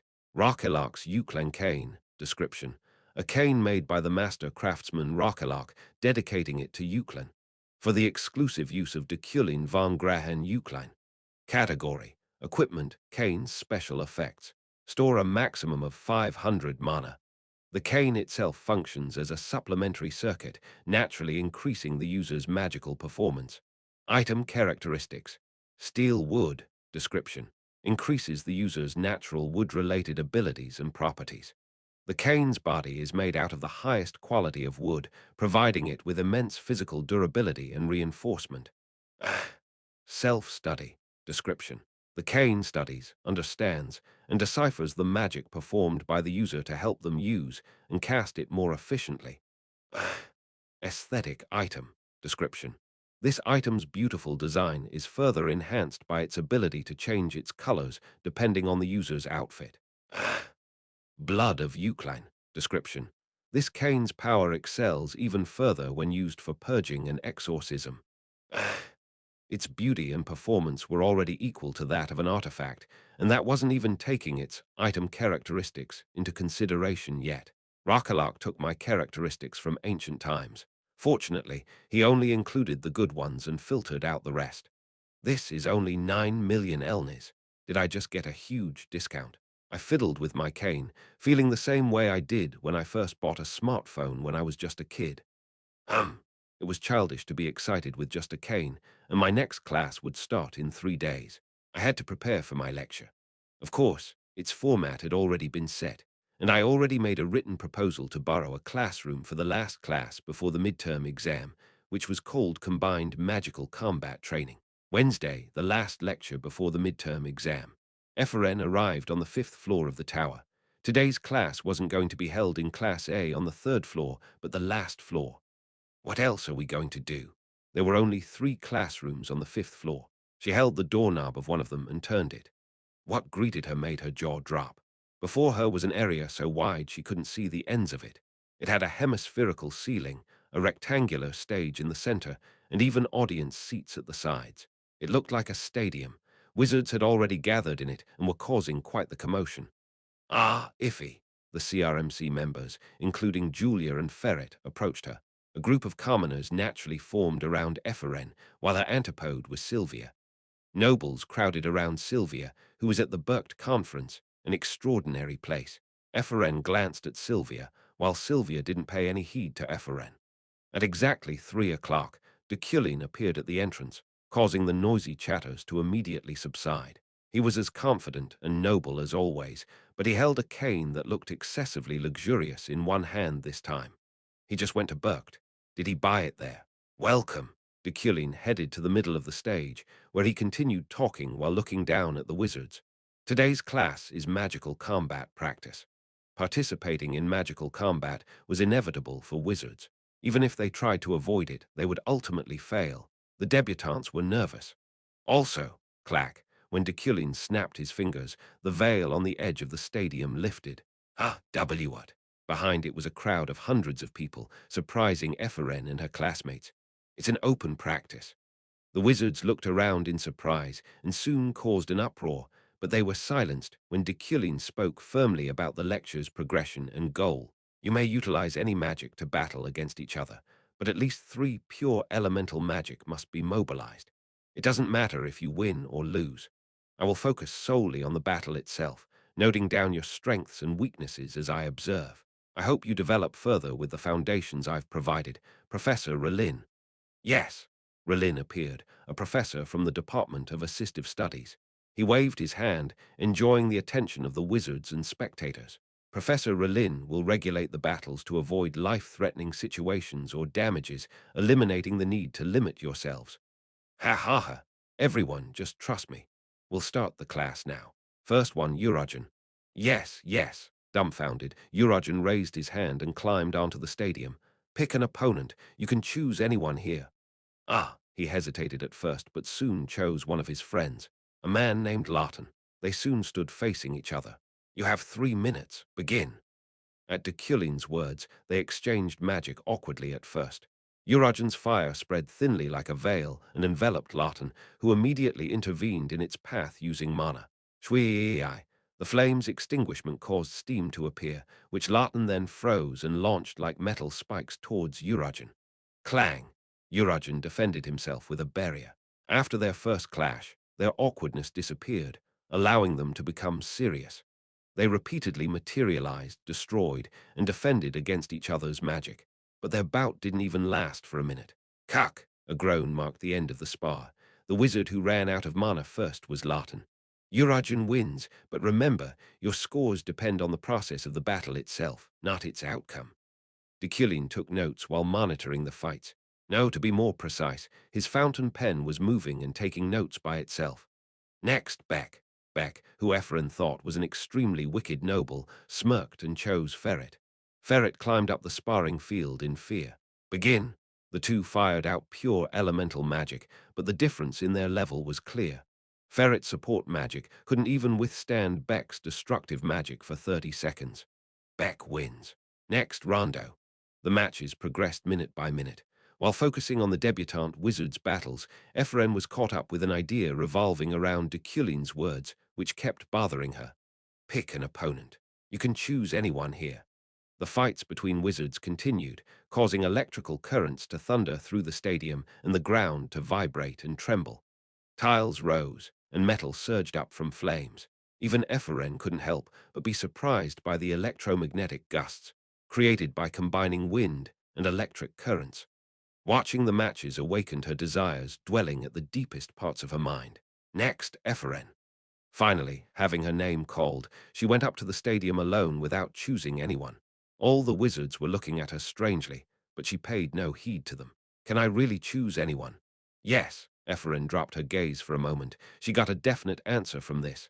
I can choose anyone. Anyone. Don't take too long, Ephraim. Deculein pressured her, but something was blocking her ears and causing her insides to feel warm.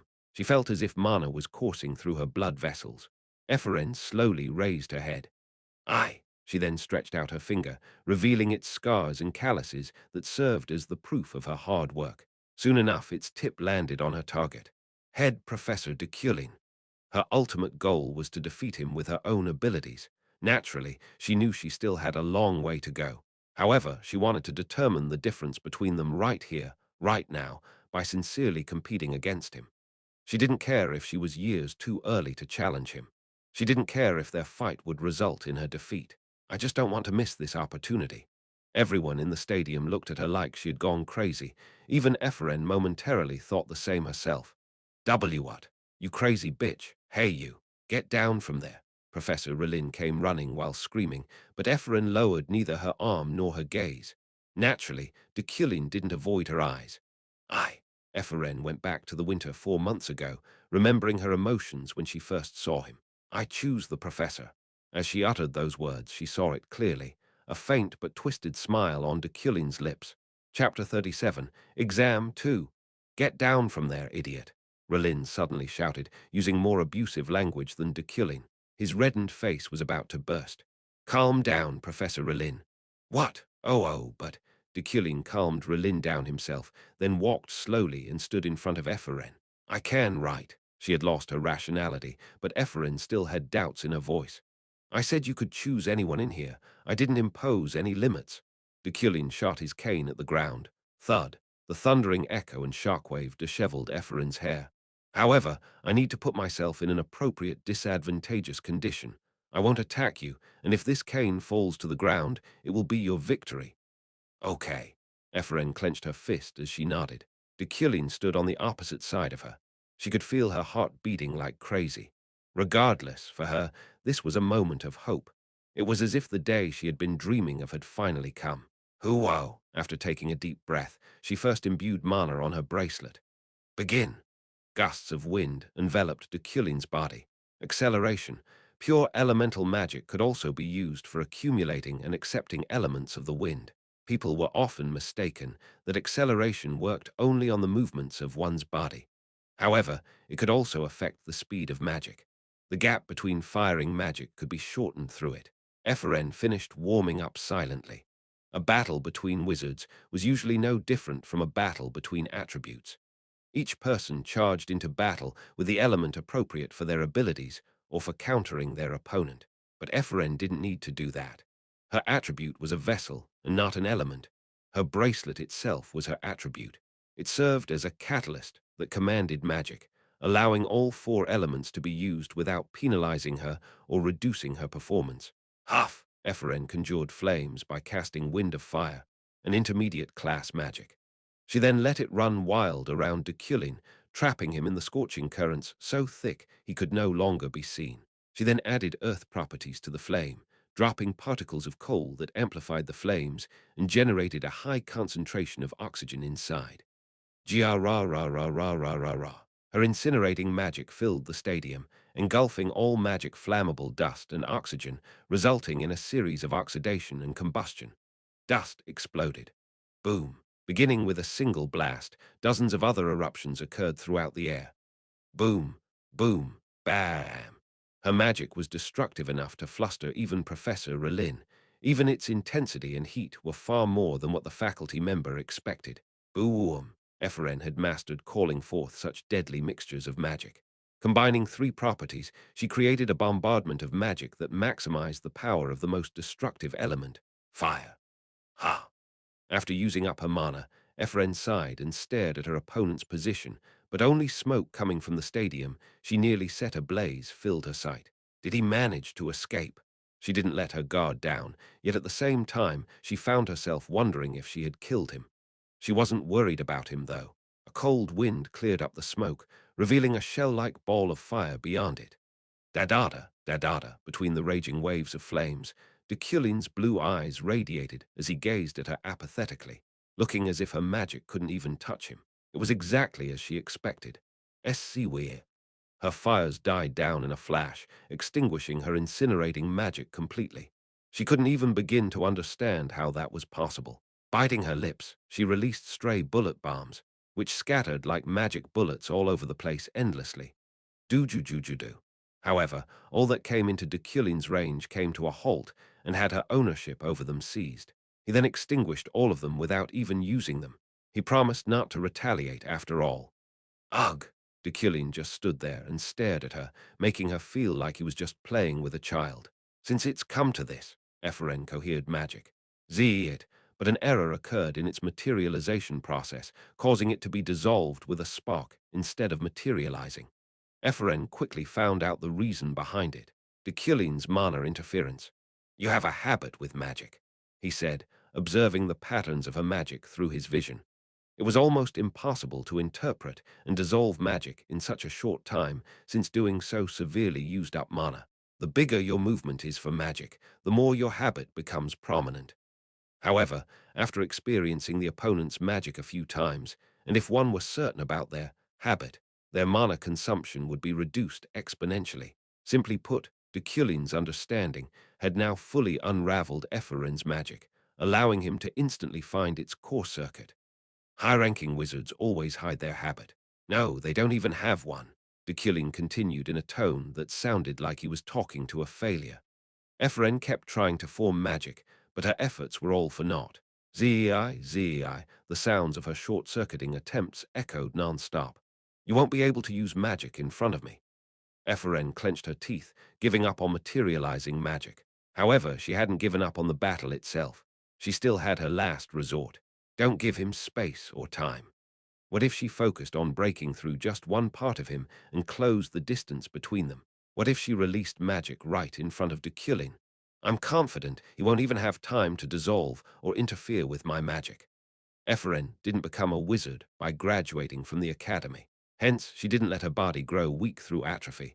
Physical training and drills were part of Ephraim's routine. Hoof! With her body sped up by acceleration, Ephraim charged and quickly reached Deculein. As she was about to release her magic, Ephraim came face to face with his finger. It was coming closer and closer, but she couldn't dodge it in time. Bam! The pain she felt was immense. Ephraim was forced to step back while clutching her forehead and soon stumbled and fell to the ground. However, Deculein's voice found its way into her ears. Looking up, she found him gazing at her while standing opposite to her, with a smile on his lips that was unfamiliar to her. His eyes looked more serene and satisfied than they had ever been. It wasn't bad. Deculein gave her a compliment that was as high as his fondness of his new cane. Unable to understand what was happening, Ephraim just stared at his face while still on the floor. Did I just get his recognition? She fainted with that thought in her mind. Her friends soon came running and took her down the stadium. Next. Professor, the stadium was... Relin tried to point out the obvious, thinking that they should take a little break, but Deculein repaired the place swiftly. His psychokinesis made Earth levitate, and through ductility and transformation, tiles were made. The ones he made were even cleaner than the ones installed in the room before. It wasn't difficult to do, but the speed at which he did it and his rhythm was amazing. That act alone displayed why he was the epitome of noble wizardry. Next, Lucia. The class went on afterward, as if nothing happened. The earlier battle kept on replaying in the wizards' minds, however. They all looked at Ephraim, but they focused on Deculein far more. They became more certain about the reason behind the head professor's fame and pride. He lifted a train using psychokinesis, after all. If Ephraim was an earthworm, Deculein was a dragon. That was how big of a gap the two wizards had when it came to their caliber. The following Monday, the first day of the midterm exams. Is it like this then? Yes, that's it. After finishing her first test and taking a nap in the clubroom, Ephraim opened her eyes to the sound of conversation. She raised her head like her body was stuck to the sofa. Oh, I was so confused, thanks. Don't worry about it. You can ask me any time. She found Julia with some guy, a gentle and handsome senior. Were they flirting? Ephraim wiped her drool and got up. Oh, Iffy, you're awake. You know Iffy, right? At Julia's question, he looked at her. Of course, how can I not? She fought with Professor Deculein. Drent, their senior, passed the promotion test last year and was in the same rank as a soldier.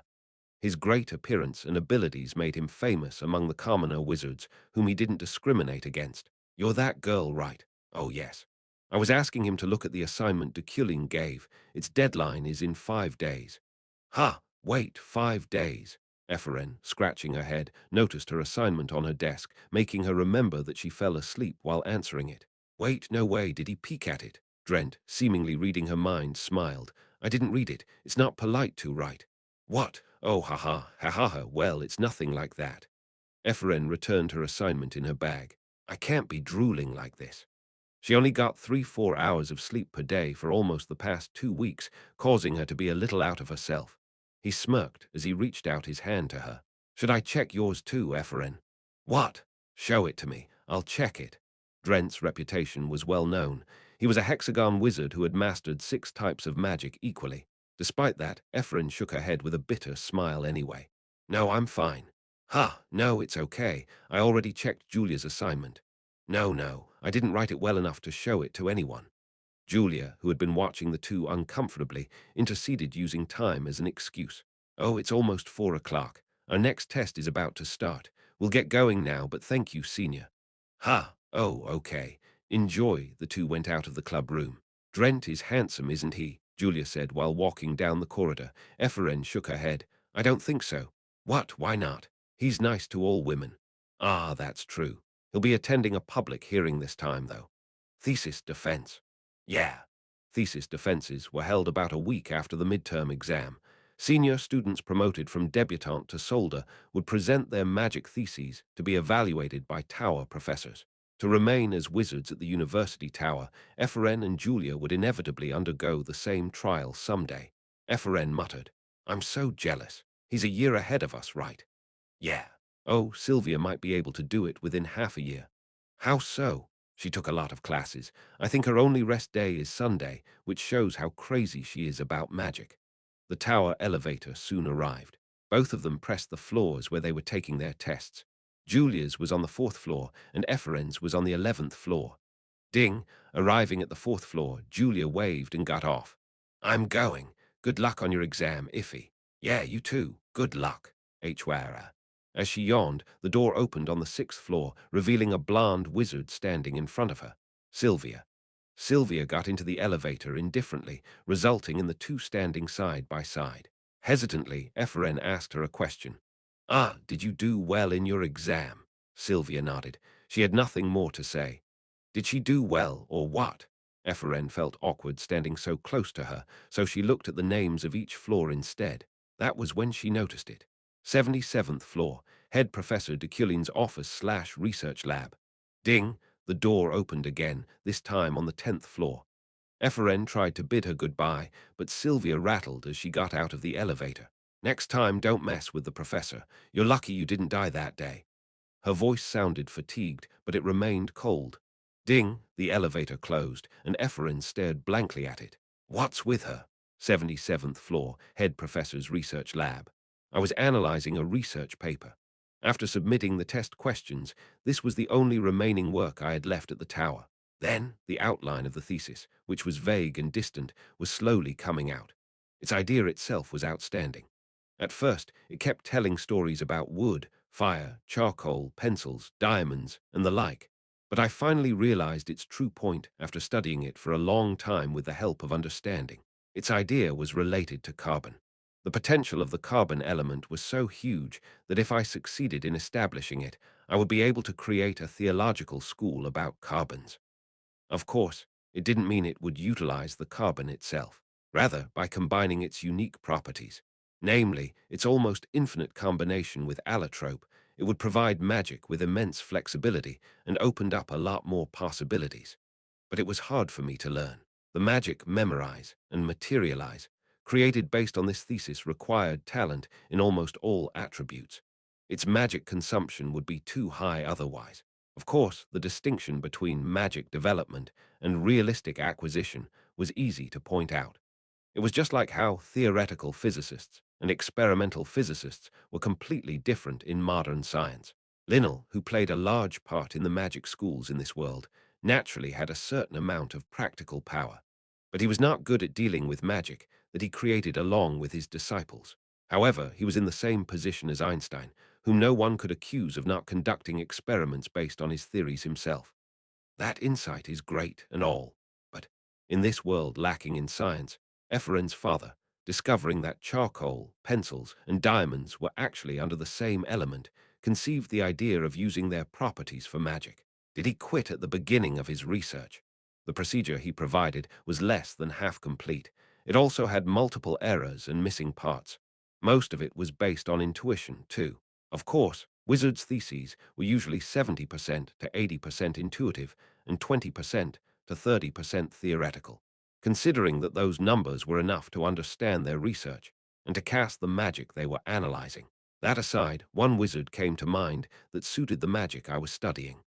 Ephraim, a daring debutante from my last class with the ability to use all four major elements by using her bracelet as a catalyst. The more she did it, the deeper Ephraim's questions about her father grew, however. I took out the pendant that I had put in a drawer in the corner of the lab. It safely kept an image of Ephraim as a child. But why was her father's face cut out in it? Wasn't it strange to receive a photo like this? After staring at it for a few moments, I left the lab, went back to my office, and took out a book. As I was reading it, something caught my eye. I shifted my gaze towards it swiftly. I found a hawk staring at me while standing outside my office's window. As I stared back at it, it tilted its head as if it was looking at something, causing me to tilt my head a little as well out of wonderment. Bia rah rah rah rah rah. It soon flew away in a hurry, almost as if someone had scolded it. Does it have an owner? Its feathers seemed taken care of, and it looked neatly groomed. I closed the window curtains. The Red Garnet Adventure team waited for a ship at Lucan, a Euclid-owned coastal city on the west part of the Empire. Is it that one? Ganesha pointed at a vessel on the other side. A child was supposed to arrive from the archipelago today. Yeah, only one, however. Two of the kids' relatives were still at the archipelago. It's moving too slow. Aren't you just rushing too much? You've been talking back at me a lot lately. I'm not talking back. I'm just telling the truth. The ship arrived while they were quarreling, allowing the child to finally disembark from it.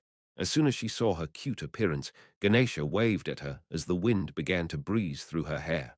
Hey, over here, the kid smiled brightly upon noticing her red hair fluttering like wings. It's been a long time, Ganesha. She had met a lot of children at the archipelago. Among the three that had special talents, she was her favorite. She looked precious, her tiny fingers even more so. Leah, didn't you miss me? Leah, a child with black hair and brown eyes, wasn't only gifted but also mature for her age. She always seemed to know what she wanted to do and how to do it. Her actions alone were no longer that of a child's, but that exactly was what makes Ganesha pity her. Of course I missed you, cuck. Ganesha hugged Leah tightly before she could finish her sentence. I missed you, Leah. You're hurting and suffocating me. This is child abuse, really. She simply couldn't help herself. Leah's face, sticking out of her arms like a bun, was just too cute for her to resist.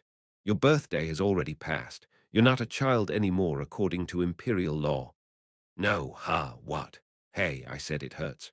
Let me go, you idiot. She was so mature that her behavior only made her appear cuter.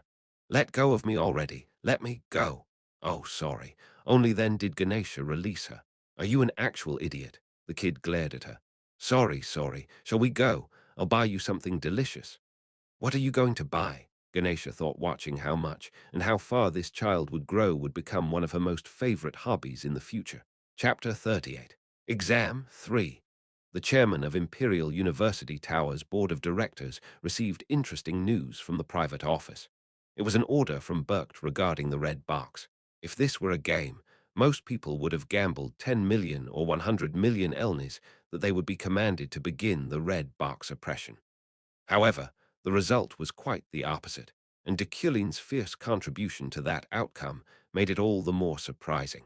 What is this? I know how you feel. At the chairman's office, 13 faculty members gathered, including Relin and Letran. The chairman often gave an audience to the professors at least once a month, the only person who had never stopped by for it being Deculein. I'm curious why you're all here today. Did you meet someone at Madoho?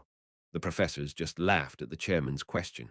There were many schools in this magical world, just like how there were multiple factions all over the continent. Relin and the rest belonged to an organization called Madoho. Deculein wasn't tied to any school. The Euclid family itself was no different from being a godfather of the magic world, after all. Luna attended Madoho this time. I've been talking to her for a while. One of the professors spoke up, causing the chairman to smile bitterly. Luna competed against Deculein for the head professor position, at least until she voluntarily resigned due to an unexpected incident. She was now the head professor of the Kingdom University Tower. Is she coming back to the Empire? Ha ha ha. Well, if you can guarantee her seat, she definitely will. If that happens, our tower will definitely greatly benefit from it. Weren't her achievements in the kingdom remarkable? On the other hand, Professor Deculein is a bit strange these days. He's even defending the red box. Based on his behavior at Burkt, Professor Deculein seems. The chairman smiled and gestured, knowing full well what the professor was trying to convey. All right. If Luna says she'll come, I'll take it into consideration. Well, let's end this meeting here for now. I have something to do today. Yes, Chairman. They were turned away positively, and the professors left the office with bright faces. HMMMMM. Deep in thought, with his chin resting on the back of her hand, the chairman pulled out some documents. Papers were flowing in since they were in the middle of an exam period. A lot of test questions, in particular, had reached her office. It wasn't his habit to rummage through them, but How did he make this problem? She was surprised by the exam Deculein prepared. She even felt proud of himself for being able to solve at least its last question. I don't think I can create something like this, even if I use the other exams as reference. She wasn't joking around. Its problems were good enough to be used for the solder promotion test. However, the chairman was not naive enough to think that Deculein made the problems himself. HNNGG. He's hiding it well this time. Who would it be? She mumbled in a small voice and grinned. Well, who cares? It's rather fun. Wouldn't he be flustered if she asked him about the test questions? Professor Deculein would look pretty cute then. I'd have to tease you later, Wednesday, the examination day for the 5-credit class.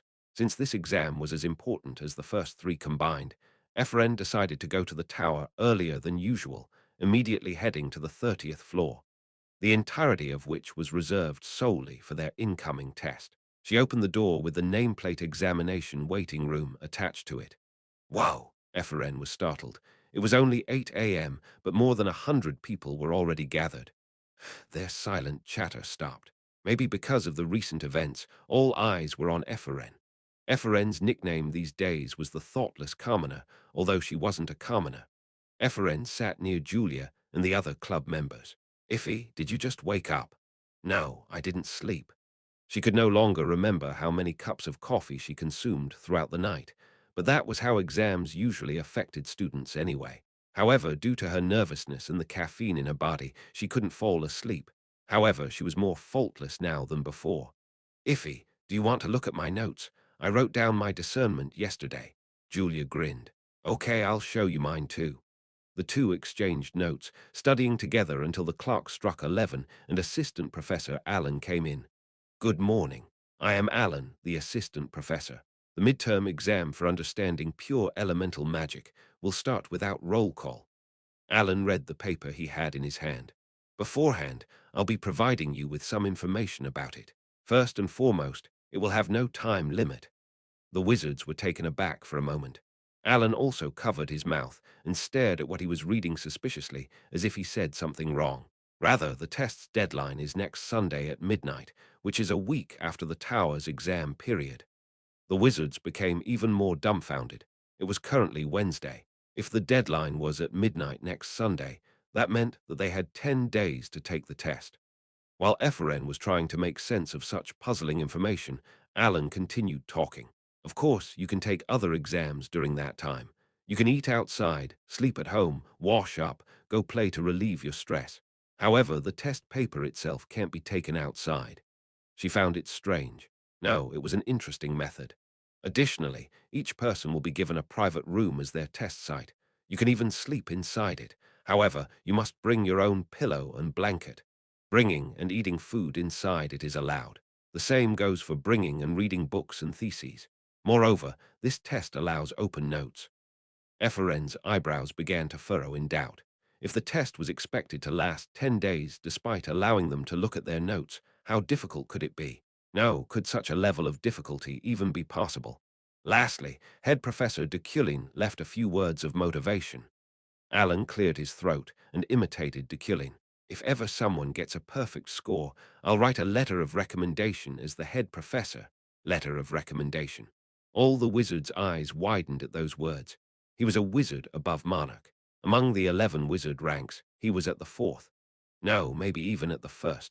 Regardless, the head professor's letter of recommendation was extremely valuable.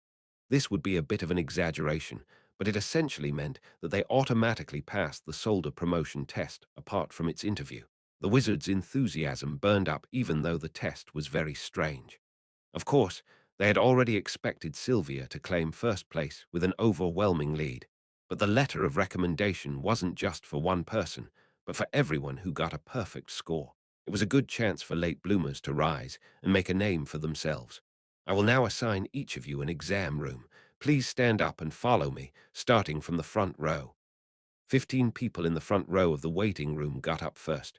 He repeated that same procedure 10 times. Sylvia was assigned to room number 23, and Efren and the other club members were assigned to room number 7378. Good luck, Iffy. Fight, yes, you too. Knowing that she had a lot of time made her anxiety die down. While they were exchanging encouragement, Alan shouted, Okay, everybody go in. Efren took a deep breath and went inside.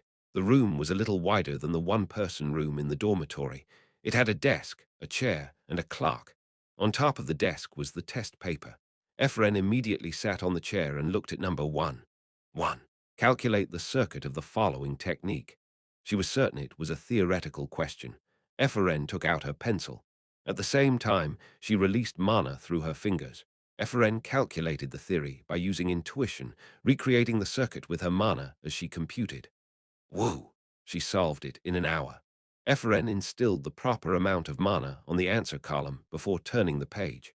2. Inferring from the key circuit of the following technique, describe its flow of mana.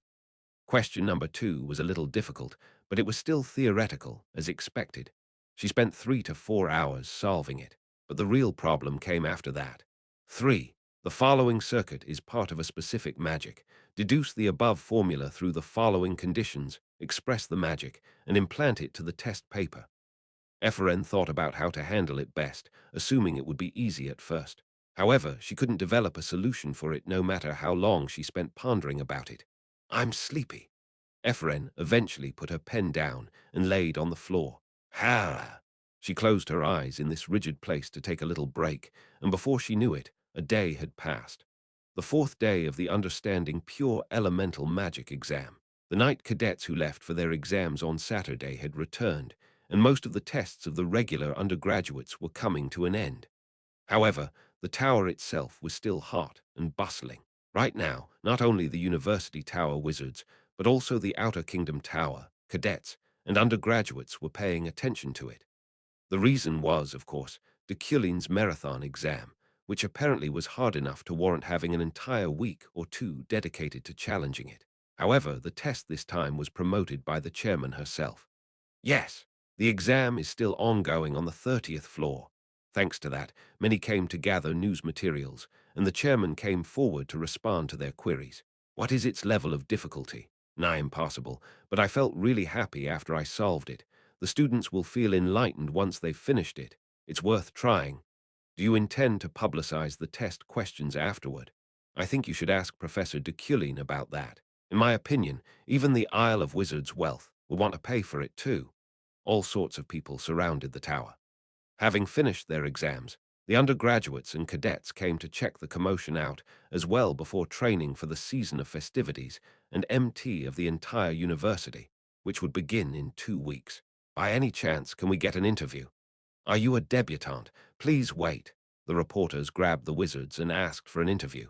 Most of them refused, but Efren agreed in exchange for 4 cups of coffee and 3 pieces of bread. No one's given up on the test yet. Probably. What do you think is the reason? I'm not sure. Efren drank the coffee without answering properly. The truth was she knew all too well the reason why they didn't give up.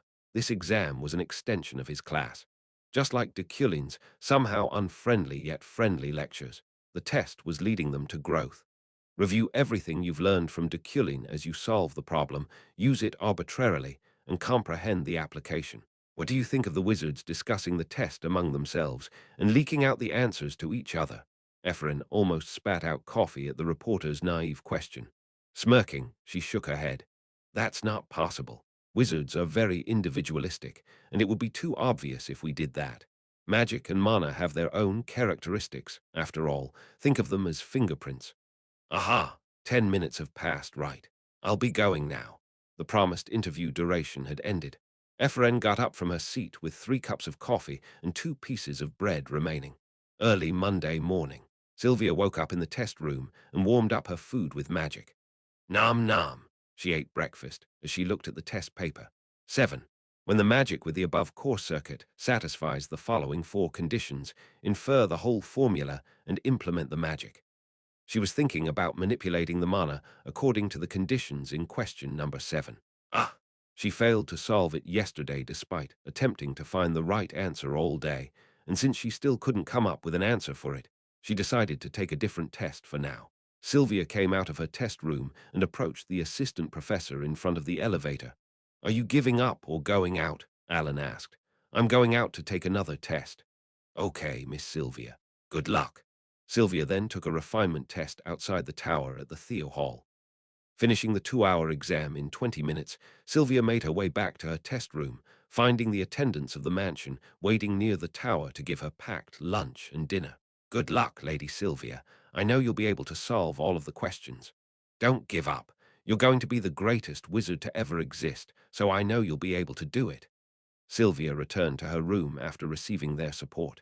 It was strangely burdensome. She didn't feel this much pressure during the entrance exam. The possibility that she couldn't solve it was growing in one corner of her mind, but she refused to acknowledge it.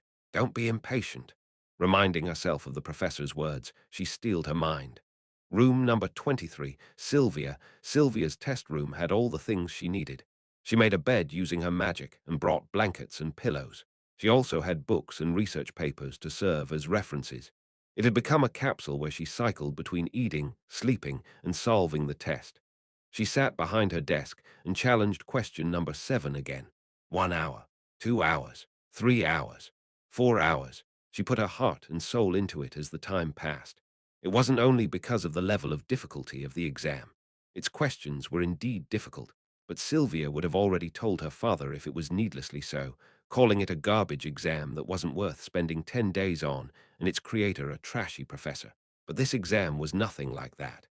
Each problem presented new possibilities and directions, induced unexpected transformations, shocking utilization and application out of her, and promoted flexible thinking inherent in the problem itself. Regardless, it was no different from participating in a boot camp. Its level of difficulty also greatly increased starting from the 6th question. The wizards believed that they would rise to an entirely different level if they got a perfect score. The letter of recommendation was just an unexpected bonus. 10 hours, 11 hours, 12 hours. 12 hours today and 18 hours yesterday. After a total of 30 hours of hard work, she finally solved number 7. Sylvia manifested the circuit through magic, which rose in the air in the shape of a sphere.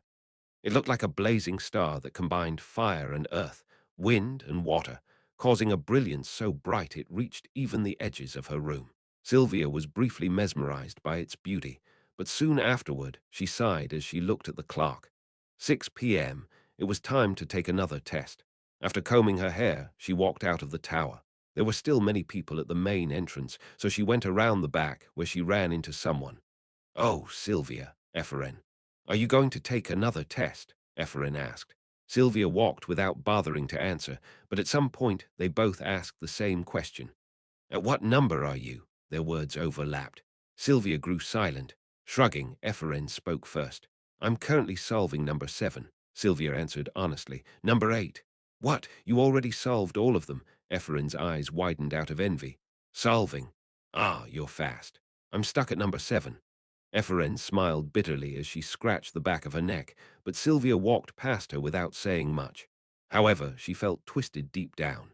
If she was already answering number 7, then Ephraim was much faster than she expected. There was only one problem separating them apart. Is she lying, or am I just too slow? Sylvia resented her for reasons she couldn't quite fathom. The problem was time. The false tests were taking too much of it, preventing her from spending all of it on the real tests. Ephraim, who went separate ways with Sylvia, reached the cafe. She felt like she had used up almost 1,000 elnis on coffee alone during the exam period. She scanned the interior for any reporter. For her, the formula was reporter equals, interview equals free coffee and bread. None. Tusk. She was left with no other choice but to buy coffee and bread with her own money. Sylvia's words came to mind as she sat down. Number 8. I've been stuck on number 7 for the past 2 days. During those 48 hours, she felt as if she caught an illness. She even cried out that she would quit out of sheer rage. But she calmed down and felt a lot better after finding a hint to the problem's solution. The happiness that moment brought was incomparable to anything she ever felt before. Hugh! Ephraim conjured mana at her fingertips and thought about number 7 while drinking coffee and chewing on bread. Out of the blue, she wondered about what Deculein was doing. I will solve it even if I have to come after you. Ephraim walked out of the establishment as soon as she finished eating and went back to the tower. Looking up at the sky, she found a star shining so bright it looked like a marshmallow floating amid the vast darkness of the universe. Ephraim's eyes widened, her pupils reflecting the celestial object. Enlightenment spread down her spine. She rushed straight back to her test room and began to release mana. It's working. It's definitely working. This better be it. The star in the night sky served as her inspiration. She calculated the circuit under the condition recorded on the test paper to identify the solution, created an estimation using the formula that the solution used as its basis, and implemented the magic that met the conditions of the problem. Have I solved it? She conjured an artificial star by gathering the fire, wind, earth, and water attributes. The pure and gentle cohesion made Ephraim tear up without even realizing it. Oh, come on! For 30 minutes, Ephraim's tears rolled down her cheeks ceaselessly. Sniff, sniff! Ephraim wiped her drenched eyelashes and turned to the next page. The moment she saw number 8, the last question, and its magical circuits and conditions that filled half the page. Ah no, this crazy. She almost fainted. Chapter 39. Exam 4. The wizards began to give up a week after the test began, their progress distinctly divided by their ranks. The lower ranks gave up at numbers 1-4, while the middle ranks stopped at number 5. The higher ranks were divided into those who could barely complete number 6 and those who had enough wits and tenacity to challenge number 7. The highest ranks were divided by the percentage of number 7 that they solved, from answering barely more than half to providing a complete solution. No one could even talk about number 8. Regardless, experiencing the test alone became a feat, a medal of sorts, for the students. It was a privilege that only 150 out of the 300 new wizards could enjoy. Not only the senior wizards, but even the professors were asking about the test. On Saturday noon, the day the exams at the university tower were dated to end, Sylvia immersed herself in question number 8, forgetting the passage of time. Her disheveled hair and bloodshot eyes were completely disparate from her usual neat appearance. Nevertheless, she ceaselessly released mana. She had spent nearly 5 days on the final problem alone, and through it all, she had already written more than 7 magic circles. Due to the numerous magic involved with the problem, she decided to deduce them piece by piece and translate them into the answer sheet. She had conjured multiple magic circles already, but she still had no idea how many more were left. She finally understood the need for the gigantic answer sheets. While writing the 8th magic circle, she felt a pain in her head and eyes. Acting swiftly, Sylvia quickly stopped the blood that was about to fall from her nose, knowing full well it might cause a problem if they dripped onto her papers. Leaving the test room and creating a blood trail behind her, she noticed her reflection on the corridor's window. It was clear she had left herself unattended and unaccounted for. She might even die at this rate. I need to take a short break. Sylvia lightly tidied up her appearance using cleanse as she headed for the elevator, finding the person she had seen for 10 days straight seemingly dozing off. Excuse me. Ah, oh. Miss Sylvia, are you going out? Yes. Okay, you may proceed. She got on the elevator and came out of the tower. Fortunately, the surroundings were quiet. Sylvia walked to a nearby park, sat on one of its benches, and stared at the garden right in front of her. It was nothing out of the ordinary. It had grass, flowers, and trees stemming from the ground. Above the greenery shone the sun, providing them with the light that they need for photosynthesis. The garden, just like question number 8, was the result of independent elements connecting to become one unit. Hence, she thought creating and casting powerful advanced magic was no different from gardening. Her father once told her that even if thousands or tens of thousands of solder-ranked wizards gathered, they still wouldn't be able to manifest great magic, and professor-level wizards could only do it when 30 of them gathered. The great wizard could cast it by himself, however. That was why only one great wizard existed in the past 60 years. Even though he was now over 100 years old, he could still break up question number 8 with just a glance. Sylvia closed her eyes for a moment and opened them after, finding the sun's position had changed quite heavily. She was confused at first, but soon jumped up in shock upon understanding the phenomenon. She accidentally fell asleep. Sylvia rushed back to the tower and checked the clock. 4 p.m. There were only 31 hours and 59 minutes left until Sunday midnight. She sat in her chair again, scribbling with her wizard-exclusive pen and mana in an attempt to answer a test question that was interconnected like several cogwheels. Sylvia calmly dismantled the connection and analyzed each of them individually. Without knowing how the magic circles took such forms, she couldn't even expect to find any hints, let alone answers. Hence, she focused heavily on the task at hand. Tick-tock, tick-tock. The clock ticked as if it were attached to herself. Meanwhile, she constantly consumed her mana, which surprisingly reached tens of thousands, to imbue her answers into the answer sheet, until finally, 11. A total of 11 completed answer sheets. She put them down on the floor, carefully examining their structure's order and combination. The magic circles imprinted on the paper perfectly intertwined from the first to the 11th core. Sylvia took a deep breath. She imbued her 150 hours worth of effort and mana into this magic. Her own soul even resonated with the magic circles on the answer sheet. Wu Wang, with her heart trembling, 80% of her mana was instantly consumed, and her test room soon completely changed. The magic that materialized extended over the walls and ceiling, creating an unfamiliar landscape that covered her room's entire space as it was separated from the rest of the world. Cypress trees and wheat fields stretched across the lands, and clear winds and intense starlight enveloped the skies. Vegetable gardens littered the hills along with windmills, while acres upon acres of sunflowers beautifully decorated the vicinity of a simple village.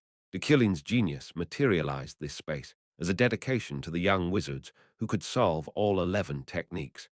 Sylvia found herself mesmerized by the painting-like scenery filled with rich and dazzling colors. It was an art that made the beholder tremble stronger the more they were dazzled by it. Sylvia, a voice flowed with the wind, turning her gaze to where it came from, her eyes widened. Amid the mystifying harmony of magic and art was Deculein.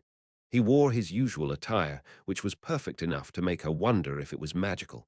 "Congratulations," he said, locking his eyes with hers. Kim Woo Jin's soul had a strong desire for art, at the very least. It was a passion that he couldn't abandon, even if the world and reality themselves swept him away.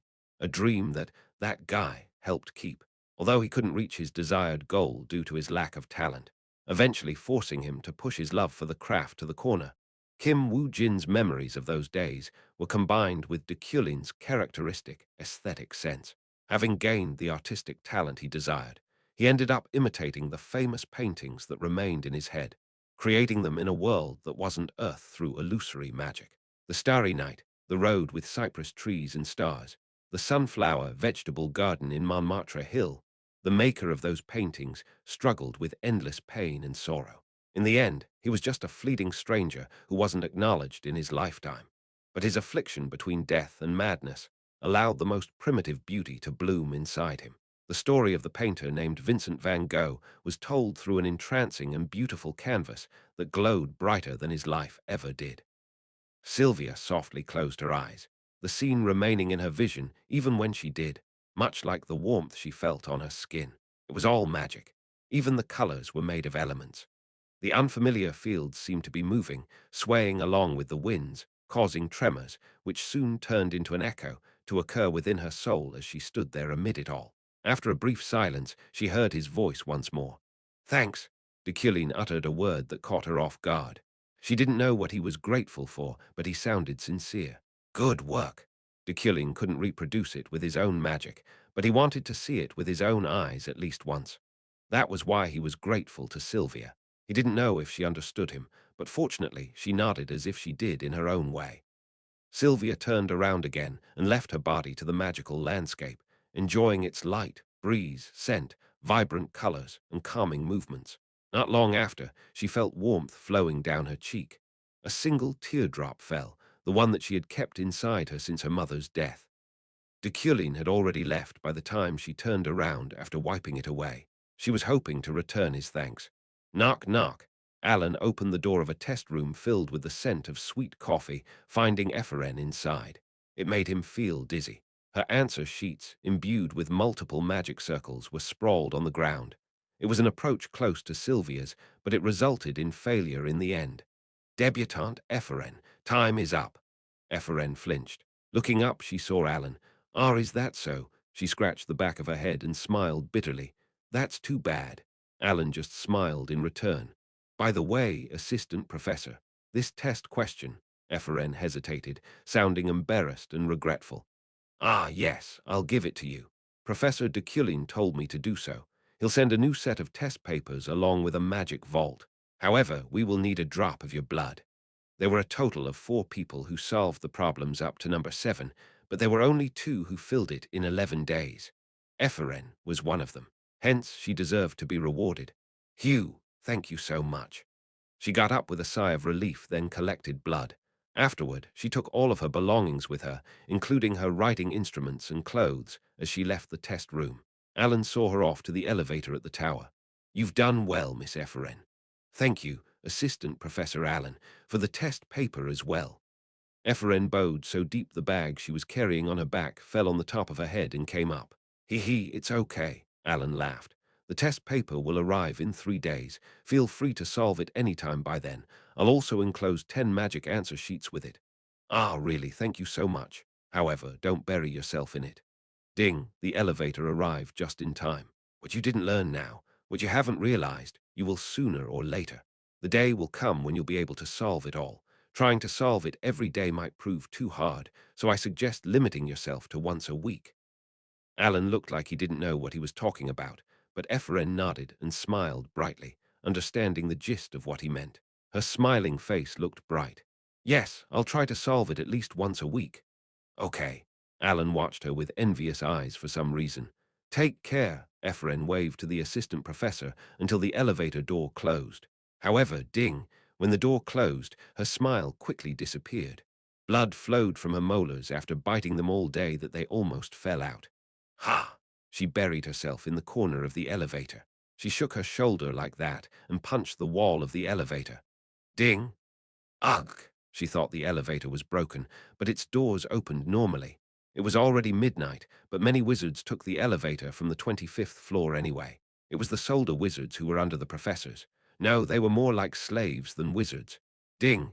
The elevator stopped again on the 21st floor. Ding! It did so once more, this time on the 19th floor. Ding! 12th floor. Ding! By then the elevator was already filled with approximately 30 wizards. Wow, when will we be allowed to sleep? Wait, don't push. There's someone in the corner. Grading is crazy. Ugh, don't push. If we don't do all this, we'll get another complaint, though. Save me. Ah, if we do, the professor will scold us again, saying, why do you never consider my image? Ding.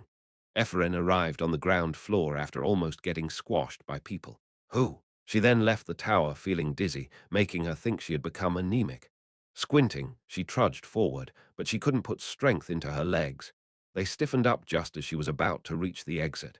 Unable to walk any further, she was left with no other choice but to stand still and hope her legs wouldn't give up. Oh, it's iffy.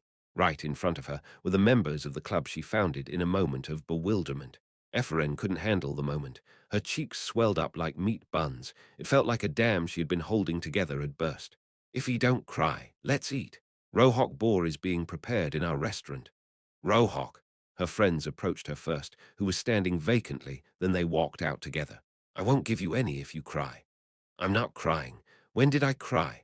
Darkness fell on the usually bright palace of the imperial family. The emperor changed into a black and white attire as the royal palace gates were tightly closed.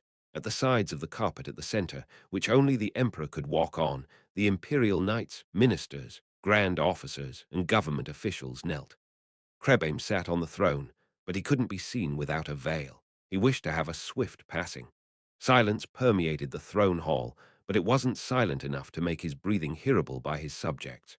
The subjects and the knights managed to hold back their tears, but the sounds of their whimpers leaked. The emperor wouldn't see the end of today. Soon enough, his body would be put inside a simple wooden coffin, as he willed. The palace gates wouldn't be opened for 3 days upon his death, and after 9 days, the enthronement would be held. The heads of the families would gather as the representatives of the sons and daughters of the kingdoms the empire ruled over. The emperor's death wasn't far off. Safian Ikater August von Yigas Jifrin, the first in line to the throne, was pondering in her inner chambers. Your Highness, Safian's knight Charon called out to her. She set her gaze upon him, her crimson pupils sinking languidly between her narrowed eyelids. Shouldn't you call me your majesty now? Your majesty has not died yet. Safian burst into a smirk. No, it's already been more than 6 months. Charon pulled out documents and handed them to her. This month's homework. Leave it. It's homework. You always only carry your load, so frustrating. Please solve it. This exam's popular these days. Safian, who was sure to succeed the throne, had a talent in all fields. Holding a sword, she could ascend to Valhalla. Becoming a sage wouldn't be far-fetched either if she equipped herself with books. Naturally, if she decided to study magic, she could challenge the great wizard himself for his title. The problem was her laziness. Already past the age of 20, Safian showed no enthusiasm in any field. Even so, she had no gaps. She could easily grasp and cope with any situation. Devoid of any emotion when making decisions, she prevented herself from making any rash and hasty judgment. Safian made it a point to separate her personal and professional life. Needless to say, she already had the qualities of an emperor set to become far superior in all fields than Krebame. Safian looked at the papers given by Charon. So it's magic. Yes, she then saw the author of the exam, Deculein von Grahen Euclin. You know him, of course. He's the one who defended the red box at Berkt, making the entire conference feel uncomfortable. What is even going on in that guy's mind? Why is he suddenly defending the red box? He's never been known to have a good reputation in the first place. Charon smiled bitterly. She threw away the document without saying a word. You should still read it, though. Why? It was auctioned at the floating island, with its worth reaching 30,000 elnis. Why? It was sold in limited quantities. Even Lord Dewar and even Lord Sopia have read it. Why? Do whatever you want with it, then. Why? She laughed lowly. I'll read it later. Did you give one to Crito, too? Lord Crito participated in the auction himself. He's doing his best on useless things. Crito, the second in line to the throne, was her little brother. He was a Lumia-ranked wizard who had an affinity for magic. Back to the topic, Charon. What do you think I should do with the red box when I ascend the throne? The knight didn't reply to Safian's question, causing her to twist her lips. You always say knights do not involve themselves with politics. It's knights don't talk much. That's the same thing. You only shut up when the conversation's about politics. If you're going to do that, you shouldn't have spoken at all in the first place. You'd still refuse to talk about it, even if you got a knife pressed against your throat. Charon looked at Safian. There was always a light that transcended the highness pupils. Most people called it the talent and pride she was born with, but it was just a rotten and frozen gaze for Charon, who had been with her since she was 13. Doong, the drum of the palace, rang. Charon bit his lips softly. Your Highness, we have to go now. Yeah. Safian got up from her seat and walked more confidently and majestically than anyone else, which evidenced that she had always been naturally enveloped by dignity and majesty since she was born to the royal family. Charon, her knight, followed her powerful steps. Chapter 40. Emperor 1. The Isle of Wizards' Wealth was a floating island 1,500 meters perpetually above the sky. It housed a community of magic and magical engineering.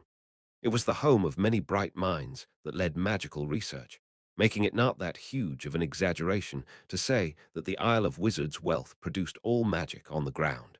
Additionally, it was an independent zone where a wizard could express their individualism to the extreme. Aside from rare exceptions, only wizards were allowed to enter.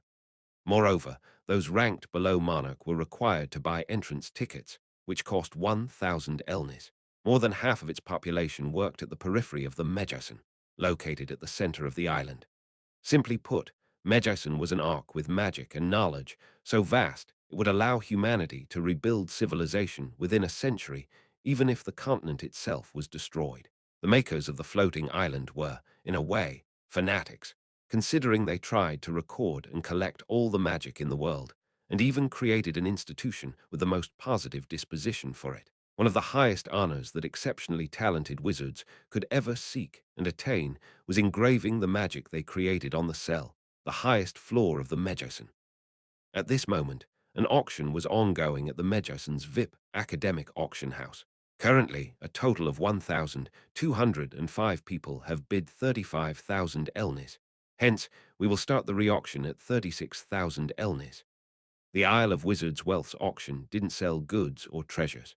Rather, they presented documents, and among them was the Understanding Pure Elemental Magic 1-8, the questionnaire for one of the midterm exams at the Imperial University Tower. We will start the re-auction at 37,000 elnis. The number of wizards who participated in it, including those from faraway lands, easily reached 10,000.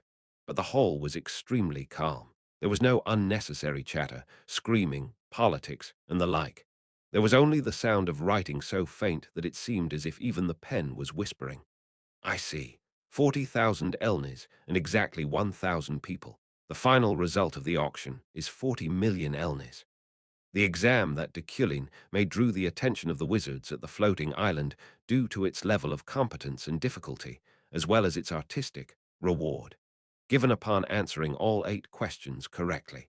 To be fair, however, it wouldn't have been a viable product to sell in any other place. We will be distributing the test papers after drawing blood from each person. Through that procedure, the auctioneer would be able to ascertain that only the buyer themselves could solve the paper. It was a simple but efficient security mechanism, and it was the foundation of the magical rights system.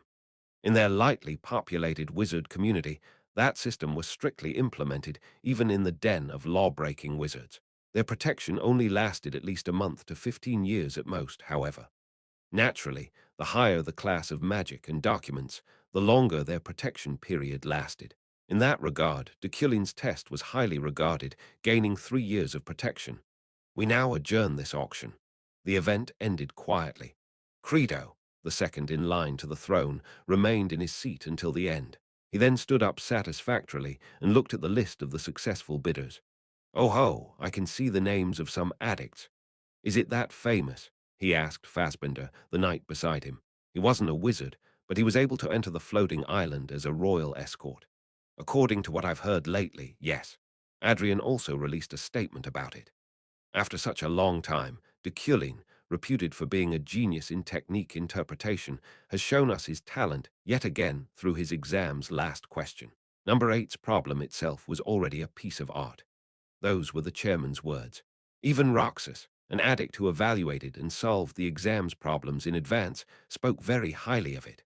The addicts, who resided on the 10th floor of the Medjason, were obsessed with all things magic-related.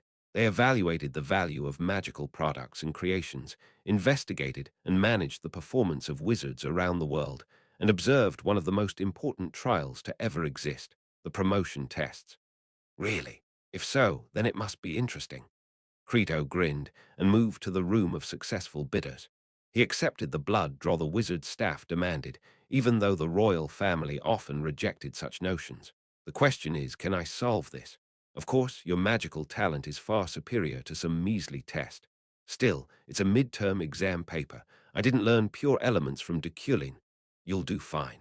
Only one person got a perfect score among the 150 examinees. Well, it doesn't matter if I solve it or not.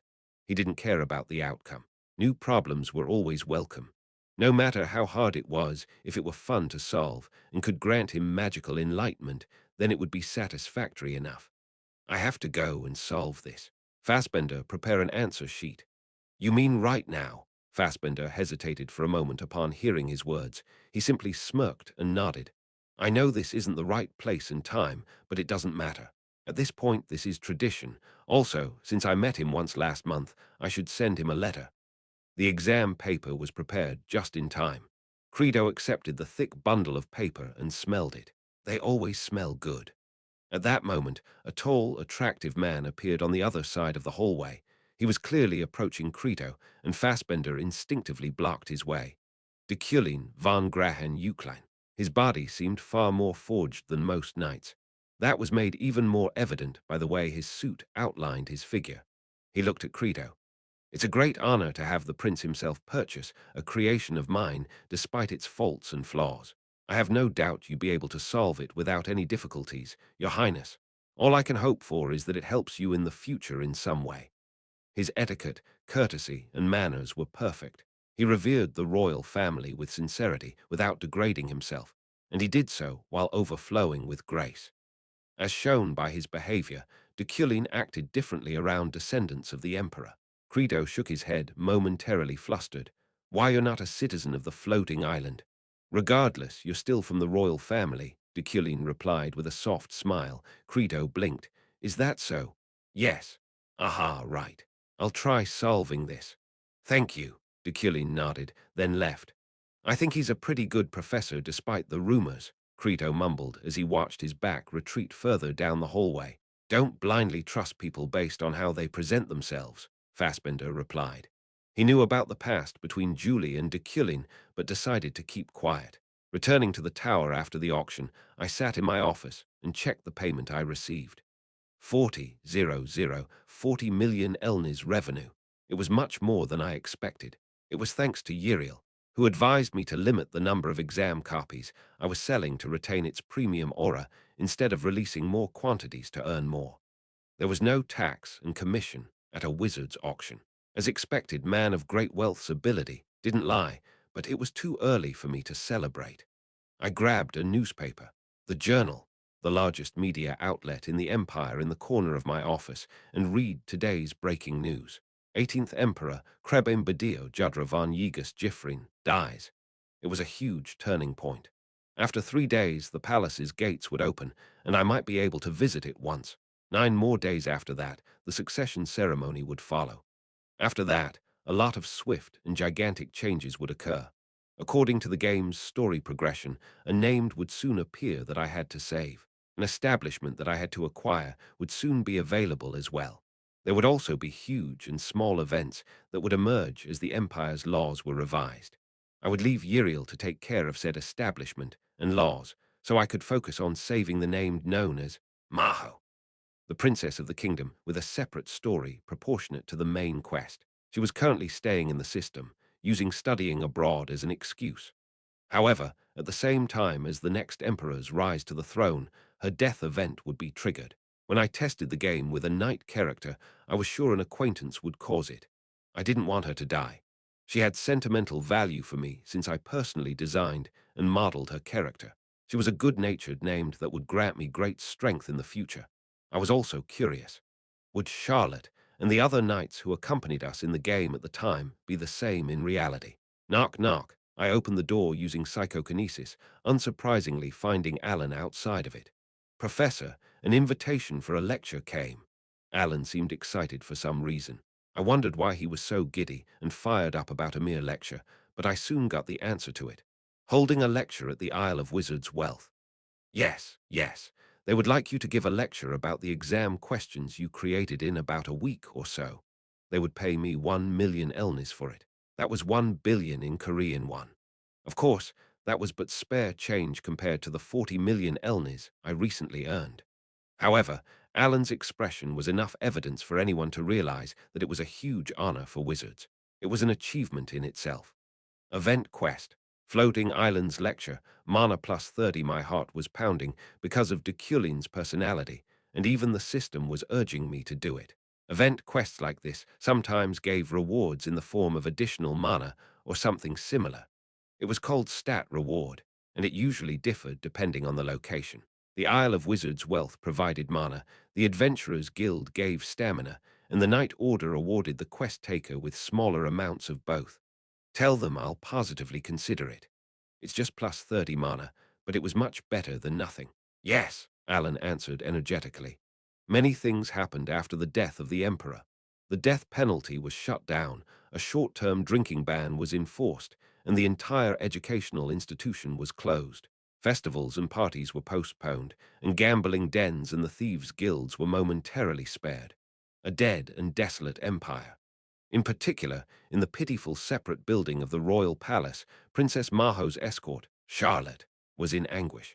"What's wrong with your face, Charles?" the beautiful jade-green-haired princess asked. While enjoying tea on the balcony, she smiled at Charlotte. "Princess, you shouldn't be so worried. I also know about the situation. If my eldest brother loses, his subjects will try to use me, right? If my second brother loses, then his subjects will do the same." Maho had unique brothers. One was second in line to the throne, and the other was third in line to the Riak kingdom. When they first came to study in the empire, they were fifth in line to the succession of the throne, but they fought and rose to their current positions. You'd rather fight the two to the death instead of letting that happen. That's what you're thinking, right? I know, unlike the empire, which the emperor's successor would easily inherit, the Riak kingdom was forged with blood and iron. Close to being a hostage in her own country, she volunteered to study abroad. The truth was that the empire was the safest place for her. But now that the emperor was dead, she could no longer stay in this foreign land. Right now, Safian also didn't want a hostage in disguise. Therefore, she had to go back home immediately after showing her face at the enthronement. The Principality's response to the letter that you sent them has arrived, Charlotte replied. To Maho, her hometown was her limbs. Charlotte intended to entrust her to them, considering she was almost killed when she went to the Riak kingdom. Really, what did my grandfather say? It's possible, of course. They permitted it. Naturally. However, they would inevitably be attacked on the way. They obviously couldn't bring soldiers to the Empire's land. However, at the border, a large number of knights would probably be waiting for them. Then you can think of this as a trip that's great. Maho smiled brightly, to which Charlotte replied with a smile of her own, one far more bitter.